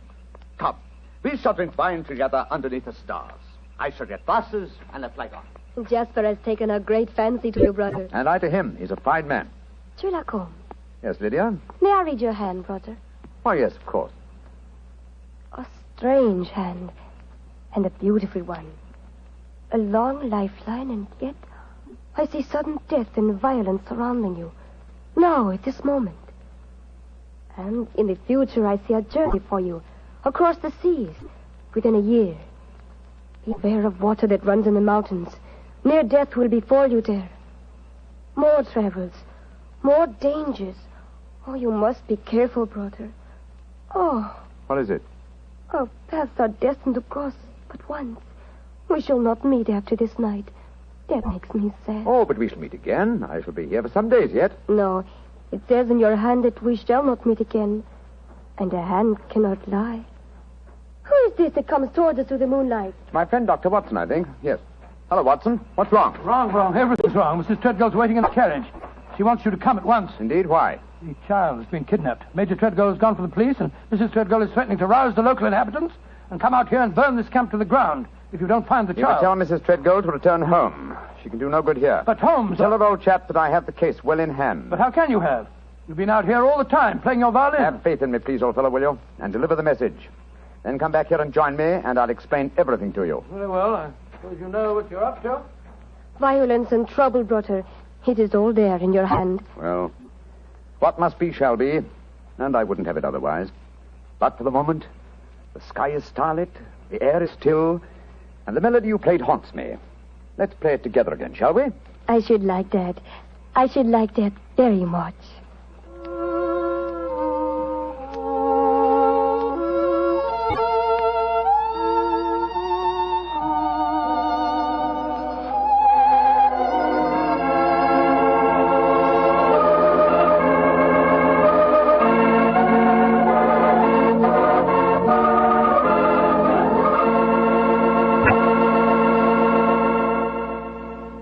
Dr. Watson will continue his story in just a few seconds, during which time I'd like to talk specifically to the ladies, if I may, and tell you about Petri California Muscatel. Just as Petri California Port has long been known as the wine of gentlemen, Petri Muscatel has been known as the favorite of the ladies. That's because Petri Muscatel is a golden-colored wine that looks like captured sunshine and tastes as... Well, did you ever taste big, plump muscat grapes picked when they're still misty and dew-covered? If you have, you know what to expect when you taste Petri Muscatel. The flavor of Petri Muscatel comes right from the very heart of luscious, hand-picked muscat grapes. You couldn't ask for a more delicious wine than Muscatel. Petri Muscatel. Well, Dr. Watson, I must say this is a strange story you're telling us. You mean to say that the heir to the Treadgold estates had been kidnapped, and yet Sherlock Holmes paid no attention? Yes, that's what it seemed like, Mr. Bartell. I couldn't understand him. I've never known him to be so indifferent to a case. There he sat until the early hours of the morning as he and that girl scraped away at their violins and never said a word about the kidnapped baby. Finally, as we walked home across the fields a few hours before dawn, his mind seemed to return to the matter at hand. He spoke quietly, and yet there was a note of suppressed excitement in his voice. What's the matter, fellow? You're angry with me, aren't you? No, Holmes, I must say, but I'm confused. That girl seems to have bewitched you. Have you forgotten that you accepted the job of guarding the Treadgold heir, and that the child was kidnapped tonight? No, I'm fully aware of the fact. Holmes, for heaven's sake, stop being so infernally matter-of-fact. What's come over you? Oh, possibly it's the mood of this mild autumn night. It is indeed a St. Martin's summer. So much so that I've left my coat and deerstalker cap behind me at the encampment. Let's go back, shall we? And incidentally, when we get there, I can set your mind at rest by showing you the kidnapped child. You mean you know where it is? Certainly. It's, in the camp. Then the gypsies did steal it. No, my dear fellow. I did. What? This is one of those occasions when you absolutely infuriate me, Holmes. If you must keep me up half the night while you have a fitting conflict with a gypsy girl, least of all you can do is tell me what's going on. You say you stole the child yourself. In heaven's name, why? Because the threatening note to Major Treadgold was so obviously a fraud. Oh, why do you say that? You will remember that the letter began, "A Romany Rye will not take your insults forever." Now, a Romany Rye, despite what Major Treadgold said, does not mean a gypsy, but a man who knows about gypsy law. It is a term no true gypsy would apply to himself. He would use the expression Romany child. So it was obvious from the beginning that no gypsy threatened the child. Now, who else had a motive for harming it? Well, Major Treadgold, because he stood to inherit the estate. Yes, or his wife. It's quite obvious she has no liking for our present life, and the child is an obstacle to a new one. With the child kidnapped and later made away with, obviously they both stood to gain a great many of the things they wanted. Yes, by Joe, you're right. And whoever the culprit is took the precaution of pinning the blame in advance on the unfortunate gypsies by writing the false kidnapping note. Wait a minute, but how about the shot that was fired at us tonight as we walked with Major Treadgold? Probably fired by an accomplice to the plot, in order to give authenticity to the supposed danger. And the child is now in the gypsy encampment. Yes, I promised that I would protect the Treadgold heir, and so I arranged with Jasper Hearn to have the boy kidnapped for his own safety. But if anyone should find the child, they'll say the gypsies deliberately stole him. Oh, I'm quite certain that before that occasion arises, old chap, the criminal will have shown his or her hand. Come on, old fellow. Put your best foot forward. It's a long way back to the camp yet, and it's nearly dawn.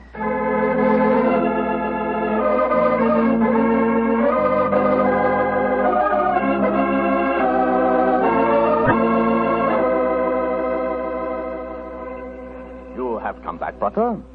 You wish to spend the remainder of the night in the encampment? No, thank you, Jasper. I just came back for my cap and coat. It was so warm tonight, and I forgot about them, and I started to walk home without them. I will find them for you. Oh, we found this message for you soon after you had left. It was pinned to the door of the caravan. I do not know how it got there. I will search for your coat and cap. Another message? What does it say, Holmes? Never trust a Romany rye. Uh-huh. The same mistake again, Watson. Your plans have been betrayed. For proof, meet me at the Bragstone quagmire at dawn. It's a trap, Holmes. Obviously.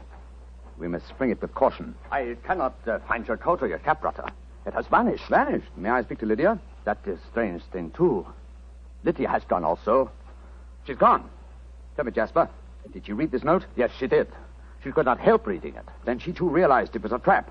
She went out in my coat and deerstalking hat to keep the appointment for me. Holmes, we must go after her. Jasper, call out the Romany Childs. There's a devil waiting to be caught in the Bragstone quagmire.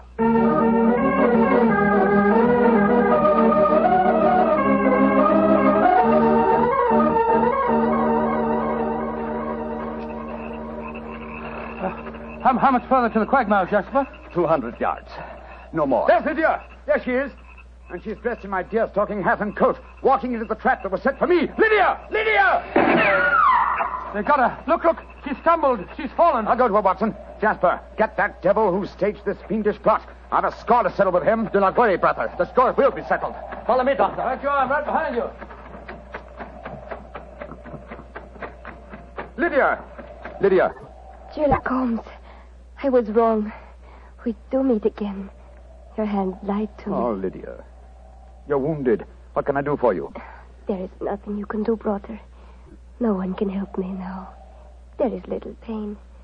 There is little time. Please, hold my hand. There. Tell me, Lydia, did you see who fired the shot? Yes. It was the man whose fortune I told today. The man with the noisy wife. Major Treadgold. Jasper and the men will take care of him. There is one thing I wish to tell you, brother. Yes? Our short meeting has brought me happiness. I should like to think I can leave you something so that you will not forget me. I shall always remember you, Lydia. Always. You gave your life for mine. There is one thing of mine that I wish you to have. It will remind you of me. What is it? My violin. It brought us together. I should like you to have it, brother. Lydia. Do not be sad. It is good. My life for yours. You will give help to many people. It is in your hand. Goodbye. Oshimengro.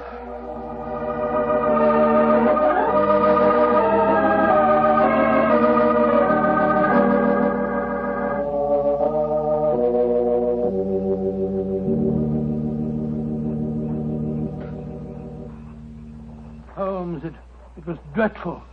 Dreadful. The gypsies surrounded Major Treadgold. They forced him back into the Bragstone quagmire. I tried to pull him out, but I couldn't do it single-handed. I'm not sorry, Watson. Jasper, you know that Lydia is dead? Yes, I know it. The gypsies knew it, too. That is why you were single-handed, Doctor, in your attempts to save the murderer. No Romany child would raise a finger to help him. Yes, I can understand that, but great Scott, man, if you'd seen his face as the quaking mud sucked him under. Lydia's death was less dramatic, but equally moving, I assure you. Sherlock Holmes, I met you less than 5 hours ago. You have saved my tribe from a devilish plot that would have blackened their names. A plot that would have driven them from the countryside. What can I do in return? 2 things. First, tell me where I may reach your son, Pyramus. His address is in this sealed envelope, brother. Thank you. What else may I do for you? As Lydia died, she willed me one gift for remembrance. And what was that gift, brother? A violin. Of course. Here. Here it is. Huh. She told me I might become a true Boshemengro. Let's see if I can recapture the melody once more.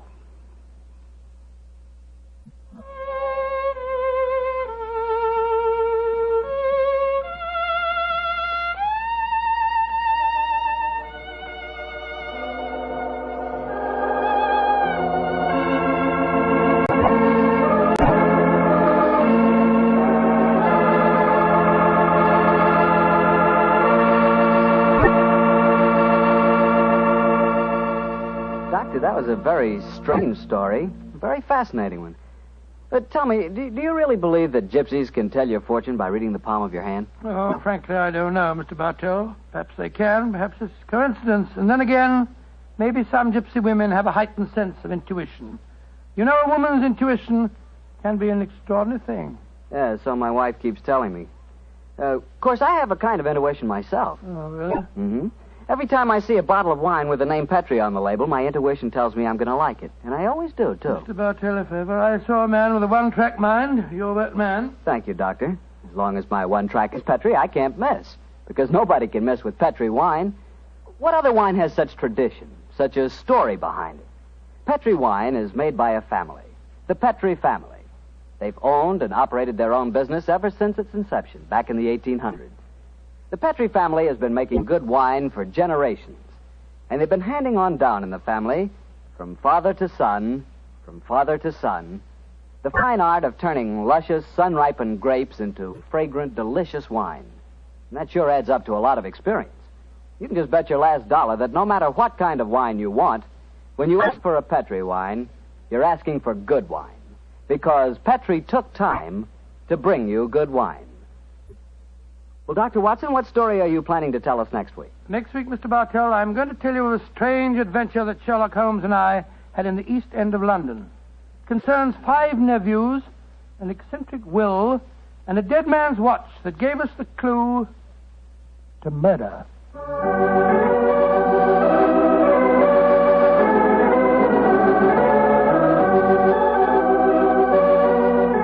Tonight's Sherlock Holmes adventure was written by Dennis Green and Anthony Boucher and was suggested by an incident in the Sir Arthur Conan Doyle story, The Adventure of the Red Circle. Music is by Dean Fostler. Mr. Rathbone appears through the courtesy of Metro-Goldwyn-Mayer, and Mr. Bruce through the courtesy of Universal Pictures. They are now starring in the Sherlock Holmes series.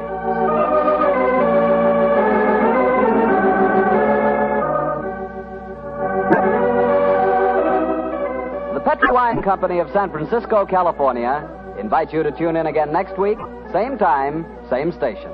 Sherlock Holmes comes to you from our Hollywood studio.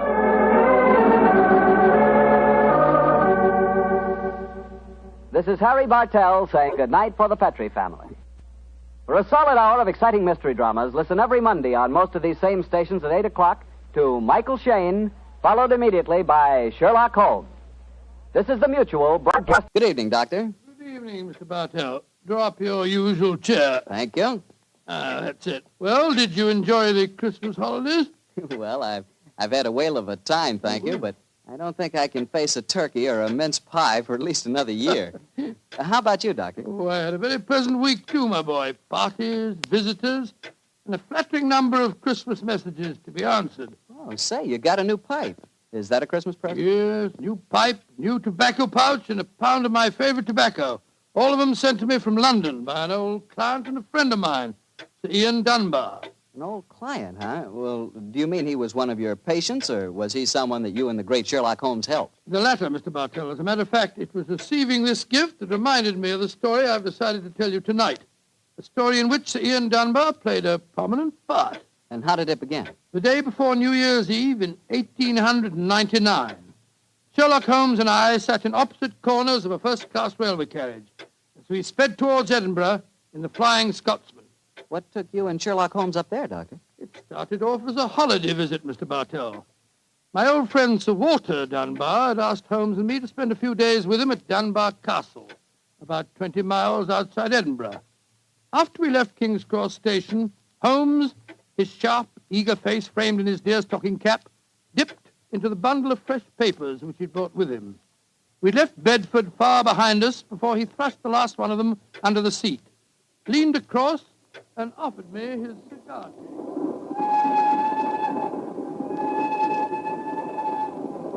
Care for a cigar, Watson? No, thanks, awful. I'll stick to my pipe. Flying Scotsman's living up to its name. We're going splendidly. Our present rate is 53.5 miles an hour. Oh, I hadn't noticed the quarter-mile post. Nor have I, but the telegraph posts on this line are 60 yards apart. With the aid of a watch, the calculation is a simple one. Watson, my dear fellow, we have several hours ahead of us. Tell me more about Sir Walter Dunbar. I have a feeling that he is in some kind of trouble. But you haven't wanted to talk about it. Well, it's not exactly trouble, Holmes, but there's a strange problem that confronts the Dunbars. A problem that'll be settled at midnight tomorrow. Oh, indeed. Night of New Year's Eve, eh? Yes, exactly. But to really appreciate the story, I have to begin by telling you of the death of old Sir Thomas Dunbar. The father of the present baronet, I suppose. Yes, he was severely wounded at Waterloo, though he managed to last out long enough to get back to Dunbar Castle. The story goes that as he lay there on his deathbed, he told his wife of his plans for their unborn child. Dinna grieve, lass. I'll fetch the baronetcy home from Waterloo. What if I fetch the mortal wound as well? Oh, hush, lass. I'm not afraid to die. All that niggles me is that I shall ne'er see the child you bear. The Sir Wattle Scott no coming yet. Can he visit the deathbed of his old friend? Who's there? Is that you, Sandy Murdoch? Aye, Thomas. It's me. Aye. I'm leaving an unborn son behind me when I die. Now, I don't trust women or children or banks for that matter.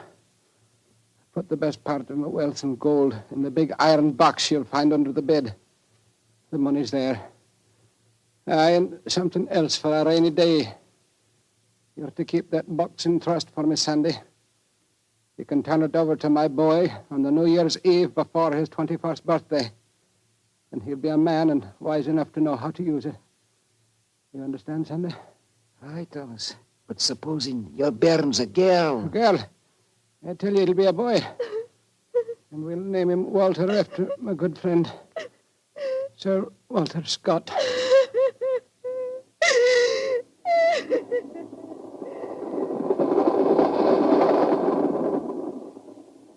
Very interesting story, Watson. And that child, of course, is the gentleman we are going to see now, Sir Walter Dunbar. Exactly. And the first baronet was a friend of Sir Walter Scott, while his son can boast of your acquaintance. Why, it's a family singularly rich in literary friendships. That's not very funny, Holmes. To continue, I suppose you can guess what happened. Sir Thomas carefully drew up a document to specify the New Year's Eve before the baronet's 21st birthday. And the poor child was born on February the 29th. It was a leap year. Oh, so poor Sir Walter is still waiting for his iron box full of gold. Yes, he'll be 84 next year, and yet legally, with only one birthday every 4 years in the eyes of the law, he'll at last be 21. A most amusing situation, though I'm afraid Sir Walter finds it far from entertaining. The lawyers must have been extremely scrupulous in abiding by the letter of the document. Yes, old Sandy Murdoch is dead now, of course. But he, too, is a great-grandson, William Murdoch, who still handles the Dunbar estate. He'll be at the castle tonight to formally hand over the iron box. I'm delighted you accepted the holiday invitation of Sir Walter. My dear fellow, I've needed a rest, but I've always loathed too strict a one. This situation may pose a nice little problem for me. Problem? Yes, I'm reasonably certain that the aged Sir Walter Dunbar will not get his iron box full of gold on this New Year's Eve either. But we shall see, old fellow. We shall see.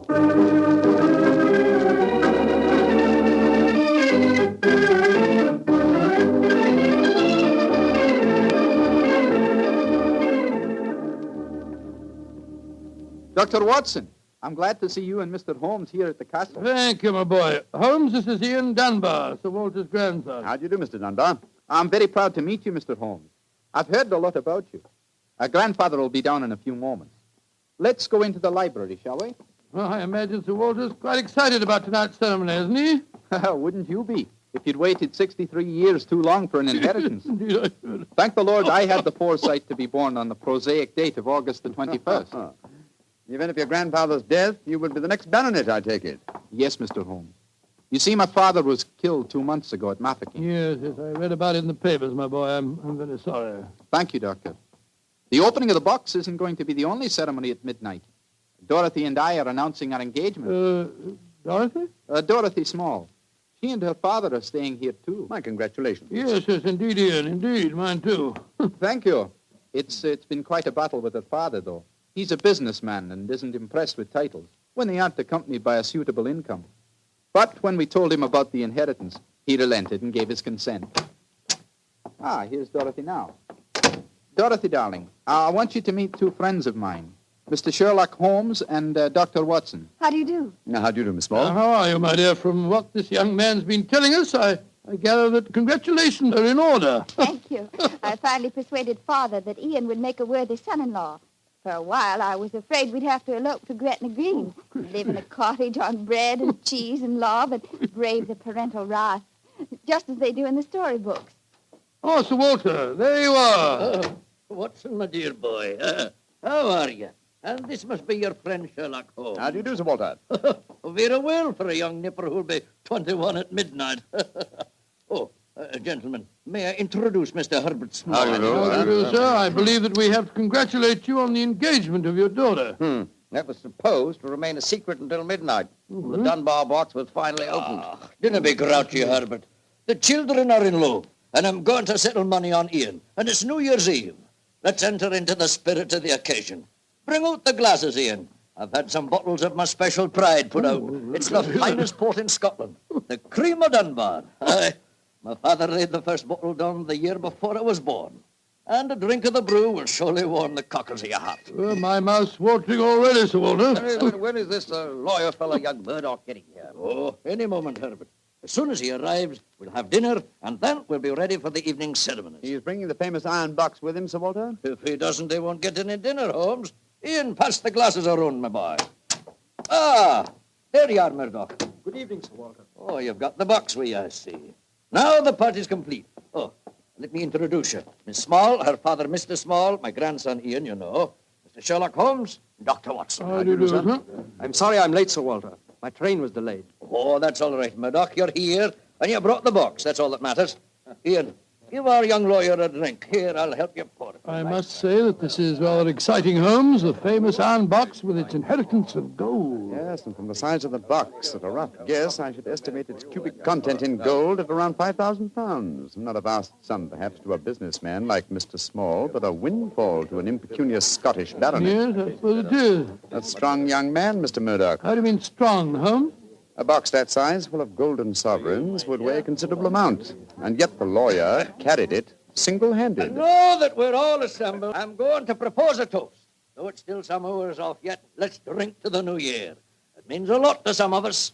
To 1900! 1900! We should toast more than just 1900, Sir Walter. We should drink to the new century that's about to begin. Good idea, Dorothy. Oh, I'm afraid that wouldn't be quite appropriate, Miss Small. To be accurate, the 20th century won't begin until January the 1st, 1901, and not 1900. Of course. That's it.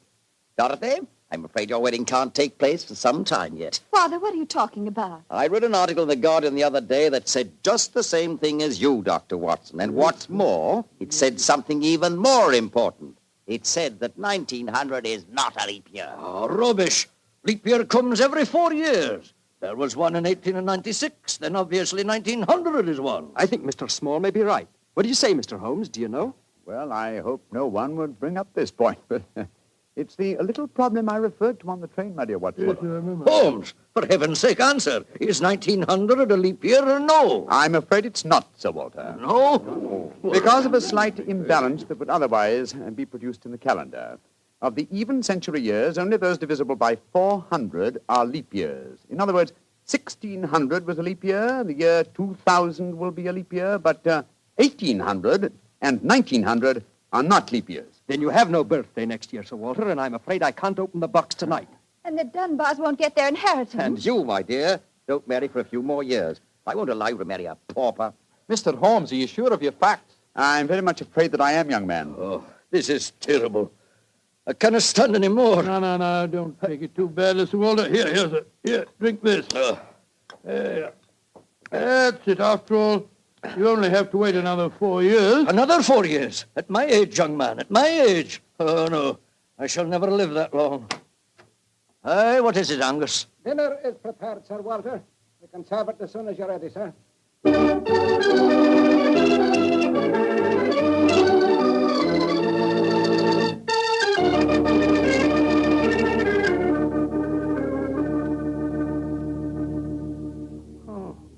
What a miserable meal, Holmes. The Walter's gone to his room, the young lovers are nearly in tears, and Small and the lawyer Murdoch seem to be positively gloating. Yes, a most depressing atmosphere in which to welcome the new year. But let us, at least, make the best of it. I think I'll go and have a talk with Sir Walter. And you, my dear chap? why not try and cheer up the young folks? Some of your experiences in India may make them take their minds off their trouble. Yeah, it's quite an idea. I'll join you in the library. Call me if you want me, Holmes.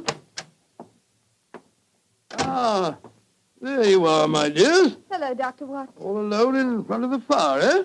I'm afraid we're not in very good spirits, sir. Oh, nevertheless, I'll sit down here and join you, if you don't mind.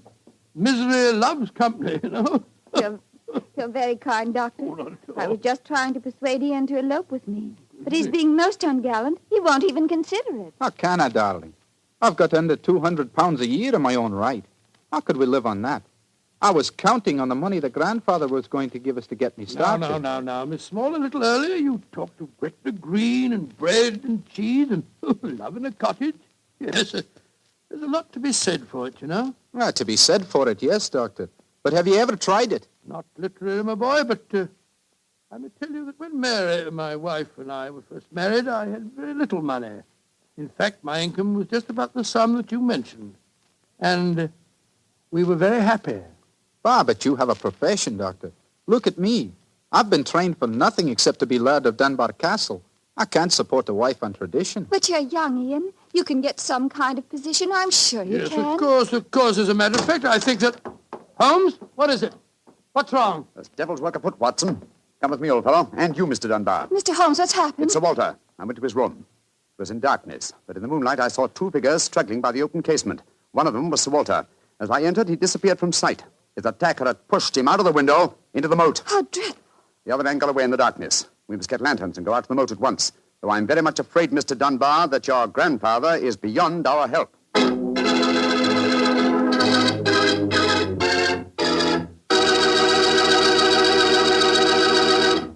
Dr. Watson will be back in just a second, so I'd just like to remind you that if you want to serve a wine over the holidays that you're sure the ladies will enjoy, serve Petri California Muscatel.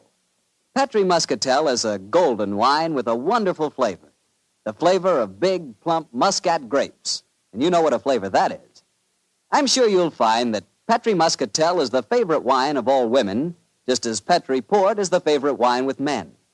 And incidentally, if you're not sure which to get, Petri Muscatel or Petri Port, don't buy one, buy two. Get them both, and you'll be sure to please everyone.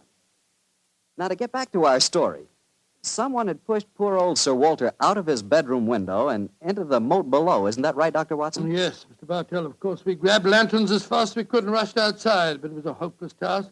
The water was 8 or 10 feet deep, and it seemed obvious that the elderly Sir Walter wouldn't have a chance of saving himself. But we searched on, the flicker of bobbing lanterns and the scurrying figures in the frosty moonlight, forming a weird, fantastic...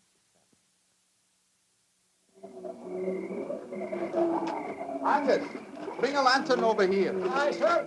Can you see anything, Holmes? Not a thing. I don't see why your friend doesn't call the police, Dr. Watson. He's accomplishing nothing. He thought there might be a chance of finding the old man alive, Mr. Small. He wants to avoid a scandal, if possible, for your sake, sir, as well as the Dunbars. The scandal can't touch me or Dorothy over this. Her engagement was never announced. Thank heaven. That's a great pity, sir. I should think some new blood in your family would be a great improvement. You're being confoundedly impertinent, And Doctor. you'll be confoundedly heartless, sir. Well, Holmes, have you given up hope? I'm afraid we'll never find him without dragnets and grappling hooks. Have to call the police. What time is it? Sir Ian, You know the time? what did you call me, Mr. Holmes? Sir Ian. By Jove, yes. It does seem a bit premature, Holmes, but of course you're right. If your poor grandfather's dead, Mr. Dunbar, you're the baronet now. And the time, Sir Ian? It's 11:45, Mr. Holmes. A quarter of an hour to the new year. Sir Ian, doesn't that fact suggest something to you? Yes, it does. So I'm the new baronet, am I? Very well, then. There'll be no more talk of the police for 15 minutes. I want all of you to come back to the castle with me. As the last chime of midnight rings out, I shall have a statement to make. A statement that I want you all to hear.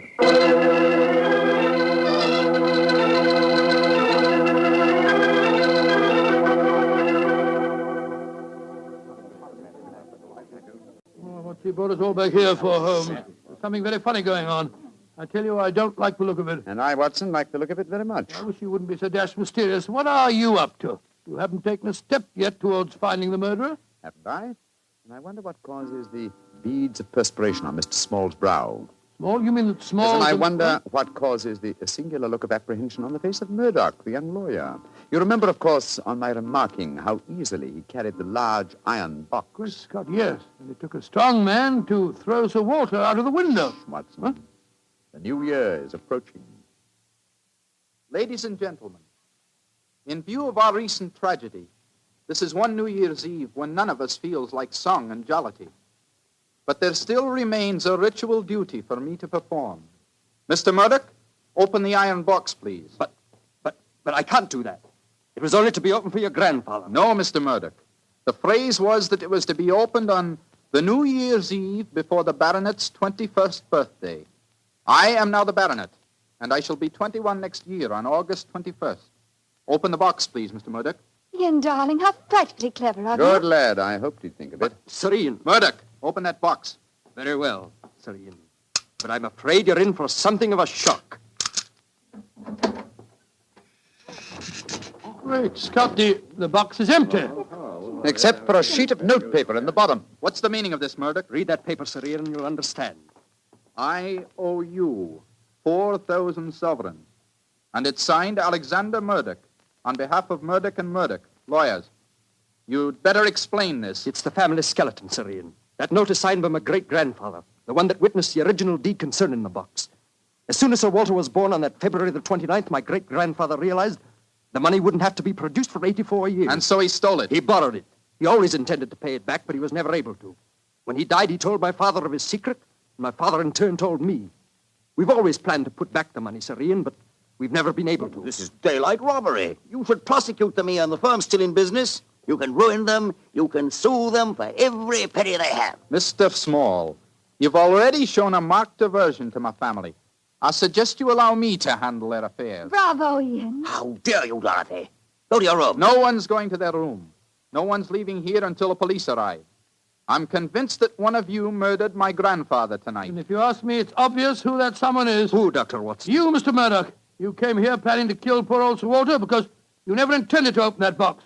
You thought that your secret would die with him. That's a lie. I was going to tell him everything and then ask for time to pay the money. I didn't kill him. Of course he didn't. There's your murderer. You yourself, Ian. Father, what are you saying? I'm saying that Ian's the murderer. He saw that the box wasn't going to be open for another 4 years. He realized out the money couldn't marry Dorothy, so he killed his grandfather and then ordered the box opened. You're trying to cover yourself. You pushed grandfather out of that window tonight. You thought that if he died, the box would never be opened. So Dorothy couldn't marry me. You young whippersnapper. Gentlemen, please. Upon my soul, Holmes, you seem remarkably calm. Do I, my dear Watson? I must say I'm absolutely fascinated by listening to three people accusing each other of murder, and each of them producing perfectly sound motives. It's a remarkable example of the dangers of reasoning from motive alone. We should profit by experience, Watson. Mr. Holmes, how can you be so calm? There's a murderer in this I room. suppose this game of charades is getting a little out of hand, Miss Small. Let's conclude it. You'd better come out now. That tapestry, it's moving. A happy new year to you all. Grandfather. Sir Walter, oh, am I seeing a ghost? Oh, Sir Walter, you're all right. Well, what kind of a game have you been playing? It's a bunny game that Holmes and I invented. You might call it forcing the issue. I was determined to have the box open before the next 4 years were out, whilst I was still alive to look inside it. But the trickery of your family, Murdoch, has made me a very unhappy man. Sir Walter, I shall pay back the money in a few years. I swear I will. It'll be too late to do me any good, but I'll take care that Ian gets it. I've half a mind to prosecute you. Grandfather, the money isn't important now that you're all right. You were counting on it just the same, my boy, so that you could marry Dorothy. I know that. She'll never marry a pauper. I won't allow it. When I'm 21, you can't stop me, Father, and I am going to marry Ian. Be quiet. Sir Walter, this is a very unsavory business. I think that you owe us an explanation of your behavior tonight. You tell him, Holmes. I fancy a wee drop of cream of Dunbar. Watching you all search for my body in the moat has made me thirsty. The explanation is a very simple one, ladies and gentlemen. When you arrived here tonight, Mr. Murdoch, I knew from the way you handled the box that it could not contain the sum of gold it was supposed to. And so you suspected fraud and devised a plan to force the opening of the box. Yes, huh? and Sir Walter was an eager conspirator. Of course I was. Ian is 21 next August. Supposing I had died after he came of age and before my next birthday, 4 years hence, the box would never have been opened. And so we invented the fake murder story. By the way, Ian, I must congratulate you for grasping the possibilities of the situation so speedily. If you hadn't demanded the opening of the box, the Murdoch secret might still be a secret. Well, it was a clever plan, Holmes. It's too bad that it had to have such a miserable ending. I'm not sure that we have finished with the matter. Mr. Murdoch. Yes, Mr. Holmes? You say that your family took £4,000 from that box? Yes, Mr. Holmes. Curious. I would have sworn from its size that it would hold closer to 5,000. And in your account of the legend, Watson, you told me that Sir Thomas Dunbar stated of his deathbed that he had put something else in the box. Something for a rainy day, is that it? Mm-hmm. Did the Murdochs find that extra something? No, Mr. Holmes. They found nothing but the gold. Oh, that's very odd. I think I'll take a closer look at that box, if you don't mind. Since this seems to be a night of telling secrets, I think you might as well know, Father, that if you don't give your consent, I shall elope with him. Oh, bravo, my dear, bravo. No such thing. I admire your resolution, young lady, but I hardly think it will be necessary. What do you mean, Holmes? Permit me to show you all the treasure of the Dunbars. What have you found, Holmes? Something for a rainy day that old Sir Thomas spoke of. You see, since the cubic contents of the box obviously differed from my calculations, I deduced the existence of a false bottom. I was correct. And in that space, I found this. Oh, it's a manuscript. Quite so, the manuscript of a book. Look at the title page and see the author's name. History of the Dunbar Family by Sir Walter Scott. Scott? I think, Sir Walter, that an original and unpublished manuscript by your distinguished namesake will prove worth several times the gold that is missing from that box. You've saved the day for us, Holmes, my boy. God bless you. Oh, this has been as strange a new year as ever I knew, but it's turned out to be a bonny one, thanks to you, Holmes. Well, fill up your glasses. We're going to drink a toast to the new year. By Joe, yes, Sir Walter. This is really a happy occasion. Then let's complete it by singing the traditional song of the season, Auld Lang Syne. And in this case, when we sing, Should Old Acquaintance Be Forgot, I feel that in our hearts we should be thinking of Sir Walter Scott.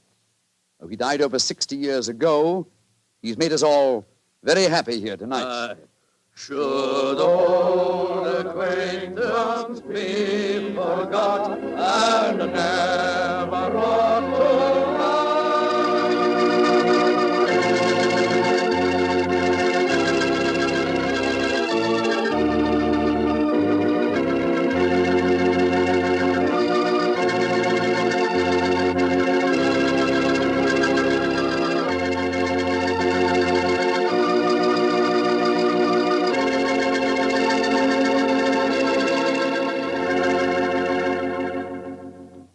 Doctor, that turned out to be a very happy new year for all concerned. Yes, that's one new year that I'll never forget. Well, I sure hope you'll always remember this one, too. Oh, just a second, my boy. That calls for a glass of port. Fine. Well, to a happy new year, my boy, for you and for our many friends listening in. And to you, Doctor. Oh, thanks, boy. That's good. Doctor, this has indeed been a pleasant association for me. Oh, I'm glad to hear. You're the best storyteller I've ever known, and the Petrie family makes the best wine I've ever tasted. I hope that, just as they've been making wine for generations in the past, the Petrie family will continue to make fine wine in the future. And Mr. Bartell, I know that you'll always be here to tell us just how good that Petrie wine is. Well, I hope so, Doctor. And I hope you'll always be right here beside me to tell another swell story about Mr. Holmes. I hope so, too, my boy. Oh, and incidentally, Doctor, what new adventure are you planning to tell us next week? Next week, Mr. Bartell, I'm going to tell you a weird story. It starts with a series of murders on Hampstead Heath and ends with a battle to the death in a burning waxworks. I call it the strange case of the murderer in wax. Tonight's Sherlock Holmes adventure was written by Dennis Green and Anthony Boucher and was suggested by an incident in the Sir Arthur Conan Doyle story, The Silver Blaze. Music is by Dean Fossler. Mr. Rathbone appears through the courtesy of Metro-Goldwyn-Mayer, and Mr. Bruce through the courtesy of Universal Pictures, where they are now starring in the Sherlock Holmes series.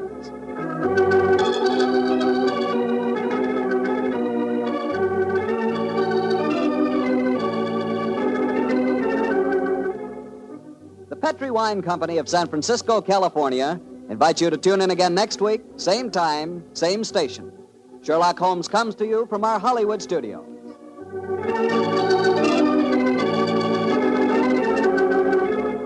This is Harry Bartell saying good night for the Petrie family. For a solid hour of exciting mystery dramas, listen every Monday on most of these same stations at 8 o'clock to Michael Shayne, followed immediately by Sherlock Holmes. This is the Mutual Broadcasting System. I would like to thank Phyllis White for taking the time to tell us about her husband, Anthony Boucher, and also about Dennis Green, and those wonderful times, not so long ago, when Holmes and Watson were played by Rathbone and Bruce. The 2 episodes you have just heard are part of the New Adventures of Sherlock Holmes, starring Basil Rathbone and Nigel Bruce, and are a 1988 copyrighted production of 221A Baker Street Associates. The Sherlock Holmes stories and the characters of Sherlock Holmes and Dr. John H. Watson were created by Sir Arthur Conan Doyle and are used with the kind permission of Dame Jean Conan Doyle. This is Ben Wright. Won't you join me again sometime soon for 2 more New Adventures of Sherlock Holmes? Thank you for listening.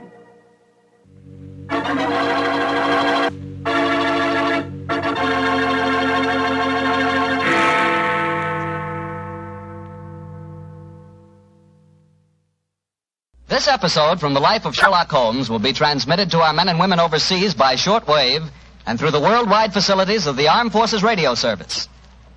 Petri Wine brings you Basil Rathbone and Nigel Bruce in the New Adventures of Sherlock Holmes.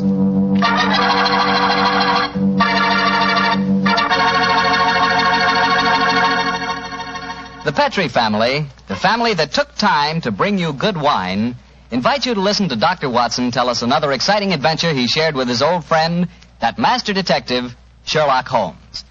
Tonight, instead of joining the doctor at his home, we're all meeting here at Camp Roberts in California, where the doctor's going to tell his story before a large audience of GIs, and as usual, I'm going to tell my story right now. It's about Petri California Sherry. And I want you to know that Petri Sherry is the best beginning a good meal ever had. Before you sit down to dinner some evening soon, just pour yourself a glass of Petri Sherry. Look at that rich, dark amber color. Just smell the fragrance of those wonderful grapes. And then taste that Petri Sherry. Is that ever good? And say, if you like your sherry on the dry side, not sweet, then just wait till you taste Petri Pale Dry Sherry. If some of your family like regular sherry and some like pale dry, don't buy 1, buy 2. You can't go wrong so long as you buy Petri. Petri. Petri Sherry.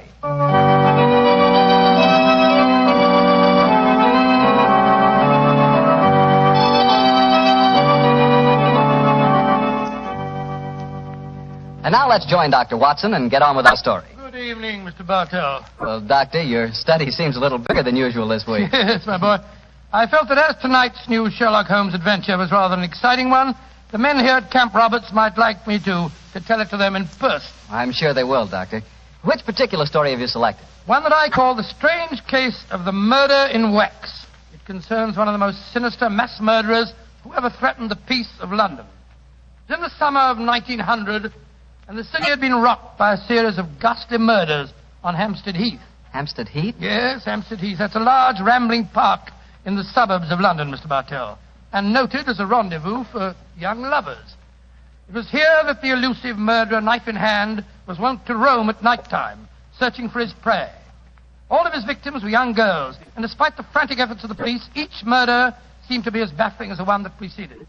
Finally, of course, as usual, Scotland Yard came to Sherlock Holmes for help. It seems almost like yesterday, Mr. Bartell, that Inspector Lestrade stood in our Baker Street rooms, imploring Holmes to handle the case. Mr. Holmes, you've got to help us. I don't mind telling you the yard's at the end of its rope. I sympathize with you, Lestrade, but I don't see that there's much that I can do. Only the police can handle the widespread, detailed work necessary to this case. The private detective is helpless. Yes, perhaps if you'd come to Mr. Holmes in the first place, Lestrade, he might have helped you. But the murderer hasn't finished yet. There'll be more killings if we don't catch him, you mark my words.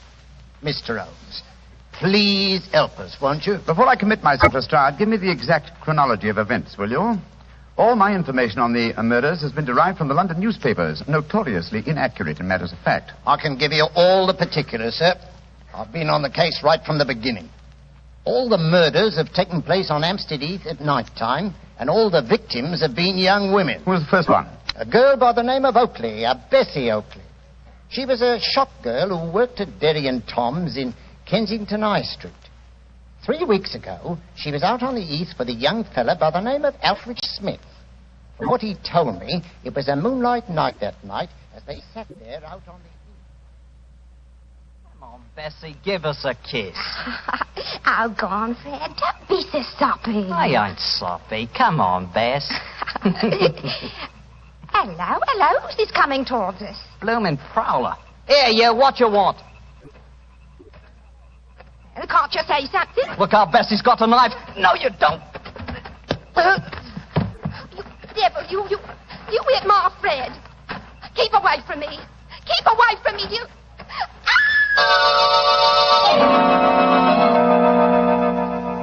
And that's all I know, Inspector Lestrade. I never got a good look at him.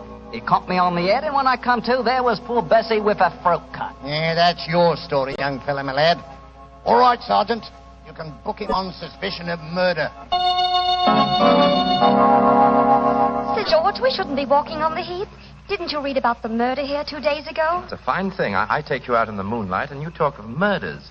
Let's talk about us, Violet, darling. It seems to me we should talk about your wife. My wife doesn't mean anything to me anymore. Violet, if I could get a divorce, I'd... There's someone behind that tree. He's coming towards us. Who are you, son? What do you... No, you don't. Don't come near me. Don't.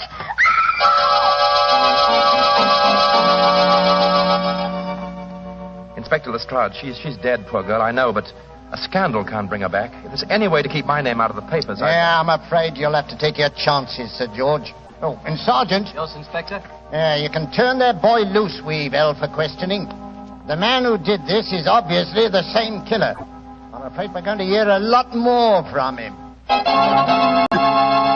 Light edition evening paper. Hampstead Heath murderess strikes for 5th time. 9 girls murdered on Hampstead Heath. Light edition evening paper here. Now, look here, miss. You can't go walking by yourself on the heath. It ain't safe. Oh, thank you, Constable, but I'm not frightened. I want to be by myself, and I want to think. Well, I can't stop you by law, I suppose, but you shouldn't do it. Yeah. I don't know how to handle these modern young things, and that's a fact. Inspector Lestrade, he must have killed her the moment she got out of my sight. I searched the old ruddy heath, but I couldn't find the murderer. But I did startle him. He left his knife in the body. Good, Jackson. The body's not been identified yet, eh? No, Inspector. We'll print her photograph in all the papers. We've got to find out who she is.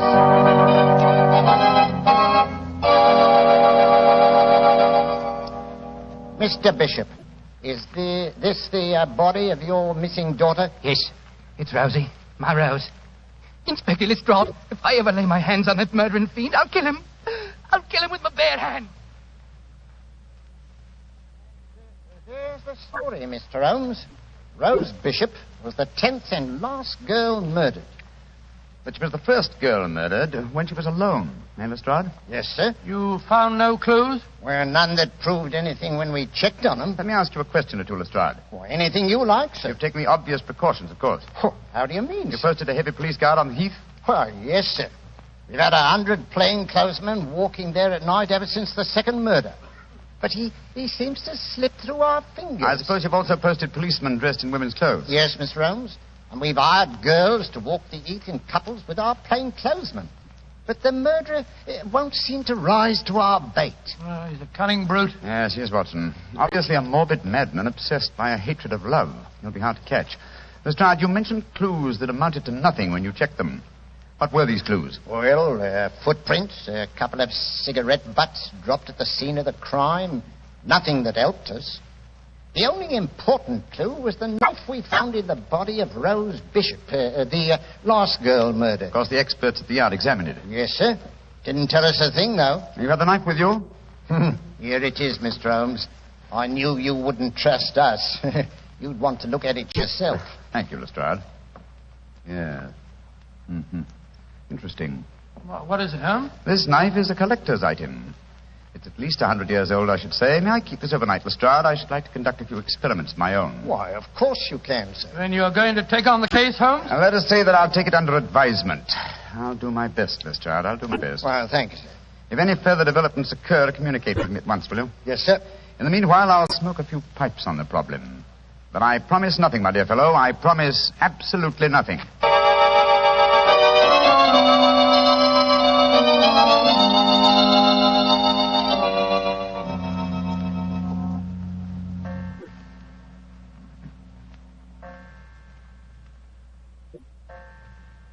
3 o'clock in the morning, Holmes.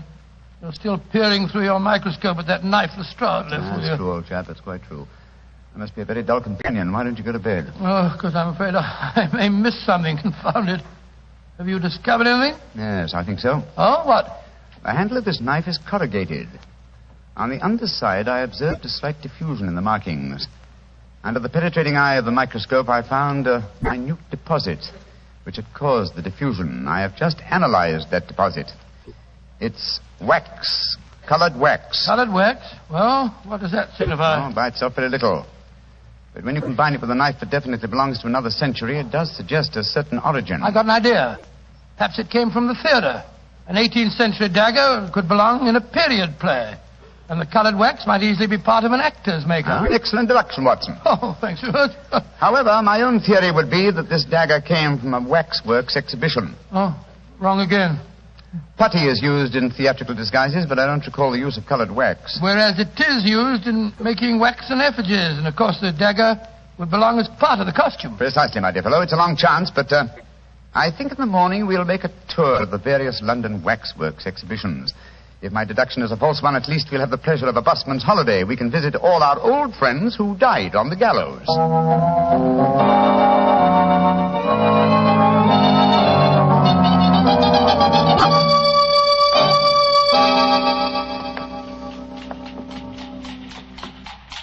Any tired, old chap? I must say I'm a little weary. This is the 4th waxworks exhibition that we've been to. The 4th and the last. If we fail to find any clues here at Levesque's Museum, we can return to Baker Street. Oh, thank heaven this is our last port of call. I'm so dizzy from looking at waxworks that they begin to look like human beings to me. Did you notice that I asked directions from the wax policeman at the entrance door just now? Yes. Well, I'm sure many people have been deceived in the same way. Uh-huh. Here we are. Oh, Monsieur Levesque doesn't believe in understatement, does he? Look at that sign there. Gracious me. The Chamber of Horrors. Come in and see the pageant of murder. All the great killers of history reenacting their famous crimes. Well, let's go in, Watson. We should feel thoroughly at home. Creepy in here, isn't it? I've heard that Monsieur Levesque will pay £100 to anyone who will spend all night alone in the Chamber of Horrors. Yes, I've heard of that challenge, too. Are you thinking of accepting the bet? Great Scott, now I wouldn't spend a night here for 1,000. A very comprehensive collection of killers, aren't they? Let's see. Williams, Wainwright. Ah. The Marchioness de Brinvilliers. By George, yes. She was an attractive woman, wasn't she? As trim a pair of ankles as ever I've seen. Yes, but you wouldn't have liked her cooking, Watson. She used the most lethal condiments of almost any woman in history. Hello. What is it? Look over there. I was wondering when we'd come to one of your cases. Dr. Grimsby Rylott and the murder at Stoke Moran. Or the case of the Speckled Band. By Jove, Holmes. The tableau's extraordinarily realistic, isn't it? Yes. One of other old friends of mine are represented here. I'd rather like to renew acquaintance with Ricoletti of the Clubfoot and his abominable wife. Ricoletti? I don't remember him, Holmes. Oh, one of my earlier cases, old fellow. I must tell you that story sometime. I wish you would. I've off... Holmes, look, that veiled figure over there. Read the placard in front of it. The Hampstead Heath Murderer.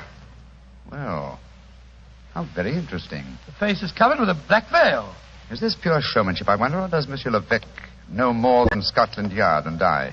Good day to you, gentlemen. Great Scott, you startled me, sir. Are you admiring my collection of murderers? Monsieur Levesque? Yes, sir. And haven't I the distinction of addressing Mr. Sherlock Holmes? That is my name, and this is my friend, Dr. Watson. How do you do? How do you do, Doctor? I am greatly honored to meet you both. What do you think of my Chamber of Horrors? Oh, it's very impressive. We're particularly interested in this veiled figure of the Hampstead Heath murderer. Yes, indeed we are, sir. Is there a face beneath that veil? I'll let you in on a trade secret, gentlemen. There are no recognizable features behind that veil. This is purely for publicity purposes. The public always expects to see the latest horrors here. And I thought I'd titillate their morbid palates by having a mysterious figure representing the killer. Of course, if he is captured, I shall add his effigy to my collection. You think he will be captured, then? One can only speculate. He's a clever man, Mr. Holmes. By the way, Monsieur Levesque, does your offer of £100 to anyone who will spend a night in the Chamber of Horrors still hold good? Oh, yes. Are you thinking of accepting the bet, Mr. Holmes? No, but Dr. Watson would like to. I don't recommend the experience, Doctor. It's an ordeal that calls for nerves of steel. However, I shall be glad to arrange for it. I haven't the slightest intention of... Backing down now? Of course you haven't, old fellow. What time shall my friend return, sir? About 11:30 tonight. I'll be waiting for him at the main entrance. Splendid. Come on, Watson. Oh, Holmes, I told Good day, Monsieur Levesque. Good day, gentlemen. I shall be waiting for you tonight, Doctor. Holmes, what the blazes do you think you're doing? I haven't the slightest intention of keeping that appointment tonight. Well, of course you haven't. I shall keep it. Disguised as you. You keep it? For heaven's sake, tell me what you're up to, Holmes. You didn't even mention that missing dagger to Levesque. No, because he knows something about the murderer. I'm convinced of it. Well, why'd you say that? As we were standing there talking to him, a breath of air from the open window blew back a corner of the veil. I'll swear that there are clearly defined features beneath it. And so you're going back there tonight to find out? That's right, old fellow. The superstitious used to believe they could use a waxen image to kill a man. Tonight, Watson, we shall prove that a waxen image can be used to trap a killer.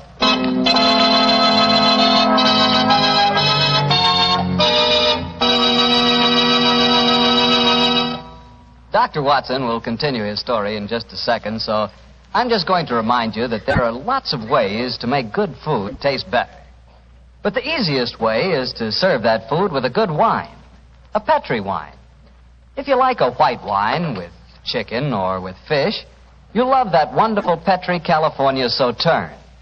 If you like a red wine, then rich, hearty Petri California Burgundy is your wine. But if you don't know which you prefer, why not try them both? Petri Burgundy and Petri Sauterne. Red and white. Don't buy one, buy two. But always buy Petri. Well, Doctor, so Sherlock Holmes decided to disguise himself as you and spend a night in the Chamber of Horrors, yes, huh? That's right, Mr. Bartell. After dinner that night, he began to apply the makeup. It's uncanny to sit there in Baker Street and watch Holmes slowly turning into a very convincing replica of myself. As he did so, we discussed last-minute arrangements. I'm promptly at 11:30, Watson. If I'm not back here by 2 o'clock, you better come out to Well, me. should let me come and wait outside, old fellow, just in case there's any trouble. No. You'd attract attention. By the way, do you recall the name of the last girl murdered on the Heath? Yes, Bishop. Rose Bishop, wasn't it? Exactly. The only girl who was murdered when she was unescorted. The body was identified by her Well, father. what of it, Holmes? Levesque is a French name, and yet the gentleman had a decidedly English accent. I should say that he adopted a foreign name as being more suited to his profession. I don't see what you're driving at. What's the connection between Levesque, the owner of the waxworks, and the father of Rose Bishop, the murdered girl? Levesque is the French word for bishop. Great Scott. You think that he knows who the murderer is and... I know only one thing, Watson. I may see what is beneath that black veil. There. Now, how's my disguise? Wonderful. You look exactly like me, but how'll you manage about the voice? Well, I don't think that'll be too difficult, old man. After all, Levesque knows very well. Oh, I can't understand half what you're saying. In your own case, old chap, that's a handicap that I've suffered from for years. Rubbish. I'm perfectly intelligent. Now, let me see, the bullseye lantern. Yes. Watson, I think I'll borrow your revolver, too.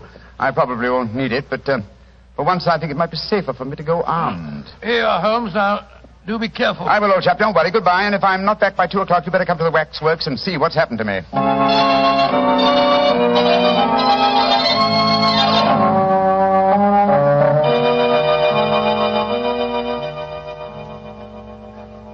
Dr. Watson, you don't mind if I search you? Oh, gracious, no. Levesque, of course not. No lantern, please. The moonlight will give you all the illumination that you need.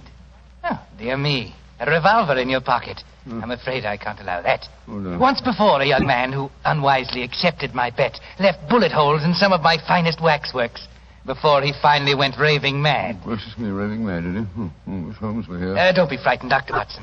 Many of the waxwork murderers here are all friends of yours. They'll be good company. I shall come and release you at 8 in the morning. Yes, but how about if Well, I stay here? I've sealed all the windows with string and wax. I shall seal the door behind me as I leave. Well, it's very unkind of you. Midnight. The bet is on, Doctor. You still wish to go through with it? Yes, I suppose so. Very well, then. I shall leave you now. Good night, Dr. Watson. Good night. Pleasant dreams. Pleasant dreams.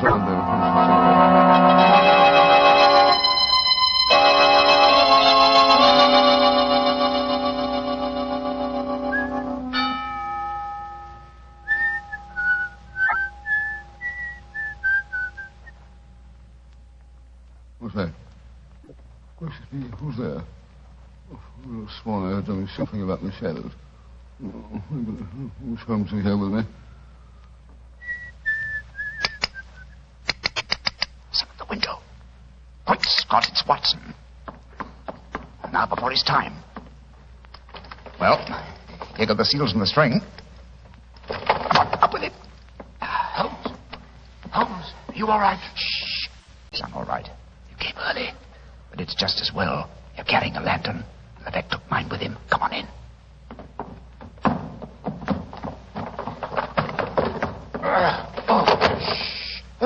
There we are. Go on over, look quiet.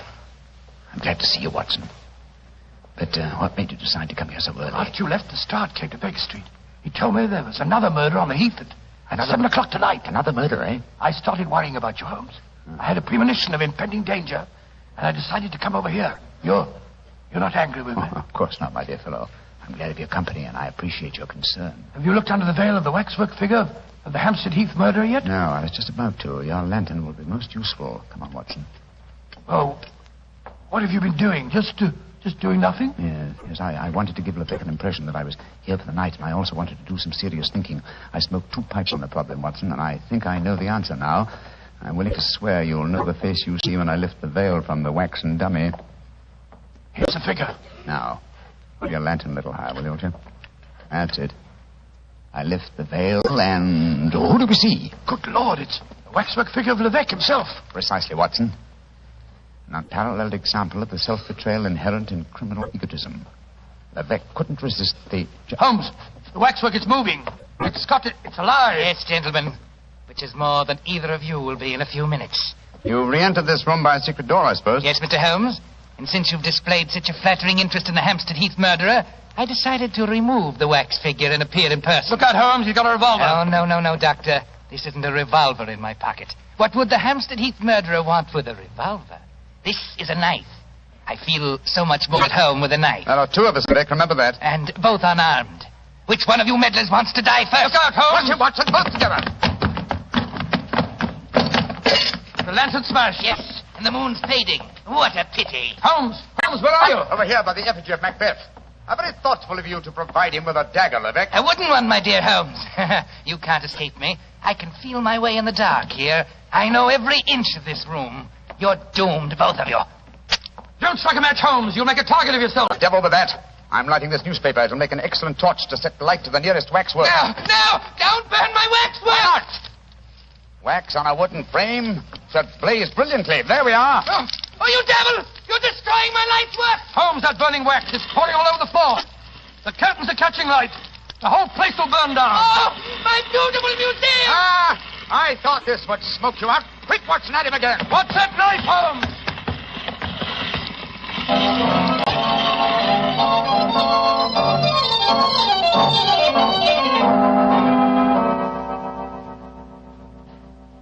Well, Mr. Holmes, you've done it again. You've solved the case in a blaze of glory. Get the point, sir. A blaze of glory. Yes, Lestrade, I get the point. Thank you very much. Pass that marmalade, will you, Watson? Holmes, is that the morning paper you brought with you, Lestrade? Yes, Doctor. Want me to read you the headlines? Yes, please do. Yeah.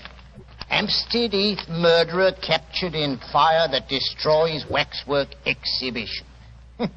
You know, Mr. Holmes, you and the doctor were lucky you weren't burned to death.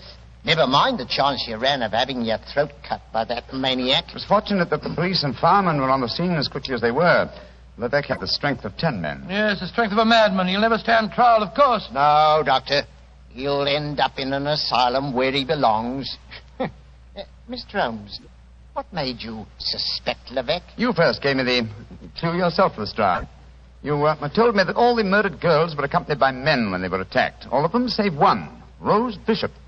Therefore, if the murderer was venting a hatred of love, he had to be someone very close to Rose Bishop to know that she was a suitable victim. That point alone, which I was shockingly slow in observing, should have told us to focus our attention on the father, Mr. Bishop, alias Levesque. Well, your theory was certainly right, Mr. Holmes. You should have heard his ravings after the arrest. He swore his daughter had been ruined, and so he'd killed her, too. Holmes, the waxwork figure of the killer, the one with the veil over its face, the features underneath were those of Levesque himself, weren't they? I'm certain of it, old fellow. You see, he had two great prides. The first, his natural pride as a fine craftsman in wax. The second, his perverted pride as a prominent and successful murderer. These two prides combined suggested to his crazed mind that he make a waxwork figure of himself and range it with the other great killers of history. Yes, but he was cunning enough to protect himself by placing a veil over the face. Precisely, my dear fellow. And when he saw us yesterday and we accepted the wager, he undoubtedly became suspicious and removed the wax figure last night and made his personal appearance as the murderer with every intention of killing us both. Yes, we were very lucky, old chap. Yeah, if you ask me, Mr. Holmes, you've been very smart. No, I quite agree, Lestrade. I think you solved the case brilliantly, Holmes. No. I've been very sluggish. I solved by circumstance and melodrama what should have been a purely intellectual problem. I'm not pleased with myself. Lestrade, I hope that my name has not been used in that newspaper report. No, it hasn't, sir. Excellent. I want no credit in this case. Well, do you mean to say that you're going to let Scotland Yard get the praise for catching him, Holmes? Why not? Well, that's very generous of you, Mr. Holmes. It'll make things a lot easier for me. Yes, it certainly will. Holmes, I can't see why you reproach yourself. Because, my dear Watson, like the Hampstead Heath murderer, I, too, have my pride as a craftsman. This case had a clearly defined pattern, and I was unable to recognize it.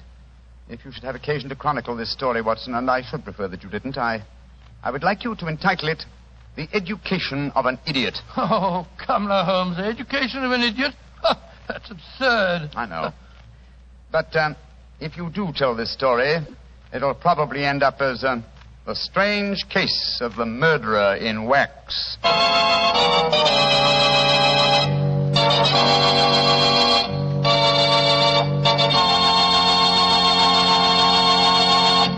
Well, Doctor, that was sure a swell story. You know, that's the kind of story I like. Lots of action. Well, that's the kind of story I like to tell. You know, Mr. Bartell, although our broadcasts were heard overseas every week through Armed Forces Radio, this is one of the few occasions that I've had the privilege of really telling my story directly to the boys. And it's been a great pleasure for me to be here at Camp Roberts. Well, that not only goes for you, but for me too, Doctor, and for the Petrie family. There are no words to describe how much our country owes our servicemen. And to all of you, the Petrie family wants to say, just as every American wants to say, thanks for a swell job. Well, Dr. Watson, what story are you planning to tell us next week? Next week, Mr. Bartell, I'm going to tell you one of the strangest adventures that ever happened to Sherlock Holmes. It takes place in a monastery high in the mountains of Tibet and concerns itself with an avalanche, an execution, and a murder.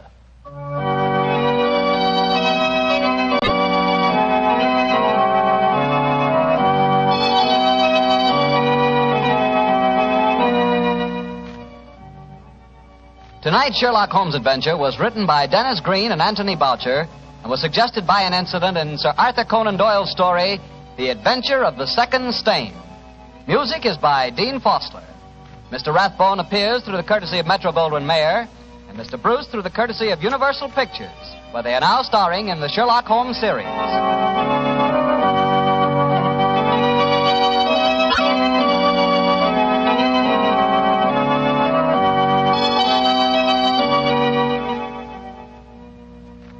The Petrie Wine Company of San Francisco, California, invites you to tune in again next week, same time, same station.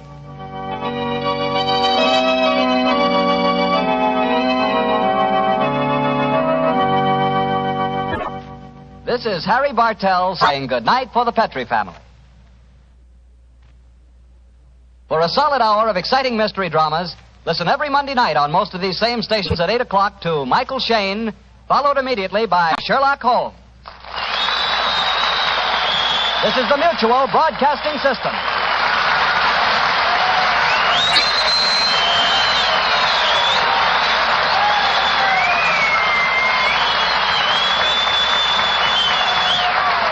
Petri Wine brings you Basil Rathbone and Nigel Bruce in the new Adventures of Sherlock Holmes.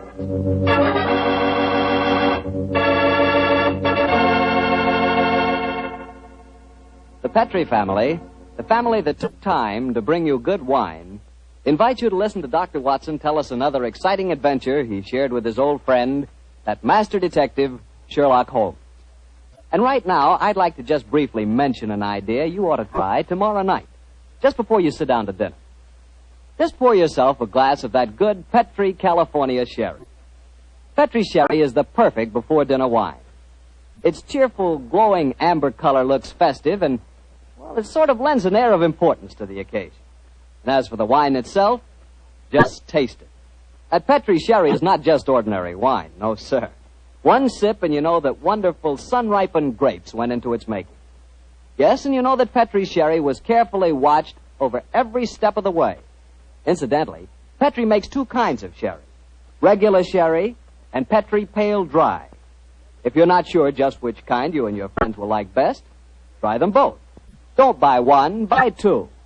But when it comes to sherry, or any other wine for that matter, be sure you always buy Petri.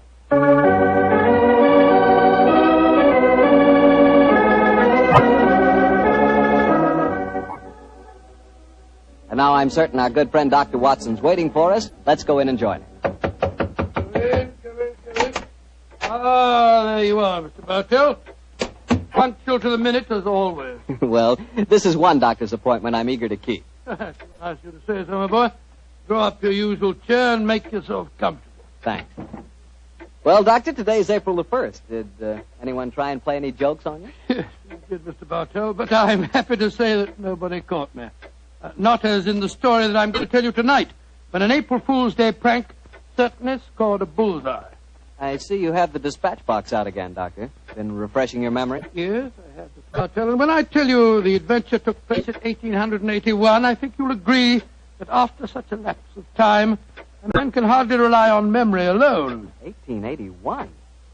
Say, Doctor, tonight's adventure must have been one of the really early ones. Yes, it was indeed. In fact, to be exact, it took place only a little while after Sherlock Holmes and I had first met and had taken up lodgings together. How was the great detective in those early days? It's a profound mystery to me, Mr. Bartell. To give you an example, my boy, I'd shared our Baker Street lodgings with him for over a month before I was even certain of his profession, the knowledge of which I learnt to my awe and astonishment when our first adventure together took place. Oh, that was the one you called a study in scarlet, wasn't it, That's Doctor? right, Mr. Bartell. What a memory you've got, study in scarlet. But even after that adventure, I found myself wondering at times what I had let myself in for, sharing lodgings with such a strange companion. It was in one of those moods of doubt and confusion that my story begins. Late one March evening, I found myself in the neighborhood of Piccadilly Circus. It was cold, and a steady drizzle of rain had dampened my spirits. I thought that a glass of wine and the sound of music would put me in a better mood. And so, Mr. Bartell, I entered the Criterion restaurant. As I sat with a glass of rare vintage port at my elbow, the orchestra playing a dreamy Strauss waltz in the background, I couldn't help thinking of the last time that I'd been there. It was the night I met a young medical student by the name of Stamford. He was the man who first introduced me to Sherlock Holmes. Suddenly, I felt a clap on my shoulder. I turned, and to my amazement, once again young Stamford was standing before me. Watson, or should I say Dr. Watson, how are you, my dear chap? Hello, Stamford. Come and sit down. Thanks. I'm glad to see that you're not holding any grudge against me. Why on earth should I do that? For introducing you to Sherlock Holmes. I've reproached myself ever since. I think he's as mad as a hatter. Not at all. He may be eccentric. In fact, I'll admit that he is eccentric, but he's an extraordinarily interesting fellow. He'll make a great name for himself as a private detective one of these days. You'll see if I'm not right, Stamford. I saw something about him in the paper the other day. Yes, I expect that was the Lauriston Gardens affair, wasn't it? Yes, it was. He's a brilliant man, Stamford. Quite brilliant. Though I must admit he's difficult at times. He works like a fiend as a rule, but occasionally a reaction sets in, and for days at a time he'll lie on our sofa, hardly uttering a word or moving a muscle from morning to night. It's depressing, I must say. I think he takes himself too seriously. Yes, perhaps you're right. How would you like to join in a little plot? Plot? Against Holmes? Yes, just a rag, you know. We thought it'd be rather fun. We? Murphy and I, we were just talking about it. I'll call him over. Murphy? Oh, is that Murphy? I've seen him before somewhere, haven't I? I'm sure you must have done. He's been round at the hospital, and any time you go into the British Museum, you'll find him there. Nice fella, but dull. Definitely dull. Yes, Stamford. Oh, this is a friend of mine, John Watson. This is James Murphy. How do I think I've seen you at the hospital? And I know I've seen you, Dr. Watson. Oh, sit down and come and join us, won't you? Oh, thank you very much. I was just telling Watson about our little plot. Oh, you mean about Sherlock Holmes? Now, look here. I'd like you fellows to realize that Holmes is a very good friend of mine. Oh, don't worry, Watson. This is all in good fun. Don't you realize what the date is tomorrow? 1st of April, isn't it? Yes, April Fool's Day. Oh, now I see. You're going to play an April Fool's Day joke on Holmes. Yes, that's our plan. Well, it's hardly our plan, Stamford. It's really Lady Anne Partington's idea. You see, Holmes was very rude to her when she visited the hospital recently, and she wants to, take him down a peg or two. Sounds innocent enough, but I must say he's inclined to be rather arrogant at times. Well, what's the plan? Well, we'll need your help, Watson. You must be careful not to give the joke away. I'll bet you a $5 that Holmes falls for the whole story, hook, line, and sinker. Now, here's exactly what we're planning to do. Lady Anne is going to call on Holmes at Baker Street in the morning. Lady Anne, I'm very flattered that you called to see me in my professional capacity. Surely, my dear man, you didn't think this was a social call. You were much too rude to me at the hospital the other day for that. That was the point I was trying to make. Please sit down, won't you? Either take this chair, won't you, Lady Anne? It's by far the most comfortable chair in the room. Oh, thank you, Dr. Watson. And now, what can I do to help you? You've heard of the Elphinstone Emerald? Oh, yes, indeed. A magnificent stone of very considerable value. An heirloom in your family, I believe. Yes, Mr. Holmes. I keep it in a wall safe in my bedroom. This morning, when I had occasion to go to the safe, I discovered that the emerald had been stolen. Stolen? Good Scott. Shocking business. Of course, you want Mr. Holmes to recover it for you. A remarkable deduction, my dear doctor. Lady Anne, when you opened the safe, did you observe any signs of it having been tampered with? Oh, I think it's rather stupid to sit and answer questions here in Baker Street. Why don't you come over to my house in Cavendish Square and examine the safe for yourself?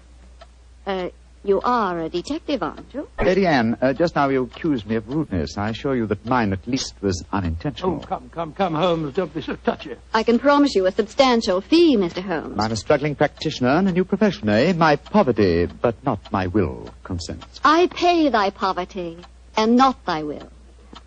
You see, I can quote my Shakespeare, too, Mr. Holmes. My carriage is waiting, gentlemen. Let's drive over to Cavendish Square at once, shall we?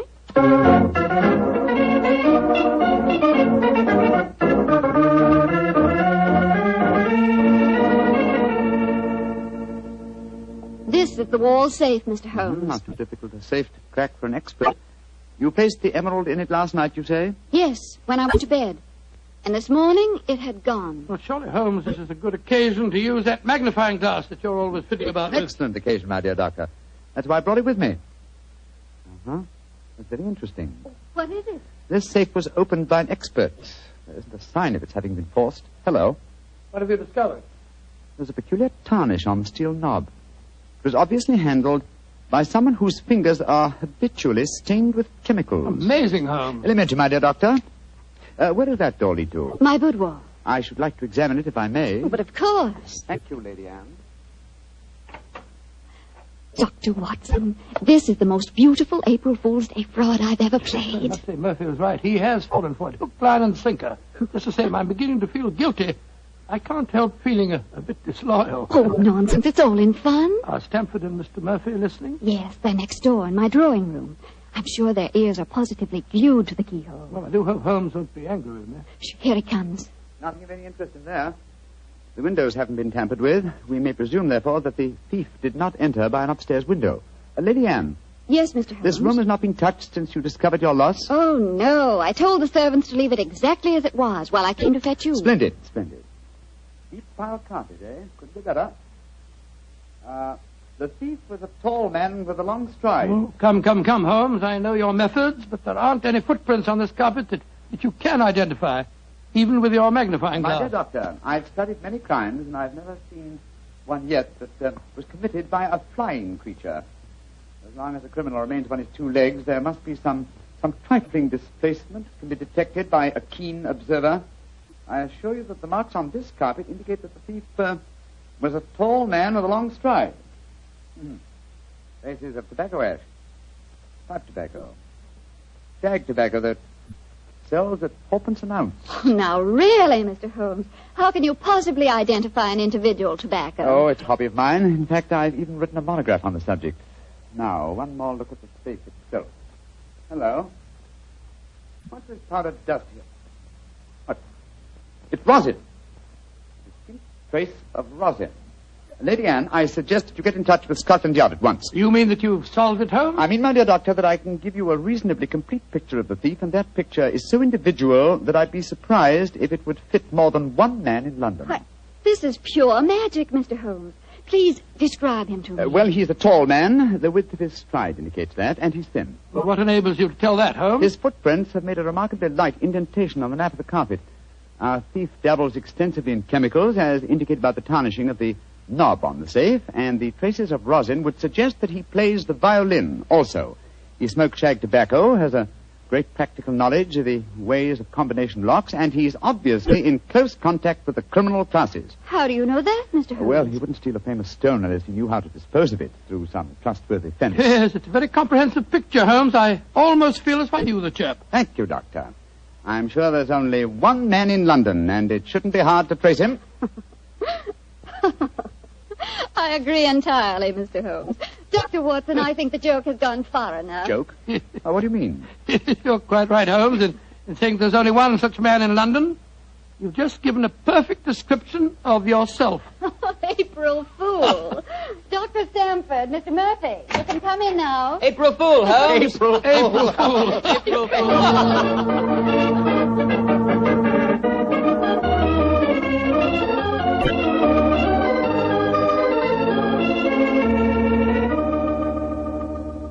Here, into the drawing room, everyone.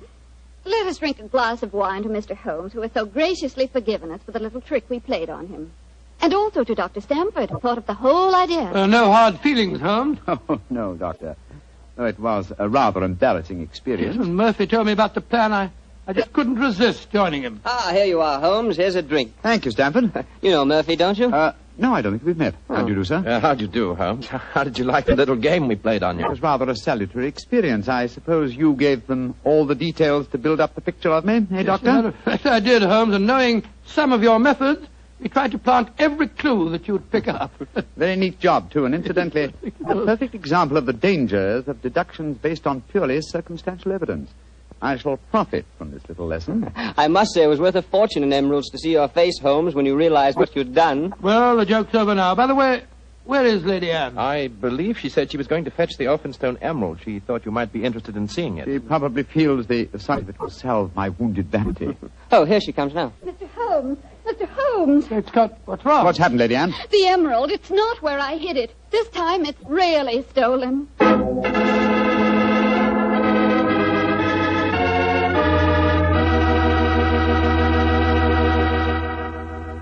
Dr. Watson's story will continue in just a few seconds, so I've just time to remind you that there are many, many different types of wine. But if you want one wine that's fine for almost any occasion, then you want Petri California Sherry. Petri Sherry is fine before dinner, of course. But Petri Sherry is good after dinner, too. And it's the perfect wine for cocktail time or any time friends drop in. Everybody will love the real heart-of-the-grape flavor you get in every sip of Petri Sherry. And you can serve Petri Sherry proudly, because those letters P-E-T-R-I spell the proudest name in the history of American wine. Petri wine. Well, Dr. Watson, your April Fool Day plot kind of backfired on you, didn't it? Yes, Mr. Bartell, it was a perfect example of the bite a bit. Well, what happened next? I suppose Sherlock Holmes went into action once again. That's fair, Mr. Bartell, and it gladdened my heart to see the change in the Fuller. I confess I'd felt rather ashamed of my part in the prank, for I could see that Holmes's pride had been hurt. But now, with a definite crime before him, the difference was amazing. He suddenly became a dynamo, galvanized into action as he stood there, firing questions at the other members. Lady Anne, who beside yourself knew of this fresh hiding place? Both Murphy and I did. Yes. After we left our deliberate clues on the safe, we went with Lady Anne and saw her secrete the emerald in the top drawer of her dressing table. We thought it would be all right there. After all, as soon as the joke was over, I was going to put it back in the safe. Now, I think our wisest plan before we question the servants would be for each one of you who were in this April Fool's Day prank to submit to being searched. Holmes, surely you don't suggest that any one of us took the emerald? No, Stamford, I don't. But if any one of you four are not guilty, this will be a splendid way of proving your innocence. I say, steady, Holmes. You're not suggesting that Lady Anne stole her own emeralds, are you? Are you, Mr. Holmes? I'm suggesting nothing, but I may point out that the recent vogue for the insurance companies has provided another interesting motive for these so-called thefts. I resent your insinuation. It's outrageous. Lady Anne, if I'm to recover your emerald, I must at least consider every possibility. A search is the most immediate practical action, and perhaps you'll retire into the next room while I persuade these gentlemen to submit to being searched. Very well, but I think you're in danger of making a fool of yourself once again. No, wait, don't go, Lady Anne. A search won't be necessary. What do you mean, Murphy? I must throw myself on your mercy, Lady Anne. I confess that I stole the emerald. Murphy! After you put it in the drawer, Lady Anne, I slipped back into the room and took it out. Murphy, that's a criminal action. I know it, but I'm poor. I need money desperately for my mathematical research. I knew the emerald was priceless, and I couldn't resist the temptation to take advantage of a joke. Here, Lady Anne, here's the stone, and please don't prosecute me. Please don't. It'd be my ruin. May I examine the emerald, Lady Anne? Thank you. Well, Mr. Murphy, I won't pretend that I'm not deeply shocked. I must ask you to leave my house. But you won't prosecute me, will you? It was a moment's temptation. No, I won't prosecute you. Holmes, what are you doing with the emerald? Well, knowing something of the deceptive ways of thieves, I came on this case fully prepared to test the emerald when I found it. Now, a drop of this acid from this vial, so... Mr. Holmes, what are you doing? You'll injure the stone. No, not if it's a true emerald. Uh-huh, look at that. Good Lord, the acid's eating to the stone as if it was sugar. Then that means... It means, Lady Anne, that Mr. Murphy has just imperiled his honor and his freedom to steal a singularly beautiful fake.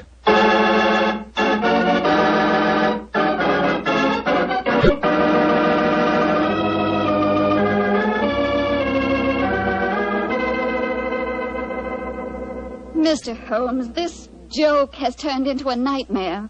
Is there no way of recovering my emerald? I hope so, Lady Anne. I've been taking steps in their logical order. The servants have all been questioned. We've searched Mr. Stamford and Mr. Murphy. Yes, most humiliating experience. Made me feel like a criminal. Well, personally, I was only too thankful to submit to a search this time. I knew I had nothing to worry about. And you yourself, Lady Anne, you consented to being searched by the police matron that Holmes sent for? Only because he threatened to send for the police if I didn't. But distasteful though it was, I'd rather endure that than have this story on the front pages of the newspapers. And in spite of all these rather unfriendly proceedings, we've got exactly nowhere as regards finding the emerald. No, Stamford, but we have at least eliminated the possibility that the thief is secreting the jewel on his person. Still somewhere in these two rooms, eh, Holmes? I think so, though there is one remaining possibility. And that is?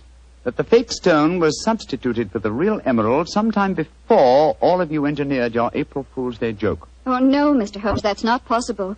I know it was the genuine emerald I took out of the safe this morning. How can you be sure? The substitute was an excellent imitation. Without a chemical test such as I performed, it would be hard to be certain. I can tell you why I'm certain. Last night, Papa came to dinner and brought a Mr. Vanderleider of Amsterdam. He examined the stone. And you'll agree that a jewel expert like that couldn't be fooled. That's true, Lady Anne. And what did you do with the emerald after Mr. Vanderleider left? I locked it in my safe and went to bed. I didn't unlock the safe again until Dr. Stamford and Mr. Murphy came here this morning. That settles it, then. The real emerald is still hidden somewhere in these two rooms. But where? That's the question. I must say it's completely mystifying. Well, let's go back to what we were all doing at the exact moment you came into the room, Lady Anne, and informed us of the loss of your stone. Now, we were... We were drinking a toast to you and... That's it. Lady Anne, hard thinking is, well, it's thirsty work. Oh, I'm so sorry. Let me get you something. A glass of port, perhaps. No, thank you. But I observe that you have a remarkably comprehensive assortment of liqueurs. I wonder if I might have a glass of creme de menthe. Oh, of course. I'll get it for you. Creme de menthe in the middle of the day, Holmes? I knew you were eccentric, but this really takes... This bottle, it clinked as I picked it up. I thought it might, Lady Anne. There's something inside it. Allow me, madam. Thank you. I'm sure you won't mind if I waste this liqueur on the aspidestra. No, of course not. So... Lady Anne, allow me to restore to you the Elphinstone Emerald. Great Scott. Amazing. Fantastic. Ingenious. The one safe hiding place in the room. Where could a green gem be more effectively hidden than in a bottle of green liqueur? But who stole it? Who substituted the fake stone? Frankly, I don't care. The gem is restored. That's all that matters. I prefer not to go to court. Neither you nor I, Mr. Sherlock Holmes, would show up in the best of lights. And my father would disapprove of this whole affair, I'm afraid. Just as you wish, Lady Anne. In either case, I shall expect your check for my services in due course.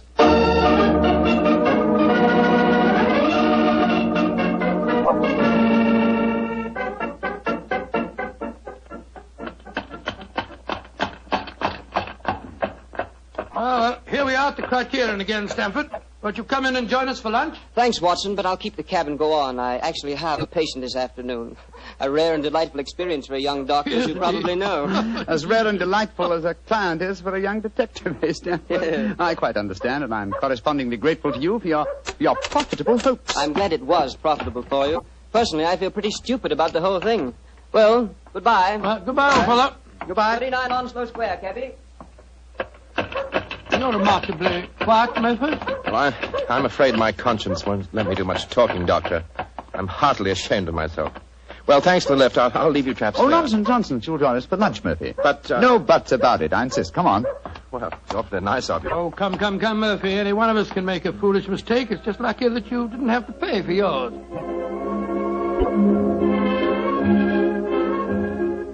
Monsieur wishes a table? Yes, for 3, please. This way, monsieur. Does this table please you? Excellent, thank you. George, I'm as hungry as a hunter. How about you, Murphy? No, I'm afraid I have very little appetite. This whole case has upset me dreadfully. You mustn't take it so much to heart, Murphy. By the way, Doctor, I'd like to have your opinion on the case. Who do you think staged the theft of the emerald today? Perfectly obvious to me. Lady Anne Partington did it herself to collect insurance money. If she hadn't, she'd have insisted on your finding the thief. But you needn't worry, old chap. You'll get your fee all right, I'm sure of that. Oh, I'm not worrying about the fee. But I assure you, Lady Anne did not engineer that fraud today. You mean that it was Stamford? Tell him who was responsible, my dear Murphy. But how should I know? Oh, come now, Murphy. Let's not fence any longer. You did an excellent job, a superlative job. I was almost sorry to spoil it for you. I don't think I understand you, Holmes. Oh, yes, you do, Murphy. You're a splendid actor, too. I was so deeply touched when you had apparently stolen a fake jewel, and all the time you knew that the real one was safely hidden in the bottle of creme de menthe. To be abstracted at your leisure. You scoundrel. Holmes, do you mind telling me what's going on here? I'm completely and absolutely in the dark. Surely it's obvious, my dear doctor. The imitation emerald was a brilliant copy. What makes you so sure of that, my dear Holmes? Because this April Fool's Day hoax was only conceived yesterday, or that is what you wish the others to believe. Such a superb paste gem could not have been made at such short notice. Therefore, it must have been prepared by someone who knew about the hoax before it was arranged. Now, my dear doctor, when Stamford told you about the plan last night, whose idea did he say it was? He told me that it was Lady Anne Partington's plan. Precisely. And yet Lady Anne referred to it today as Stamford's idea. Obviously, you, my dear Murphy, presented the plan to each as the notion of the other, and so only you could have arranged the real theft behind the hoax. I repeat, a splendid job. Thank you, Mr. Holmes. May I also compliment you on your cleverness in frustrating my plot? Look here, what is all this? One of you is a criminal, the other's a detective. Yet you're throwing each other compliments as if you were in the same profession. The dividing line between the criminal and the criminal investigator is thinner than you might imagine, my dear doctor. How very true, my dear Holmes. Would you consider coming over to my side of the line? Together we'd make an unbeatable team. Oh, you flatter me. Nevertheless, I must decline your offer, Mr. Murphy. Oh, pity. On your side of the line, you'll never be a rich man.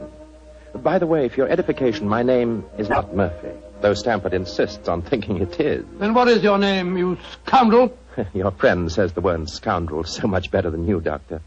My name is Mercury. Oh, indeed. Spelled M-U-R-T-R-Y? No. Dear me, I have so much trouble with my name. People will either misspell it or mispronounce it. I'm afraid I'll have to begin calling it the way it looks. M-O-R-I-A-R-T-Y. Moriarty. Moriarty. I shall remember that name. I have a feeling we shall meet again. I trust that we shall. You've won the first round, Sherlock Holmes, I admit that. But I believe that a return match is indicated. I shall look forward to it, Moriarty. And now, Doctor, I can't stand your baleful glare any longer. Let's order lunch, shall we?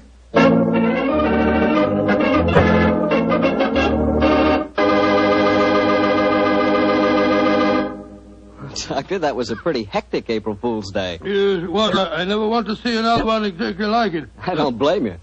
You know, I'd sure hate to have someone come to my house and pull a trick like that on me. Why, Mr. Bartell, do you have a precious emerald you fear may be stolen? Are you kidding?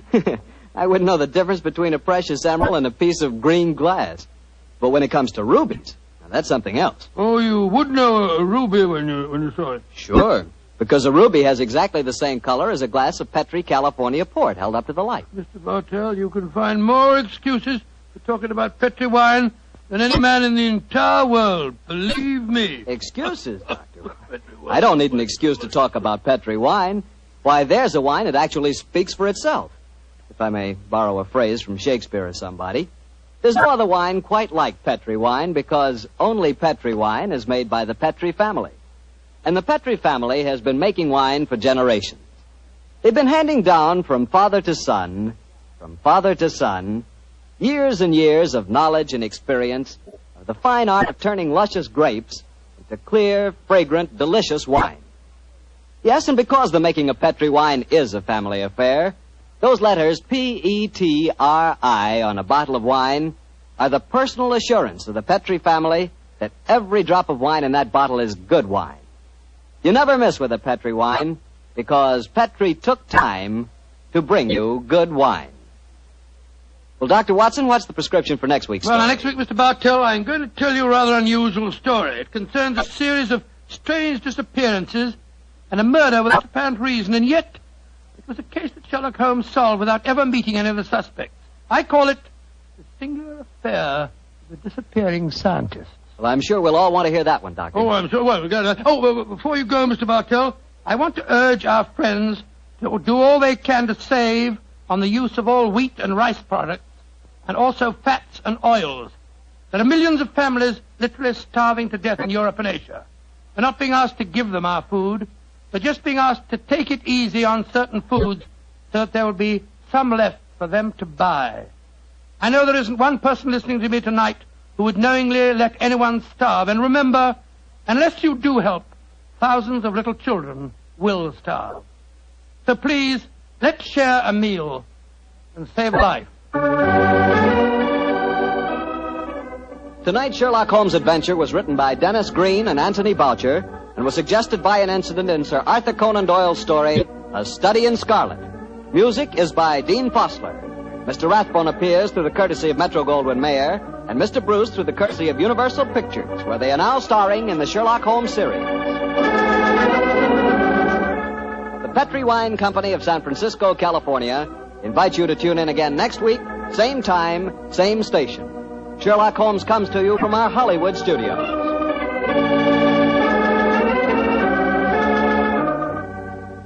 This is Harry Bartell saying goodnight for the Petri family.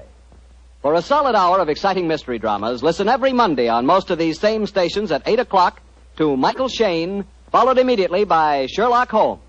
This is the Mutual Broadcast. Sherlock Holmes considered himself as the only unofficial consulting detective, and rightly so. In point of fact, Holmes worked outside the law. If he'd been a policeman working for Scotland Yard, he would certainly not have had the freedom that allowed him to use his unorthodox methods. This both pleased the police and frustrated them. Pleased them because he almost invariably let such men as Inspector Lestrade and Inspector Gregson take the public recognition for a case that he had solved. Frustrated them because he could literally work on a case using his own specialized abilities while they had to stay within prescribed limits. Yet Holmes did respect the law, for he was in fact an amateur, and felt it best to have a healthy relationship with the professional police. This encouraged such men as Lestrade and Gregson to bring various unsolved crimes to him for his solution. His freedom outside the restraints of the law allowed him to assume many roles in disguise and to work with Watson as his accomplice. Excellent examples of this kind of work can be found in such original stories as A Scandal in Bohemia, The Man with the Twisted Lip, and The Illustrious Client, to name but a few. He often broke open safes to get information, set fires to force some action out of an individual, such as Irene Adler, or broke into homes in order to gain access to information that would lead to the solving of the crime. Any admonitions by the police were soon dropped when Holmes produced the criminal or solved the crime. Most of this work was done by Holmes and Watson in London or various other parts of England. In The Waltz of Death, Holmes and Watson find themselves in Vienna on a case.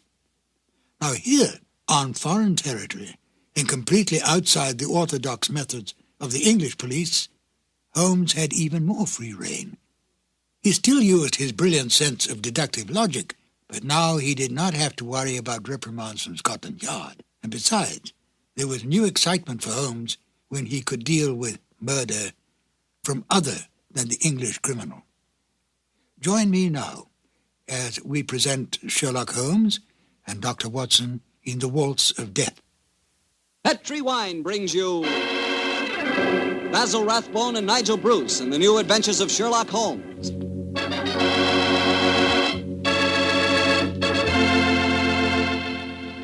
The Petri family, the family that took time to bring you good wine, invite you to listen to Dr. Watson as he tells you another exciting adventure he shared with his old friend, that master detective, Sherlock Holmes.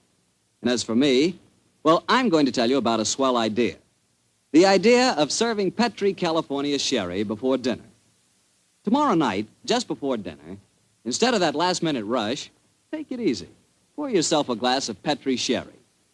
Now, if you'll do that just once, I wouldn't have to say another word about Petri sherry. You'd be a customer for life. Because Petri sherry is good wine with a capital good. Judge that Petri sherry any way you like. By its beautiful amber color, its heart-of-the-grape aroma, or by the best test of all, its flavor. Petri sherry is delicious. And you have a choice of two kinds, Petri regular and Petri pale dry sherry. If you're not sure which you'll like better, try them both. Don't buy one, buy two. But remember, always buy Petri.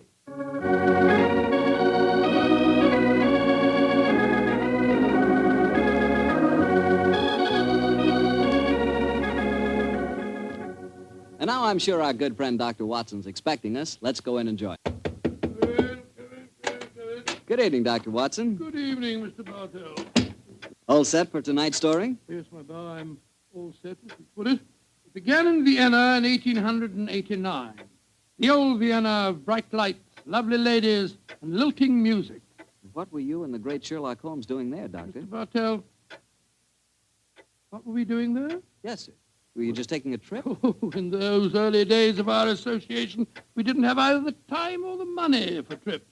No, we were in Vienna at the express command of the Emperor Franz Joseph.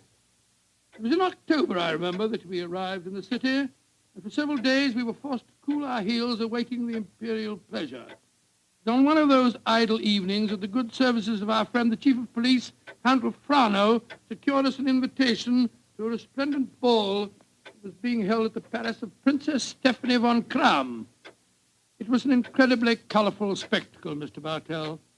A string orchestra high in the gallery of the palace ballroom played a haunting Strauss waltz, while on the floor below, the cream of Viennese aristocracy swayed and glided gaily to the lilting music. I can remember the picture so well, Mr. Bartell, as Holmes and I stood there talking to the chief of police, Count Frano.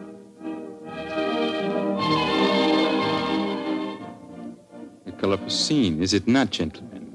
By George, yes, Count Frano. It must be a real holiday for you and Mr. Holmes. What makes you say that, Watson? Well, it's hard to think of the criminal world when one looks at such a gathering. And yet Count Frano knows as well as I do that the criminal is not confined to class or environment. Indeed, no, Mr. Holmes. I can assure you that every guest here tonight has been scrutinized as he entered. Yes, I imagine that many plainclothes men are present in this room now, aren't they, Count Frano? Oh, yes. We take no chances. I suppose you can't afford to. There's enough jewelry being worn here tonight for a king's ransom, I should say.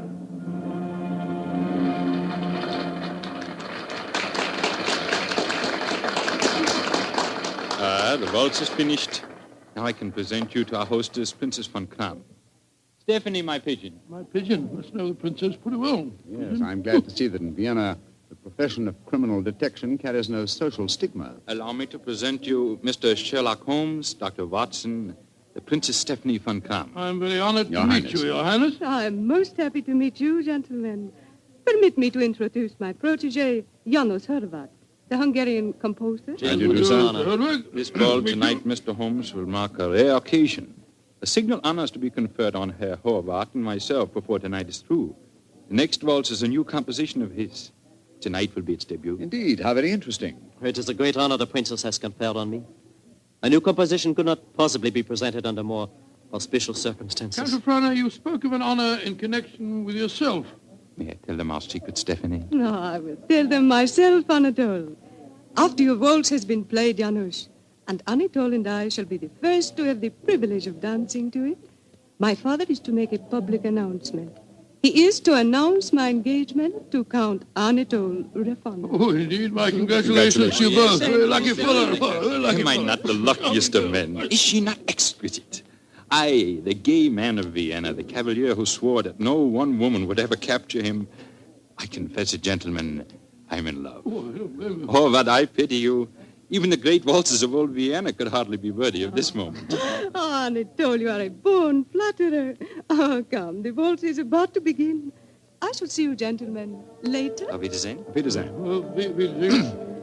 The orchestra is tuning up, Herr Horvath. I imagine this is a great moment for you. A very frightening one, I assure you, my friend.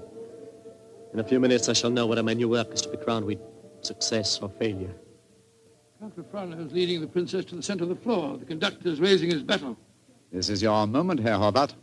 Good luck. Pray for me, gentlemen. Pray for me. There they go, the princess and Count of Frana. They're starting the waltz. Ah, they make a striking pair, don't they? Here come the other couples out on the floor. Charming. Quite charming. It reminds me of... Great Scott, that was a revolver shot. It's the princess. She's been shot. Come on, Watson. Out of the way, please. Out of the way. Count from Flannel. What happens? Stephanie, Dr. Watson, see what you can do for her. Count of Frano, there's nothing I can do, I'm afraid. She was shot through the brain. She died instantly. Stephanie is dead. Stop that devilish music! Lock all the doors! There's a murderer to be found!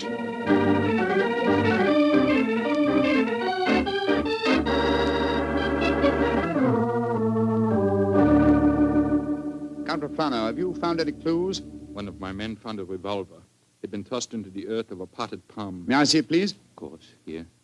Rammed into the soft earth. Confound it. Count Rafano, your fiancée was an extremely beautiful woman. You must have had rivals? Yes, several, but none of them are present tonight. Who will inherit her estate? A 6-month-old nephew. Who's his guardian? The Emperor Franz Joseph himself.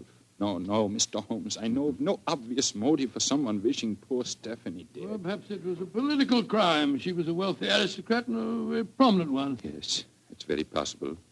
Many nihilist assassins have been active in my country recently. Meanwhile, we have a ballroom full of suspects waiting for us. So I was just going to suggest we went back there. We can't find out very much by staying here in the library. It's a delicate matter. Almost everyone present tonight is known to me personally. May I suggest that you go back to the ballroom and have the male guests file past you? Detain for questioning anyone whose evening clothes do not fit perfectly. Clothes don't fit? What's the cut of a man's clothes got to do with this? Anyone invited to such a ball as this would naturally have his own tailor. I think, Count Rafano, if you found a man who had to hire his costume, he might be an imposter and may well prove to be your assassin. Well,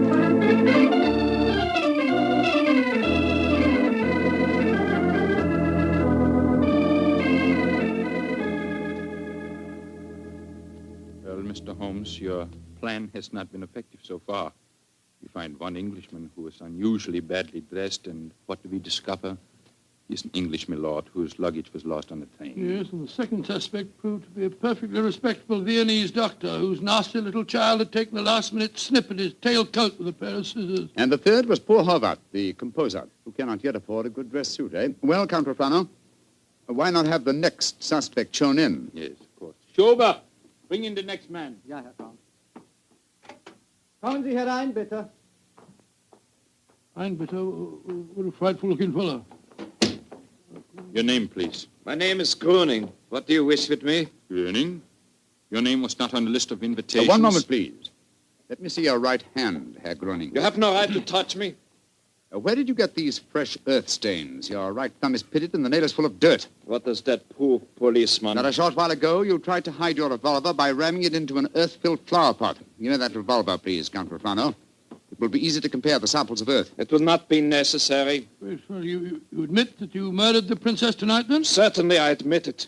Why did you kill her? She was an aristocrat. She was an oppressor of the poor. I'm glad I killed her. One day, I and my party will kill all of you filthy aristocrats. Count Profano, put down that revolver. Shoot him like the dark he is. No, Count Profano. Even you can't take the law into your own hands. Why do you not shoot me? I'm not afraid to die. Have him taken away, Schober. Nehmt den Hund ins Gefängnis. Thank you for stopping my hand just now, Doctor.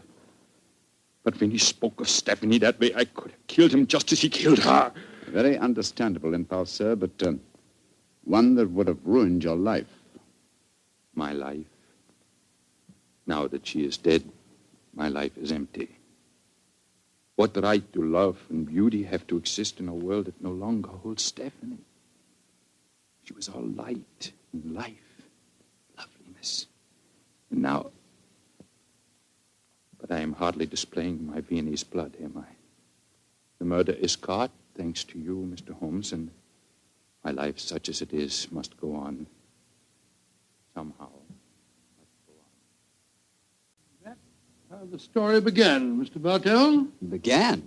It sounds like the end of a story to me, Doctor. Far from it, my boy. The next day, Holmes and I had our interview with His Imperial Majesty and learned the nature of the services expected of us. Services that required our leaving the city. And that's why, my boy, we were gone from Vienna for some weeks. We didn't know that during our absence, Herr Hovart's waltz, which had had such a tragic debut, was beginning to make a sort of morbid history. Yes, Herr Baron, the Horvath waltz. We have had many requests for it. Gladly, we will play it, Herr Baron.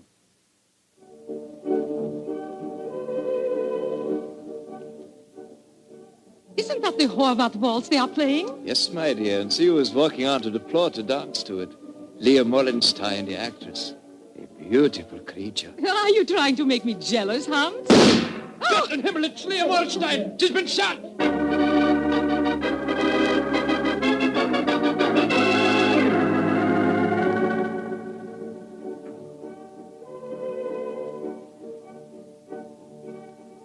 A new ballet, and to the music of the Horvath waltz. Magnificent. Never has Krasnova danced better.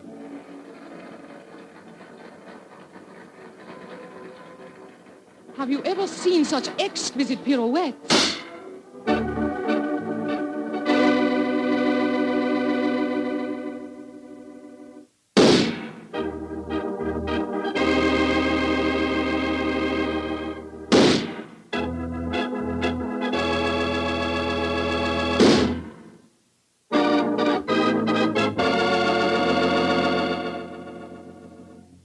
Six deaths in 4 weeks, Schober. All beautiful women and all killed to the music of the Horvath waltz.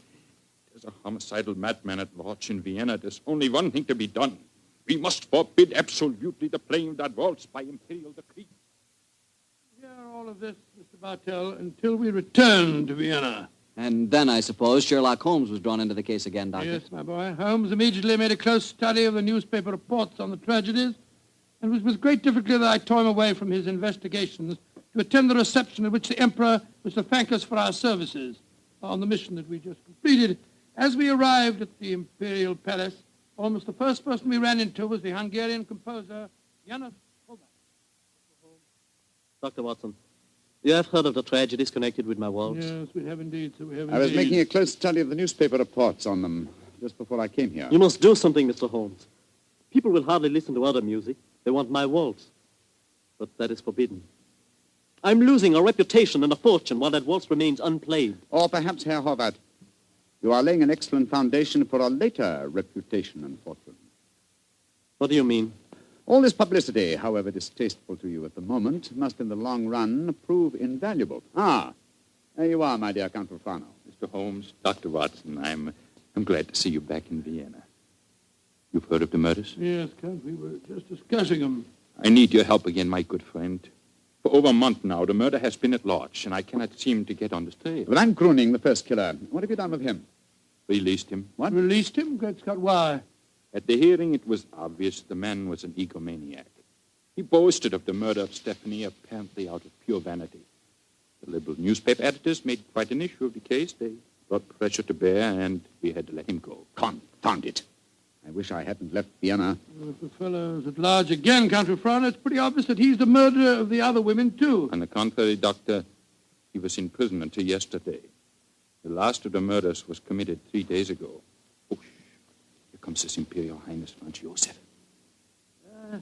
Good evening, gentlemen. Your Highness. Good evening. Your Highness. Well, I see we have very distinguished company tonight. Not only the masterful Sherlock Holmes and his colleague, Dr. Watson, our English friends that we are honoring, but I see that we have a distinguished representative from our Hungarian Empire, Janos Horváth. A worthy successor, I'm told, to the breed of composers for whom Vienna is famous. Your Imperial Highness is most kind. The pipe organ in here is in excellent condition, I am told. Will you not play us one of your compositions, Herr Horváth? I shall be most honored, Your Highness. Sit down, gentlemen, sit down. Thank you. What shall I play, Your Imperial Highness? Anything you wish, young man. Anything you wish. Thank you, Your Highness. With your permission, I choose to play... Great heavens! He's playing the death waltz. On your guard, Watson. Even in the Imperial Palace itself, this twirling tune may invoke murder.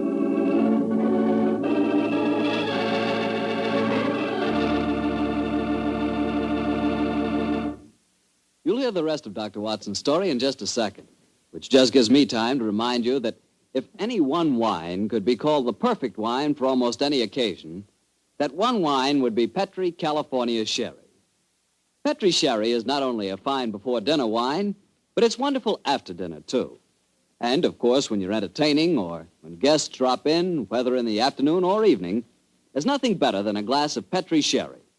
And it's comforting to know that you can serve Petri Sherry proudly, because the name Petri is the proudest name in the history of American wines. Dr. Watson, you certainly left me hanging on a cliff that time. You broke off your story just as the Hungarian composer started to play his ill-fated waltz to the Emperor Franz Joseph. What happened? At the time, my boy, fortunately, nothing happened. Herr Horváth completed his composition without apparent incident, and shortly afterwards we attended a banquet that was given in our honor, a banquet that concluded with a rather curious ceremony at which the Emperor presented Sherlock Holmes with a medal to commemorate his services. I never got anything was. Never mind about that. Finally, it was shortly after 10 o'clock, I remember. Holmes and I, together with Count Refrano, left the royal chambers and started to descend the spiral staircase leading to the main hall. You were greatly honored tonight, Mr. Holmes. I've only known His Imperial Highness to make 3 such presentations before, and they were all to my own countrymen. He might have made another while he was about Please, it. Watson, please. Sorry. The Emperor was most kind. I can't help feeling that he over-evaluated my You're services. being unusually modest, Holmes. Perhaps because I feel that my visit here is incomplete until I've solved the death waltz murders. I hope you'll be able to stay in Vienna long enough to do that. I confess I am at my wit's end. I've been giving the matter a great deal of thought, Count Refrano. I have a plan for trapping the killer. It's in rather an embryonic stage at the moment, but over a few pipes at the hotel tonight, I expect to develop it thoroughly. I shall call at your office in the morning and explain it to you. I shall be awaiting your visit eagerly. One more of these murders and the newspaper outcry might become so loud that I should have to resign my post as chief of police. Well, when Horváth made that daring gesture and played the death waltz tonight, it proved one thing. It's not infallible. The death of a beautiful woman doesn't always follow the playing of the melody. Very true, Doctor, but... Watson. Yes, sir? Strike a match, will you? Huh? There's a figure here slumped on the landing. Great Scott, it's the body of a girl. And a very beautiful girl, too. Shot through the forehead. You were wrong, Watson. The death waltz is infallible, but I swear to you that the killer has struck for the last time.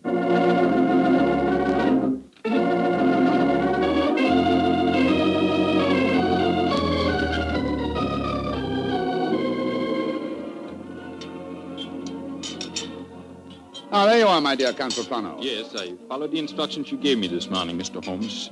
Schenbaum's is at the moment the smartest restaurant in Vienna. I've reserved the best table for you, and I've invited the guests that you named. A strangely assorted couple, I must say. Janos Horvath, the composer, and that grinning fellow, the one that admitted shooting your fiancée, Count Rufano. It's as much as I could do to keep my hands off him when he arrived here, Doctor. But Mr. Holmes insisted that I ask him.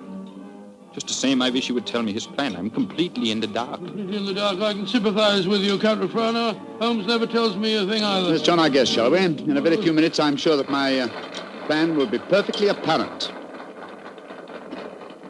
Good evening, Herr Horvath. Oh, good evening, Mr. Holmes. Dr. Watson. How do you do, Herr Horvath? And how are you tonight, Herr Gröning? Angry at having to come here against my will. My party does not approve of these aristocratic, padded pigsties. But Count Rufano informed me that if I did not come here tonight, I could expect to find myself back in prison. How could I resist such a persuasive invitation? Ah, here comes the third guest for our table. I met her at the hotel a few hours ago. Miss Banks, I'm so glad that you were able to come. Hello, Mr. Holmes. I didn't know this was going to be a party, but I couldn't be happier. Allow me to present you, Count Rufano, Dr. Watson, Herr Horvath, Herr Gröning, Miss Barbara Banks from the United States of America. How do you do? Holmes, I wish I knew what you're up to. And how can a young American girl afford to come to Vienna, may I ask? Of course you can ask. My father made a lot of money, and he wanted me to have the advantages he never had. Your father made money because he ground the faces of the poor. Oh, my father never ground a poor face in his life. He was a capitalist. I spit on him. Oh, that's rather unfriendly. And also, geographically speaking, something of a problem. You see, he's living in Wyoming. You make fun of me? Only because you made fun of me. Mr. Holmes, I did as you asked me. I'm very grateful, Miss Banks. The orchestra leader didn't want to play it. He seemed scared. But I waved a lot of money in front of him, and I promised to pay the fine as well. Splendid. Great Scott, I see it all now. So do I. You persuaded Miss Banks to bribe the orchestra leader to play. My waltz. My forbidden waltz? Yes, Herr Horvath. I felt that if the request came from a young American, it might seem quite reasonable. Particularly if the requests were accompanied by American dollars ground out of the faces of the poor. You are being unpleasant to me, aren't you? They're playing it, your waltz, Herr Horvath. The death waltz. Mr. Holmes, this is against the law. The Horvath waltz is forbidden by imperial decree. True, nonetheless, my dear Count, I implore you not to arrest the orchestra leader until after the waltz is completed. In which case, since I requested it and it's still playing, I'd like a partner. Will you dance with me, Count Rufano? I'm sorry, Miss Banks, but to this melody I shall never dance again. Oh. Well, how about you, Dr. Watson? Oh, I like you very much, my dear, but I'm afraid I'm not as light on my feet as I used to be. In any case, I was never much of a hand at the waltz. The polka's more in my line. Dear me, I'm getting an inferiority complex. Oh, please do not, Miss Banks. You'll observe that the general public seems singularly unwilling to dance, too. Not one couple has ventured onto the floor. Oh, can you blame them? The waltz with Horvath may mean death. How can you blame them? I'm not afraid. After all, Herr Horvath, it's your own music. I'll dance with you. You're most kind, Miss Banks, and courageous.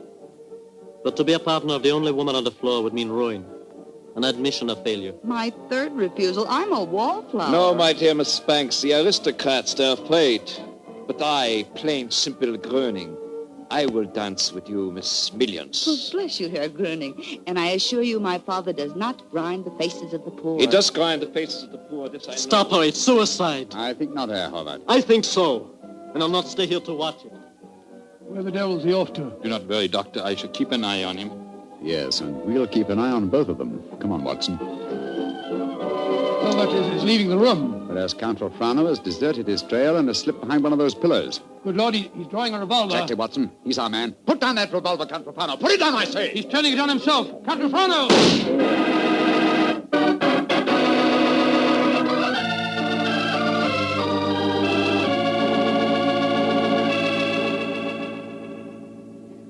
I still can't believe it, Holmes.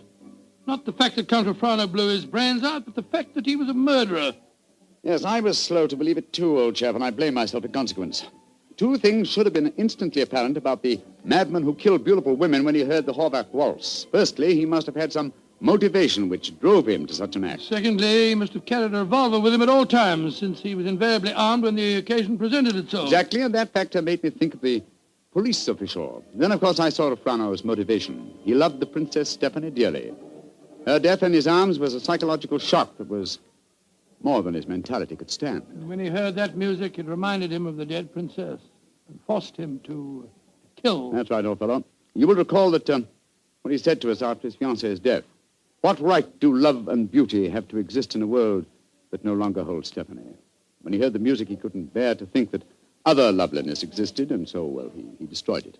But who killed the Princess Stephanie? The man who was first arrested for it, Herr Gröning. He admitted it. After a little persuasion, when the police arrived, taken back to prison in the carriage that just took Count Frano's body. It's shocking to think that 7 innocent women have been murdered before this case is solved. Yes, a fact that will be a constant reproach to me, I assure you. Oh, I didn't mean that, my dear fellow. We weren't even in Vienna when 5 of the killings took place. Hello. Here comes Miss Banks. Mr. Holmes, what happened to that funny little man who danced with me? Herr Gröning? He went to prison, Miss Banks. He was a murderer. Well, I must say this is a strange kind of a party you asked me to, Mr. Holmes. One of the guests blows his brains out, and the other, the only man who danced with me, turns out to be a murderer. Oh, I see now why Father sent me to Europe. An evening like this could never happen in Wyoming. Look. Herr Helvet's walking out in front of the orchestra. Ladies and gentlemen. Shh. Listen. Ladies and gentlemen, I, Arnold Horvath, wish to assure you, upon the word of the great English detective Sherlock Holmes, that never again shall my new waltz be an accompaniment for murder. Henceforth, its melody will be for life and love and laughter. I have ordered a bottle of the finest Tokay sent to each of your tables. Raise your glasses and pledge me as I now conduct my waltz. Free at last from the kiss of death.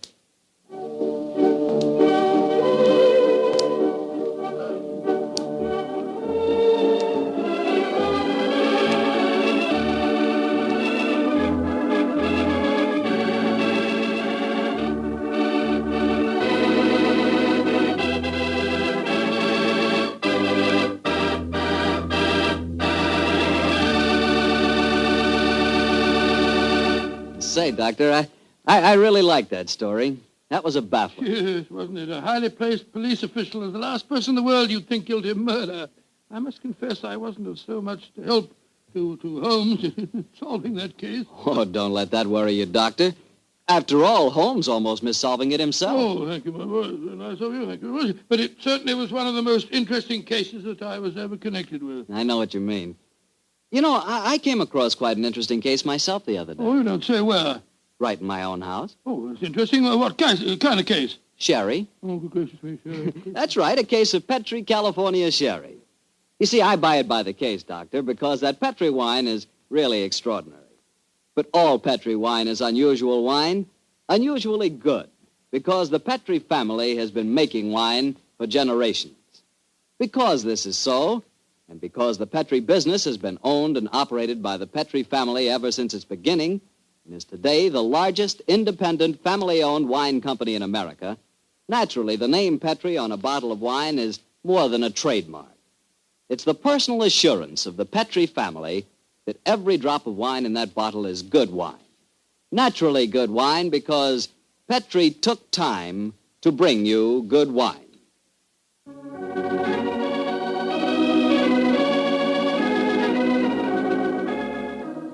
Tonight's Sherlock Holmes adventure was written by Dennis Green and Anthony Boucher and was suggested by an incident in Sir Arthur Conan Doyle's story, The Adventure of the Illustrious Client. Music is by Dean Fostler. Mr. Rathbone appears through the courtesy of Metro-Goldwyn-Mayer, and Mr. Bruce through the courtesy of Universal Pictures, where they are now starring in the Sherlock Holmes series. The Petri Wine Company of San Francisco, California, invites you to tune in again next week, same time, same station. Sherlock Holmes comes to you from our Hollywood studios. This is Harry Bartell saying goodnight for the Petri family. This is the world's largest network, the Mutual Broadcasting System. At first, when Herr Gröning confessed to the killing of the Princess von Kran, I didn't believe it. When the other women were killed, I felt sure that Herr Gröning was innocent. I at least suspected Count Refrano of having committed the other murders. But then, that's exactly what Dennis Green and Anthony Boucher wanted, don't you think?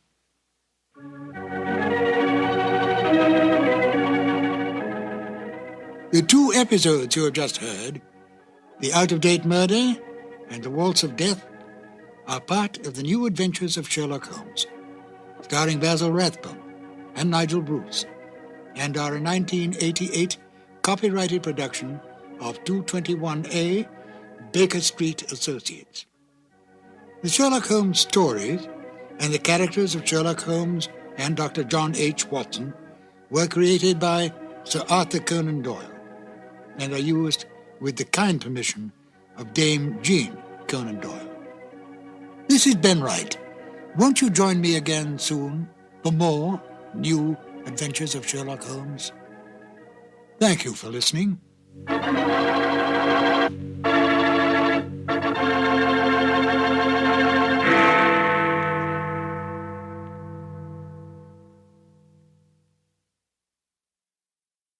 Petri Wine brings you Basil Rathbone and Nigel Bruce in the new Adventures of Sherlock Holmes.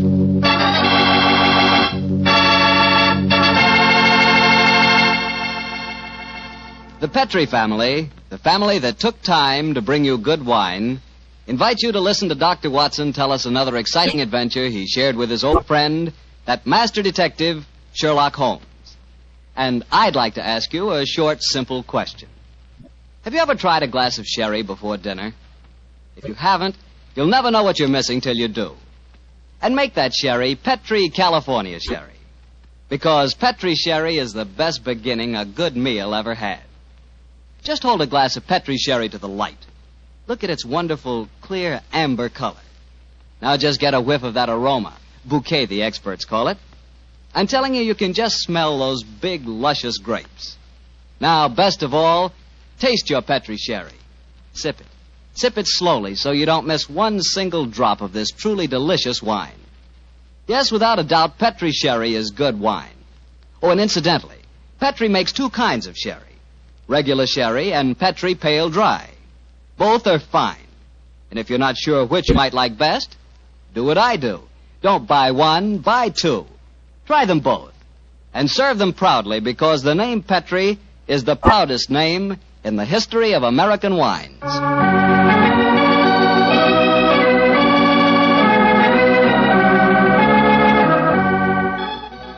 And now I'm sure our good friend and host, Dr. Watson, is waiting, so let's go in and join him. Good evening, Doctor. Good evening, Mr. Bartell. Here, quiet. Down, Monty. Down there. Dogs seem very chipper tonight. Yes, tonight, yes, but they've been in disgrace most of the day, Mr. Bartell. Oh? What have they been up to? After the seals again, Doctor? Oh, my boy, this time it was chickens. They got into my neighbor's coop and had a delightful time.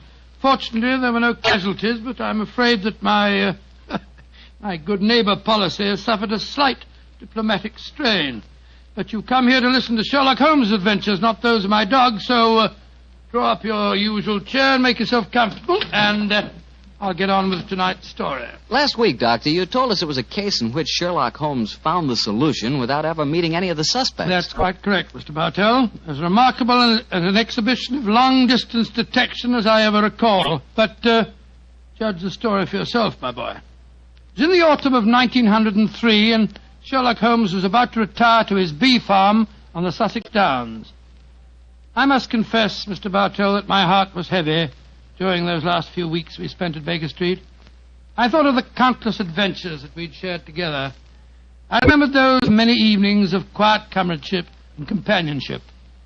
A fire blazing away in the hearth as Holmes lay back in the shadows playing his beloved violin.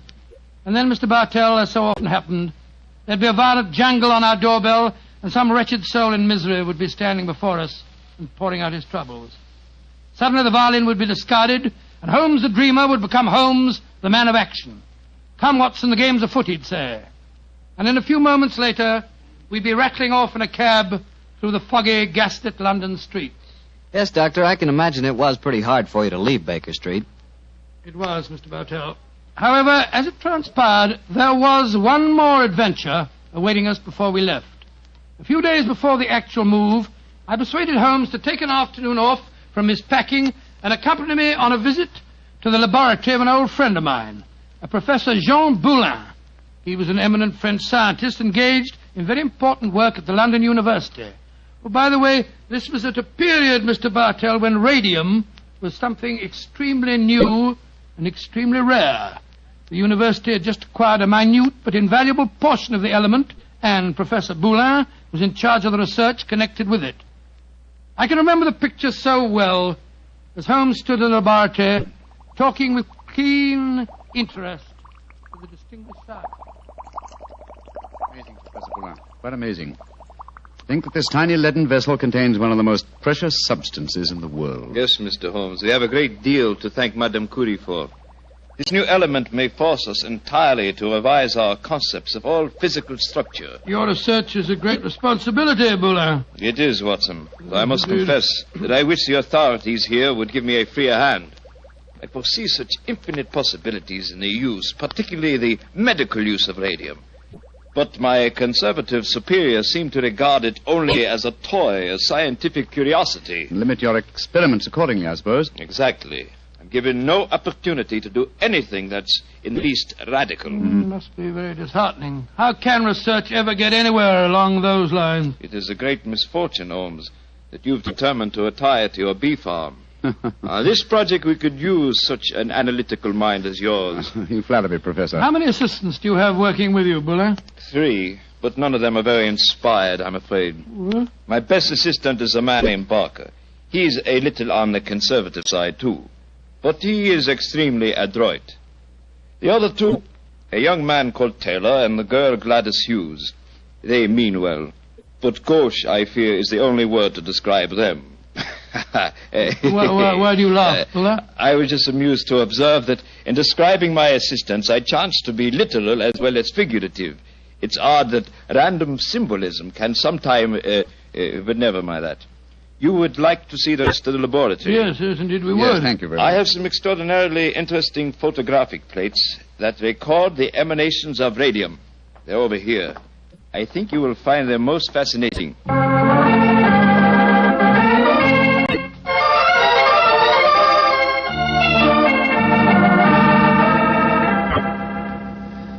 Baker Street, particularly when our rooms are full of packing cases, seems rather drab after the scientific stimulations of Professor Boulin's laboratory, doesn't it, old chap? Yes, it seemed drab even if we hadn't been to see him. I feel frightfully depressed, Holmes. I just don't know what I'm going to do without you. Oh, you're still a young man, Watson, and a susceptible one. You'll marry again. No, I won't. You will, old chap. And you'll end up by being glad that your old roommate, your difficult, rather unsociable old roommate, is living in retirement on the Sussex Downs. Rubbish. I shan't feel anything of the kind. In any case, I don't think you will be able to stay in retirement for long. Your mind is much too alert to be satisfied by being a sort of midwife to a bunch of beastly bees. Oh, dear Watson. I feel that you'll never eat honey again. Yes, you can laugh, Holmes, but I could see how excited you were when Boulin suggested that you might help him with his radium experiments. Flattering suggestion, I must admit, my dear fellow. Just the same, Oh, now, who the devil's that? From the urgency of the tug on the bell pull, I'd say that it was a client. And go and head him off, will you, old chap? Yes, I'll do my best. Oh, Watson, explain that I'm no longer in practice. Too late, Holmes. He's brushed past Mrs. Hudson. Here he comes rushing up the stairs. Oh, confound it. I beg your pardon, sir, You but... Mr. Sherlock Holmes? No, I am not Sherlock. Then you must be Mr. Holmes. That is my name, sir. But may I ask what accounts for your rather whirlwind entrance? My housekeeper, Mrs. Hudson... I haven't any time to consider etiquette. My sister Gladys Hughes has vanished. Vanished into thin air. You've got to find her for me, Mr. Holmes. I'll pay you any fee you name, but you've got to find her. Mr. Hughes, I'm extremely sorry that your sister has vanished, but I'm afraid that I can do nothing to help you. I'm retiring. I'm giving up my practice. If you won't help me, I'll go to someone who will. That's exactly what I mean, sir. I suggest that you go to the police, or if you insist on a private investigator, I can strongly recommend Mr. Martin Hewitt. Yes. His address is 39 Pont Street, Knightsbridge. Good day to you. Good day, Mr. Hughes. 36 Pont Street, Knightsbridge. Mr. Martin. Yes, I can understand his concern, but his manners leave a great deal to be desired. Holmes. Gladys Hughes, his missing sister. That was the name of one of Professor Boulin's assistants, wasn't it? True, old fellow, but it's probably only a coincidence. What? Both Christian and surnames are extremely common ones. Well, I have a feeling that it may not be a coincidence. Oh, come now, my dear fellow. Don't you try and embroil me in a fresh adventure. I've retired and I'm leaving for Sussex in a few days. And if any more clients come wrenching at my doorbell, I shall ignore them.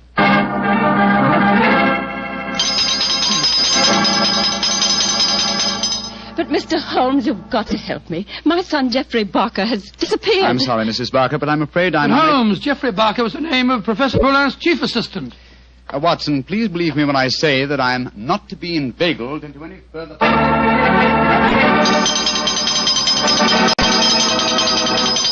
Mrs. Taylor, I'm sorry, but I can't help you. Oh, but Mr. Holmes, it's my husband. He's disappeared.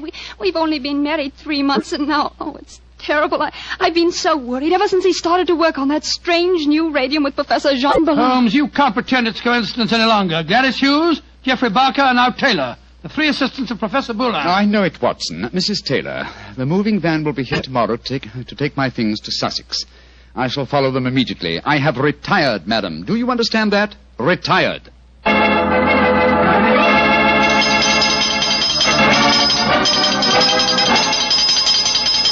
Yes, another telegram for you, Holmes. That'll be the 4th today. Why won't Scotland Yard leave me alone? Well, it's a pretty strange business. 3 people engaged in research of this new element radium have all disappeared within 48 hours. Scotland Yard needs your help. Let them earn their salaries, my dear Watson. I've helped them for the last time. Well, let's see how they've couched their latest effusion. Oh, this isn't from Scotland Yard. It's from my brother, Mycroft. Mycroft? What's he going to say? Listen to this. Now Professor Boulin has disappeared. Great Scott. And the radium with him. Surely the pattern is obvious, Sherlock. Radium must be found, could solve the problem for you, but I'm too lazy. Consider what a flashy case for you to retire on. Regards, Mycroft. The old devil. Holmes, this is shocking. My old friend Boulin has disappeared. Yes, Watson, and now my brother asks me to investigate. The pressure becomes irresistible. Very well, I bow to fate and postpone my retirement for a few hours. Good man, Holmes. You know you'll never really retire. Let me see. As Mycroft says, there's an obvious pattern in this case. Our first step, of course, will be to interview all the doctors who treat patients without charge. Why? Well, surely that's obvious. Well, it isn't at all obvious to me. I don't know why you always leave me in the dark. Well, what makes you laugh? Being left in the dark. It's just like the old times, isn't it, Holmes? Come on, old fellow, let's go. The game's afoot.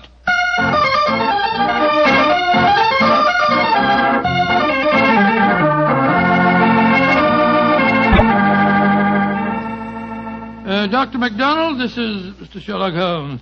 Mr. Sherlock Holmes. I'm very glad to meet you. And are you, Dr. MacDonald? I swear that I've never been in as many doctors' offices as I have today. But Mr. Holmes is in search of some information. Perhaps, Doctor, you can help him. I'll do my best. What do you want to know, Mr. Holmes? Whether you have any charity patients with skin eruptions or growths of any kind. I mean, patients that have not kept their appointments recently, perhaps. Now, let me see. Why, yes, I do. Old Mrs. Pendle. She has a very bad case of lupus. She was due for a treatment here yesterday, and I've seen nothing of her. Splendid. Can you give me her address? Why, certainly. It's in my book here. Well, I hope this isn't a false trail, Holmes. We can only explore it and see, dear chap. Here we are. Mrs. Pendle, 36 Elm Gardens, Clapham. Mrs. Pendle, 36 Elm Gardens, Clapham. Thank you, Doctor. I'm greatly obliged to you.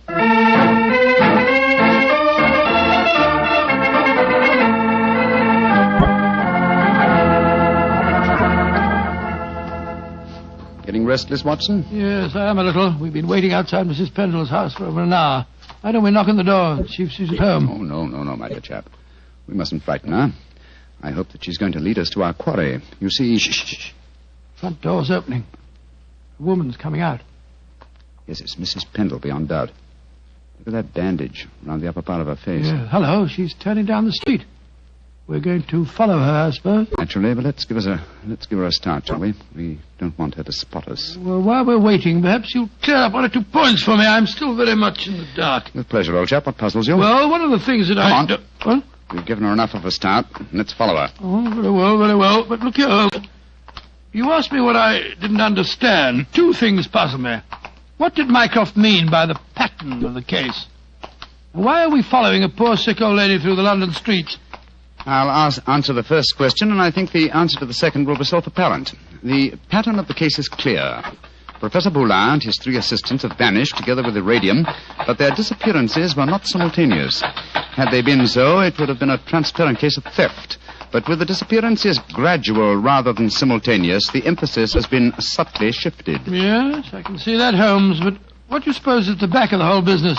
Can't be a simple case of theft. Radium is enormously valuable, but it'd be hard stuff to sell again. Not to an unscrupulous criminal with a knowledge of medicine, Watson. My own theory, and I admit at the moment that it's purely a theory, is that Professor Boulin was worried because he was so hampered in his research. You'll remember that he stressed his great faith in the medical values of the new element, radium. Yes, he did. It's more than possible that he places the rights of science above the rights of property, that he's determined that he and his group will carry on their invaluable research unhampered by the conservative restraints of the university. I see what you mean, Holmes, but how does Mrs. Pendle, the poor woman that we're following, enter the picture? Because one of the chief lines of radium research on the continent so far has been with her sort of trouble. Professor Boulin's obvious move, if my theory is correct, would be to contact poverty-stricken patients, promise them relief, induce them to abandon their regular treatments, and submit to him. By Jove, yes, Holmes, that seems perfectly logical, and yet I can't believe that Boulin would... Mrs. Pendleton has reached her destination. She's turned down a driveway. Yes, she's walking up to what looks like a deserted warehouse. Hurry, old chap. Don't let her out of our sight. She's opened the door without knocking. She's gone in. We'll wait here for a moment or two, then we'll follow her. I have a feeling that your old friend, Professor Boulin, is not far away, Watson. Yes, you're probably right. But I hope we can do something to protect him from the consequences of what he's done. It might easily mean the finish of a brilliant career. I'll do everything in my power, but you know as well as I do... Shh, look. Mrs. Pendle's coming out again. Yes, and she's in trouble. Come on. Mrs. Pendle, what's wrong?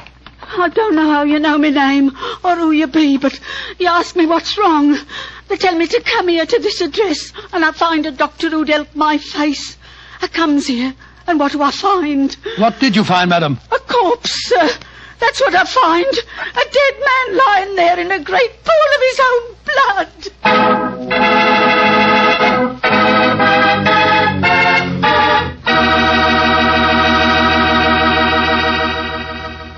You'll hear the rest of Dr. Watson's story in just a second.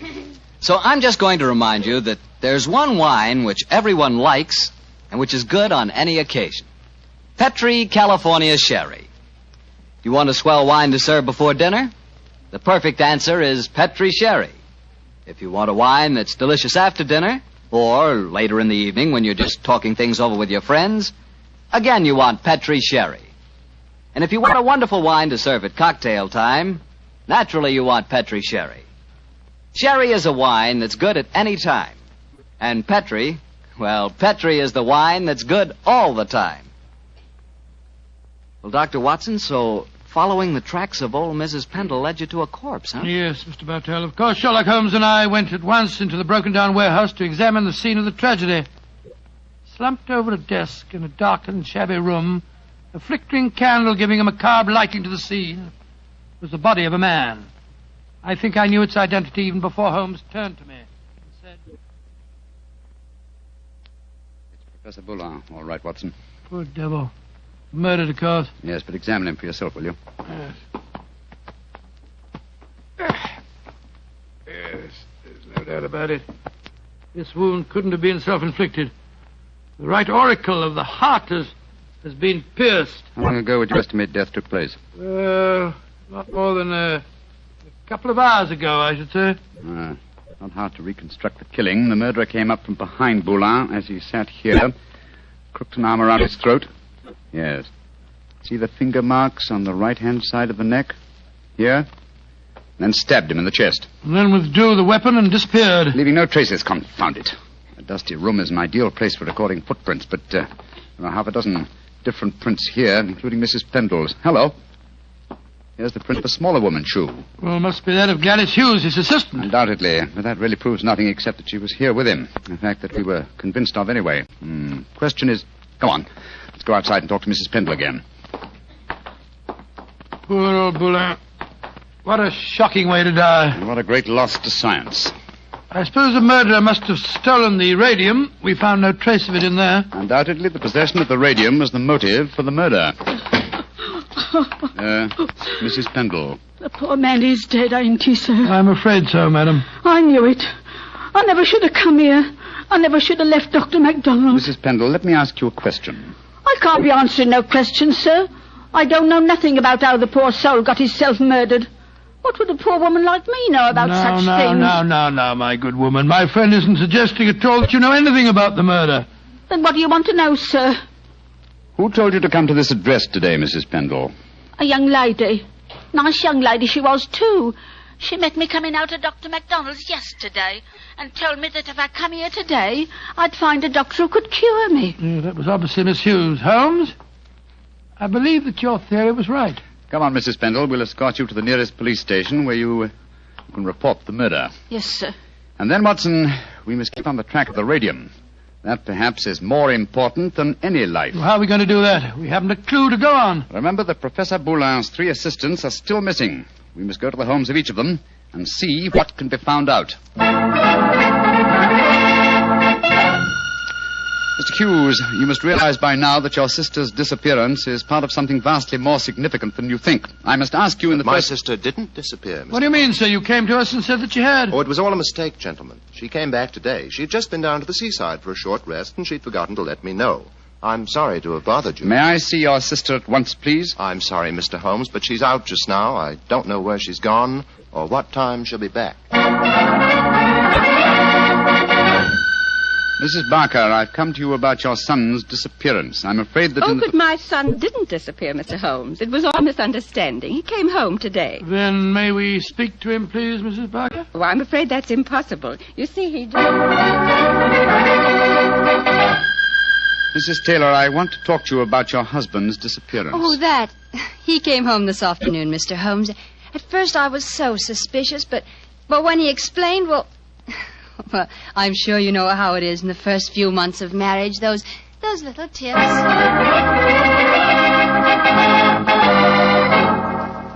Confound it, Watson. We are no nearer the solution. And meanwhile, here we are back in Baker Street to find that the moving van has taken all your things off to Sussex.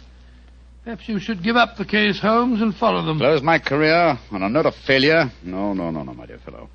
I shall not leave London until this problem is solved. Oh, in that case, I'll sit down. Looks to me as if it may prove a lengthy wait. I've rarely felt more frustrated, Watson. All 3 vanished technicians home safely with plausible stories, or at least plausible alibis, and poor Boulin murdered, the radium stolen. Well, I must say it makes no sense to me. But it must make sense. The pattern was well enough to find in the beginning. It's just a question of finding the right key. In a way, it's clear enough what's happened.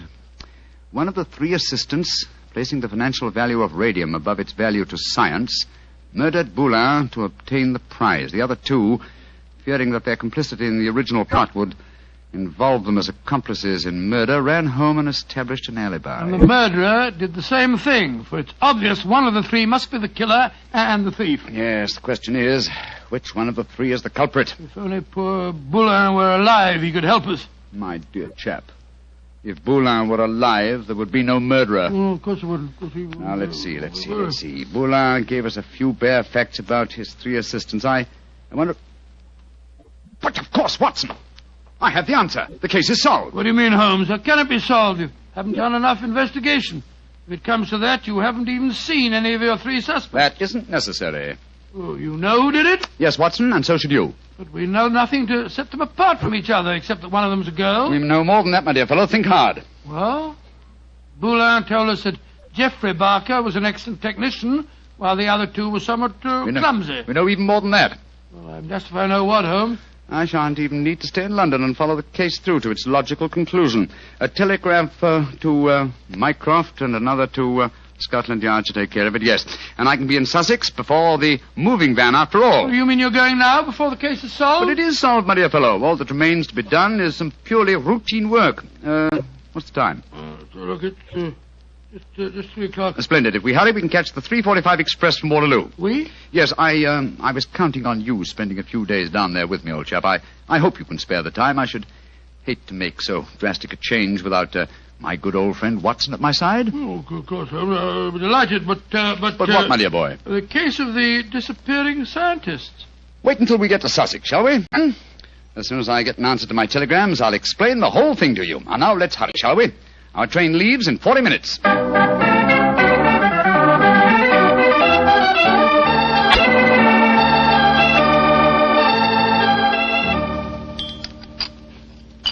More tea, Watson? Thanks, old boy. Peaceful down here, isn't it? Extremely. At the moment, I must confess, I find it rather nerve-wracking. Oh, why? Well, you know why, Holmes. I want you to open that telegram and tell me if your solution to the Boulin case was the correct one. Very well, my dear chap. Let's see. What is it? Uh-huh. It's from Mycroft. Listen. Murderer arrested and radium recovered. Well done, Sherlock, though you took longer than I expected. Regards, Mycroft. Congratulations, Holmes. And now perhaps you'll condescend to tell me how you solved it. Don't be angry with me, old chap. I only wanted to make sure that my solution was correct. You remember the nature of the fatal wound on Boulin's body? Of course. He'd been stabbed through the right auricle of the heart. From behind. Proving that the murderer was clearly right-handed. Oh, what does that signify? Almost everybody's right-handed. Oh, no, not in this case. If you recall, Professor Boulin said that Geoffrey Barker was adroit, while his other two assistants were gauche. Then he laughed because he said his remark was true both literally and figuratively. I still don't see what he's talking about. Oh, come now, Watson, come. Think of the origin of the word adroit. Ardois. Droit is the French word for right. And gauche is the word for left. Meaning the two gauche assistants were left-handed, and therefore only the adroit, the right-handed Barker, could have inflicted the fatal wound. I see it now, Holmes. You know, if you'd remembered that mark of Boulin's at the time we found his body, you could have solved the case much sooner. That's true, old fellow, very true. And when my old friend Watson points out that my memory is failing and my mind sluggish, then I know that my retirement has been postponed for far too long.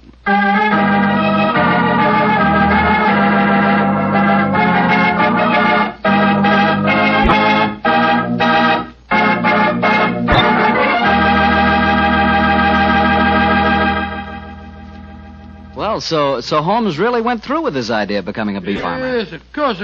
It became one of his favorite hobbies. Do you know anything about the raising of bees? Oh, nothing at all. The only connection I've ever had with bees was very remote. Once I had the hives. Once you had the... Oh, no, Mr. Barker. Oh, yes, Dr. Watson. But seriously, I do know one thing about bees. Even when you know all about them, you're apt to get stung. That's true enough. So I'll make my hobby Petri wine. You know, you can't miss when you buy Petri wine, because Petri wine is always good wine. The Petri family has been making fine wine for generations. In fact, they started way back in the 1800s. And they've handed on down from father to son, the knowledge and experience absolutely essential to the making of truly fine wine. And since the making of Petri wine is a family affair, you can be sure that the name Petri means something on a bottle of wine. Those letters Petri are more than a trademark. They're the personal assurance of the Petri family that every drop of Petri wine is good wine. So when you buy wine of any type, you can put your faith in the Petri label, because Petri took time to bring you good wine. Well, Dr. Watson, what new Sherlock Holmes story are you going to tell us next week? Well, now, let me see. Next week, Mr. Bartell, I'm going to tell you about one of the weirdest adventures that Holmes and I ever had. It concerns a haunted chapel in the wilds of Cornwall, strange organ music that played at midnight, and the headless ghost of a murdered monk.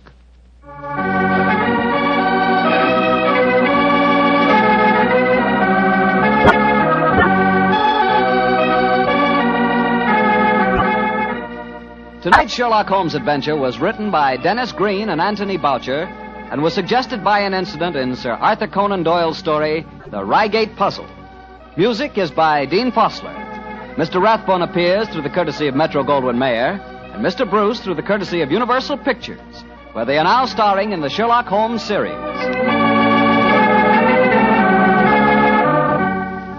The Petri Wine Company of San Francisco, California, invites you to tune in again next week, same time, same station. Sherlock Holmes comes to you from our Hollywood studios.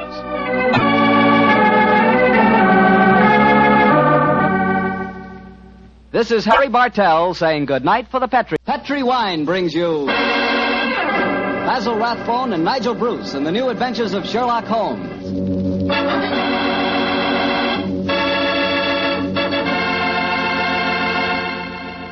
The Petri family, the family that took time to bring you good wine, invite you to listen to Dr. Watson tell us another exciting adventure he shared with his old friend, that master detective, Sherlock Holmes. And I know that Dr. Watson will agree with me when I tell you that the best way to begin a good meal is with a glass of Petri California sherry. Before you sit down at the table, pour yourself and your family a glass of Petri sherry. Try it. There are many ways to tell a good wine, by its color, its aroma, and its flavor. On every count, Petri sherry is outstanding.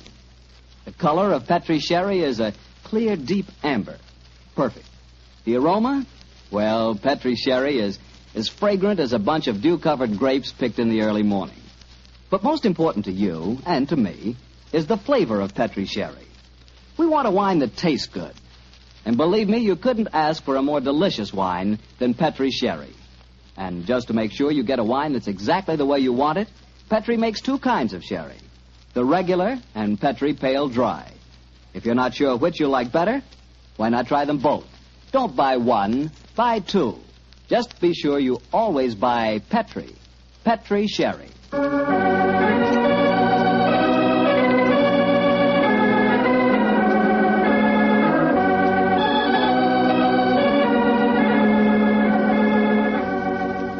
And now I'm sure our good friend Dr. Watson's ready for us. Let's go in and join him.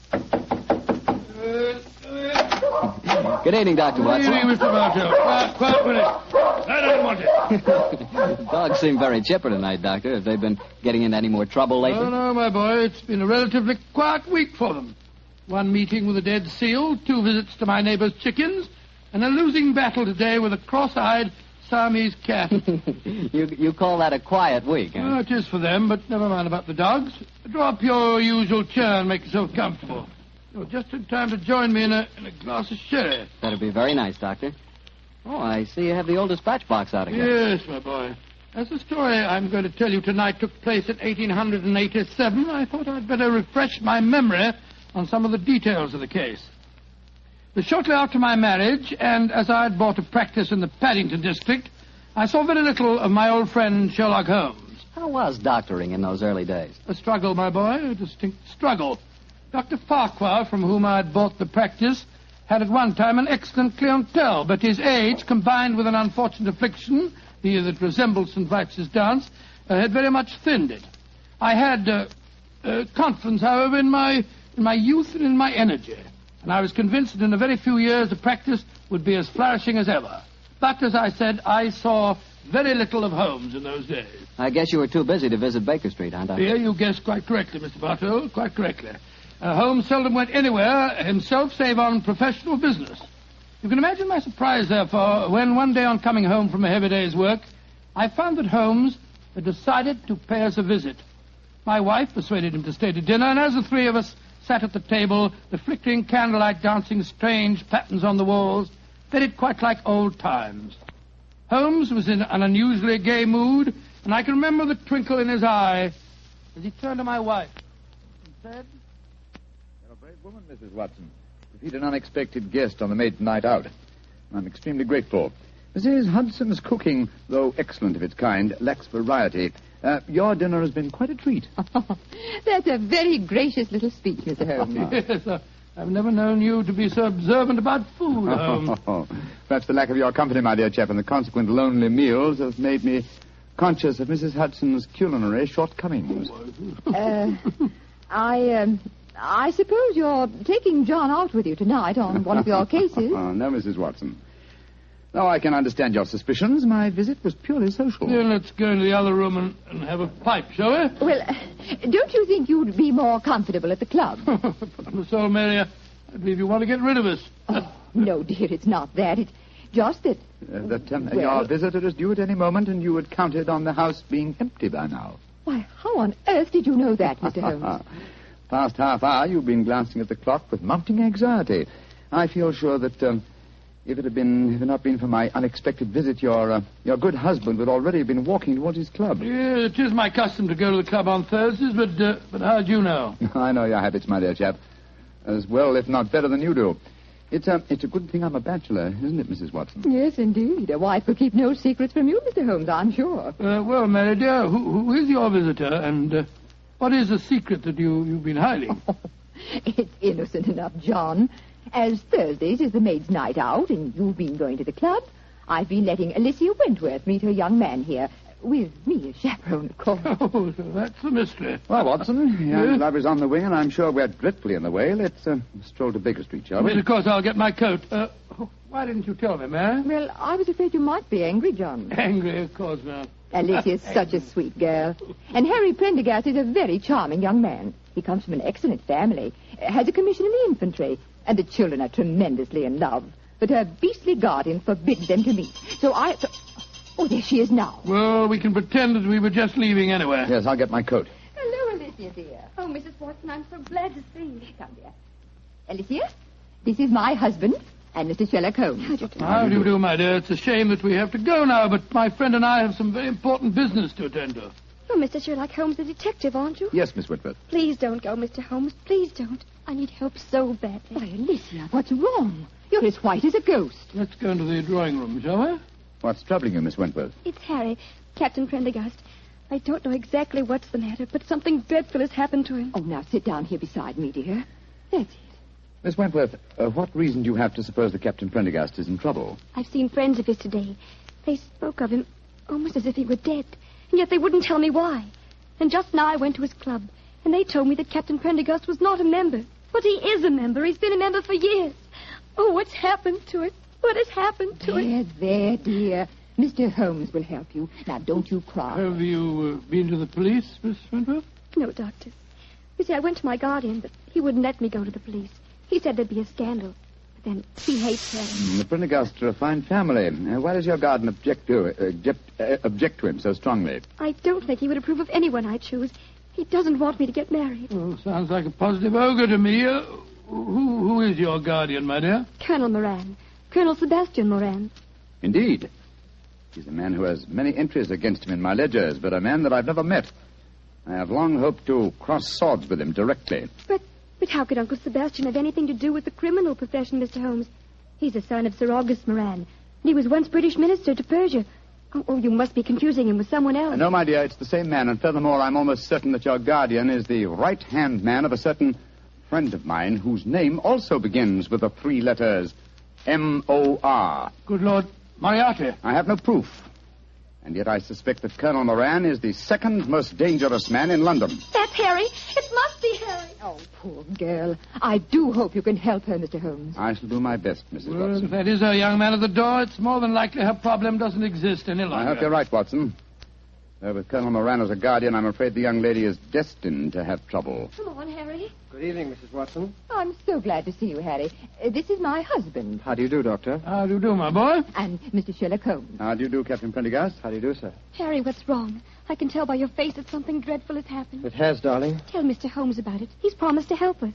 Well, sir, I'm afraid this is a little outside of your province. You will find that my friend's province is quite extensive, Captain Prendergast. I shall be more than happy to do anything I can to help, sir. That's very nice of you, Mr. Holmes. Well, it's pretty bad. Last night I was accused of cheating at cards at the Tankerville Club. Oh, dreadful. Of course, I don't have to tell you that I didn't cheat, but the evidence was dead against me. I'd been winning heavily, and the cards were proved to be marked. Marked? How? There were pinpricks on the edges. Pinpricks which indicated the card's value. How did the pack of cards come into play? That's the devil of it.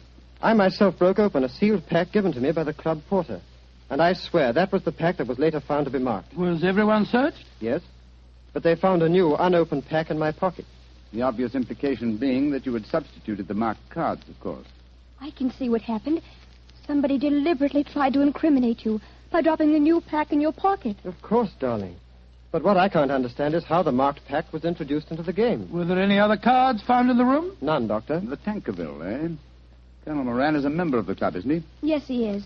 Uncle Sebastian uses it all the time. He was present at the game last night, Alicia. Oh, Harry, now we're worse off than ever.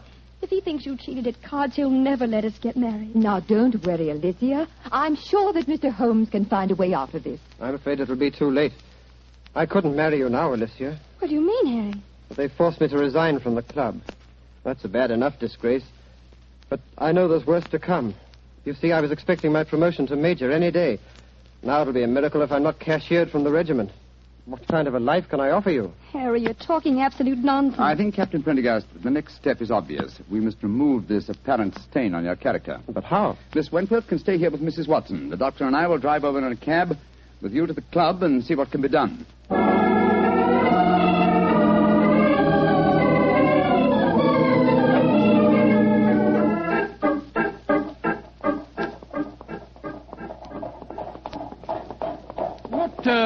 What kind of a card game were you playing last night, Prendergast?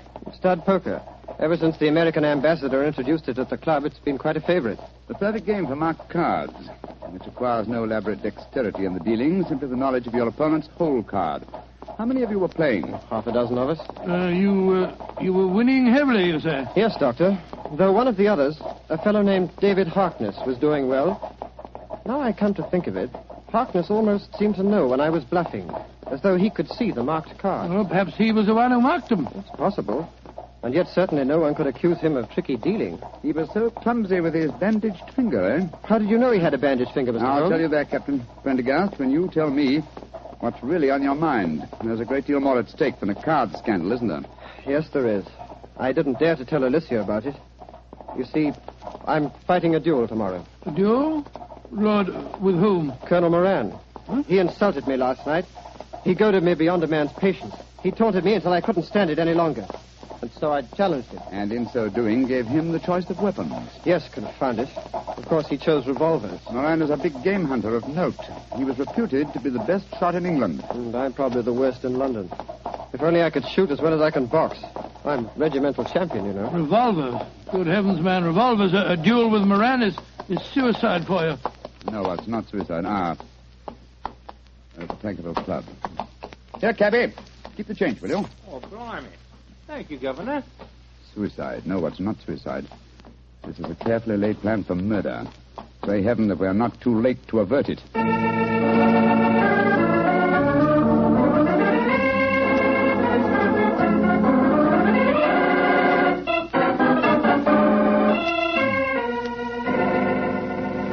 It's Mr. Harkness that you're wanting, sir? Yes, he went to his room half an hour ago. Number 108. Up the main stairs and down the corridor, sir. Thank you. I want you to follow us in precisely 1 minute and bring a sealed pack of the club's playing cards to Mr. Harkness's room. Do you understand? Oh, yes, sir. And thank you.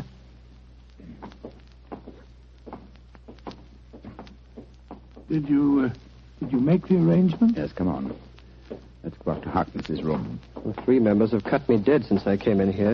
It's the most humiliating experience. A little patience, Captain Prendergast, and I'm sure your honor will be entirely vindicated. I wish I knew what you were up to, Holmes. I'm going to try and restage the drama that was presented in this club last night. The only difference being that my production will have a cast that's a little different. Now, here we are. Now, let me do the talking. Yes? Did you want something? Prendergast, I don't want you in my rooms. I don't know why they allowed you inside the club. Let us in, Mr. Harkness, please. No, I won't. Take your foot out of the door, confound it. Mr. Harkness, there are 3 of us. I think you'd better let us in. You're going to let us in, Harkness. Oh, all right. Come in. Thank you for your hospitality, sir. Now perhaps you fellows will tell me what the devil you think you're up to. With pleasure. As you very well know, Mr. Harkness, this is probably Captain Prendergast's last day on Earth. He has one request to make of you, that you join him in a farewell game of poker with us, to show you bear no grudges. Oh, it's fantastic. You're all insane. Oh, by the way, Mr. Harkness, I'm delighted to notice that your sore finger seems to have healed with great rapidity. By an odd coincidence, you'll observe that I seem to have injured mine. Mr. Holmes, when did you do that? Oh, in the carriage just now, a mere scratch. Fortunately, I had some first aid materials in my greatcoat. Come in. Yes, Taylor, what is it? Begging your pardon, Mr. Harkness, but the gentleman asked me to bring this sealed pack of cards here.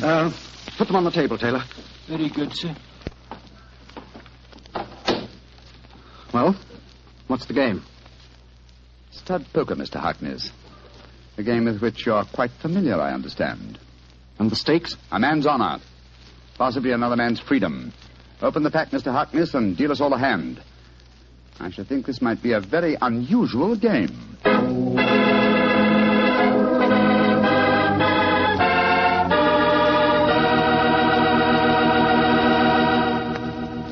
You'll hear the rest of Dr. Watson's story in just a few seconds. Time for me to explain that Petri California Sherry is not only an ideal wine to serve before dinner, but it's also the perfect wine for almost any occasion. Petri Sherry is fine after dinner, when you're listening to the radio or just sitting around talking. And, of course, you couldn't ask for a finer party wine than Petri Sherry, especially if your party is at cocktail time. If you don't know what wine to buy, you can't go wrong with Petri Sherry. But be sure it's Petri. Look for the letters P-E-T-R-I. They spell the proudest name in the history of American wine. Well, Dr. Watson, that was quite a game of poker you were settling down to.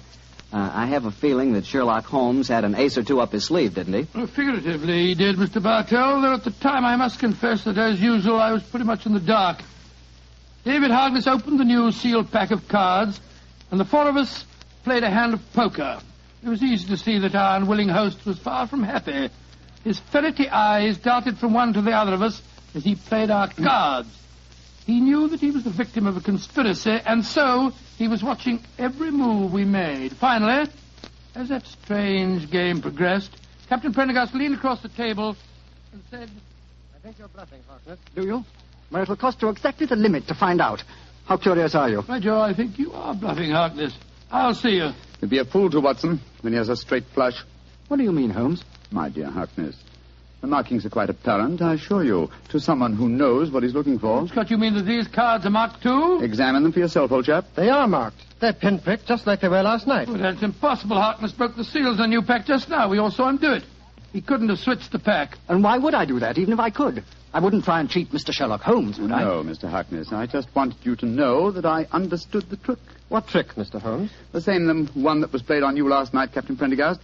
This was a demonstration of how easily a sealed pack of cards may be turned into a marked one by a man with a sore finger. What on earth's a sore finger got to do with it, Holmes? Oh, it's very simple, Watson. A pinhead or a thumbtack hidden under the bandage, a tiny pressure against a card one wishes to mark as it comes into one's hand, and after several deals, hey, presto, a marked pack. Oh, so that's how it was done. You can't prove it, Holmes. You can't prove a thing.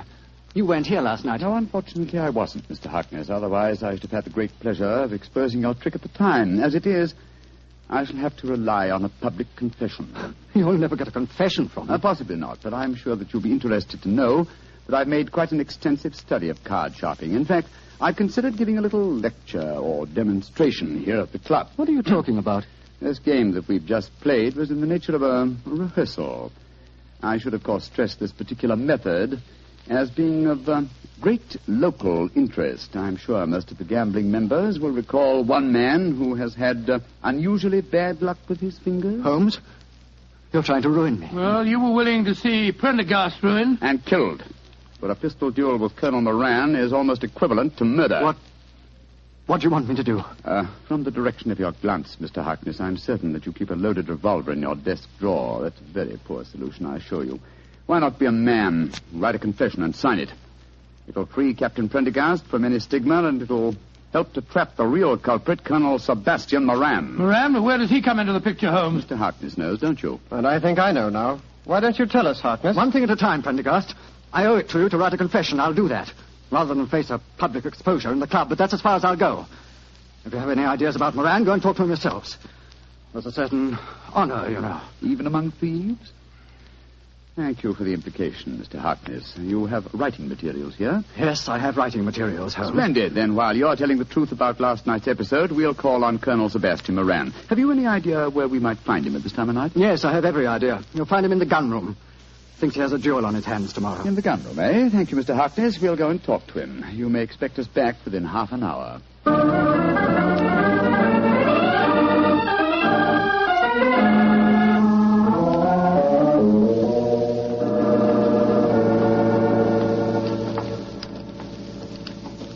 Who are you fellows?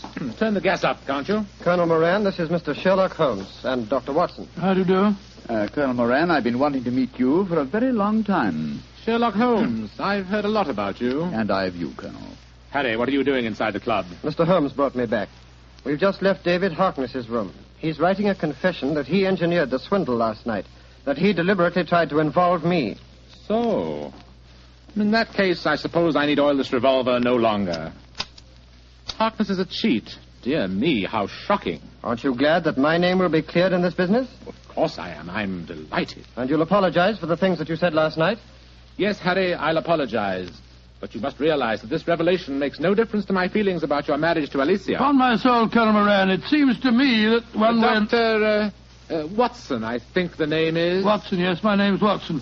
Dr. Watson, I would suggest that the happiness of my ward is a matter that cannot possibly concern you. Now, look here, sir, I don't want to go... Will you, old chap? Oh, sorry. Colonel Moran, I think I may be able to change your mind on the question of your ward's marriage. How very interesting. And what makes you labor under that delusion? Would you care to have it known at the club that you had deliberately planned Captain Prendergast's murder? What in thunder are you talking about? You know, sir, that a revolver duel with you is no duel. It's a cold-blooded killing. Rubbish. I was challenged. Therefore, I had the choice of weapons. Naturally, I chose the weapon with which I was most familiar. And you had the choice for a very good reason, Colonel Moran. You forced Prendergast into a duel because it was the only way you could be certain that he'd never marry your ward. Alicia?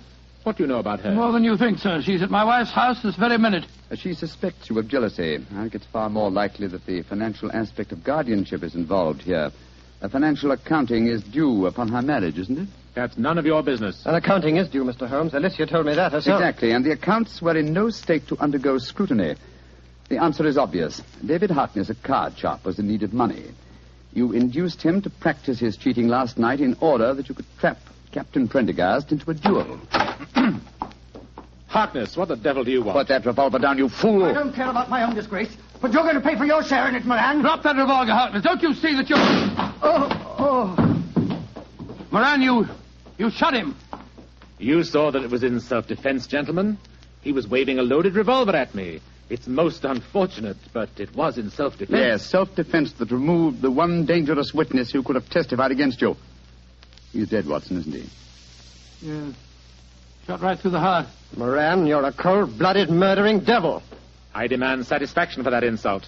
These gentlemen are my witnesses.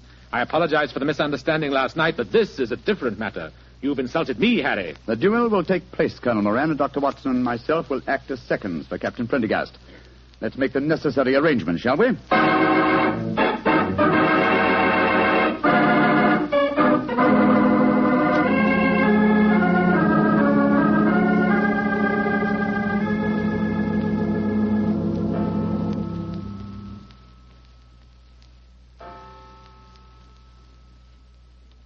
Miss Watson? Yes, Alicia, dear. It's 2:00. What can have happened to them? They left here just after 8. Well, if you'd been married to John for any length of time, my dear, you wouldn't worry. When your husband goes out with Sherlock Holmes, you're prepared not to see him for a few days. Mrs. Watson, what are you saying? I haven't got a husband. Oh, now, Alicia, don't glower at me like that. What did you say the time was? It's just after 2, and they left here at 8. What can have happened? Well, I don't know. But Mr. Holmes was with them. So don't worry, my dear. He's frightfully clever. I wouldn't be surprised. There's the front door now. They're back. Oh, dear me. Now I'll have to make cocoa. Harry, darling, what's happened? Oh, lots of things, darling. I'm a member of the Tankerville Club again. I'll probably become a major. And you'll certainly become Mrs. Prendergast before very long. Oh, it all sounds wonderful. What have you two been up to, John? Oh, it's the old story, Mary, dear. Holmes solved the case, and it all ended happily. Happily? My dear Watson, that's hardly the word to use. Harkness is dead, and Colonel Moran is probably in hospital. Please, tell me what happened. Well, your guardian challenged Captain Prendergast to a duel. He overlooked the fact that since he was the challenger, the choice of weapons belonged to his opponent. And perhaps you can guess what that choice was. Boxing gloves. We've just come from the gymnasium at the club, Alicia. I'm afraid I really gave him a thrashing. And a well-deserved one, too. I'm only sorry that I couldn't put him where he belongs, behind prison bars. Oh, Harry. He'll be the laughing stock of London. I'm glad of it. But that means that he'll never consent to our being married. I disagree, Miss Wentworth. If we keep his secret, and we've hinted that we might, I'm quite certain that he'll withdraw his objections to the marriage, and somehow he'll make up his deficiencies in his guardianship account. Probably by borrowing money from Professor Moriarty. Oh, I think it's all wonderful. But it's well after 2:00 in the morning.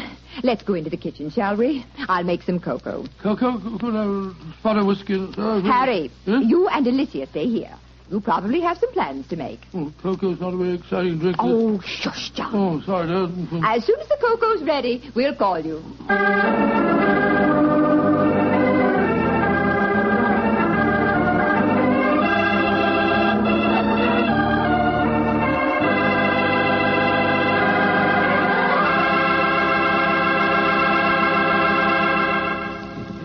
Well, Doctor, that was some story. You know, I'm glad the age of dueling is over. I'd hate to have someone challenge me to a duel. What's the matter, Mr. Bartell? Are you afraid of being hurt? Afraid of being hurt? Of course not. If someone challenges me to a duel, I have the right to choose the weapons, don't I? Yes, and what weapons would you choose? Cream puffs at 30 paces. Nobody's going to hurt me. see that. Although, come to think of it, instead of cream puffs, I'd rather have a piece of cake. Oh, why a piece of cake? Because it tastes so good with a glass of Petri sherry. Any questions? No questions. For a while there, I'll bet you thought I'd forgotten all about Petri wine. Forgotten about it. Not you, Mr. Bartell. No, not anybody who's ever tasted it. Petri wine is the kind of wine you'll always remember. That's because the Petri family really knows how to make good wine. They've been making wine for generations.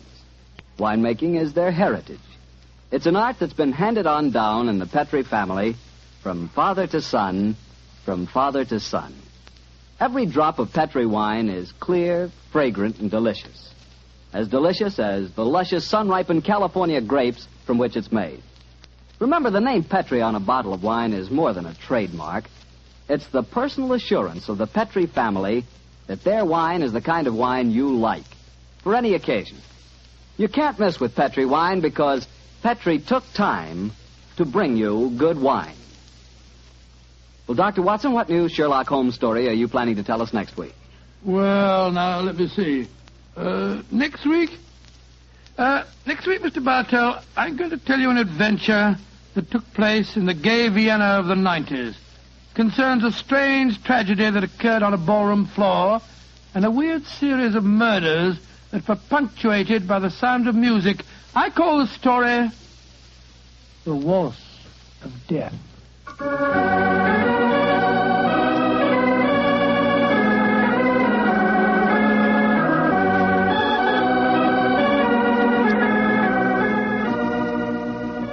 Tonight's Sherlock Holmes adventure was written by Dennis Green and Anthony Boucher and was suggested by an incident in Sir Arthur Conan Doyle's story, The 5 Orange Pips. Music is by Dean Fossler. Mr. Rathbone appears through the courtesy of Metro-Goldwyn-Mayer, and Mr. Bruce through the courtesy of Universal Pictures, where they are now starring in the Sherlock Holmes series.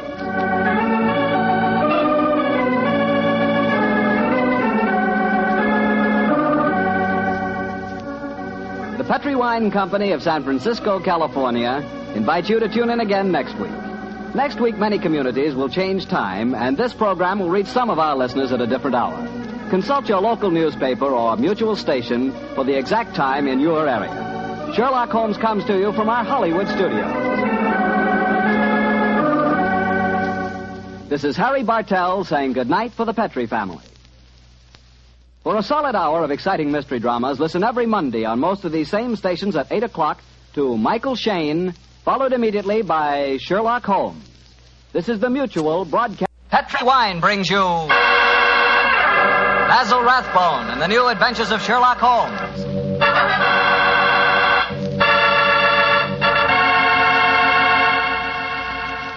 The Petri family, the family that took time to bring you good wine, invite you to listen to Dr. Watson tell us another exciting adventure he shared with his good friend, that master detective, Sherlock Holmes. And as for me, well, I'd like to ask you if you know that one of the favorite wines of American women is Petri California Muscatel. In fact, the whole family likes Petri Muscatel. And you'll certainly know why if you'll just pour yourself a glass. Why, that Petri Muscatel is wonderful just to look at. It's the color of sheer gold. And raise that glass of Petri Muscatel to your lips. Oh, boy, what a wine. Look, did you ever walk through a vineyard early in the morning? You know, when the dew is still clinging to the grapes? And did you taste one of those luscious, plump muscat grapes? Then you'll know what to expect the first time you taste Petri Muscatel. Petri Muscatel brings you that same wonderful muscat flavor, right from the heart of the grape. Try serving Petri Muscatel after dinner by itself or with fruit or nuts. It's the perfect after-dinner wine. And serve it proudly because 5 letters, P-E-T-R-I, spell the proudest name in the history of American wine.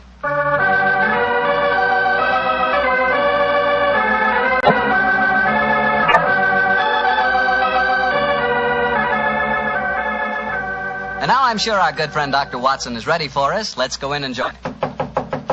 Come in. Oh, there you are, Mr. Bartell. Good evening, Doctor. Are you all ready with tonight's new Sherlock Holmes adventure? I'm ready if you are, my boy. How would you like to hear a story that took place in Italy? In Italy? Say, you and the great Sherlock Holmes certainly did get around. What took you there, Doctor? We'd gone to Rome to investigate the sudden death of Cardinal Tosca. An inquiry, which I may tell you, Mr. Bartell, was carried out by Holmes at the express desire of His Holiness the Pope. Oh, say, Doctor, that sounds like a wonderful... No, Mr. Bartell, that's a story that I'm afraid I can never tell you. However, tonight's adventure took place a few days after Holmes had brought his case to a satisfactory, though somewhat terrifying conclusion. I suggested to the great man that a short holiday would be good for us before returning to England.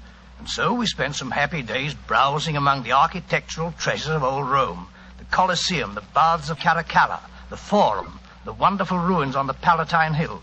I couldn't drag Holmes away from them, Mr. Bartell. And at night time he was able to indulge to his heart's content his great love of music. Finally, it was 2 nights before we were to sail for England, I remember. We went to the opera house to hear the famous Italian soprano Gina Valchesi singing Verdi's immortal La Traviata. I can hear that exquisite voice now, Mr. Bartell, as Holmes and I, seated in a box, listened spellbound to the great Valchesi singing her last act aria.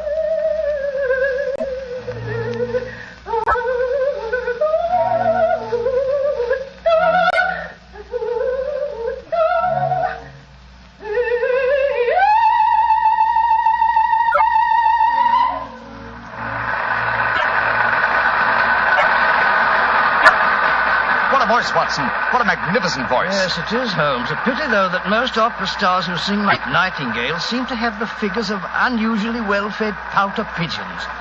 Poor woman, she must weigh at least 20 stone. Nevertheless, you mustn't refer to her as poor, my dear chap.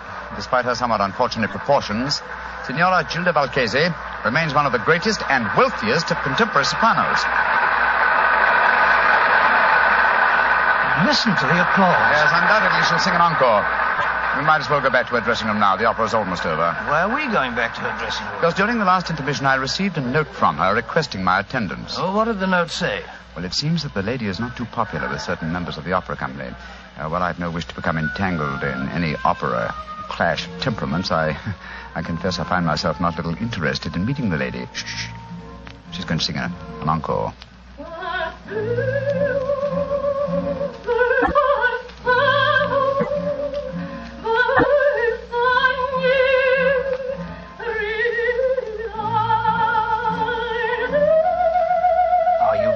Going back to her dressing room? Certainly, my dear fellow. A summons from Gina Valchesi is no more to be disobeyed than a royal command.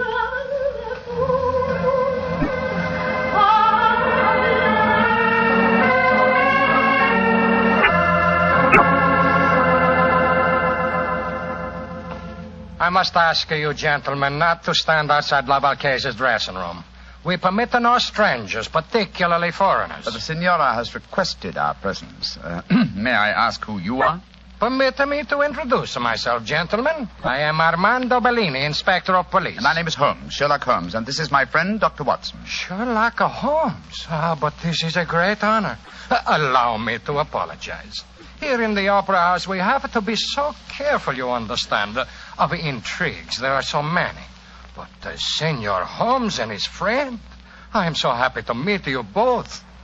At headquarters, I hear wonderful reports of your work in the Cardinal Tosca affair. I should prefer not to mention that unfortunate matter, Inspector, except under conditions of extreme privacy. Oh, quite so. And behind the scenes at the opera is not the most secluded place. Please to forgive me. You are waiting to see La Valchesi? Yes. Well, she is still on the stage.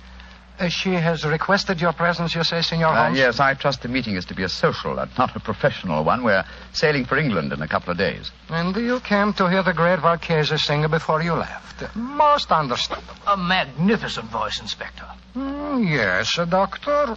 And still, well, I am a devout opera lover myself. Yet I cannot help but feel its future lies with those who can add a youth and beauty to a great voice. That's true. True, Signor.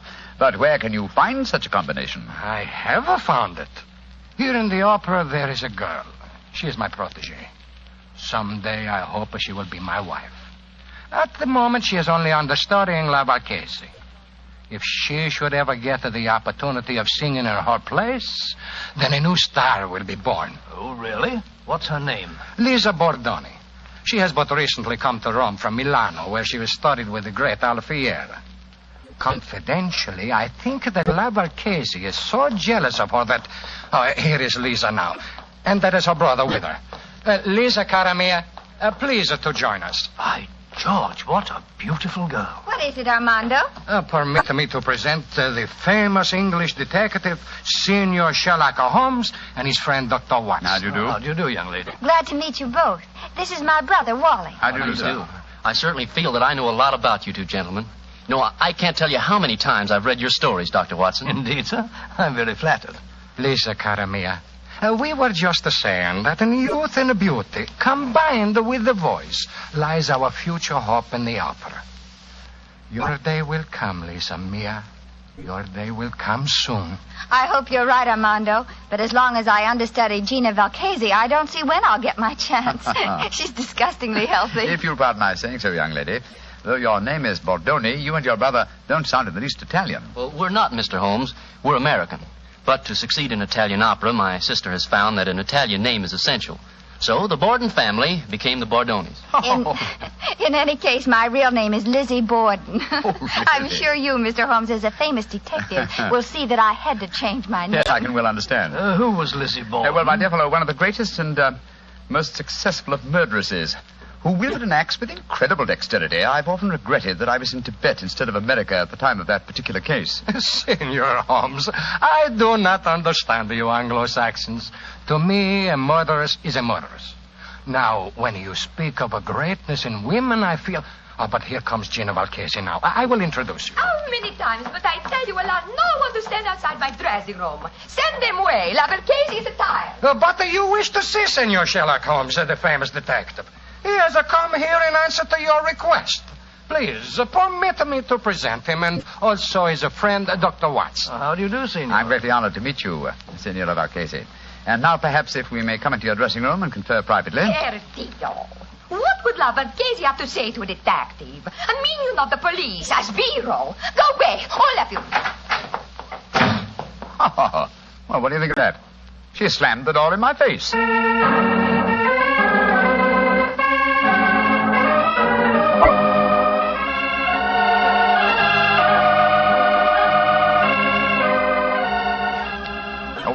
Waiter.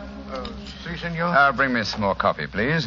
Si, senor. The very pleasant dining here on the hotel terrace, I must confess. Very. Amazingly warm, considering yesterday's snow. Yes, it is.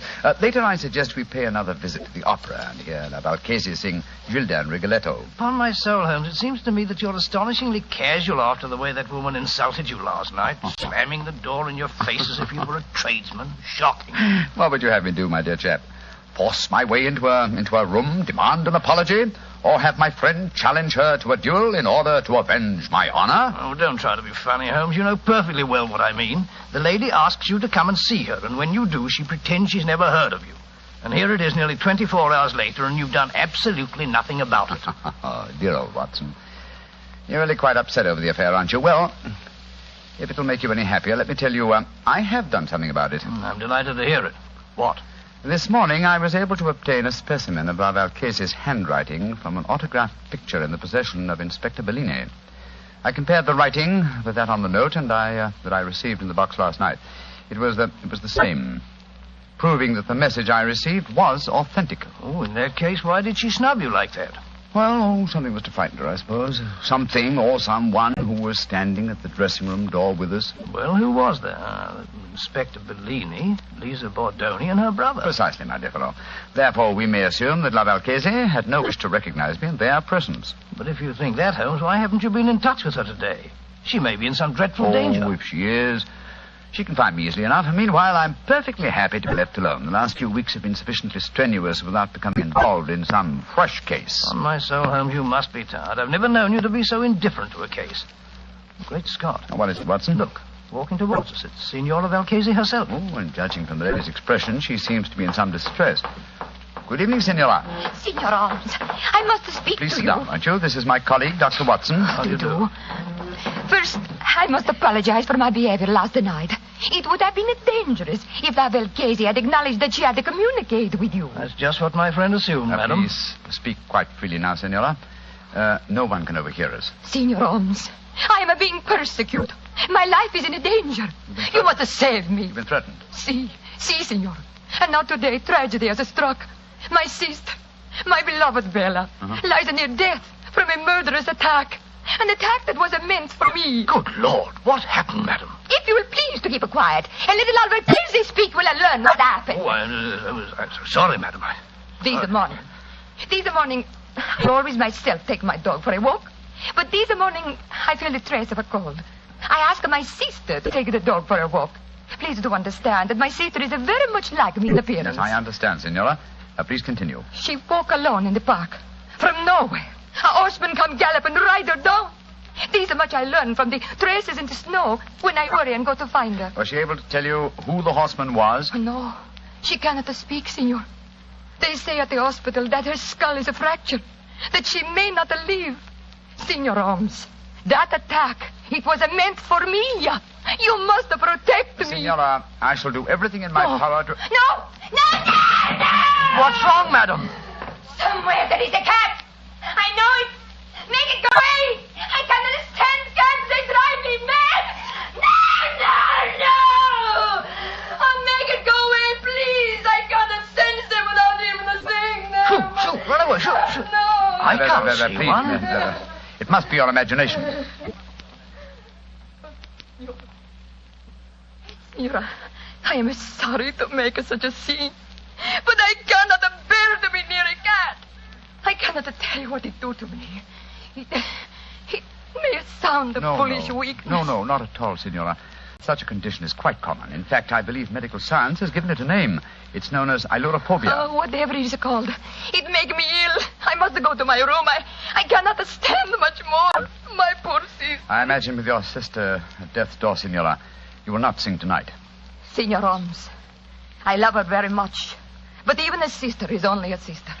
My art is my life. In an hour, Signor, I sing Gilda in a Rigoletto. You will attend the performance. And afterward, you will tell La Valchese how she may trap this devil who seek to destroy her.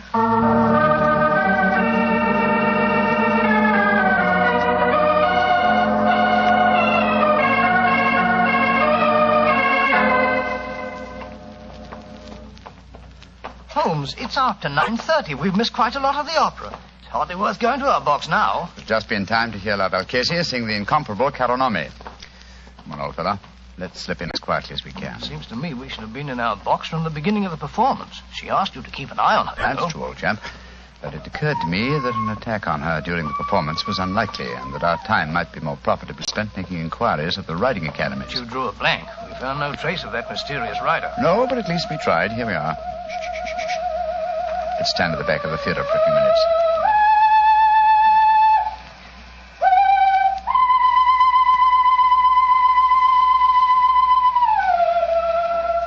Great Scott! That isn't Valchese singing. It's the understudy, Bellini's protege, the American girl, Lisa Bordoni. What a beautiful voice. Like one, but with a beautiful, wonderful range. Look here, we've no time to listen to her now. We must go to the Valchese's dressing room at once. We know she left for the theater tonight with the intention of singing. I'm very much afraid there's devil's work afoot, Watson.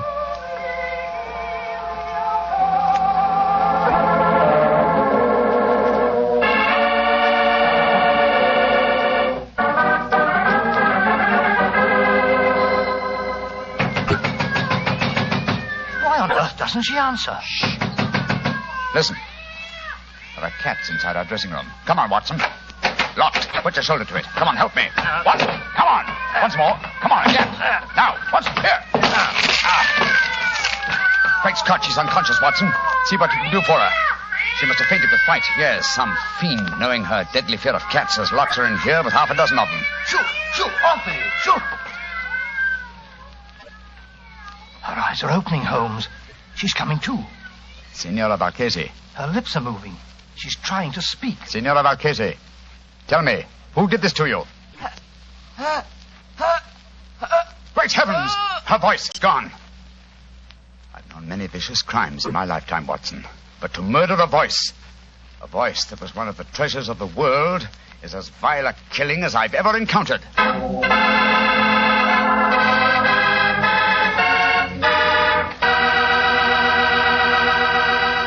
Dr. Watson will tell you the rest of his story in just a few seconds. And right now would be a wonderful time to try a glass of Petri California Port. In the evening after dinner, well, any time you're taking things easy, is the perfect time for Petri Port. Petri Port is a rich red wine, the kind of wine you like to sip slowly, so you won't miss a drop of its truly fine flavor. I'm not kidding when I say you owe it to yourself and your family to try Petri Port. In fact, you should try Petri Port and Petri Muscatel. So don't buy one, buy two. Buy both Port and Muscatel. Just be sure you get Petri, because Petri wine is always good wine. Well, Dr. Watson, so the great opera singer lost her voice when someone locked her in a room full of cats, huh? What did you and Sherlock Holmes do? We took Signor Valchese back to her hotel at once and saw that she was properly taken care of. How did the understudy, Lisa Bordoni, make out, Doctor? Well, the tragedy that overtook Valchese gave her great chance. She received a tremendous ovation at the close of the performance, and it seemed certain that another star had been born. But let me tell you the story just as it happened, Mr. Bartell. A little later that night, Holmes and I were once again standing on the balcony of our hotel, watching a crowd of people that had assembled in the courtyard. You see that crowd, Watson? Yes, I suppose they've come here to acclaim the new star. No, my dear fellow. That crowd isn't planning a celebration. Look at them and listen to their angry murmuring. I'm afraid there's going to be trouble. I don't like the look of it. Hello. Here comes Lisa Bordoni's brother, Wally. What's wrong, sir? Mr. Holmes. Mr. Holmes, you've got to do something. What's happened? Well, somehow the story about the cats in La Valchese's dressing room has spread. The crowd outside are saying that my sister, Lisa, planned the whole thing so that she could sing Valchese's part in the opera tonight. Where's your sister now? In a room at the hotel here. I managed to get her away from the crowd, and I locked her in.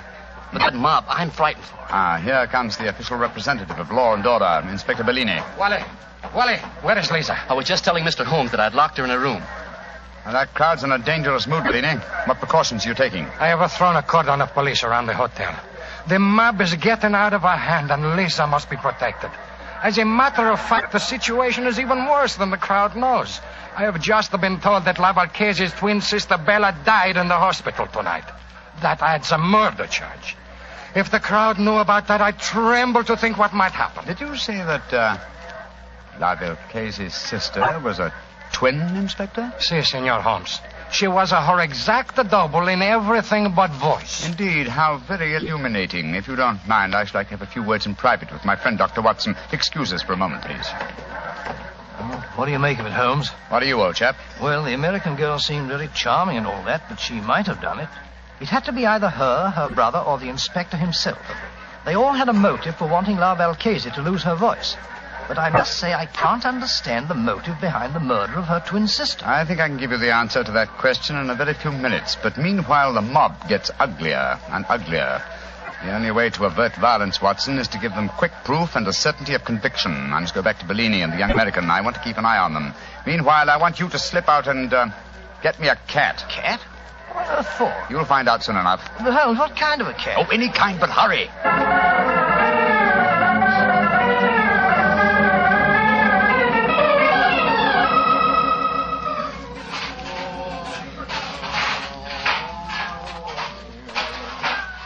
Kitty, come on, Kitty. There's a good kitty. Here. What you do in the hotel kitchen, senor? Oh, you want to play with my cat? Oh, is he your cat? Charming little fellow. I'd like to borrow him for a little while. Why you want to borrow my cat? Oh, I thought I'd take him up to my hotel room and have a little game with him. I've got some old socks he can play with. Deal. The English, they are a crazy race. My cat does not like to play with the old socks. Look here. Here's 50 lira for you. Wait. Oh, no. I tell you, my cat does not like to play with old socks. My cat will stay here, and you can keep her your money. I'll give you 100 lira. So that you may stuff my cat full of old socks? No. Give me back my cat. Oh, the blazes with you. You'll get it back later. Here, stop him. Stop him. The crazy Englishman is stealing my cat. Stop.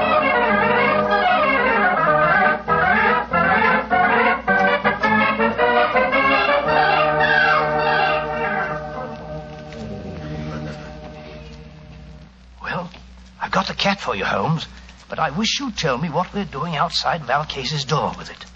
I'm going to try an experiment. We open her bedroom door softly. So. Slip the cat in. So. And close the door. Holmes, man, what the blazes do you think you're doing? You'll drive her mad. I think not. Listen. And watch through the keyhole if you can. Where you come from, you stupid cat? Go away. Holmes, her voice. It's come back. Yes, I thought it might. I can see her through the keyhole. She's picking the cat up by the scruff of its neck. She's walking toward the balcony. Yes, and towards the crowd down below. An excellent opportunity for a public confession. Come on. Stella? What do you want? I charge you with the murder of your sister, the great singer, Valchese.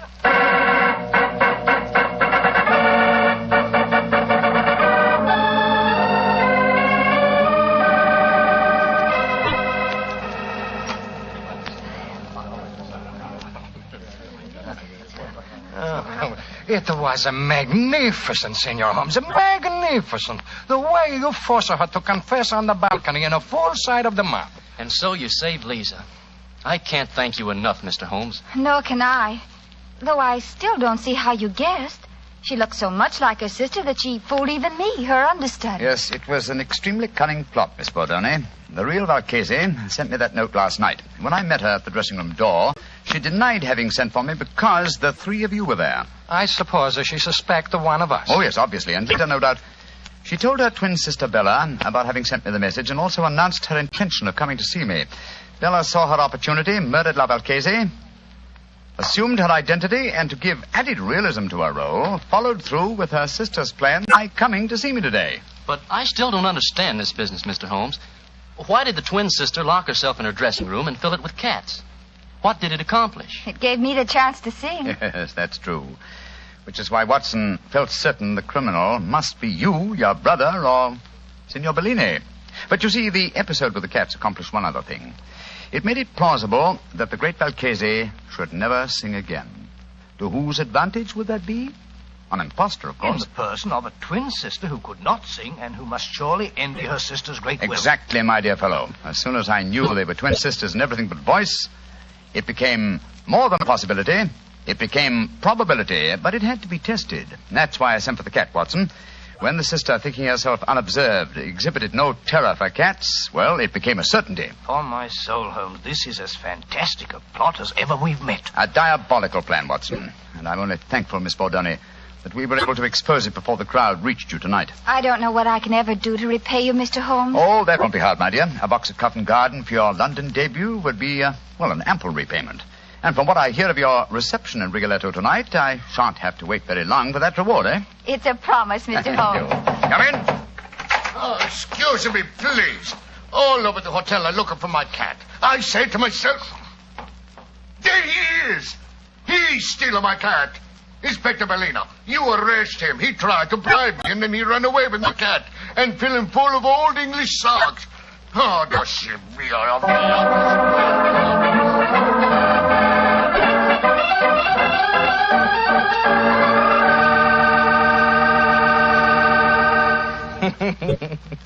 Doctor, I'd sure like to have a picture of you running away with that fellow's cat under your arm. You, a cat stealer. It's not a bit funny, Mr. Bartell. Believe me, it was most embarrassing. I know. But it was all for a good cause, and I think you were splendid about the whole thing. Incidentally, how'd you happen to look for a cat in the hotel kitchen? Oh, there's usually one round the back door of a kitchen. Haven't you ever wandered, backstage in a hotel?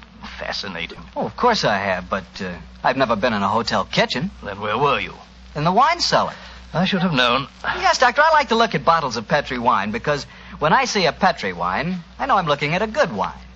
And Petri wine is good because of the Petri family.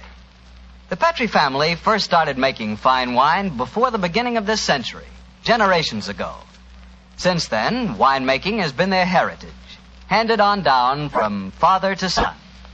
So you can take it for granted that the Petri family really knows how to turn luscious, sun-ripened grapes into clear, fragrant, delicious wine. And you can take it for granted, too, that the name Petri on a bottle of wine is more than a trademark. It's a personal assurance of the Petri family that every drop of wine in that bottle is good wine. You just can't go wrong with Petri wine because Petri took time to bring you good wine. Well, Dr. Watson, what story are you planning to tell us next week? Next week, Mr. Bartell, I'm going to tell you a strange adventure that Holmes and I had many, many years ago. It concerns a young girl, the mutilation of her doll, and the tragedy that overtook a certain wise woman from the mountains.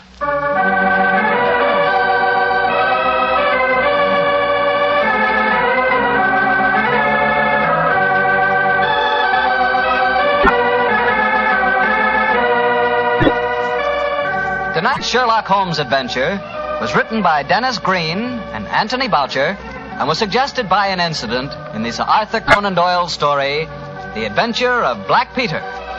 Music is by Dean Fossler. Mr. Rathbone appears through the courtesy of Metro-Goldwyn-Mayer, and tonight, Dr. Watson was played by Mr. Eric Snowden, who substituted for Mr. Nigel Bruce. Mr. Bruce is scheduled to return to the program next week.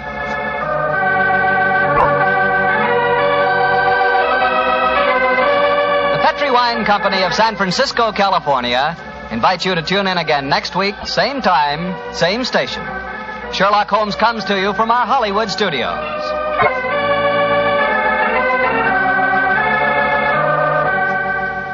This is Harry Bartell saying goodnight for the Petri family.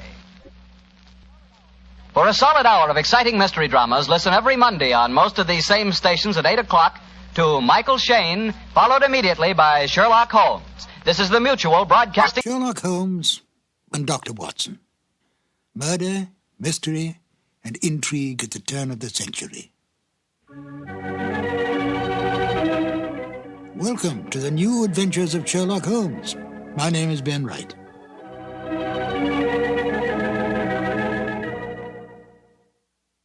Sherlock Holmes, the most brilliant mind in crime detection, is without peer. He has more than stood the test of time. He has become an institution, a myth, the best of the best.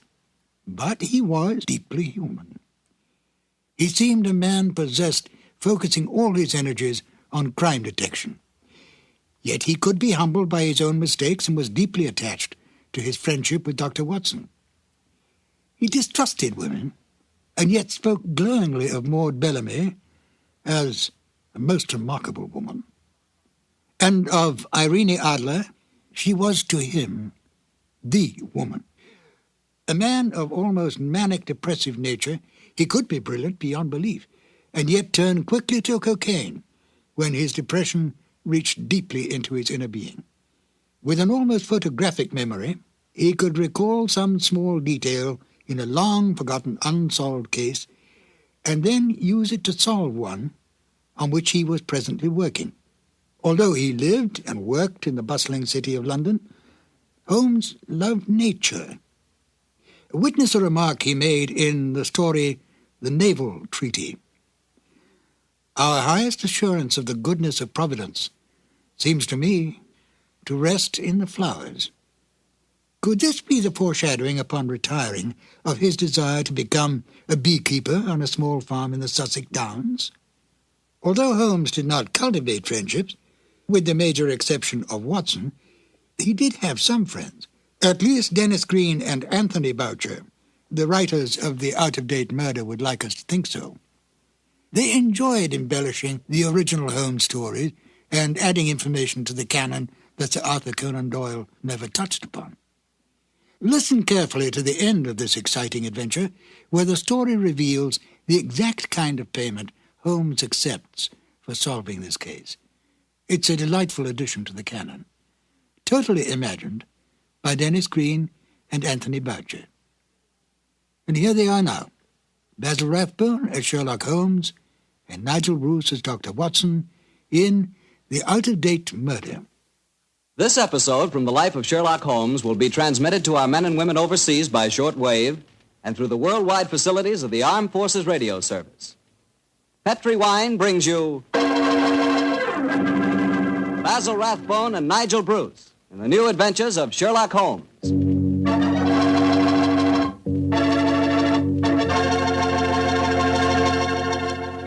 The Petri family, the family that took time to bring you good wine, invites you to listen to Dr. Watson tell us another exciting story about his old friend, that master detective, Sherlock Holmes.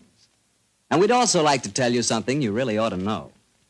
The fact that the one sure way to make good food taste better is to try that good food together with a glass of good Petri wine. Did you ever try Petri wine with dinner? No kidding, that's one bandwagon you sure want to hop on. Take, for instance, a deep red, hearty Petri California Burgundy. Wait till you taste that Petri Burgundy with, let's say, a delicious old-fashioned beef stew. Or maybe try a glass with spaghetti. I'm telling you, when you add the luscious flavor of that Petri Burgundy to the flavor of your favorite foods, you're really living. You're finding out for the first time what good eating really means, on the level. So better keep a bottle of that Petri Burgundy right on the dining room table. And never forget, the best friend a good meal ever had is a glass of Petri wine.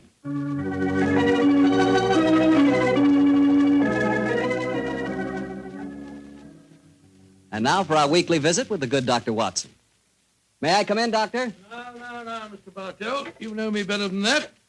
Of course you can come in. I'm expecting you. I always look forward to these Monday evenings together, you know. Me too, Doctor. In fact, I always say this is the one doctor's appointment that never scares me. Oh, that's very nice of you, my boy. Draw up your chair and make yourself comfortable. Thanks. And what prescription do you have in mind for us tonight, Doctor? Well, now, let me see.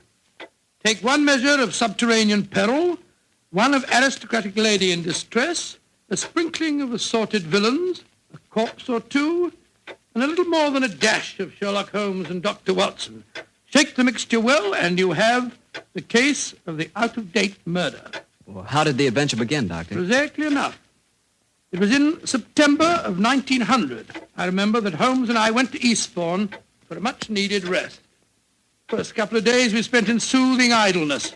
On the morning of the third day, Holmes, a dash of color back in his cheek and a hint of the old sparkle in his eye, suggested that we should go and call on his good friend Evan Whitnell, curator of a nearby museum. And so, just after lunch on that September day, found the two of us talking to Professor Evan Whitnell in his private office at the museum. It only seems yesterday that Holmes was saying... Professor Whitnell, your recent discoveries in this part of England have made you world famous instead of just nationally famous. My congratulations. Professor, I do wish you'd tell me about your discoveries. Oh, with pleasure, Dr. Watson. Less than 2 months ago, I was excavating on the downlands in this neighborhood when I was fortunate enough to discover a number of underground caves. Caves saturated with a heavy deposit of lime that gave clear evidence of having the property of rapidly mummifying any flesh, human or animal, deposited in them. Good gracious me, it's interesting. And what treasures have you unearthed, Professor? Well, a number of mummified specimens of animals clearly belonging to bygone eras. My prize specimen is the body of a large wolfhound. The inscription on its collar identified the animal as having belonged to some local squire in the year 1748. Amazing. I didn't know that limestone had such qualities of preservation. Come in. Yes, Alan? What is it? It's Lady Clavering, Professor. She asked me to tell you that she was in the museum. Oh, yes. Show her up here, will you, Alan? Very good, sir. Yes, I'm most anxious for you both to meet her. And she, in turn, is even more anxious to meet you. Now, I dined with her last night, and when I told her that you were coming here today, she insisted on meeting you. Oh, Whitnell, you scoundrel, there's a twinkle in your eye. I suspect that Lady Clavering is here to consult me in my professional capacity, and that you engineered the meeting. Well, perhaps I might have dropped a hint. No, I warn you, Professor, Holmes can't become involved with another case. He's completely run down. Well, don't worry, Doctor. All that Lady Clavering requires is a little advice. Advice? Oh, that's a different matter altogether. Yes, I knew you wouldn't mind, Holmes. Helena, my dear. There you are. Come along in. Thank you, Alan.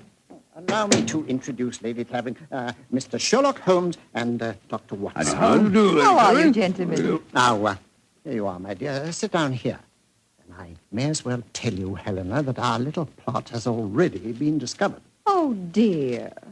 And I was just getting ready to exert all my feminine wiles in an attempt to persuade you to help me, Mr. Holmes. Oh, I'm certain that he found you utterly irresistible, my dear Lady Clavering. You flatter me, Doctor. No, I mean it. The professor tells me that you're in need of a little advice, Lady Clavering. Yes, Mr. Holmes.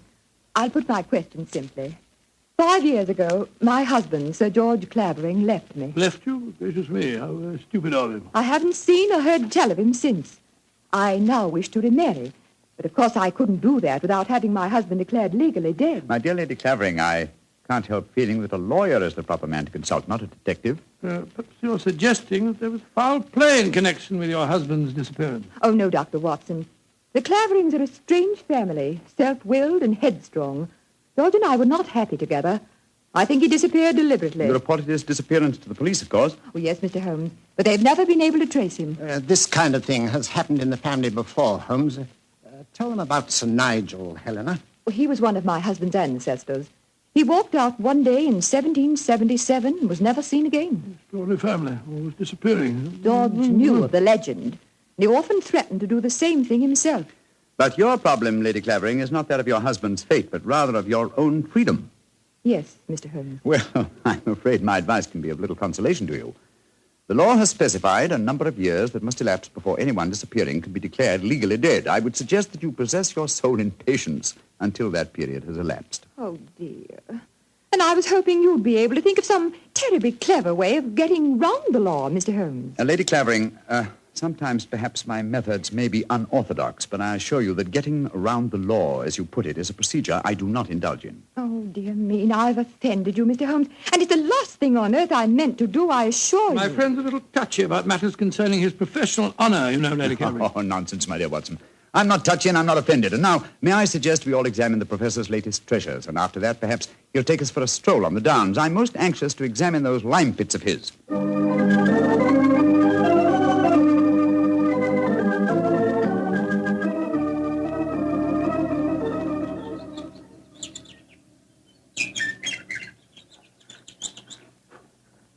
The lime pits are about a mile from here. It's a nice walk across the cliff tops. I'm sorry Lady Clavering didn't want to come with us. She's a charming woman, even though she did rub you up the wrong way. A beautiful woman, Watson, but I must confess her charm eludes me. Her lack of concern about her husband's fate seemed completely unnatural. Yeah, not if you'd known her husband, Sir George Clavering. He was a tyrant and a bully, both in his home life and in the village. Hello? Who's this coming towards us? It's Timmy. Daft Timmy, they call him in these parts. He isn't quite right in the head, poor fellow, but he's perfectly harmless. Has two passions in life, birds and bonfires. Hello, Timmy. I've got something beautiful to show you. Oh, it's so beautiful. Well, what is it, Timmy? Look, it's in my cap. See? Oh, isn't it lovely? It's a robin's egg. I found it when I was bird nesting. Did you ever see such a blue egg? It's a beauty, Timmy. Where did you find it, my boy? Down by the lime pits. Oh, I'm going to build a lovely fire on the downs tonight. I'll let you come and watch it if you give me a shilling. Now, you be careful, Timmy, or you'll be in trouble again. Timmy doesn't get in trouble anymore now. Not since he had Sir George carried away. Sir George Clavering used to whip Timmy when he found him on the land. Timmy, tell me, how did you have Sir George, as you put it, carried away? I told my birds about him. I told them how he used to beat poor Timmy, and they said they'd carry him off and drop him over the cliffs. and that's what they did, because he never came back again. Oh, Lord, here comes Harry, Sir George's brother. Now there'll be trouble. Timmy, you'd better run. Oh, no, Timmy can't run. He'll break his pretty blue egg. Timmy, get off my land. If I catch you here again, I'll take my riding crop to you. Timmy hasn't done anything. Go on, be off with you, do you hear? I'll tell my birds about you. That's what I'll do. Oh, don't forget my bonfire. Infernal scoundrel. Hello, Whitnell. Hello, Harry. Have you met Sherlock Holmes and Dr. Watson? Oh, Sherlock Holmes, the professional nosy Parker, eh? Yes, Helena was just telling me about you. I'm very angry with her for talking to you about my brother. It's a private affair, and I intend it should remain one. You understand, Holmes? Well, upon my soul. The devil with your brother, sir. And with you. I'd advise you to remember that you're not addressing a half-witted villager who can't defend himself. If you know what's good for you, you'll do what I say. Here, Chris. Impertinent brute. He spoke to you as if you were a stable boy, Holmes. Oh, really? He was quite refreshing. I'm reminded of an apposite quotation of my young friend James Elroy Flecker. Thine impudence have a monstrous beauty, like unto the hindquarters of an elephant. Yeah, he's almost as much disliked as his brother before him. Tell me, does he succeed to the title when his brother is declared legally dead? Oh, yes, and what's more, he's Helena's unofficial fiancé, worse luck. I see. Personally, I'm beginning to get a trifle bored with the affairs of the Clavering family. Let's go on to the lime cave, shall we?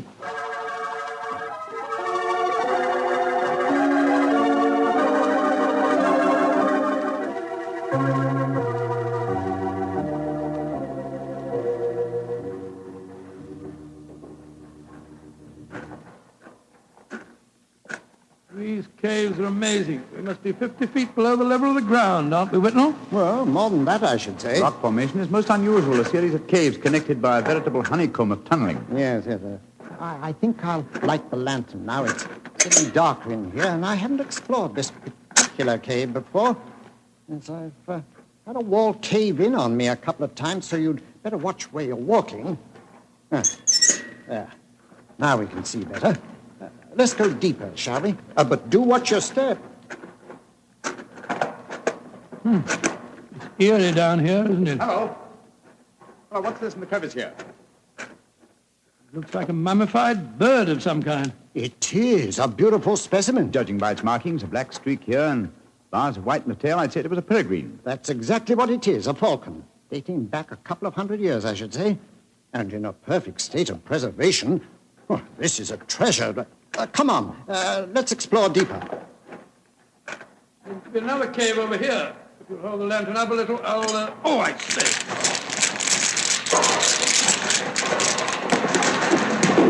Good Lordy. The whole wall's collapsed. Watson, you're not hurt, are you? No, Holmes. I'm all right. Why, you've unearthed another cave, Dr. Watson. Let's go in. I think we can just manage to crawl through.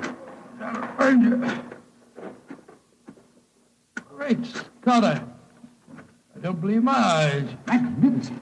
Whitnell, this is a treasure indeed. A perfectly preserved body dressed in 18th century costume, powdered wig and all. Yes, and there's no mistaking who it is.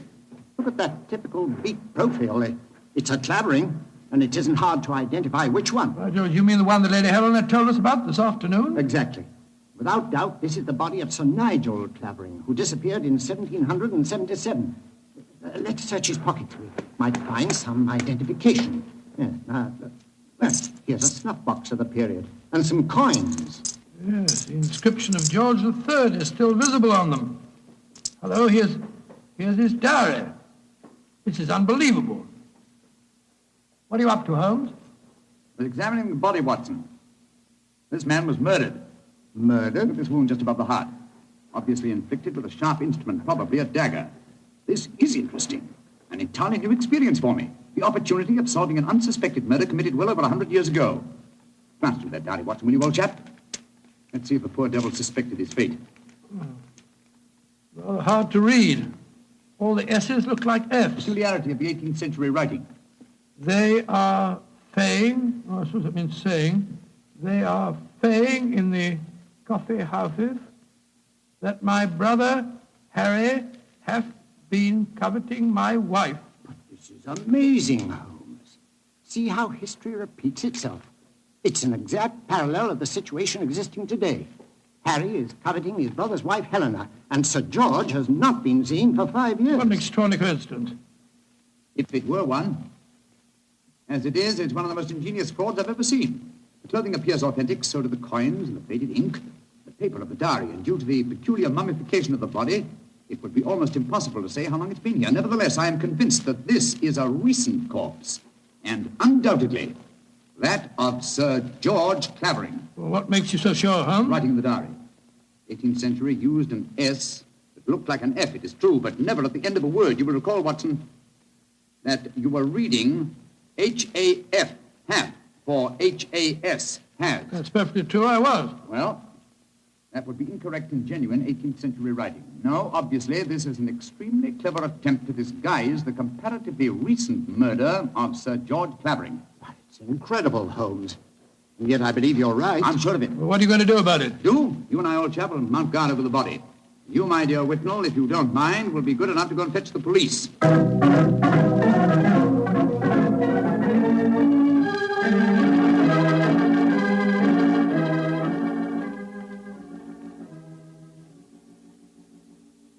Holmes.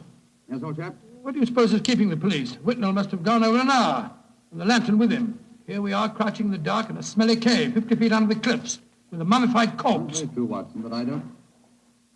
Uh-huh. Here comes the lantern. It must be Whitnall and the police. Whitnall! That you, Whitnall?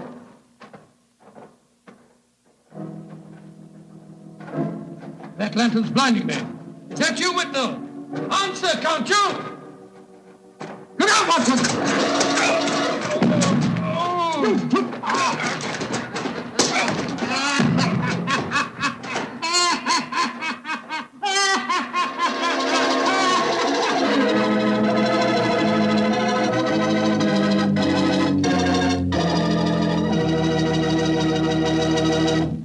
Dr. Watson's story will continue in just a second. And I'm going to take that second to ask you what you think of when I say good food. When you say good food to me, I can see myself really going down on a piece of fried chicken, but really fried. You know, crisp and sort of a light brown. And when I see that chicken, I sure want to see some Petri California Sauterne. Because, believe me, Petri Sauterne is a white wine that's the wine for chicken. That Petri Sauterne has a delicate kind of flavor. Delicate like its pale gold color. But what a flavor, and what a wine. If you want a swell white wine, you certainly want Petri Sauterne. Try it and see.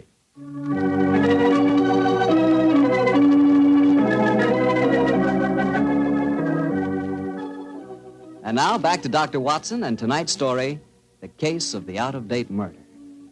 Well, Doctor, you certainly had me on the edge of my chair during the first part of the story. Oh, I'm glad of that, my boy. Say, what happened when Sherlock Holmes yelled out at you in the cave? I was struck from behind with a spade and knocked out. A second later, the same thing happened to Holmes. You see, we were blinded by the lantern and couldn't protect ourselves. When we came to, we found we were at the bottom of a pit. The walls were narrow and vertical, and I saw no earthly way of our getting out of the trap. But as usual, Holmes had something up his sleeve.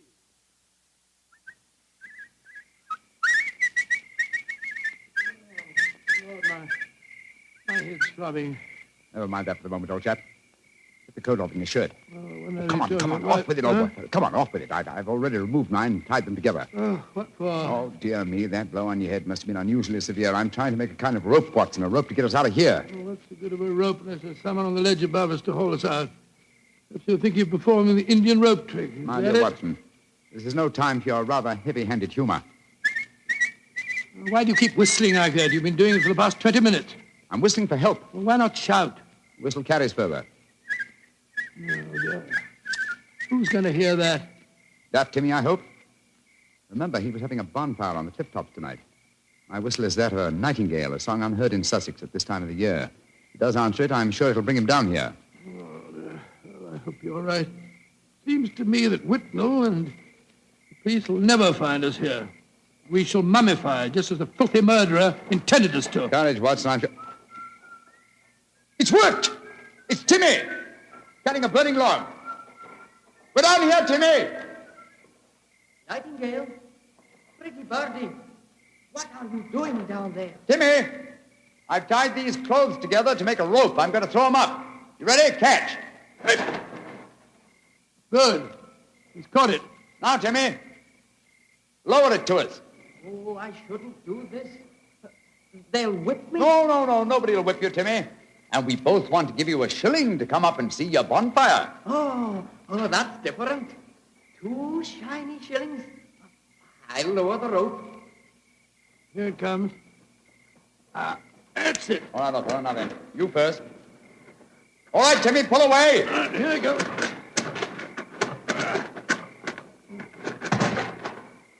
Splendid. I'm up, Holmes. Now I'll lower it for you. All right. I've got it.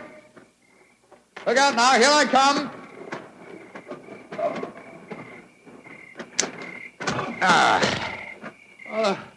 Thank goodness we got out of that place all right. I don't see the Nightingale.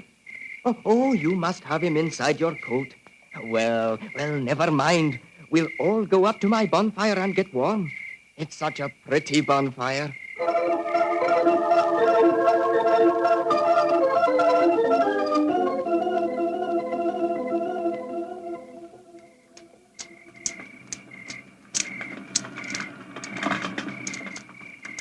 Did you ever see a finer bonfire? Never, Timmy. It's lovely. It's the most comforting sight I've seen for the last couple of hours. Oh, just one thing's bad, though. Somebody tried to burn a book in my lovely fire. It must have been when I was off getting more wood. I found it when I came back, and I pulled it out of the fire and stamped on it. See, here it is. Let's have a look. Hello, it's the diary that we found on the body in the lime pits. Precisely, Watson. Now I begin to see daylight. People shouldn't burn books. Books are nice. Books are like birds and bonfires. Well, they're nice to be near. Oh, your nightingale must be cold. I'll get some more twigs to burn.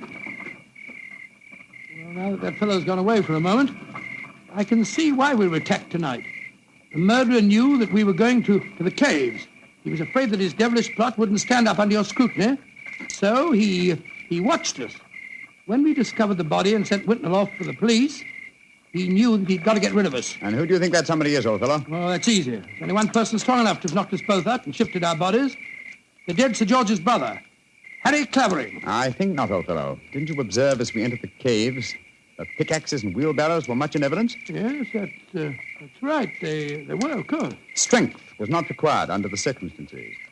We were extremely vulnerable in the darkness. Any man with a modicum of cunning could have disposed of us, or any woman, for that matter. Good Lord, you're not suggesting that... Watson! Oh, Whitnell! Why, thank heaven you're safe. I've had the police with me for the last hour, but we couldn't find you. You went where I left you. True. Whitnell, I want you and the police to take me to Lady Clavering's house at once. After that, I wish to lodge information and make a charge of assault and possibly a charge of murder.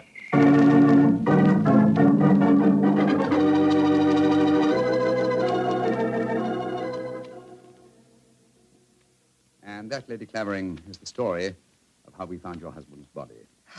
Horrible, Mr. Holmes. Horrible. But who in thunder could have planned such a devilish plot? Why did the murderer attack you and Watson? There, my dear Whitnell, you have the key to the murderer's identity. The man who so cunningly conceived and executed the murder of Sir George could never have bungled the job of disposing of Watson and myself unless he had meant to bungle it. You mean he didn't mean to kill us? Exactly. He merely wished us out of the way while the incriminating evidence was removed. You mean the diary? Of course I do. You will recall we found it partially burnt in Timmy's bonfire. Then it was Timmy who... No, my dear fellow. Surely it's obvious one person and only one knew that the diary was the key to the murderer's identity. The man who was present when we discovered it and detected the fraud. Great Scott, Professor Whitnell. Whitnell, you murdered my brother. Evan. Evan, you? Oh, no. I did it because I love you, Helena. All these years has been nothing in my life that meant anything but you. How could you? I thought that if George were out of the way, I could make you care for me. Then when I realized that you loved Harry, I was mad with jealousy.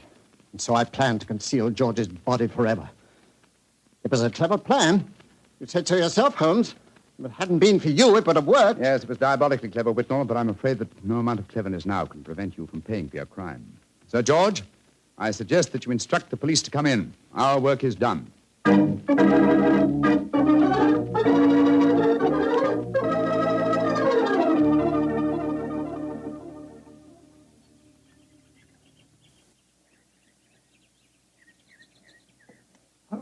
Holmes, look there on the point. Timmy's bonfire is still burning away. Yes. Tim is a simple fellow with simple tastes. Why are you so gloomy? You solved the case brilliantly. My dear fellow, my faith in human nature has been sadly shaken, old chap. Evan Whitnell was a good friend and an old one. Hard to be instrumental in sending him to the gallows. Well, he richly deserved it. Yes, I know he did. That's quite true. But It's depressing just the same. Come on. Let's continue our walk home across the downs. I heard Sir Harry offering you a fee. Did you take it? No, I didn't, but I did accept his offer of an acre of land on the downs over there near the Abbey ruins. You can see them silhouetted against the sky. An acre of land? What on earth would you do with that? Well, when I retire, and I shall retire soon, I've often thought of bee farming. This would be a heavenly spot for such a venture. Well, I can't imagine you as a beekeeper. Oh, why not? After a life spent unraveling the tangled affairs of human beings, it would be soothing in the twilight of one's days to study the exact and predictable behavior of bees. Singing masons, building roofs of gold. Ah, well. One day, perhaps. One day.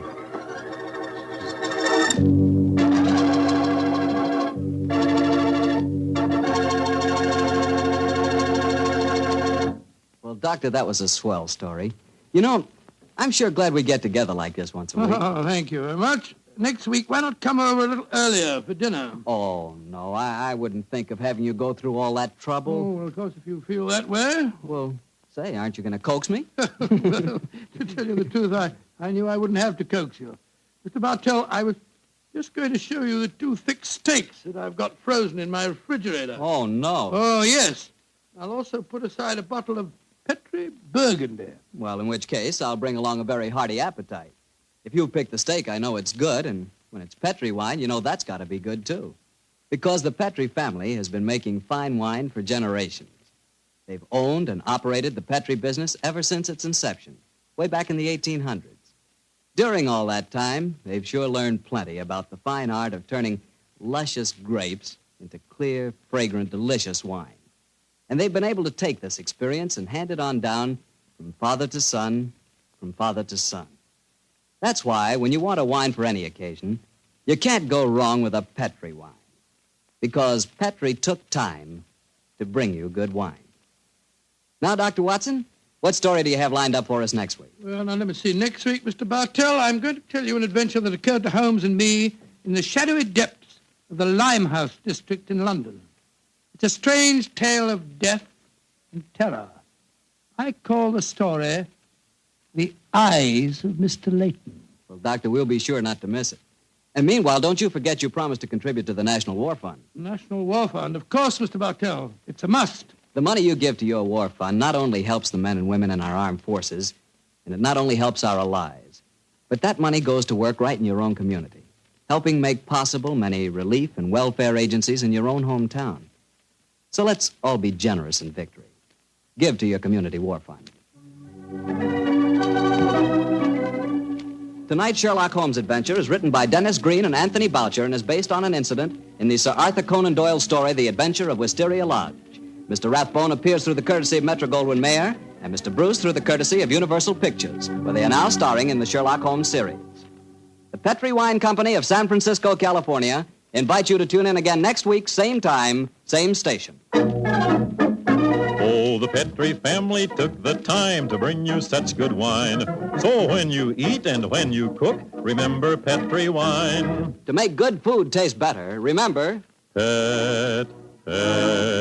Petri wine. This is Harry Bartell saying goodnight for the Petri family. Sherlock Holmes comes to you from our Hollywood studios. This is the Mutual Broadcasting System.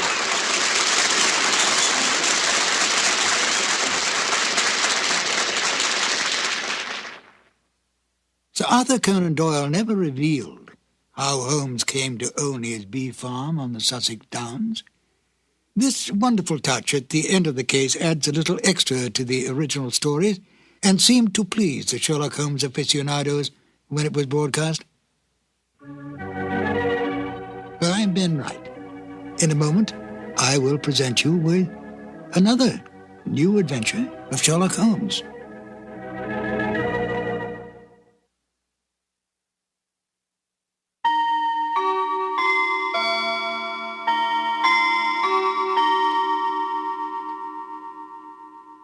As evening approaches, a thick London fog moves quietly across the still waters of the Thames River, spreading along the cobblestone streets, covering the familiar landscape of the city.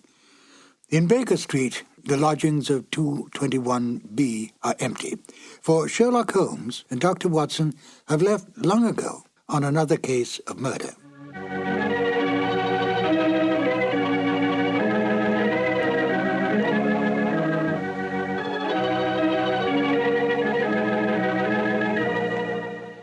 Hello, my name is Ben Wright.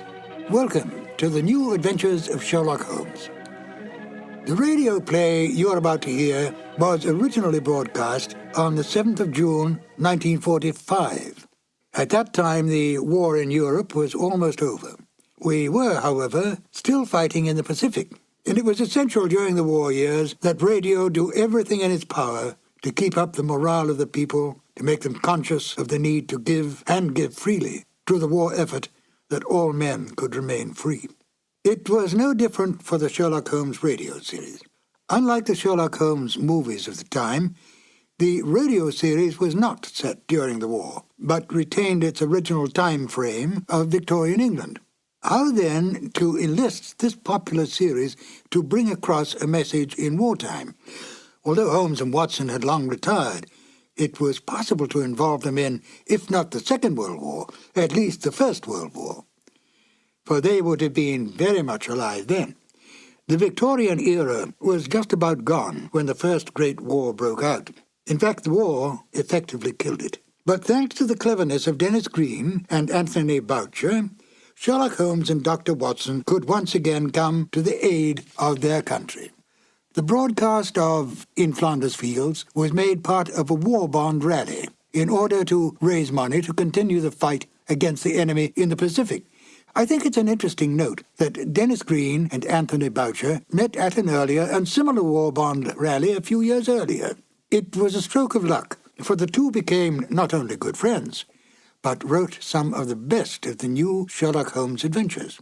Oh yes, before we get to the show, do take careful note of Nigel Bruce's final statements at the end of the broadcast. Selling war bonds may be an amusing and quaint idea today, but during those rather dark days, it really was an important issue. And now, Sherlock Holmes and Dr. Watson in the radio drama In Flanders Fields. This episode from the life of Sherlock Holmes will be transmitted to our men and women overseas by short wave and through the worldwide facilities of the Armed Forces Radio Service. From the stage of the Paramount Theater in Hollywood, Petri Wine brings you Basil Rathbone and Nigel Bruce in the new adventures of Sherlock Holmes.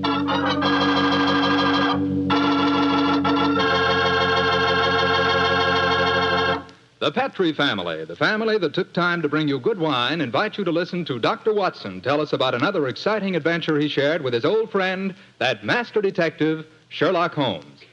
You know something? If right now it were possible for me to ask every one of you what you had for dinner this evening, I'll bet a good many of you would say chicken. Chicken is an all-American favorite. But boy, you just haven't tasted chicken till you've tried it together with a glass of well-chilled Petri California Sauterne. Petri Sauterne is a perfect mealtime wine, just made to go with chicken. That Petri Sauterne is a white wine, delicate in color, and what a flavor. A flavor that comes right from the heart of luscious, sun-ripened grapes. You can just taste those wonderful grapes. And I'll tell you something, that Petri Sauterne is pretty much on the terrific side when served with fish or any kind of seafood, too, and that's a fact. But say, whenever you serve that Petri Sauterne, remember you can serve it proudly, because the name Petri is the proudest name in the history of American wines.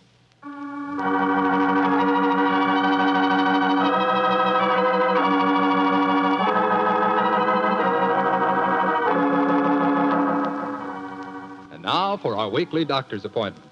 Let's knock on his library door and see if... There's no point in doing that, Mr. Slattery. I'm right behind you. Oh, hello, Dr. Watson. Don't tell me you've been stalking me. No, my boy, I was on the patio and I heard your footsteps, so I thought that I'd come in and fetch you. Let's go back and sit out there, shall we? It's a beautiful evening. That's fine with me, Doctor. Here we are. Now, settle yourself down in a chair and light a cigarette, if you have one. And I'll get on with my story. Well, last week you told us it concerned an adventure that you and Sherlock Holmes had in Flanders during the First World War. That's right, Mr. Slattery, did. I thought that you and the great man had retired at that period. We had, my boy, but it was only natural that as soon as the war broke out, we both offered our services in any capacity that might help our country. Of course. And how did tonight's story begin, Doctor? It was in the winter of that first year. Things weren't going very well for the Allies. The Germans were advancing on Paris, and the picture was looking very black. It was just 24 hours before the famous Battle of the Marne began, the battle that changed the early course of the war, when Holmes told me that we had to go up to the front lines on a secret mission. We'd been in Paris for several weeks, where Holmes had just solved the case of the missing aide-de-camp. I was anxious to get back to England and my work in the war hospitals, but of course this new summons was in the nature of a command. And so, late on a rainy September afternoon, Holmes and I, with the boom of gunfire in our ears, found ourselves in the front seat of a staff car, sloshing and jolting its way towards the battlefield.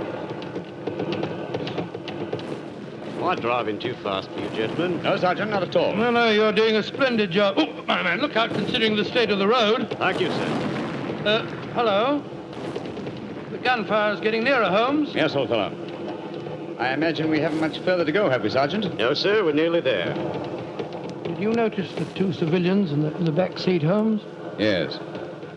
Handsome woman and a distinguished-looking man several years her senior. I wonder who they are. I'll tell you. He's a Shakespearean actor of some note, though he never achieved the fame to which he thinks he's entitled. I shouldn't be at all surprised if he feels that he's been slighted in not receiving a knighthood. But, Holmes, that's amazing. How can you possibly deduce all that from just looking at the man as we got into the car? Elementary, my dear fellow, I didn't deduce it. We saw him twice last year in the London Theatre, if you remember. His name is Maitland Morris. As for his biography, he's a friend of my brother, Mycroft's. He told me about him. What do you suppose he's doing up here near the front line? His brother is General Sir Stanley Morris, who's in command of this particular front, and it would seem reasonable to presume that his brother has come up here to give a performance for the front-line troops.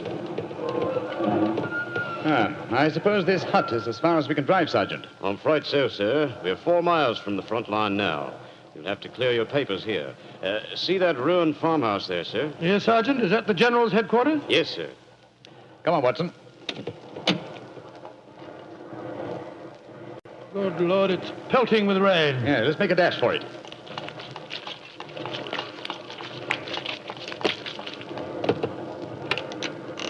Oh, who goes there? Friend? Give the password. St. Crispin. Pass, friends, and show your papers. How did you know the password, Holmes? I was given it before we left Paris, old chap. Oh, it's Sherlock Holmes and Dr. Watson, isn't it? Yes, Captain. I'm Captain Maxwell, General Morris's aide-de-camp. He asked me to escort you up to his headquarters. By the way, weren't Maitland Morris and his wife in the car with you? Yes, they're just behind us. Oh, splendid. I'm afraid I'll have to ask to see your papers. Yes, of course. Here's my permit, Captain Maxwell. Thank you. I know you both, of course, but we can't afford to take any chances when they're this close to the enemy lines. Let's see. Oh, yes, that's fine, Doctor. Everything's in order. Yours, please, Mr. Holmes. Here you are. Thanks. Oh, who goes there? Friend. There's the rest of your party now. Oh, good. This is quite in order, Mr. Holmes. Show your papers. Oh, there you are, Captain Maxwell. Oh, hello, sir. Hello, Mrs. Morris. How are you, Captain Maxwell? Well, you've both met Mr. Sherlock Holmes and Dr. Watson, I suppose? Well, no, we haven't, even though we drove up in the same car. Natural reserve of us Britishers, I suppose. How are you, Mr. Holmes? How do you do, sir? I know your brother Mycroft very well. How are you, Doctor? I'm glad to meet you, Mr. Morris. I saw you a couple of times in the theatre last year and enjoyed your performances very much. Well, thank you, sir. Well, then you must know my wife, my leading lady. How do you do, gentlemen? How do you do, Mr. Morris? Can I see your papers, Mr. Morris? Just a matter of form. You understand. Yes, of course. Mrs. Morris, I presume you and your husband are going to give a performance tonight for the men going up the front line. Yes, Doctor. We're very flattered. They've asked us to do some Shakespearean scenes. Oh, yes. Although I should have thought something a little lighter would have been more appropriate. The General, he's Maitland's brother, you know, seemed to think differently. Well, my dear, show Captain Maxwell your papers.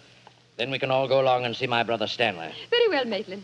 Mr. Morris, I shall look forward to hearing your reading of Shakespeare's St. Crispin speech from Henry V tonight. Well, bless my soul, Holmes. How did you know I was planning to do it? Well, the setting is so perfect and the time so appropriate, I can't conceive an English actor who could resist the temptation. Oh.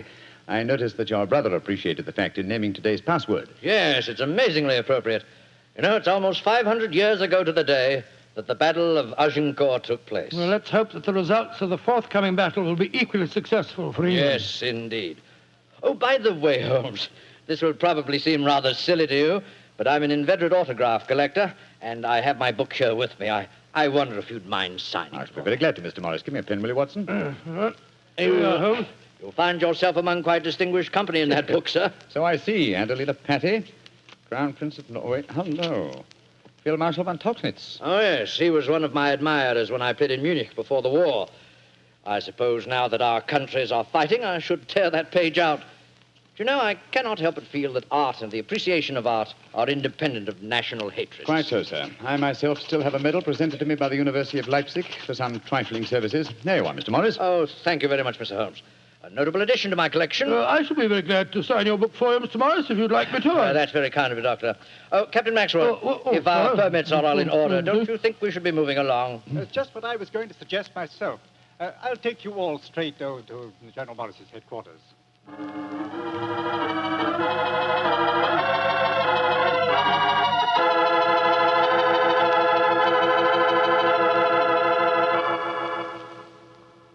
General Morris, may I introduce Mr. Sherlock Holmes and Dr. Watson? How do you do, sir? How are you, General? How do you do? Know a lot about you.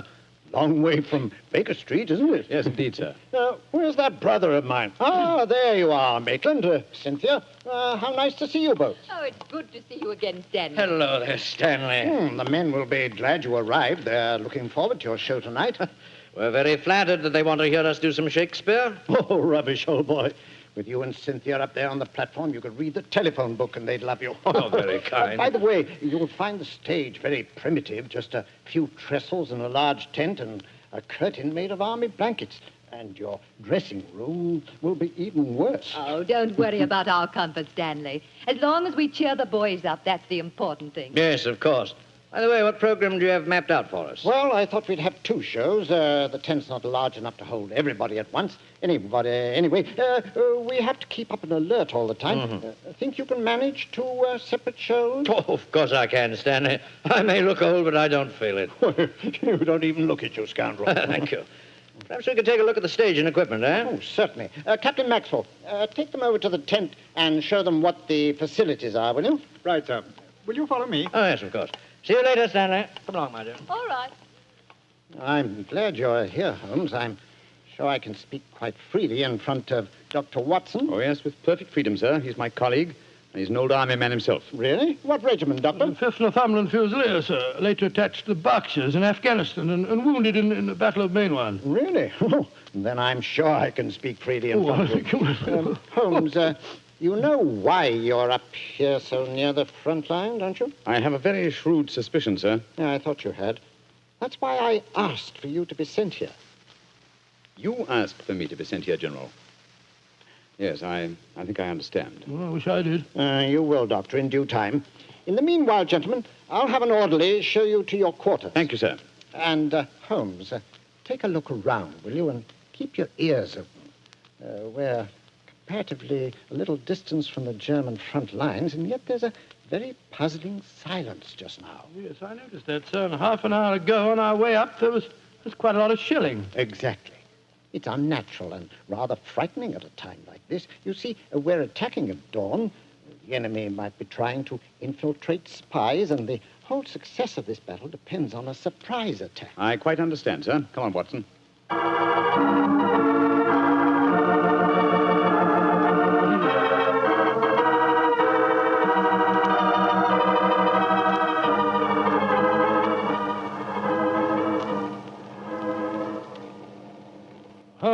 Holmes, the first performance starts in a few minutes, you know. They're all there waiting.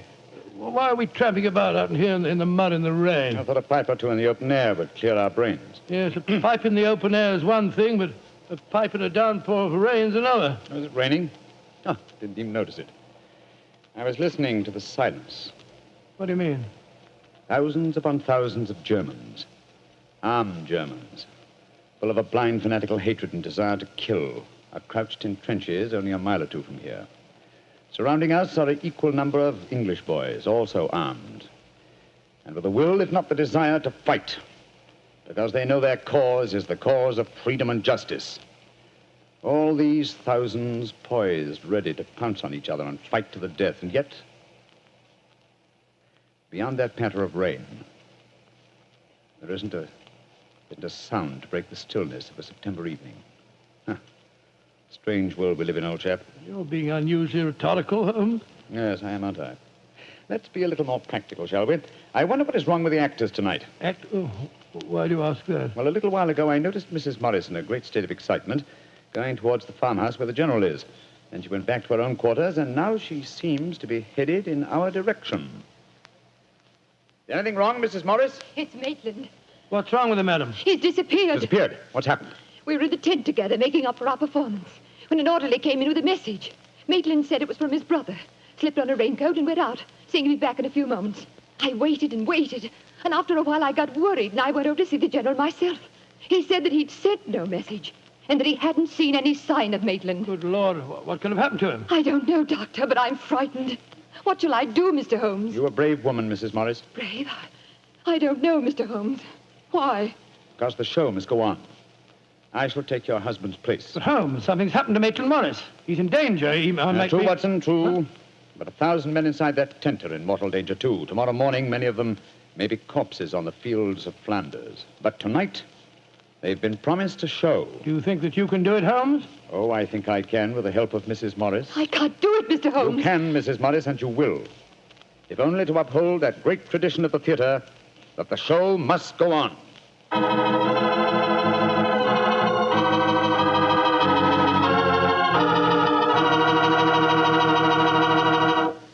We'll hear the rest of Dr. Watson's story in just a few seconds. Time I'd like to take to tell you that if you've got a butcher who has meat and you've got the points to get that meat, don't forget to bring home a bottle of Petri California Burgundy. Tell you why. That Petri Burgundy is a rich red mealtime wine that's wonderful with any meat or meat dish. That's a fact. Petri Burgundy can make a banquet out of a hamburger. And boy, Petri Burgundy and old-fashioned Irish stew are bosom companions. Just get yourself some Petri Burgundy and share it with your family. Petri Burgundy is the best friend a good meal ever had.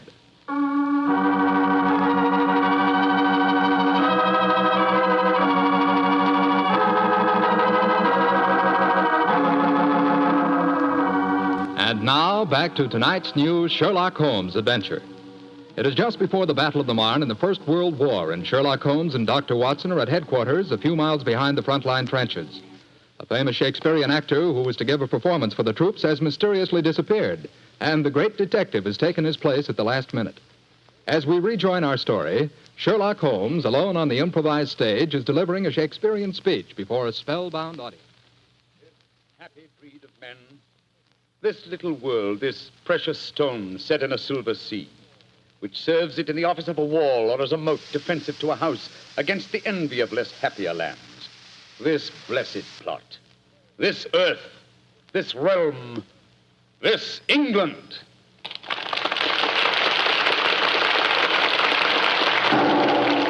Holmes! That shot, are you all right? Yes, old chap. Fortunately, I started to leave the stage as the shot was fired. The bullet just missed me. I heard it splinter some wood nearby. But who on earth would want to shoot you? That's what we've got to find out, though I think it more likely that the shot was intended for me. It was not intended for me, but for Maitland Morris, the man for whom I'm substituting. Well, even so, who'd want to shoot him? Oh, don't ask me so many questions, old fellow. Let's see what clues we can find. Now, the shot was fired from outside the tent from behind me. Yes, look there. See the hole in the tent there? By Jove, yes. The footlights would outline your shadow on the back of the tent. Whoever it must have fired at your silhouette. The question is, where did the bullet embed itself? Aha. Look here, Watson. You got a penknife? Wait a minute. Here you are, Holmes. This shouldn't be hard to extract. Look at this splintered tent pole. Wait a minute. There we are. Excellent. Huh. Very interesting. Well, what's so interesting about it? Just a revolver bullet, isn't no, it? it isn't, Watson. Huh? It's far from just a revolver bullet. This bullet was fired from a German Luger pistol. A German pistol? There must have been a spy here behind our lines. That's a reasonable enough assumption. Yes, we may be sure that no English soldier would carry such a weapon and face inspection. Come on, I want to talk to Mrs. Morris.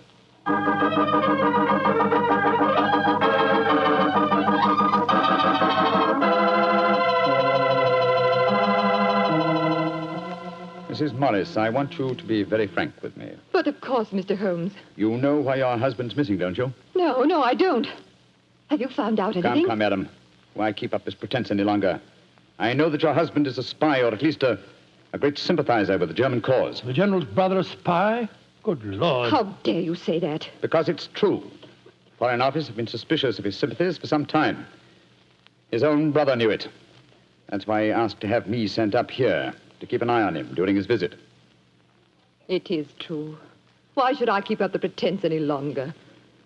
You see, Maitland was a disciple of Stuart Houston Chamberlain. Oh, who was this Stuart Houston Chamberlain? An Englishman who married one of Richard Wagner's daughters and became a German citizen, and an arch-enemy of England. I tried to dissuade Maitland. I implored him to consider his British heritage, his brother's name and mine.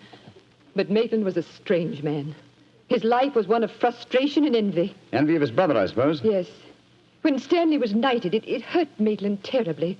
He said it was typical if the English would knight a soldier and yet leave a great artist like himself unrecognized. That in Berlin, they really understood and rewarded the artist. Well, if the authorities knew that, it's amazing they allowed him to come so close to the front lines at a time like this. Oh, it was at the General's request. He wanted to plead with my husband, to warn him that his secret was known. And now Maitland's gone over to the German lines. Oh, it's terrible. It's worse than that. It's disastrous. He can give them information as to the strength of our troops here. He knows the password. He might even know the hour the attack is timed to start. How did your husband expect to enter the German lines in safety, Mrs. Morris? He speaks fluent German, Mr. Holmes. I fancy the autograph book he was carrying containing the signature of Field Marshal von Tauchnitz was in reality his pass through the German lines. You've told the General that his brother was gone, of course. I haven't been able to. He moved up to the front line position immediately after the first performance, though I had warned him what I thought Maitland was planning to do. I think he intended to give his performance first, then cross the lines immediately afterwards. But something must have made him change his mind. Perhaps he suspected I'd warned the General. Anyhow, as you know, when I got back to our quarters, he'd gone. Did he leave any note, madam? Yes, he did. Here it is. Thank you. I have gone, my dear. Try and understand and forgive if you can. You wouldn't come with me, and so I'm taking what is left of my heart and my hopes where they belong, among the friends that understand and appreciate me. It is something stronger than love and blood and country that makes me do this. It is something dearer to me than life itself. Dearer to me than life itself. Oh, how could he? How could he? The shame of this will kill poor Stanley. Mr. Holmes, will you break the news to him? I know it's cowardly of me, but I just can't tell him myself. Don't worry, Mrs. Morris. I'll tell him. Dr. Watson and I will ask Captain Maxwell to escort us to the General's frontline headquarters. In the meantime, try and keep calm. We'll tell him.